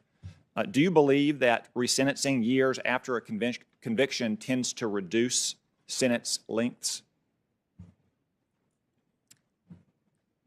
Senator, respectfully, I just wanted to remark on your previous question and your statement that these are not difficult questions. It's not that they're difficult questions, it's that they're not questions for me. I am not the Congress. I am not making policy around sentencing. My job is to look in a particular case and decide what the penalty should be within the range that Congress prescribes. I understand. You were making policy, though, at the Sentencing Commission, and you were implementing changes to sentencing guidelines. So my question again is, do you believe that resentencing years after a conviction tends to reduce sentence lengths? I'm not sure I understand your question. Obviously, if you resentence, you're giving the judge another opportunity to look at the circumstances in light of the changed penalties. Sometimes the judge in that new situation will keep the same penalty. A resentencing is just an opportunity for the judge to reevaluate in light of the changed circumstances. Okay. Almost without exception, retroactively weakening sentencing laws and guidelines lets harden criminals out early. I always hear the argument, I hear it from some of the senators on this panel, I heard a version of it from you earlier, that each case is going to go before a judge and it won't be an automatic release because each judge is going to assess the facts and hear the arguments. In 2014, you said that judges would not likely reduce the sentences in the vast majority of cases if sentencing guidelines for drug trafficking were reduced. I think you missed that one, Judge. Since 2014, when retroactive reduction took effect, approximately 2/3 of all convicted drug traffickers who asked for early release got it. That's 31,000 614 hardened drug traffickers back on the streets. More than 7,500 of those hardened drug traffickers use weapons in their crimes. So that means that only 1/3 of these drug traffickers who sought to have retroactive reduction of their sentence were denied. Judges, 1/3, a vast majority. Senator, it's hard for me to answer questions about these numbers because I'm trying to understand whether this is a retroactive release that was a result of the Sentencing Commission's actions or Congress's. Congress made a decision about retroactive reductions in drug penalties. So I'm just not sure what. But Judge, in both cases, we always hear the argument, whether it's from members of Congress to include senators on this committee or the Sentencing Commission, that we shouldn't worry, there's going to be individualized case-by-case determination. And that is my experience. That's when there is a retroactive change. So what happens is that whether it's the guidelines that are changed or the laws that are changed, which happens in Congress, there is a subsequent determination as to whether or not to apply that retroactively, apply that change, so that both the people who get convicted of that penalty moving forward and the people who have already been convicted, both of them get the benefit of the change if the determination is made to make it retroactive. Under that circumstance, where you're talking about a penalty change applied to prior people, each one of those prior people goes back before a judge. And a judge, usually the sentencing judge in the first instance, will reevaluate whether or not to, this is generally, there are some exceptions, but generally speaking, the judge will reevaluate whether or not to give that person the benefit of the change. This is an individual assessment. That's what Congress requires in every sentence, and ultimately one that benefits all of us under the law, because judges are being asked to look at these cases and not make just generalized determinations. So the 2014 comment was specifically about the Sentencing Commission, but generally, whether it's in front of the Commission or the Congress, we always hear this argument that judges are going to make these individualized cases and not that many people will be released. I'll point out that of the 1/3 that were not reduced, the vast majority of those were not eligible. The percentage of cases in which a sentence is not reduced for public safety reasons because someone is viewed as too dangerous to release that early is 1%. It's 1%. Judge, do you remember a man named Keith Young? Yes. Good. For the benefit of my colleagues, let me quickly cover the basics of his case. You sentenced him in 2018. Keith Young was a career criminal who had previously been convicted of trafficking cocaine. In 2017, he was running a drug business in his house where his children lived and was found with 2 1-kilogram bricks of heroin worth hundreds of thousands of dollars, along with a gun, ammunition, thousands of dollars in cash, and equipment to cut and package heroin for retail sale. The drug lab also confirmed that there was fentanyl in both bricks of heroin. And in one of the 2 bricks, there was actually more fentanyl than there was heroin. While at the D.C. jail awaiting trial, Young bragged about his arrest and about how he was a kingpin. Those are his words, not mine. Kingpin. He was even recorded calling his wife and brother to give them instructions on collecting drug money from people for him. The prosecutors filed a notice of Young's criminal history, which meant he faced a mandatory minimum of 20 years. You did not seem to like that, Judge.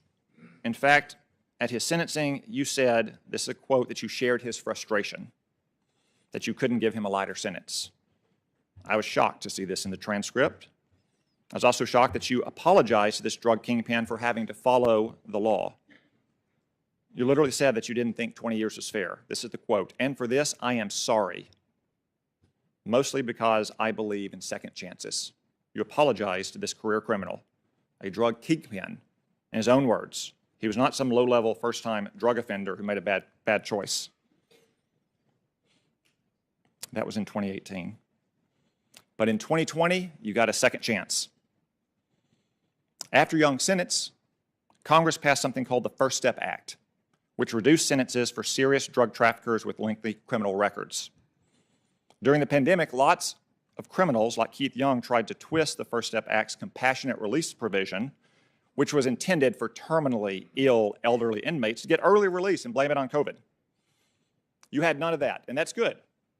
You rightly said at his resentencing hearing, quote, COVID-19 is not only present in prisons, and you said that Young's past as a smoker and his claim of various other health issues did not entitle him to early release. If you had stopped there, I would have cited that as a great example of how you follow the law and made a well-reasoned decision. Unfortunately, you didn't stop there.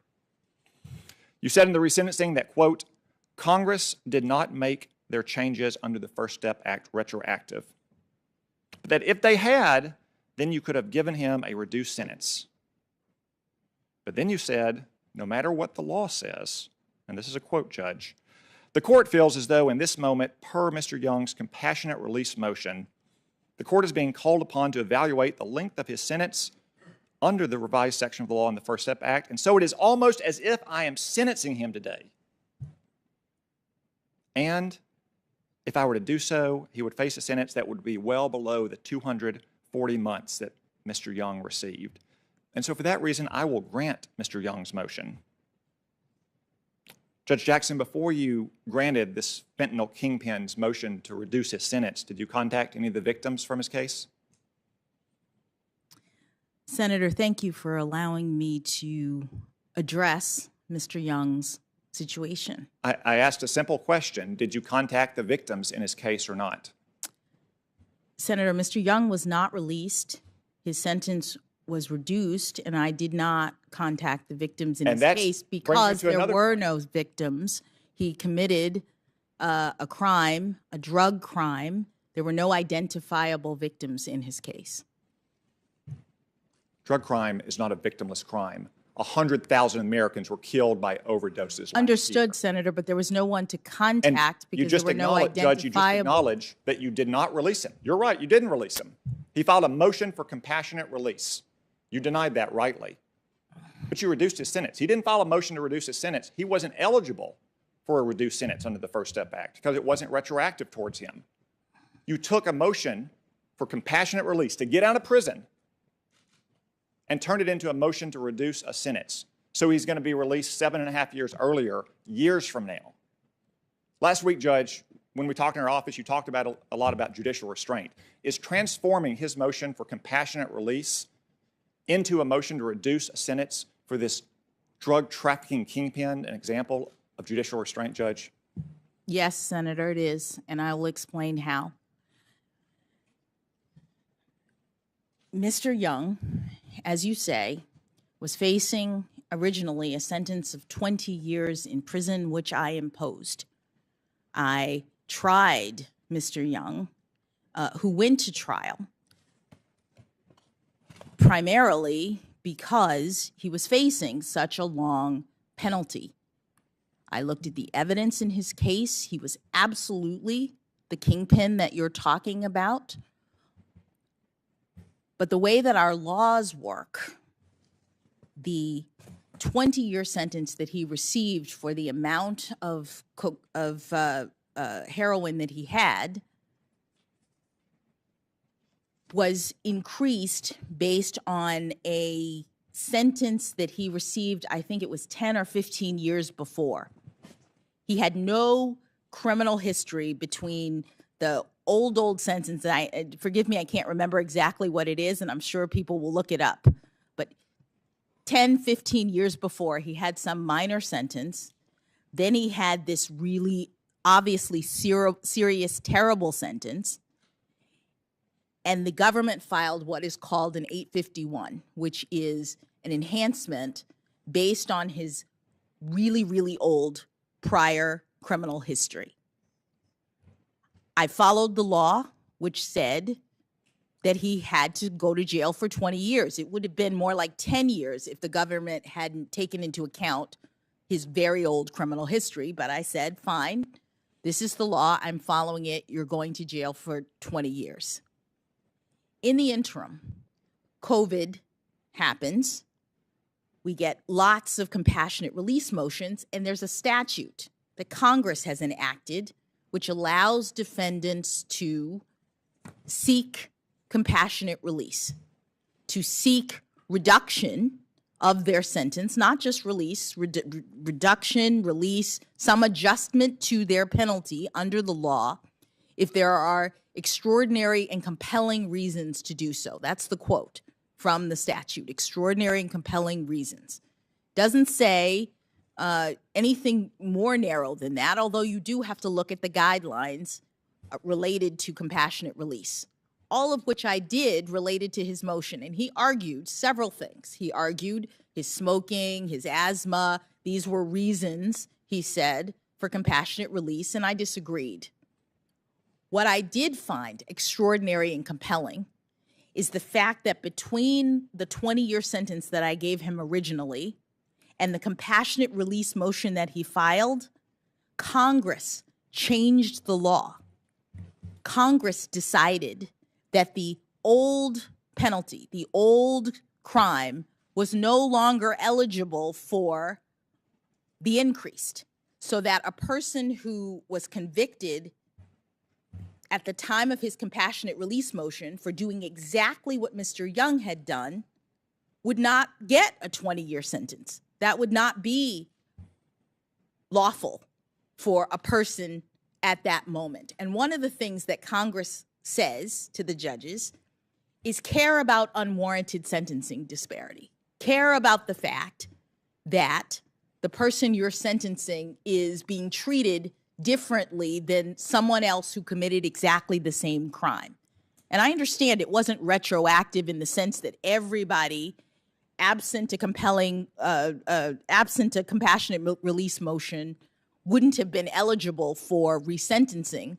But here I have a defendant before me and all of the factors that Congress has asked me to take into account, and a compelling argument that there were extraordinary and compelling circumstances, that is, a change in the law, that would create unwarranted sentencing disparity if I didn't take account of it.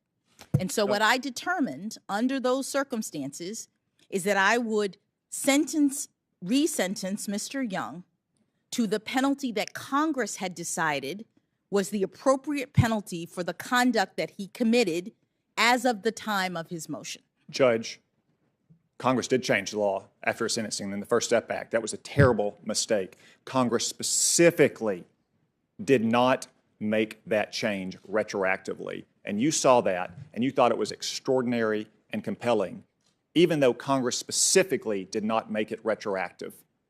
You chose to rewrite the law because you were sympathetic to a fentanyl drug kingpin whom you had expressed frustration at having sentenced him to his 20-year sentence in the first place. You twisted the law and you rewrote it so you could cut the sentence of a drug kingpin. That's what you did, Judge. Respectfully, Senator, I disagree. Congress provided judges through the compassionate release motion mechanism with the opportunity to review sentences. Congress, prior to the compassionate release mechanism being enacted, a judge who imposed a sentence would have no opportunity to revisit. In Mr. Young's case, the question was, with this compassionate release motion, under a circumstance in which Congress had changed the law, was that an extraordinary and compelling circumstance to revisit his sentence? And I made a determination that it was. So I suppose then, if you're confirmed, we can just count on you to always rule in favor of retroactivity, no matter what the facts of the case are, because it was a blatant rewrite of the law here, so you could reduce the sentence of a drug kingpin if you didn't like sentencing to 20 years in the first place. No, Senator, it was not. Senator Booker.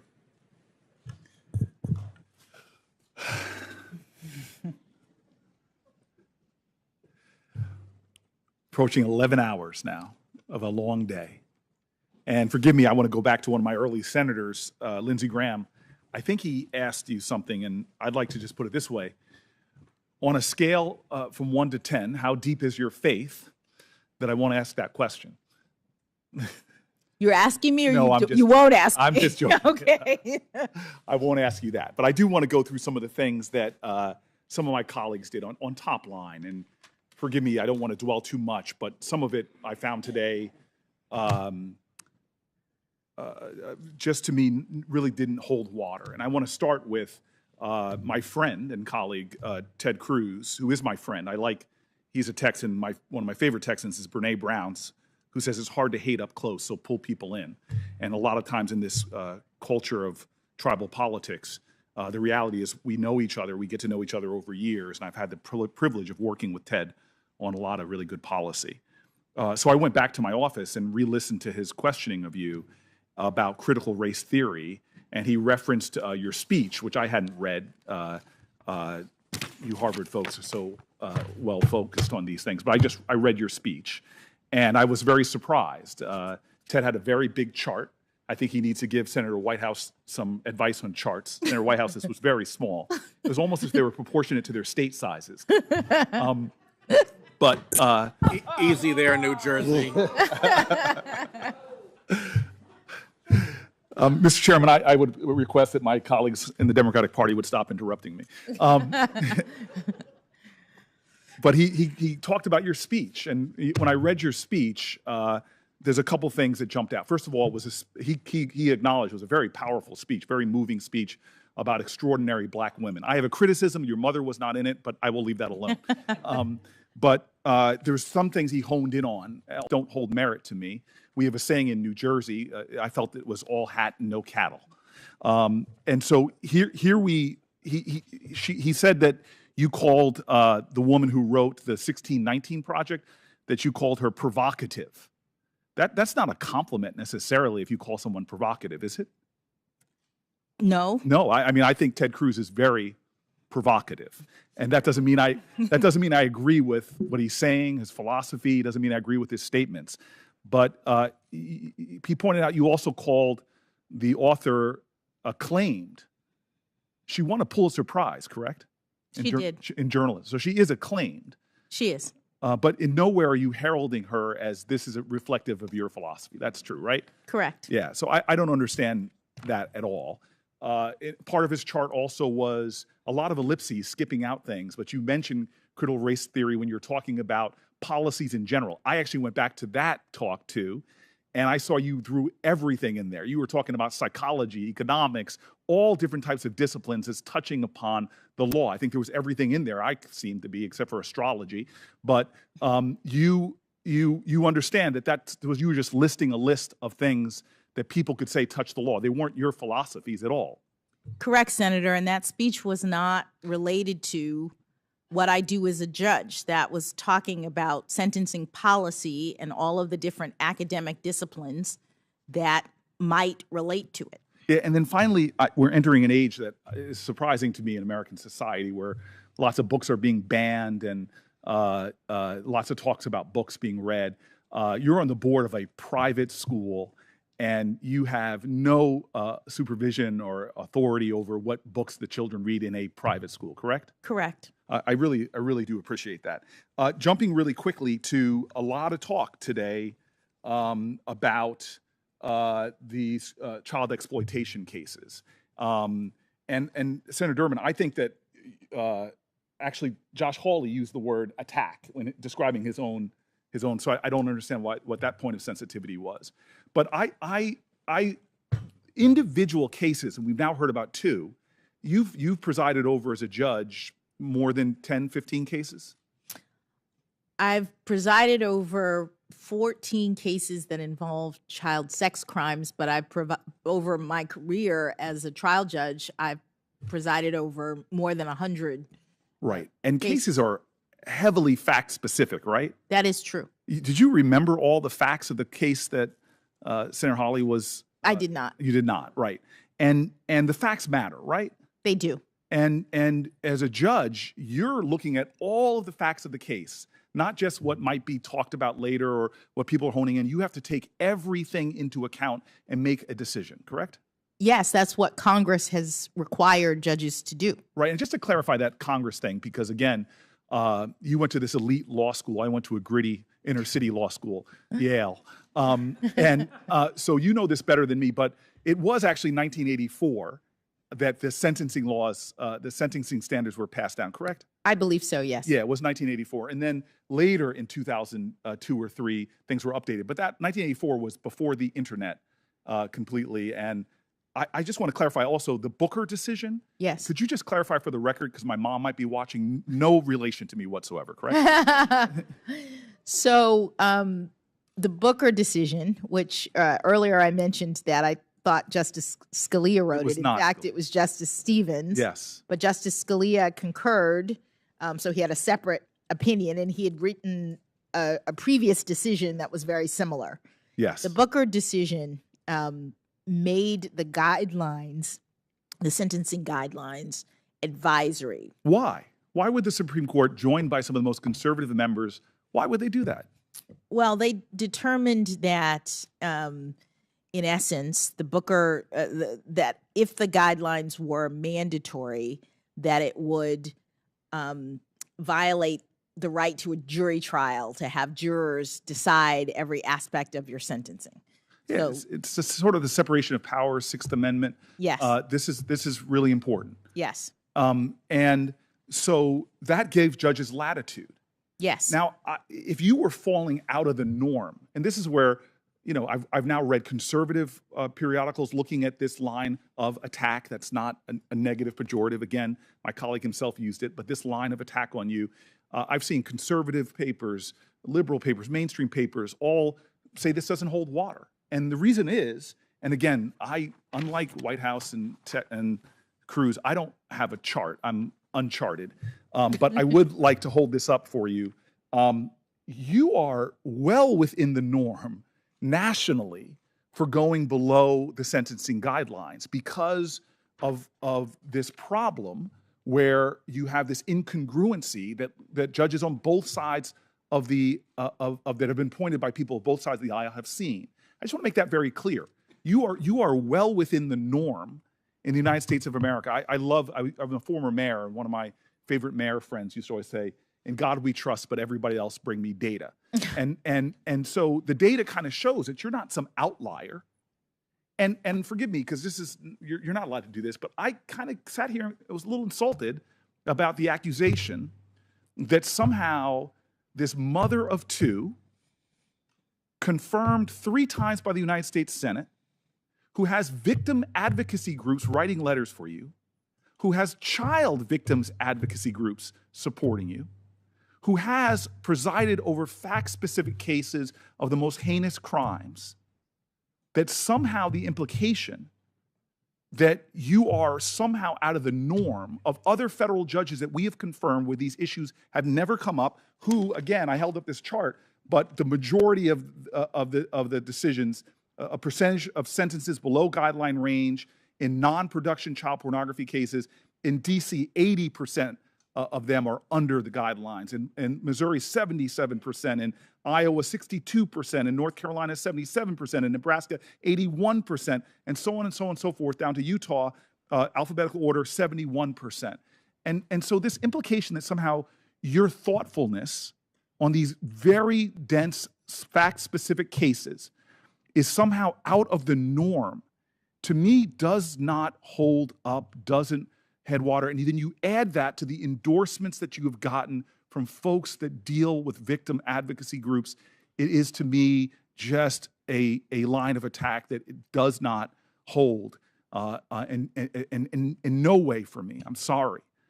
In the totality of your career, what you've accomplished and what you've done, I just think it's unfortunate that, unlike the sort of fair arbiters of this on both sides of the aisle who've dismissed it, I appreciate the way you've sat there and addressed all of that stuff. And that really brings me to the larger implication.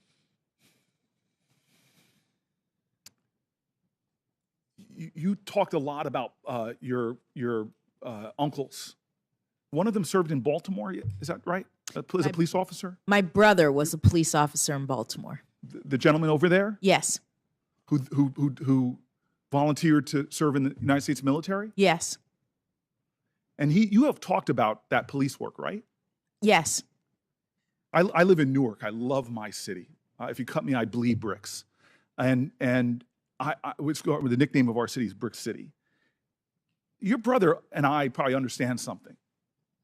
The majority of murder victims in the United States of America, do you know who the majority of murder victims are?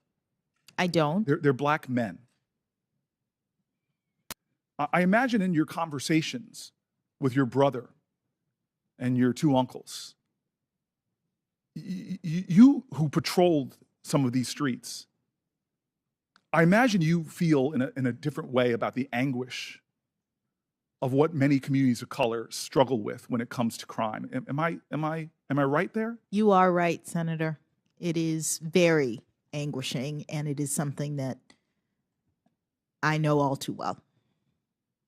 And you are a person that has that same fear that many mothers have for their daughters who do go out in this world. My mom used to say, when you have a child, it's like your heart going around outside of your body all of a sudden. And I just find it hard to believe, given your law enforcement background, you're a mom, that you take any of this urgency to keep America safe. And then I see that, like, folks I know well. I've worked with the FOP. I began negotiating with them. I have to say, I thought Jim Pascoe, before I knew him, it's a whole thing, Brene Brown, bring people close. At first, I thought he was an ogre, biggest police union in the country. I had some tough negotiations with my police union. He and I sat down and we shared our stories. And I think we realized we were coming from the same place when we were working on police reform. FOP endorsed you, and they wrote a powerful letter. I won't read it again. The IACP, they represent the largest, that's the rank and file, the FOP. The IACP represents the bosses, the managers. They endorse you. There's another group that maybe my colleagues don't know as well as I do. It's called Noble. Do you know them? I do. They're the black law enforcement organization nationally. People like your brother. Yes. Who love their communities. Yes. Who have seen, like I have, too many young men lying with bullet holes, bleeding into our pavements. These are folks who come from communities like your brother knows, where you too often see sidewalk shrines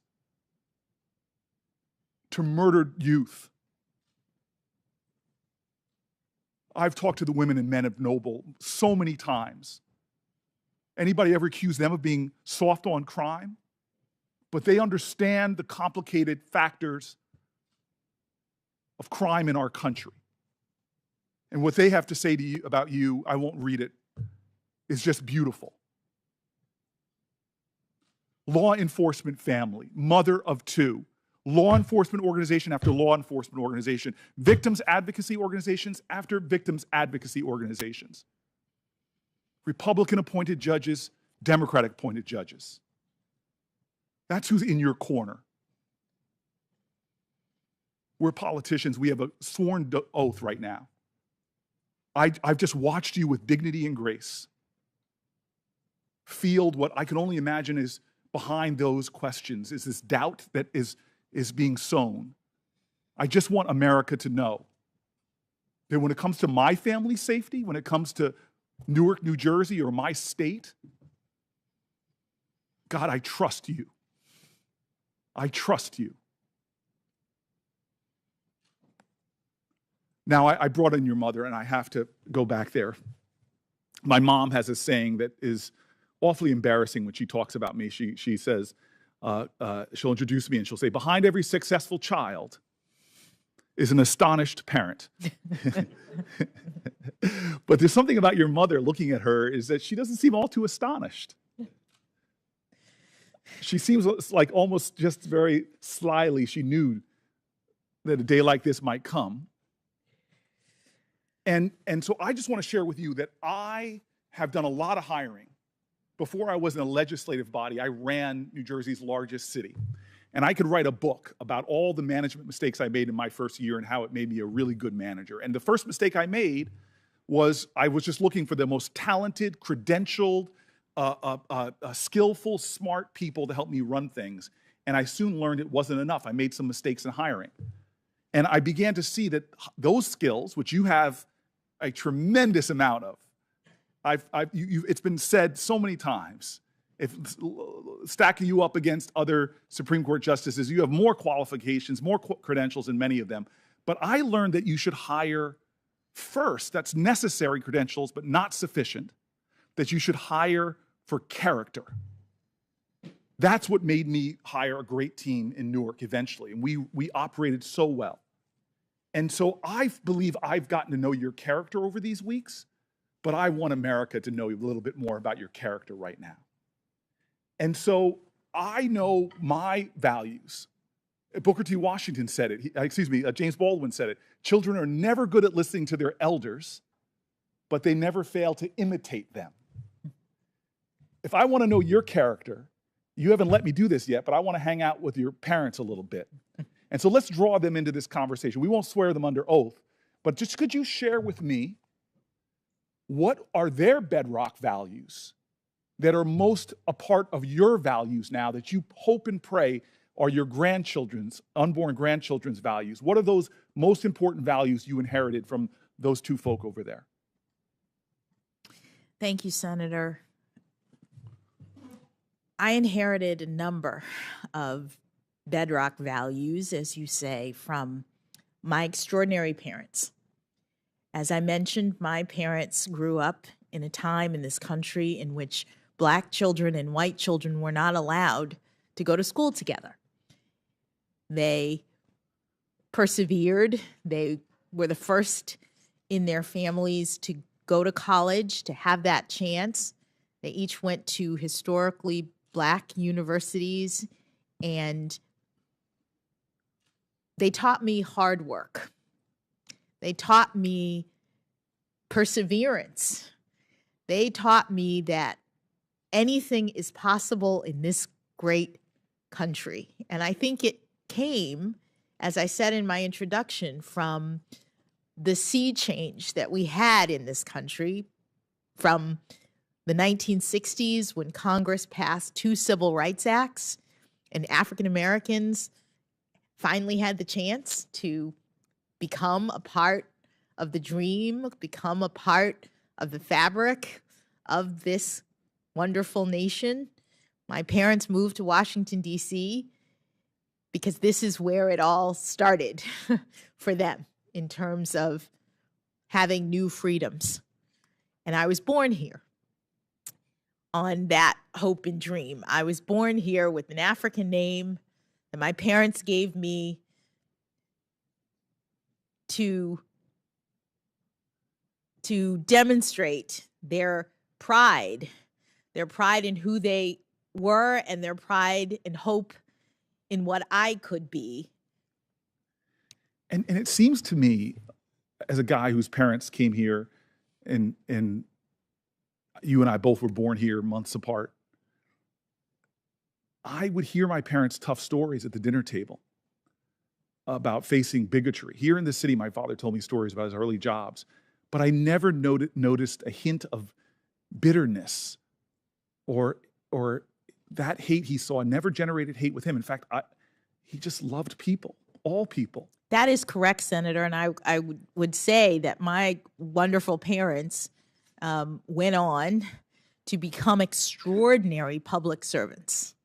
They had new opportunity. They could have done, other things, but each of them decided to give back to the community. My mother was in the public school system. She was a teacher and then became an administrator, became the principal of a magnet school for the arts in Miami, a new school that had started up, and became the sort of beloved principal of New World School of the Arts. And so many of her students continue to see me, meet me, and they know me from my mother, which is fantastic. And she had diverse students. She had extraordinarily And she diverse. loved on all those children. Everyone. Black, white, Asian. Everyone. Well, let me ask you this, because I'm going to push you a little harder, because I have some people I really respect on the other side of the aisle, and they do. My friends and I talk about religion sometimes. Faith is important. I was teasing Senator Graham earlier, but I don't want to ask you anything specific about your faith except for this, because you brought it up in your opening statement, and I have to tell you, I don't think black women have any providence over struggle. People from all backgrounds in America struggle. But I do know often as the trailblazing black women, they have often faced many challenges being the first or being a trailblazer or breaking glass ceilings. But I know on your journey to this moment right now, you have faced very tough moments. Probably you've been knocked down by life. I always say if America hasn't broken your heart, you don't love her enough. You've been heartbroken by something, circumstance. You've been like Zora Neale Hurston, who says, I've been through sorrow's kitchen and I licked out all the pots. You've been like Langston Hughes to that poem, Mother to Son, life for me ain't been no crystal stair. Could you talk to me maybe about one moment or what you do when you get knocked down like that? Where do you get the grit and the guts to get back up and keep on going?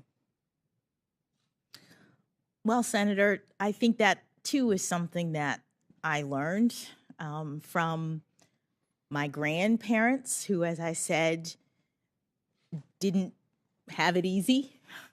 My grandparents, who didn't have a lot of formal education, but who were the hardest working people I've ever known, and who just got up every day and put one foot after the other and provided for their families and made sure that their children went to college, even though they never had those opportunities. I reflect on them in the context of this historic moment. I stand on the shoulders of people from that generation, and I focus at times on my faith when I'm going through hard times. Those are the kinds of things that I learned from my grandmother, who used to have those family dinners and bring us all together. And I think that's a common experience of Americans, that when you go through difficult times, you lean into family and you turn to faith. And that's part of my experience as well. It's, I think, the experience of my colleagues and I on both sides of the aisle, leaning on that faith and that family. I want to give you, there's one thing about your opening statement, and I have to say, I haven't actually shaken your husband's hand yet, but yesterday I was mad at him because when he started tearing up at your remarks about him, it triggered, I don't really have it, but it triggered a sympathetic cry in me as well. So I'm a little upset at him, but I will deal with him individually. But you said something that I found provocative, to use that word one more time. And I felt afterwards, I reflected, I even talked to my staff about it because I thought that statement, it didn't seem congruent to me. And it was, I don't know if it was a profession of humility or overly critical of yourself. But I want to end in my last 5 minutes giving you space to explain yourself to me because much to my mom's chagrin, I am not a parent yet. And I'm looking at somebody that I admire, but you said something that struck me because look, my mom was a working mom. And God, it was tough. My colleagues will not believe this, but there was a time I was very melodramatic. And I was in a bathtub of oatmeal bathtub, and my mom was getting ready to go on a business trip. And I look at her with these sad eyes, and I say, "Mom, if you leave me, I'll die." And she looked at me, knowing that you don't die from the chicken pox. But I still remember her going to the phone, having a long conversation, taking off her business suit and changing into her sweatpants. She would tell me later that that was not a sign of love. She loved me, but a lot of women who love their kids can't stay home because we don't have paid family leave in this country. So you said in your opening remarks that you haven't been as good of a parent, I think if I'm paraphrasing right, as good as a mom as you'd like to be.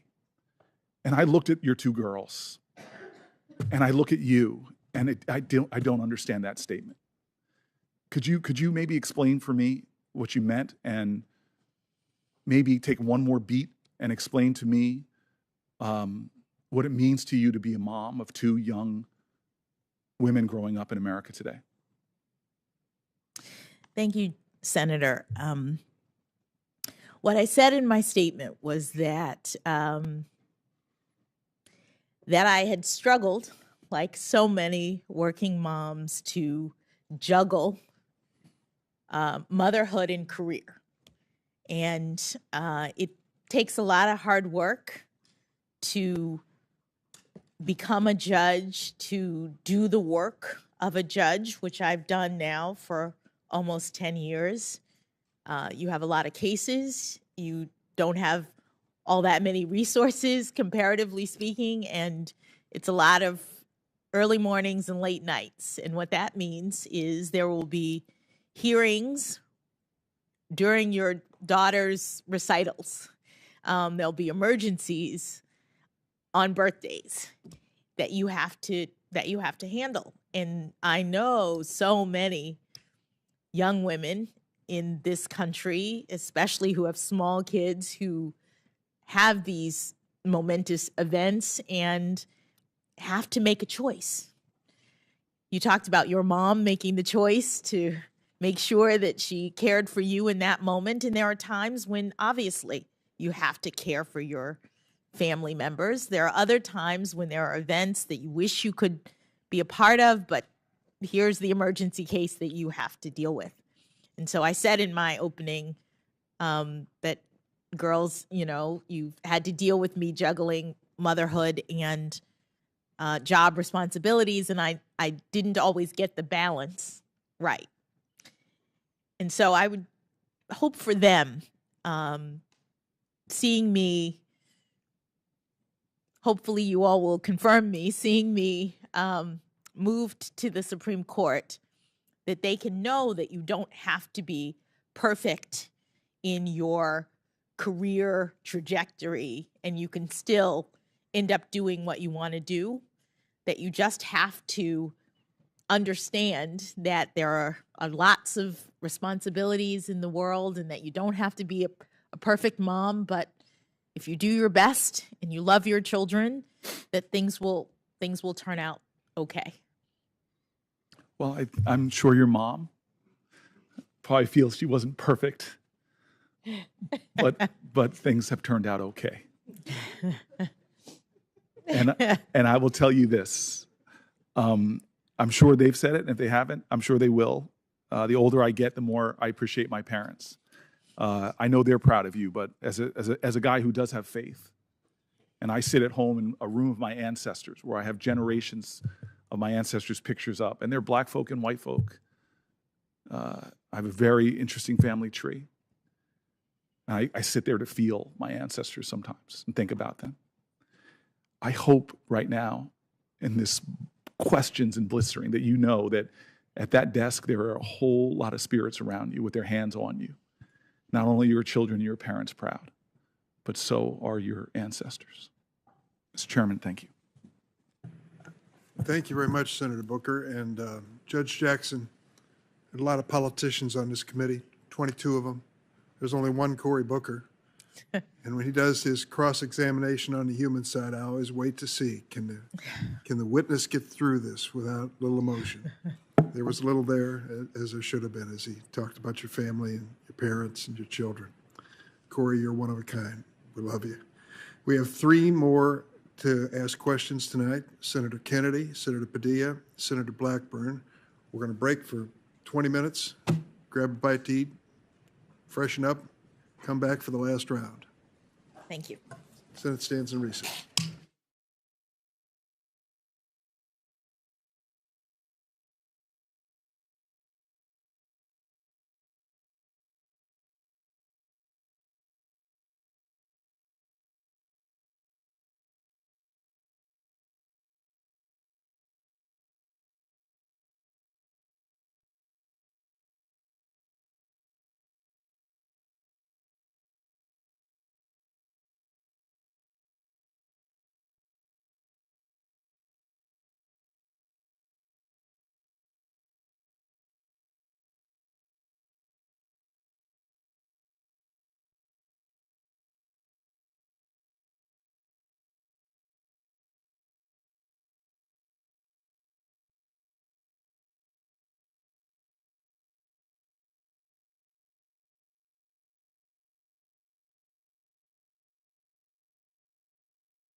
Senate Judiciary Committee will resume, and the questioning is to Senator John Kennedy of Louisiana.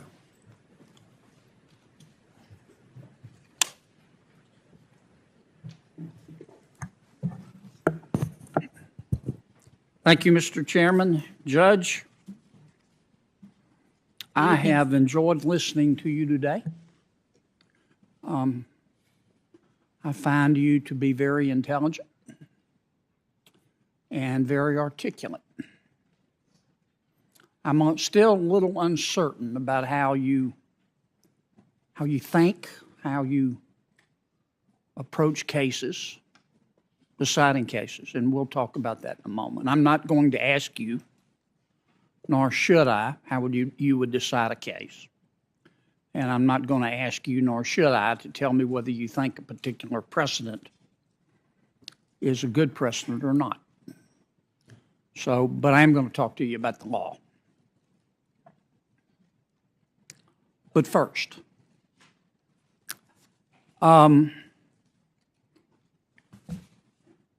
you don't support efforts to delegitimize the United States Supreme Court, do you?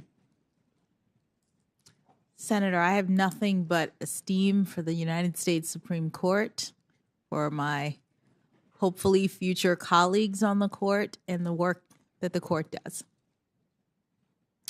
Can we agree that the calls to pack the court delegitimize the court? Senator,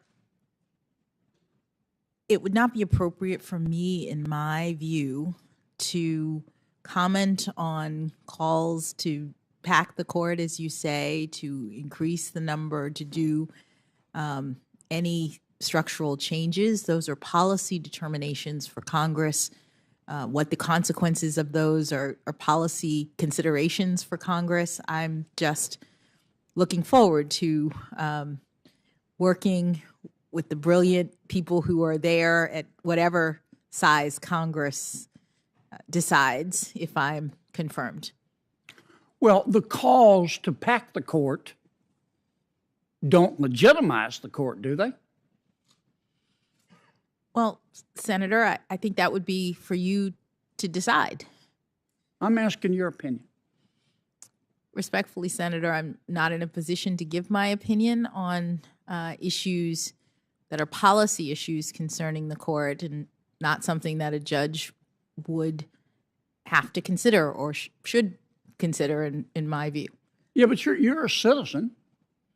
Oh, I am. And as best I can tell, a very good one. I don't understand why you won't weigh in on this issue. Tell me why you won't weigh in on this issue. Senator, I feel so strongly about ensuring that judges remain out of political debates. And this is something that is being debated. It is something that other nominees, Justice Barrett was asked about the same sort of thing and also declined to give her opinion. And I think that was the right way to handle this particular issue. So you think Judge Barrett was right to dodge the question?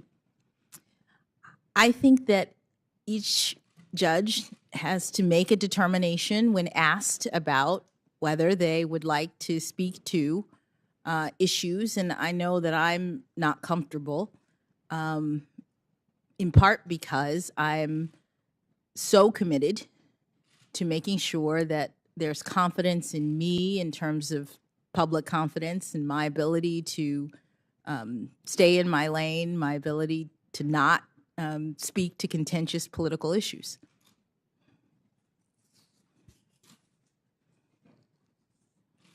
You have an opinion, though, don't you? Senator, any opinion that I would have is not something that would ever come up in my work as a judge, something that I would ever rely on. This is a political issue for Congress. But do you have an opinion, Judge? Not a strongly held opinion, actually. But you have an opinion. I haven't really thought about it, but I hear the arguments on both sides, and I understand it to be a political issue. Now, Judge, you're very intelligent and you're very articulate, and I know you're very well informed. You're telling me you don't have an opinion about packing the United States Supreme Court. Senator, I have opinions about a lot of things. I don't have an opinion that I think it appropriate to share. I work very hard to set aside my opinions when I'm thinking about cases, which is the work of a judge. And so this particular issue is one that is very contentious, as you say, one that's in the province of Congress, and one that I think it not appropriate for me to comment on. I understand that. But I think it would tell us a lot about you if you would answer the question. I'm a little confused about your answer earlier. It's probably more my fault than yours. Do you have an opinion about whether these efforts to pack the United States Supreme Court delegitimize the court? Do you have an opinion? Senator, I have an opinion about arts. It's not an opinion that I think is appropriate for me to share. And so therefore, I don't have anything further to add. So you do have an opinion, but you don't want to share it. Is that? I don't think it's appropriate for me as a nominee to comment on a political matter that is in the province of Congress. Well, in deciding to join the United States Supreme Court, if you're affirmed, wouldn't it make a difference to you whether you're one of 9 or one of 28? Would it make a difference? That impacts the judiciary? That involves the judiciary? Senator, it certainly involves the judiciary. I would be thrilled to be one of however many Congress thought it appropriate to put on the court. Okay. So you'd be okay if it was 28?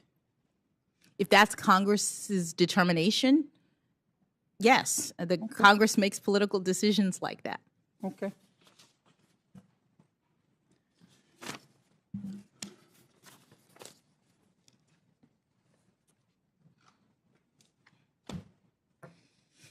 A couple of my colleagues ask you about the Supreme Court overturning precedent.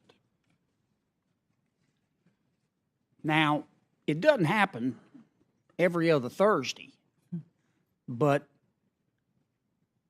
it's not the word I'm searching for, Judge.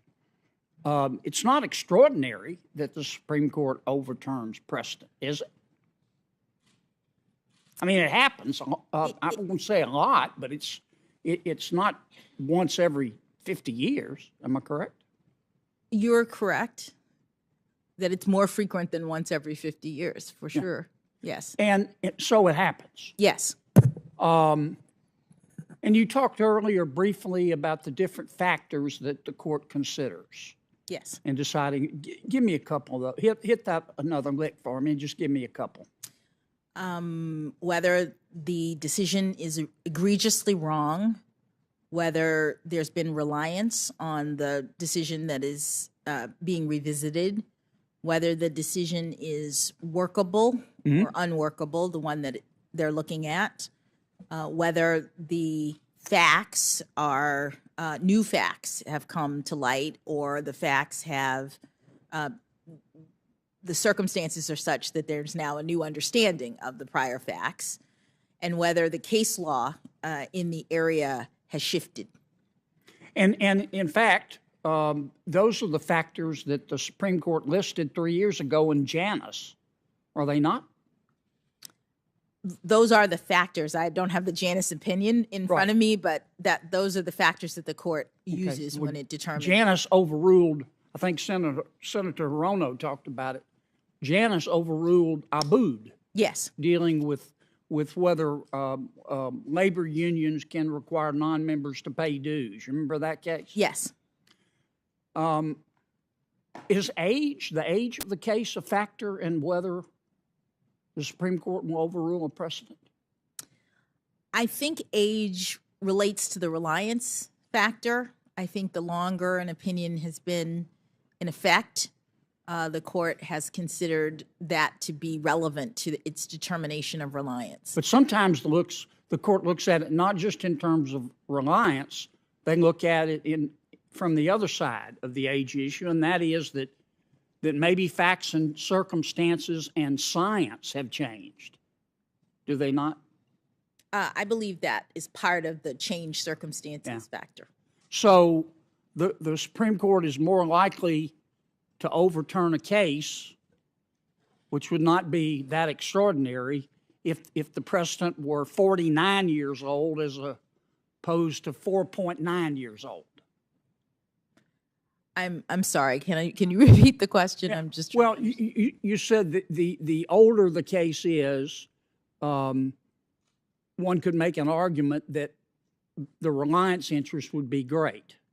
But you also said, I think, I don't mean to put words in your mouth, but the older the case is, the more facts and circumstances and science could have changed. So that would argue in favor of overruling it because of a change of circumstances. Did I get that? It might. These are all different circumstances that the court could consider under this multi-factor test. Okay. But all things being equal, let's say decision 49 years old versus 3 years old, like Janice. The older decision is more likely to be overturned, you think, based on your experience? Oh, I don't know that I could make that prediction. I'm just saying that one of the factors, the reliance factor, the age of the opinion and how long people have been relying on it. Yes, ma'am. Can be relevant to, it is one of the factors that the court considers. Right. Okay. Let me jump gears here. I took some notes. You talked earlier about how you decide cases. I'm going to kind of summarize this. You said you clear your mind of any bias. You read everything. You read the briefs and the record, and then you apply the law. That's your methodology. You said you're not an activist judge. You said, am I right? Yes. You said judges are not politicians. That is true. And judges should stay in their lane. Yes, sir. Tell me again what you mean by stay in your lane. What I mean is that in our system of government, under the Constitution, we have a separation of powers, and each branch has their own sphere of responsibility. To say stay in your lane is the shorthand that I'm using for indicating that judges should not be policymakers, that those responsibilities are left to the elected branches, and that judges are to interpret the law, not make the law. And I use it to refer to the part of my methodology that is mindful of the constraints on judicial authority. Okay. Well put. So let me ask you. We can go to the Constitution, let's say the Bill of Rights, to narrow the discussion, and read about our explicit rights. Religious freedom, our right not to be unreasonably searched or seized, freedom of speech, they're right there. That's why they call them explicit. But the court has ruled we have a bunch of unenumerated rights. Am I correct? The court has determined there are certain personal rights related to individual autonomy that are implicit in the concept of ordered liberty or deeply rooted in our nation's history or tradition. But they're unenumerated? Yes. Okay.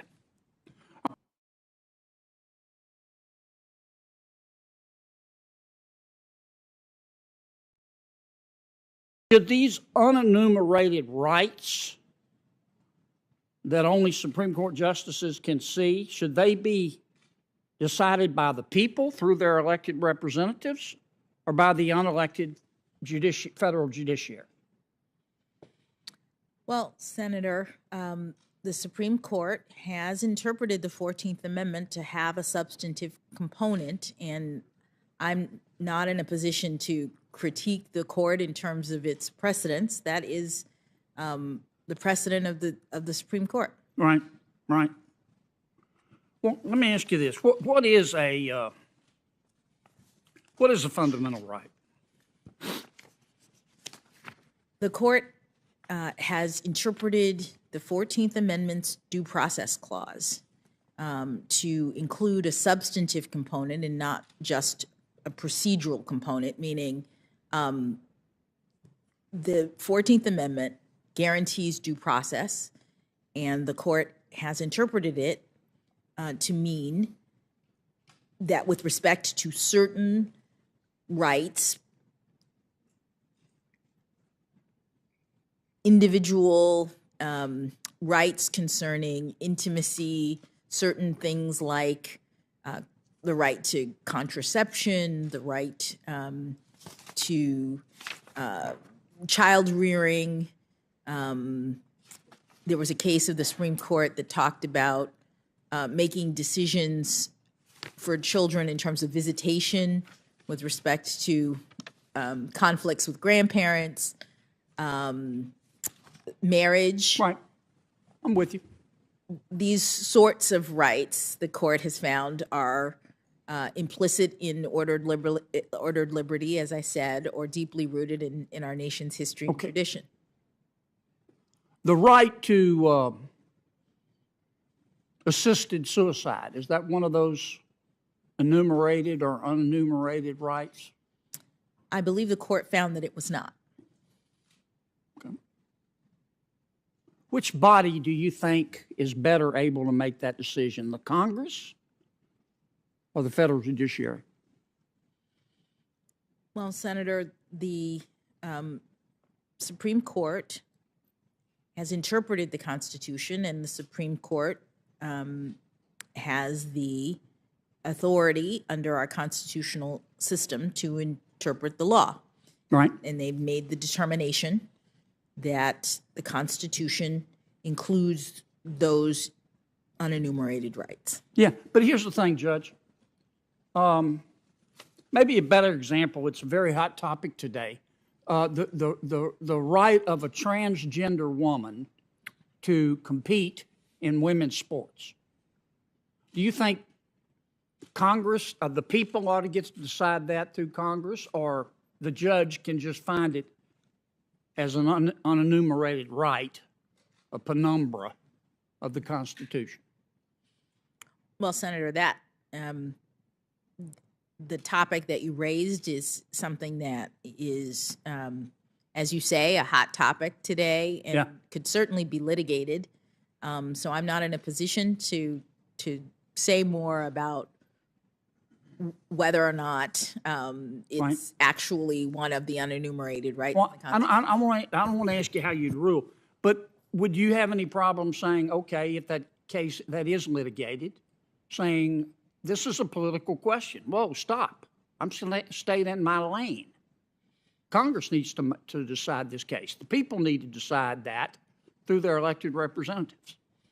Would that be appropriate? Well, respectfully, Senator, that is a decision. In other words, you say, I'm not asking you to decide it, but in every case, the determination about whether or not something is a political question or whether or not the court has or has not jurisdiction is an issue for judges, and so I'm not able to speak to it. Okay. All right, well, here's the thing about the fundamental rights. That's why I asked you about the definition of them. These are unenumerated rights now. I'm not talking about right to free speech and freedom of religion. The court has said repeatedly that there is no test for a unenumerated fundamental right, that the determination has not been reduced to a formula. Am I right? Well, they've given those standards in the cases in which they have been evaluated. In some cases. Sometimes the court talks about these unenumerated fundamental rights have to be deeply rooted in the nation's history and traditions. Sometimes the court says, they change the language, these unenumerated rights, like the right to assisted suicide we talked about, it's a potential unenumerated right. The right has to be implicit in the concept of ordered liberty. But you've read Obergefell. In Obergefell, I think Justice Kennedy wrote that opinion. He didn't bite. In fact, he cited with approval Justice Harlan's dissent in Poe v. Ullman. And Justice Harlan said, look, there's no formula here. Justice Harlan always said, you have to go case by case. Can you understand why some Americans go, wait a minute, are justices, these are unenumerated rights, are justices interpreting the Constitution, or are they just deciding a right when they get 5 votes, and it's just a moral conviction? Yes, Senator, I do understand. Okay. Well, when you talk about judicial restraint, where does the restraint start with fundamental right? Let's take the 9th Amendment, okay? What's it say? I know you know because you talked about it earlier. Well, it says that it indicates that there are rights that, the fact that there are some enumerated rights in the Constitution doesn't mean that there aren't others. And how are we supposed to determine what others there are? I think the Supreme Court has not found any others coming from that particular constitutional provision. Could they? I can't speak to that, Senator. I mean, it's possible, right? If they get 5 votes, right? Well, anytime the Supreme Court has 5 votes, then they have a majority for whatever opinion they determine. Yeah. But do you think that would be a prudent course of action to start creating fundamental rights through the 9th Amendment, unenumerated now, without consulting Congress? Senator, I can't speak to a hypothetical about whether or not it would be a prudent course of action for the Supreme Court to hold that there were other rights in the 9th Amendment. That's well, the reason I'm asking, Judge, is you've talked a lot today about judicial restraint. And that's kind of like being for children and prosperity. We're all for children and prosperity and judicial restraint. But the rubber meets the road when you get down to, well, what does that mean? What does that mean? what it's meant for me, Senator, is what you've seen in my opinions in the way that I've approached issues that have been before me, in my fidelity to the restraints that exist in the law in terms of the exercise of judicial authority. That adherence to precedent, for example, is something that I do, and even in cases, as you heard me discuss earlier, in which they're not binding precedents, I find that the court needs to take into consideration what has previously been determined and not be a policymaker in my decisions. Okay. Well, here's what's bothering me is too strong of a word. It sounds pejorative. Here's what I'm uncertain about. And please don't take this the wrong way. How do we know? I'm not saying you would do it, but how do we know that, since I can't seem to flesh out this judicial restraint and the limits of it for you, how do we know that if you get on the court, you won't say, well, you know, Congress can't get anything done, and there are all these issues that we need to address. And so I think the United States Supreme Court ought to create all these rights through the 9th Amendment. What would you say to that if somebody made that allegation? Well, Senator,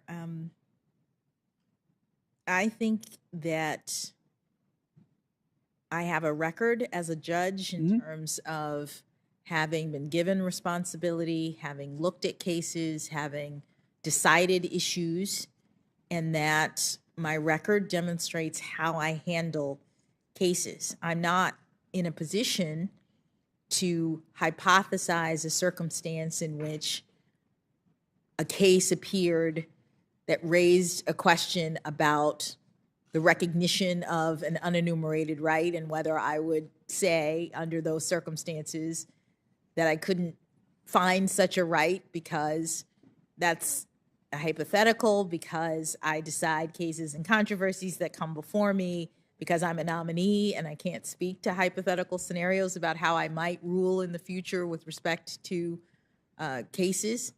Boy, the time goes fast. Let me ask you one other question. Yes.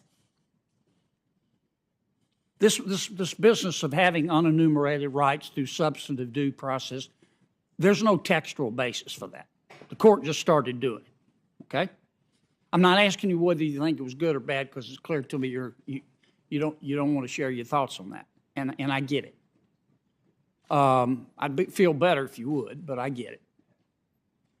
But don't you think the fact that our founders included a way to amend the Constitution is a testament to the fact that they were saying, here are your rights. We're writing them down. You can all go to the Bill of Rights and read them.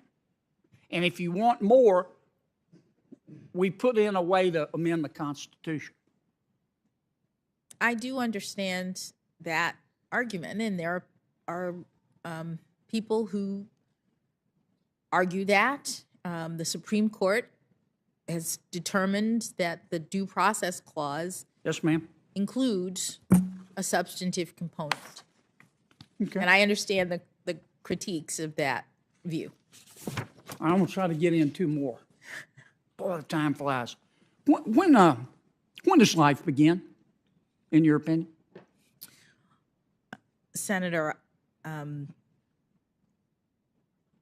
don't know. Ma'am? I don't know. Do you have a belief? I have personal, religious, and otherwise beliefs that have nothing to do with the law in terms of when life begins. Do you have a personal belief, though, about when life begins? I have a religious view. Religious belief? That I set aside when I am ruling on cases. Okay. When does equal protection of the laws attach to a human being? Well, Senator, I believe that the Supreme Court, actually, I actually don't know the answer to that question. I'm sorry. I don't. Okay. All right. You're familiar with the warrant requirement, I know. Yes. Okay.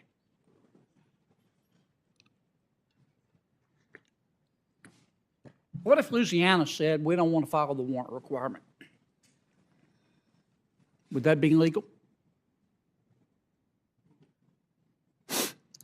Are you positing a statute of Louisiana that we're not following, or individual law? Yeah, it's called a statute. Well, Senator, I'm thinking about all of the potential legal arguments that could be made. I can't answer the hypothetical about whether or not it would be lawful or unlawful. Can you think of an instance where a state could say, we're not going to follow the warrant requirement. We're going to write our own warrant requirement? I've never heard of that happening. Yeah. What if Article 1, Section 5 of the Louisiana Constitution is our state unreasonable searches and seizures? Couldn't we say we're not going to follow the federal interpretation? We're going to make it stricter under the state constitution. Well, the state can also... And in fact, under the state constitution, we're going to say a warrant is required in every instance. Don't give me this stuff about plain view and hot pursuit. You serve somebody, you better go stop and get a warrant. Now, I'm not saying Louisiana would do that, you understand? And I'm not saying they should or shouldn't. They can do that, can't they, under their own state constitution? They can provide more protection than Yeah. the federal government. Yes. Why- How can they get away with that under the supremacy clause? You got to go fast because Durbin's about to cut Yes, me I'm off. sorry. How can they get away with providing more protections for people? Yeah, under the supremacy clause. Because it would depend on whether or not it conflicted with federal law. It doesn't conflict, I think, if the state provides more protection. We call that the adequate and independent state ground doctrine, right? Yes. Okay. All right, I'm over, but only about 22 seconds. So I'm going to land this plane, and we'll take off again tomorrow. Thank you. Thank you. Thanks, Senator Kennedy. Senator Padilla. Thank you, Mr. Chairman. Judge Jackson, Good evening, How you Senator. doing? I'm good. it's been a Thank long you. day. It has. Thank you for spending it with me. I understand it's your birthday. Yes, so I'll cut to the chase on my first question. What, now, and look, I've been reading up a lot about you since the nomination. I've studied your record. We've had an opportunity to meet in my office, spent some time there, and I've been listening pretty closely to today's hearings. And my first question may be the highest stakes. What would you say to a member of this committee who is sitting here like you for about 12 hours now on his or her birthday? I would say happy birthday. And Great thank answer. You. We're off to a great start here. I actually only asked that question half jokingly because I was moved by your opening statement yesterday as well, especially moved by my colleague, Reverend Booker here, a little while ago when he uplifted your commentary about the struggle you clearly feel and that I share about being a working parent. And I couldn't help but think to myself how I've had to grow, and Andrew and I remind each other of this pretty regularly, try to give good advice to our children. We're trying to raise 3 gentlemen, not trying to raise 3 boys, we're trying to raise 3 gentlemen. And it's not always perfect, but we give them the advice of just, try your best to be your best, right? We're not expecting perfection. And sometimes parents need to remind themselves of that too. Can't expect perfection. We just got to try our best to be our best. It's also, dawned on me that we've been here for more than 12 hours, and there's a very fundamental question that hasn't been asked. You've given thoughtful answers throughout the day, but fundamentally what this hearing is today, it's a job interview. It's a very public and very thorough job interview, as it should be.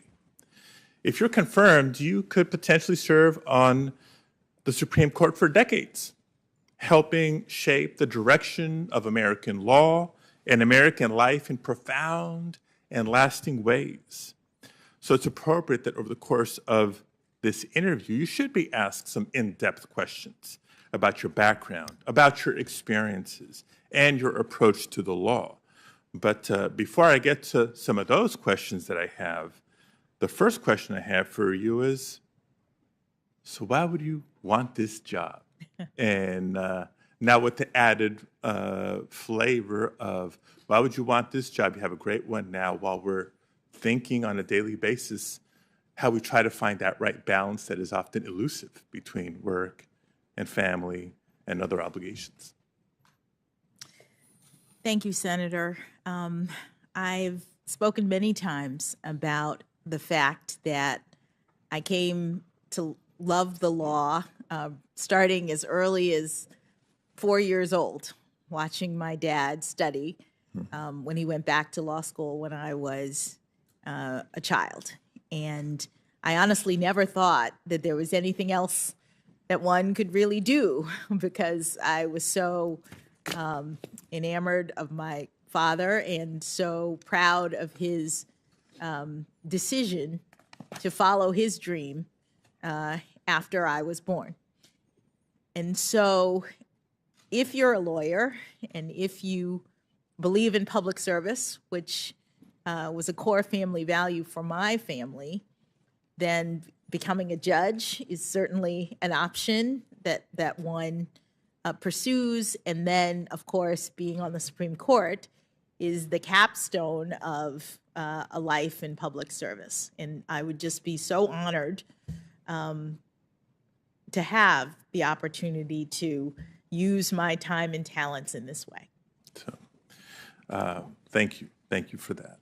And now to some of the more specific questions. Now, as I mentioned, I've been listening closely throughout the day.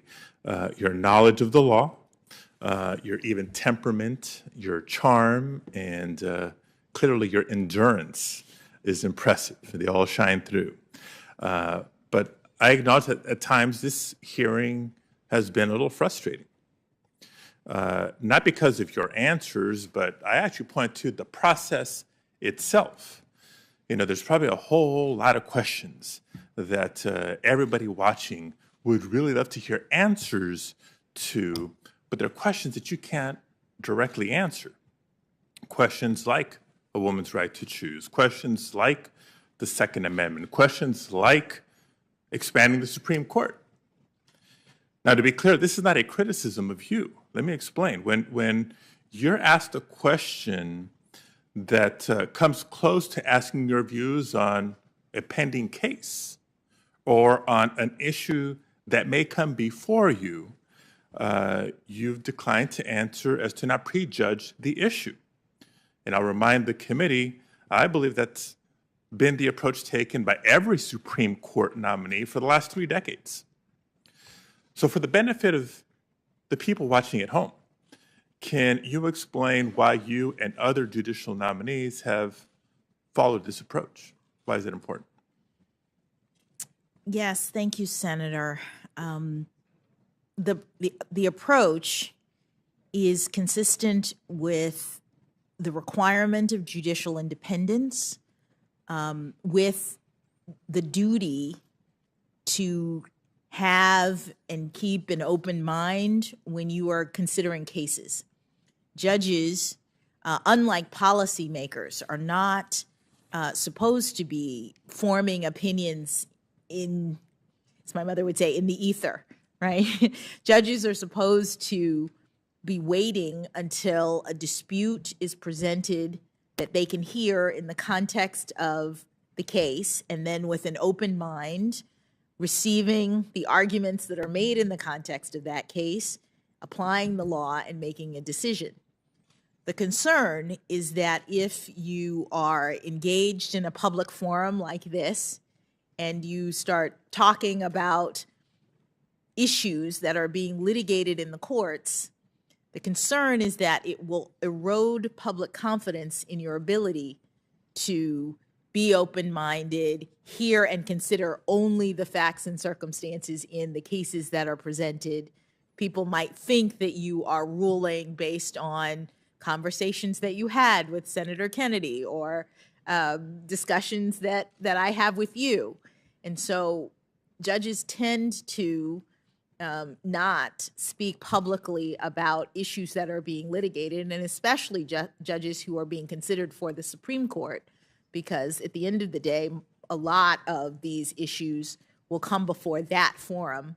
And you want people to know that you have an open mind, that you haven't prejudged any issue, and that you are waiting and staying in your appropriate constitutional lane. Great. Confidence in the judiciary and the justice system.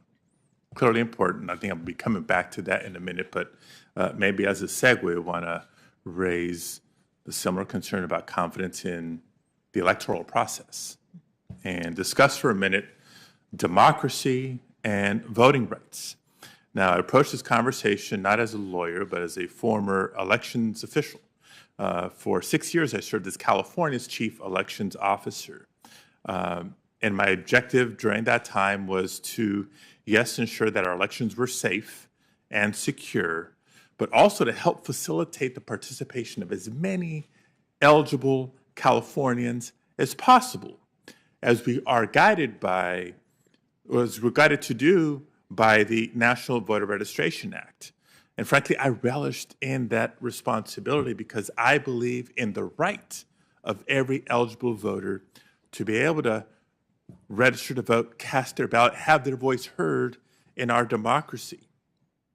So you can appreciate my outrage when I've watched the Supreme Court play a role in dismantling one of the crowning achievements of our democracy, the Federal Voting Rights Act of 1965. Over the course of 5 decades, the Federal Voting Rights Act protected voters from unnecessary obstacles and barriers to the ballot. In fact, the Voting Rights Act was authorized and reauthorized 5 times with overwhelming bipartisan support. The Voting Rights Act helped dramatically increase Black voter participation in the South in the post-Jim Crow era. And in states like Arizona, Texas, California, and others, Latino voters have benefited from the Act's voter protections. And across the country, Native voters, Asian American voters, and members of language minority communities have all achieved greater access to the polls because of the Act's prohibition of discrimination on the basis of race or language minority status. But in 2013, the Supreme Court gutted the teeth of the Voting Rights Act. In Shelby County versus Holder, the court struck down the pre-clearance provisions that had required states with a known history of voter disenfranchisement to prove that any changes to their voting laws wouldn't harm voters. And last year, the Supreme Court drastically restricted the reach of Section 2, which prohibits discrimination in voting on the basis of race.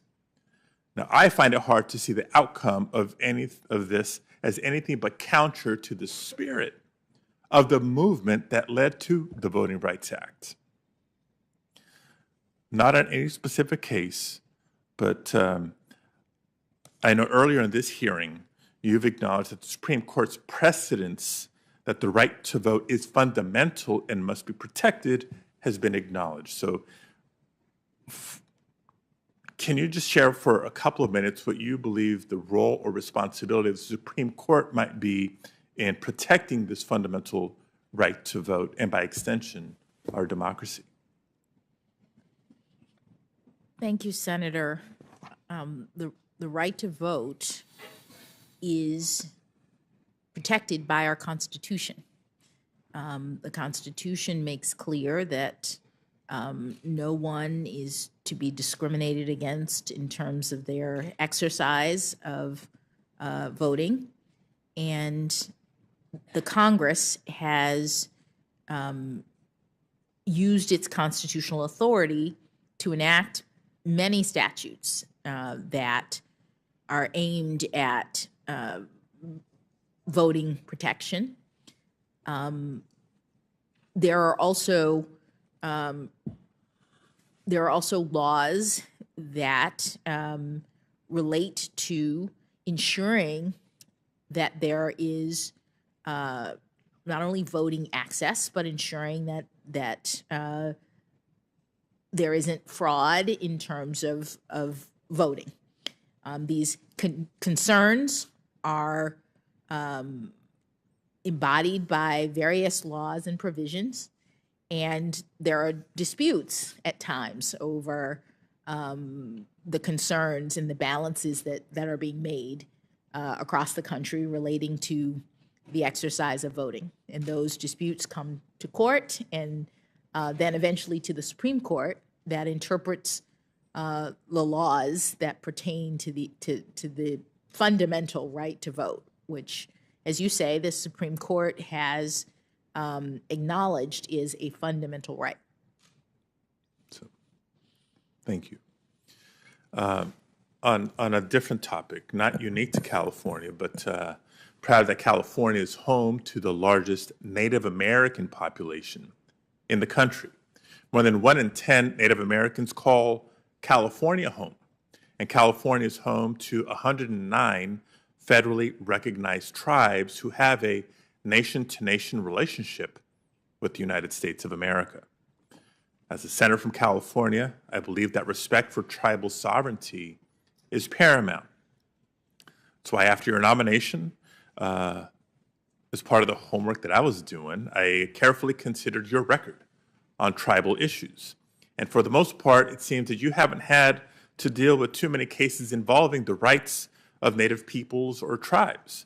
The cases you've had so far, such as McKinnock versus Jewell, ultimately dealt more with questions of administrative procedure rather than fundamental issues of Native and tribal rights. If you're confirmed, though, I have no doubt that you'll eventually have to weigh in on major questions related to tribal sovereignty, treaty rights, tribal resource preservation, and the federal government's trust responsibility. Now, there's already at least one major case related to Indian law on the Supreme Court's docket for the next term, and it deals with the constitutionality of the Indian Child Welfare Act of 1976. Now, I'm not going to ask you to comment on that case specifically or any case that may come before you, but as a general matter, can you just share what your understanding is of the federal government's legal and moral trust responsibility and relationship with tribal governments? Yes, Senator.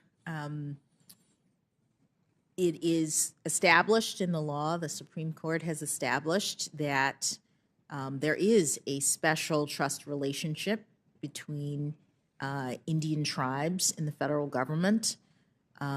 Indian tribes are, as a general matter, considered to be sovereigns, and the relationship is a sovereign-to-sovereign relationship, but it's one in which the federal government has some responsibilities related to the Indian nation, and it's very, very important care and trust responsibility that the federal government has in terms of making sure that the tribes are recognized and cared for in the context of our system. All right. Look forward to our ongoing conversation on that area of the law as well.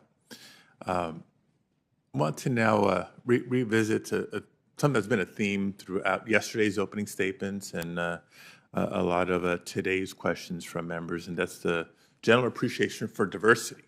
Right? We're celebrating history and what the more than potential impact it would be for somebody like you to join the United States Supreme Court. I know some of my colleagues have touched on this already, so I'm going to take it to another level. While judges are certainly the face of the judicial branch, their work, as you can appreciate, is significantly supported by the work of law clerks.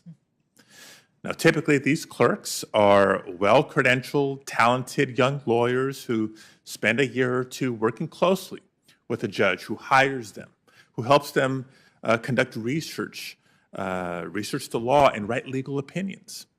Now, clerkships at the district court, the Court of Appeals, and even especially the Supreme Court are often a launching pad for a successful legal career.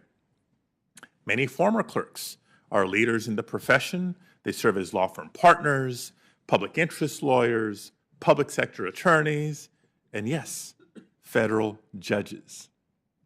In fact, 7 of the 9 current Supreme Court justices were federal clerks once upon a time. And 6 of the 9 justices clerked at the Supreme Court itself. So it's no wonder that many law students and recent graduates compete pretty intensely for these coveted positions. But like the judiciary itself, the ranks of federal clerks are not particularly diverse. According to a February 2021 bulletin by the National Association of Law Placement, only 21% of federal clerks from the class of 2019 were people of color. And at the Supreme Court, the statistics are similar, with the National Law Journal reporting in 2017 indicating that since 2005, only 15% of clerks were people of color, and only 1/3 were women. These are unacceptably low figures for what has become a de facto pipeline for federal judges. With such low clerkship selection rates, minorities and women lawyers are denied an early credential that can be of significant help later in their legal career. I believe creating more avenues for diverse candidates to participate in clerkships is critical to diversifying the legal profession in the long run. Judge Jackson, I'd just like you to maybe share with the committee your clerkship experience and maybe how that affected the trajectory of your career, and if you believe the judiciary would be better served by a more diverse pool of law clerks. Thank you, Senator. I think there's very little question that my law clerks changed the trajectory, my law clerkships, excuse me, changed the trajectory of my career. Through that opportunity, I was able to work for 3 extraordinary jurists. I got to see what it was like to be a judge. I got to understand how judges think as they evaluate cases, which for a young lawyer is an extraordinary training opportunity. And you're correct that it is something that is career changing in a lot of ways. I have tried in my time on the bench to do a significant amount of outreach to young people. I go to law schools whenever I'm asked. I speak in a lot of places. You've heard some of my speeches get referenced because I'm often asked to go, and I try to go every time I am asked because I know how important it is for people to see that people like me are in the judicial branch and for people to hear about clerkships. One of the things that I often get when I go to law schools is surprise from some groups and some people about the chance to clerk. They weren't even really aware that that was something that they can do or should try to do. So it's been a part of my practice to go to schools, to reach out to young people, to tell them about clerking, to try to get them to apply to me if I can, and to show them that this is something that's possible. If I could do it, they can do it. And I think it's to the benefit of us all to have as many different law students seeking clerkships as possible. I think you can expect some more invitations from California law schools, colleges, and maybe even some high schools in the near future. And I'm happy to go with you. Now, another theme that's been pretty consistent throughout the day has touched on the right to counsel.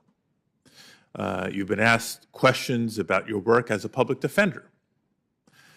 Some have criticized you for providing a defense to certain clients who could not afford an attorney.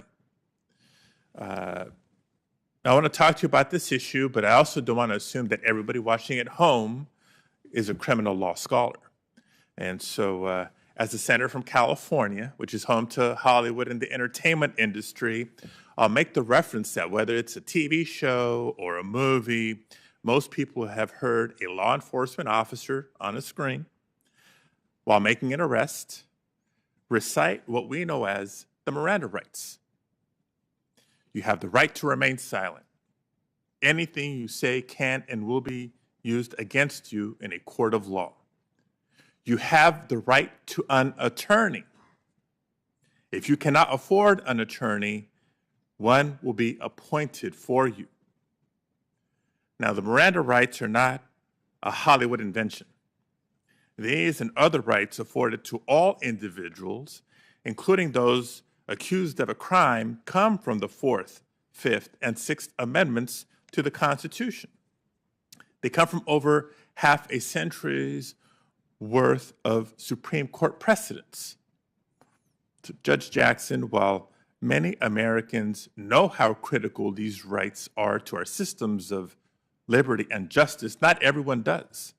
So for those who may not fully understand, can you reiterate why the Constitution protects these fundamental rights? Yes, Senator. The Constitution protects these rights because the Constitution is designed to protect liberty. That's one of the values that the framers were focused on when they set up our system of government. The federal government is limited in its powers in part because the framers wanted to preserve liberty, did not want the federal government to encroach on individual freedoms. And there's no bigger sphere of encroachment than the federal government or even state governments using their power to deprive people of liberty in the context of the criminal justice system. So the Constitution says that when the government seeks to deprive someone of liberty because they accuse them of a crime, they have to afford certain rights to the individual. They have to make sure that the person is processed fairly. Criminal defense lawyers protect those constitutional rights by ensuring that the government is doing what the Constitution says the government has to do when they seek to deprive someone of liberty. It's the criminal defense lawyer who makes the objection to prosecutorial overreach in a case, or who makes sure that all of the rights that the framers put into the Constitution are being observed in actual practice by the government. And it's also really important, one of the things that you said, the Miranda rights say, if you can't afford a lawyer, one will be appointed to you. The person who appoints is the court. The court is appointing lawyers for criminal defendants because the court, the judges, know that in order to be able to do our jobs, in order to be able to make sure that criminal processes are fair, we have to get arguments, not only from the prosecution, but also from competent counsel who is making arguments for the defense. So it's the court that appoints lawyers for people who can't afford them to make sure that justice is being done in the cases that come to court. And just as a follow-up, as much as we hope the process is always fair, doesn't mean that it's always understood. Now, you shared earlier today, and when you were in my office, you shared your observation from your time as a public defender, that many defendants going through the criminal justice process don't always understand what it is exactly that's happening to them. Can you explain what the impact of this is on our criminal justice system, and how your experience, through your experience, it affirms the need for a constitutional right to counsel through the eyes of a defendant? Yes, Senator. In my experience, one of the things that is important for our entire system of government is that people are being held accountable if they commit crimes. That's the point of the criminal justice system. And what I noticed as a federal public defender is that the process of ensuring that there's accountability, there's responsibility, there's rehabilitation is impeded if the people who are in the system aren't actually understanding the process. That one of the purposes of punishment, one of the goals of our system is to ensure that consequences are handed down for criminal behavior, and then as a result, that people stop committing crimes.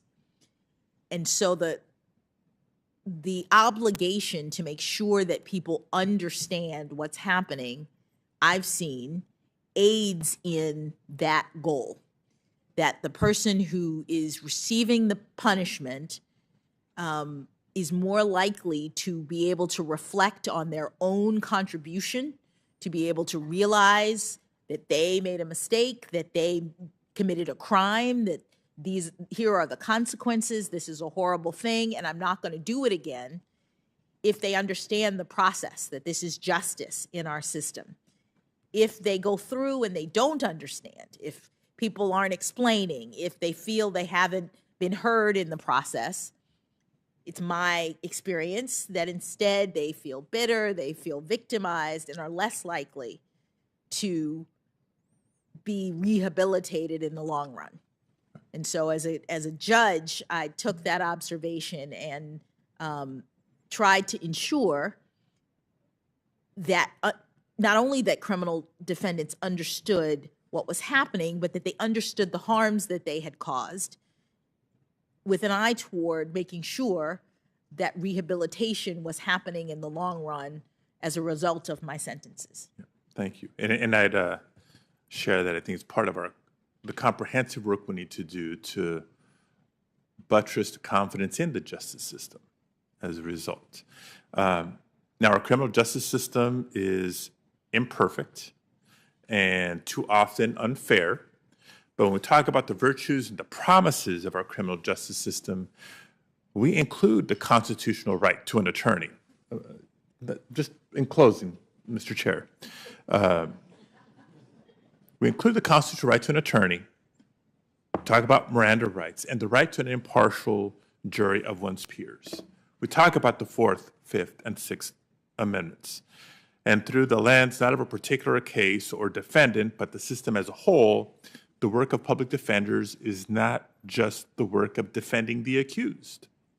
It's the work of upholding the fundamental legal principles that make up our Bill of Rights.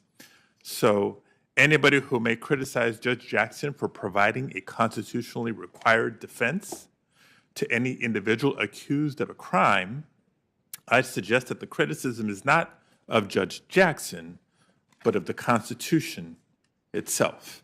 And just in closing, not an additional question, but Judge Jackson, I've listened to you respond to questions now for the last 12 hours, and I've watched some of my colleagues take some of your work and some of your views out of context to try unsuccessfully to paint you as someone that you are not. I've been struck by your thoughtfulness, your temperament, and your integrity in responding to these questions. And I really hope that America is watching today, because if they are, they've seen the perfect example of what the temperament of a judge should be: thoughtful, balanced, and very, very patient. Thank you, Mr. Chair. Thanks, Senator Padilla. Senator Blackburn. Thank you, Mr. Chairman. And Judge, thank you again for your time. I made a note earlier. Senator Blumenthal had mentioned that to do this job that you are before us wanting to take on, it takes book smarts and people smarts. And I think that's a very appropriate summation. And as we have spent the past few weeks going through your records, getting to know you, reading letters that have come in about you, hearing from people, I've kind of looked at it and said, okay, she has been richly blessed with God-given talents. And then she has experiences and education. And then coupling with that, hopes, desires, and a lot of drive that really make you the person that you are. And we have heard from your friends about how you are a friend and you've been a mentor. And as one of my friends would say, and I bet you kind of feel this void, you're the answer lady for a lot of issues that friends would bring to you. You love your family, and they obviously love you. And I wish you could see your dad's face. It is wonderful. He beams when you talk about the things that he has taught you. But all of that has been repeated time and again in letters for you, but it's important that we know this, and it's why we continue to ask you about your views on issue, because all of that goes into forming who you are and your worldview, and it all is applicable to the job that you've done in the past, and likewise the job that you are going to do in the future. And it does have bearing on different issues. And it's been so interesting to me to get text messages from friends at home that are watching this. I had one from a friend from church. And she said, you know, she seems really likable, but I'm not sure I agree with her on the issues. And this is someone who is incredibly pro-life. And she's about my age. So she's a mom and a grandmom.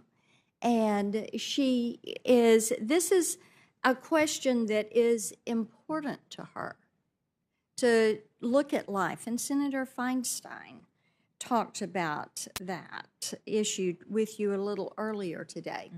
You've also said today that it would be inappropriate for you to share your views on political issues or issues that might come before the court, like abortion.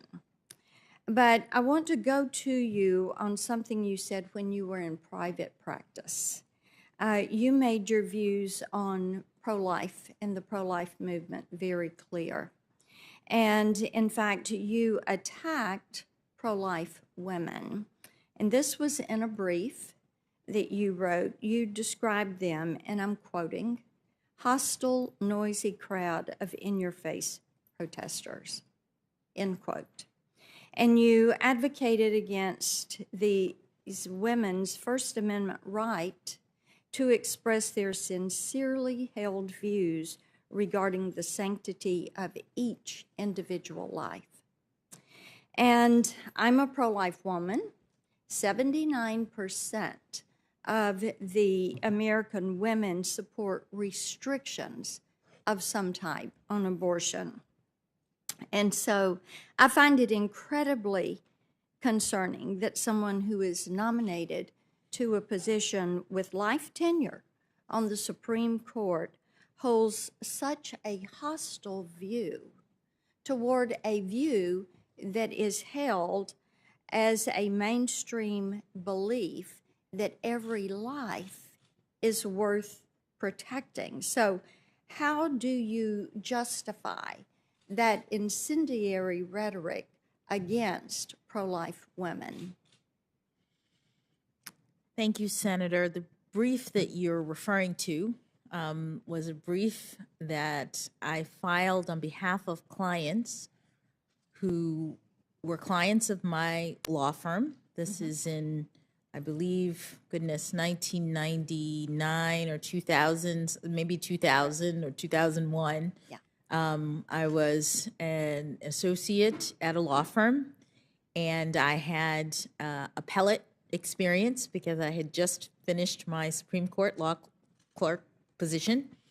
And in the context of my law firm, I was asked to work on a brief concerning a buffer zone issue.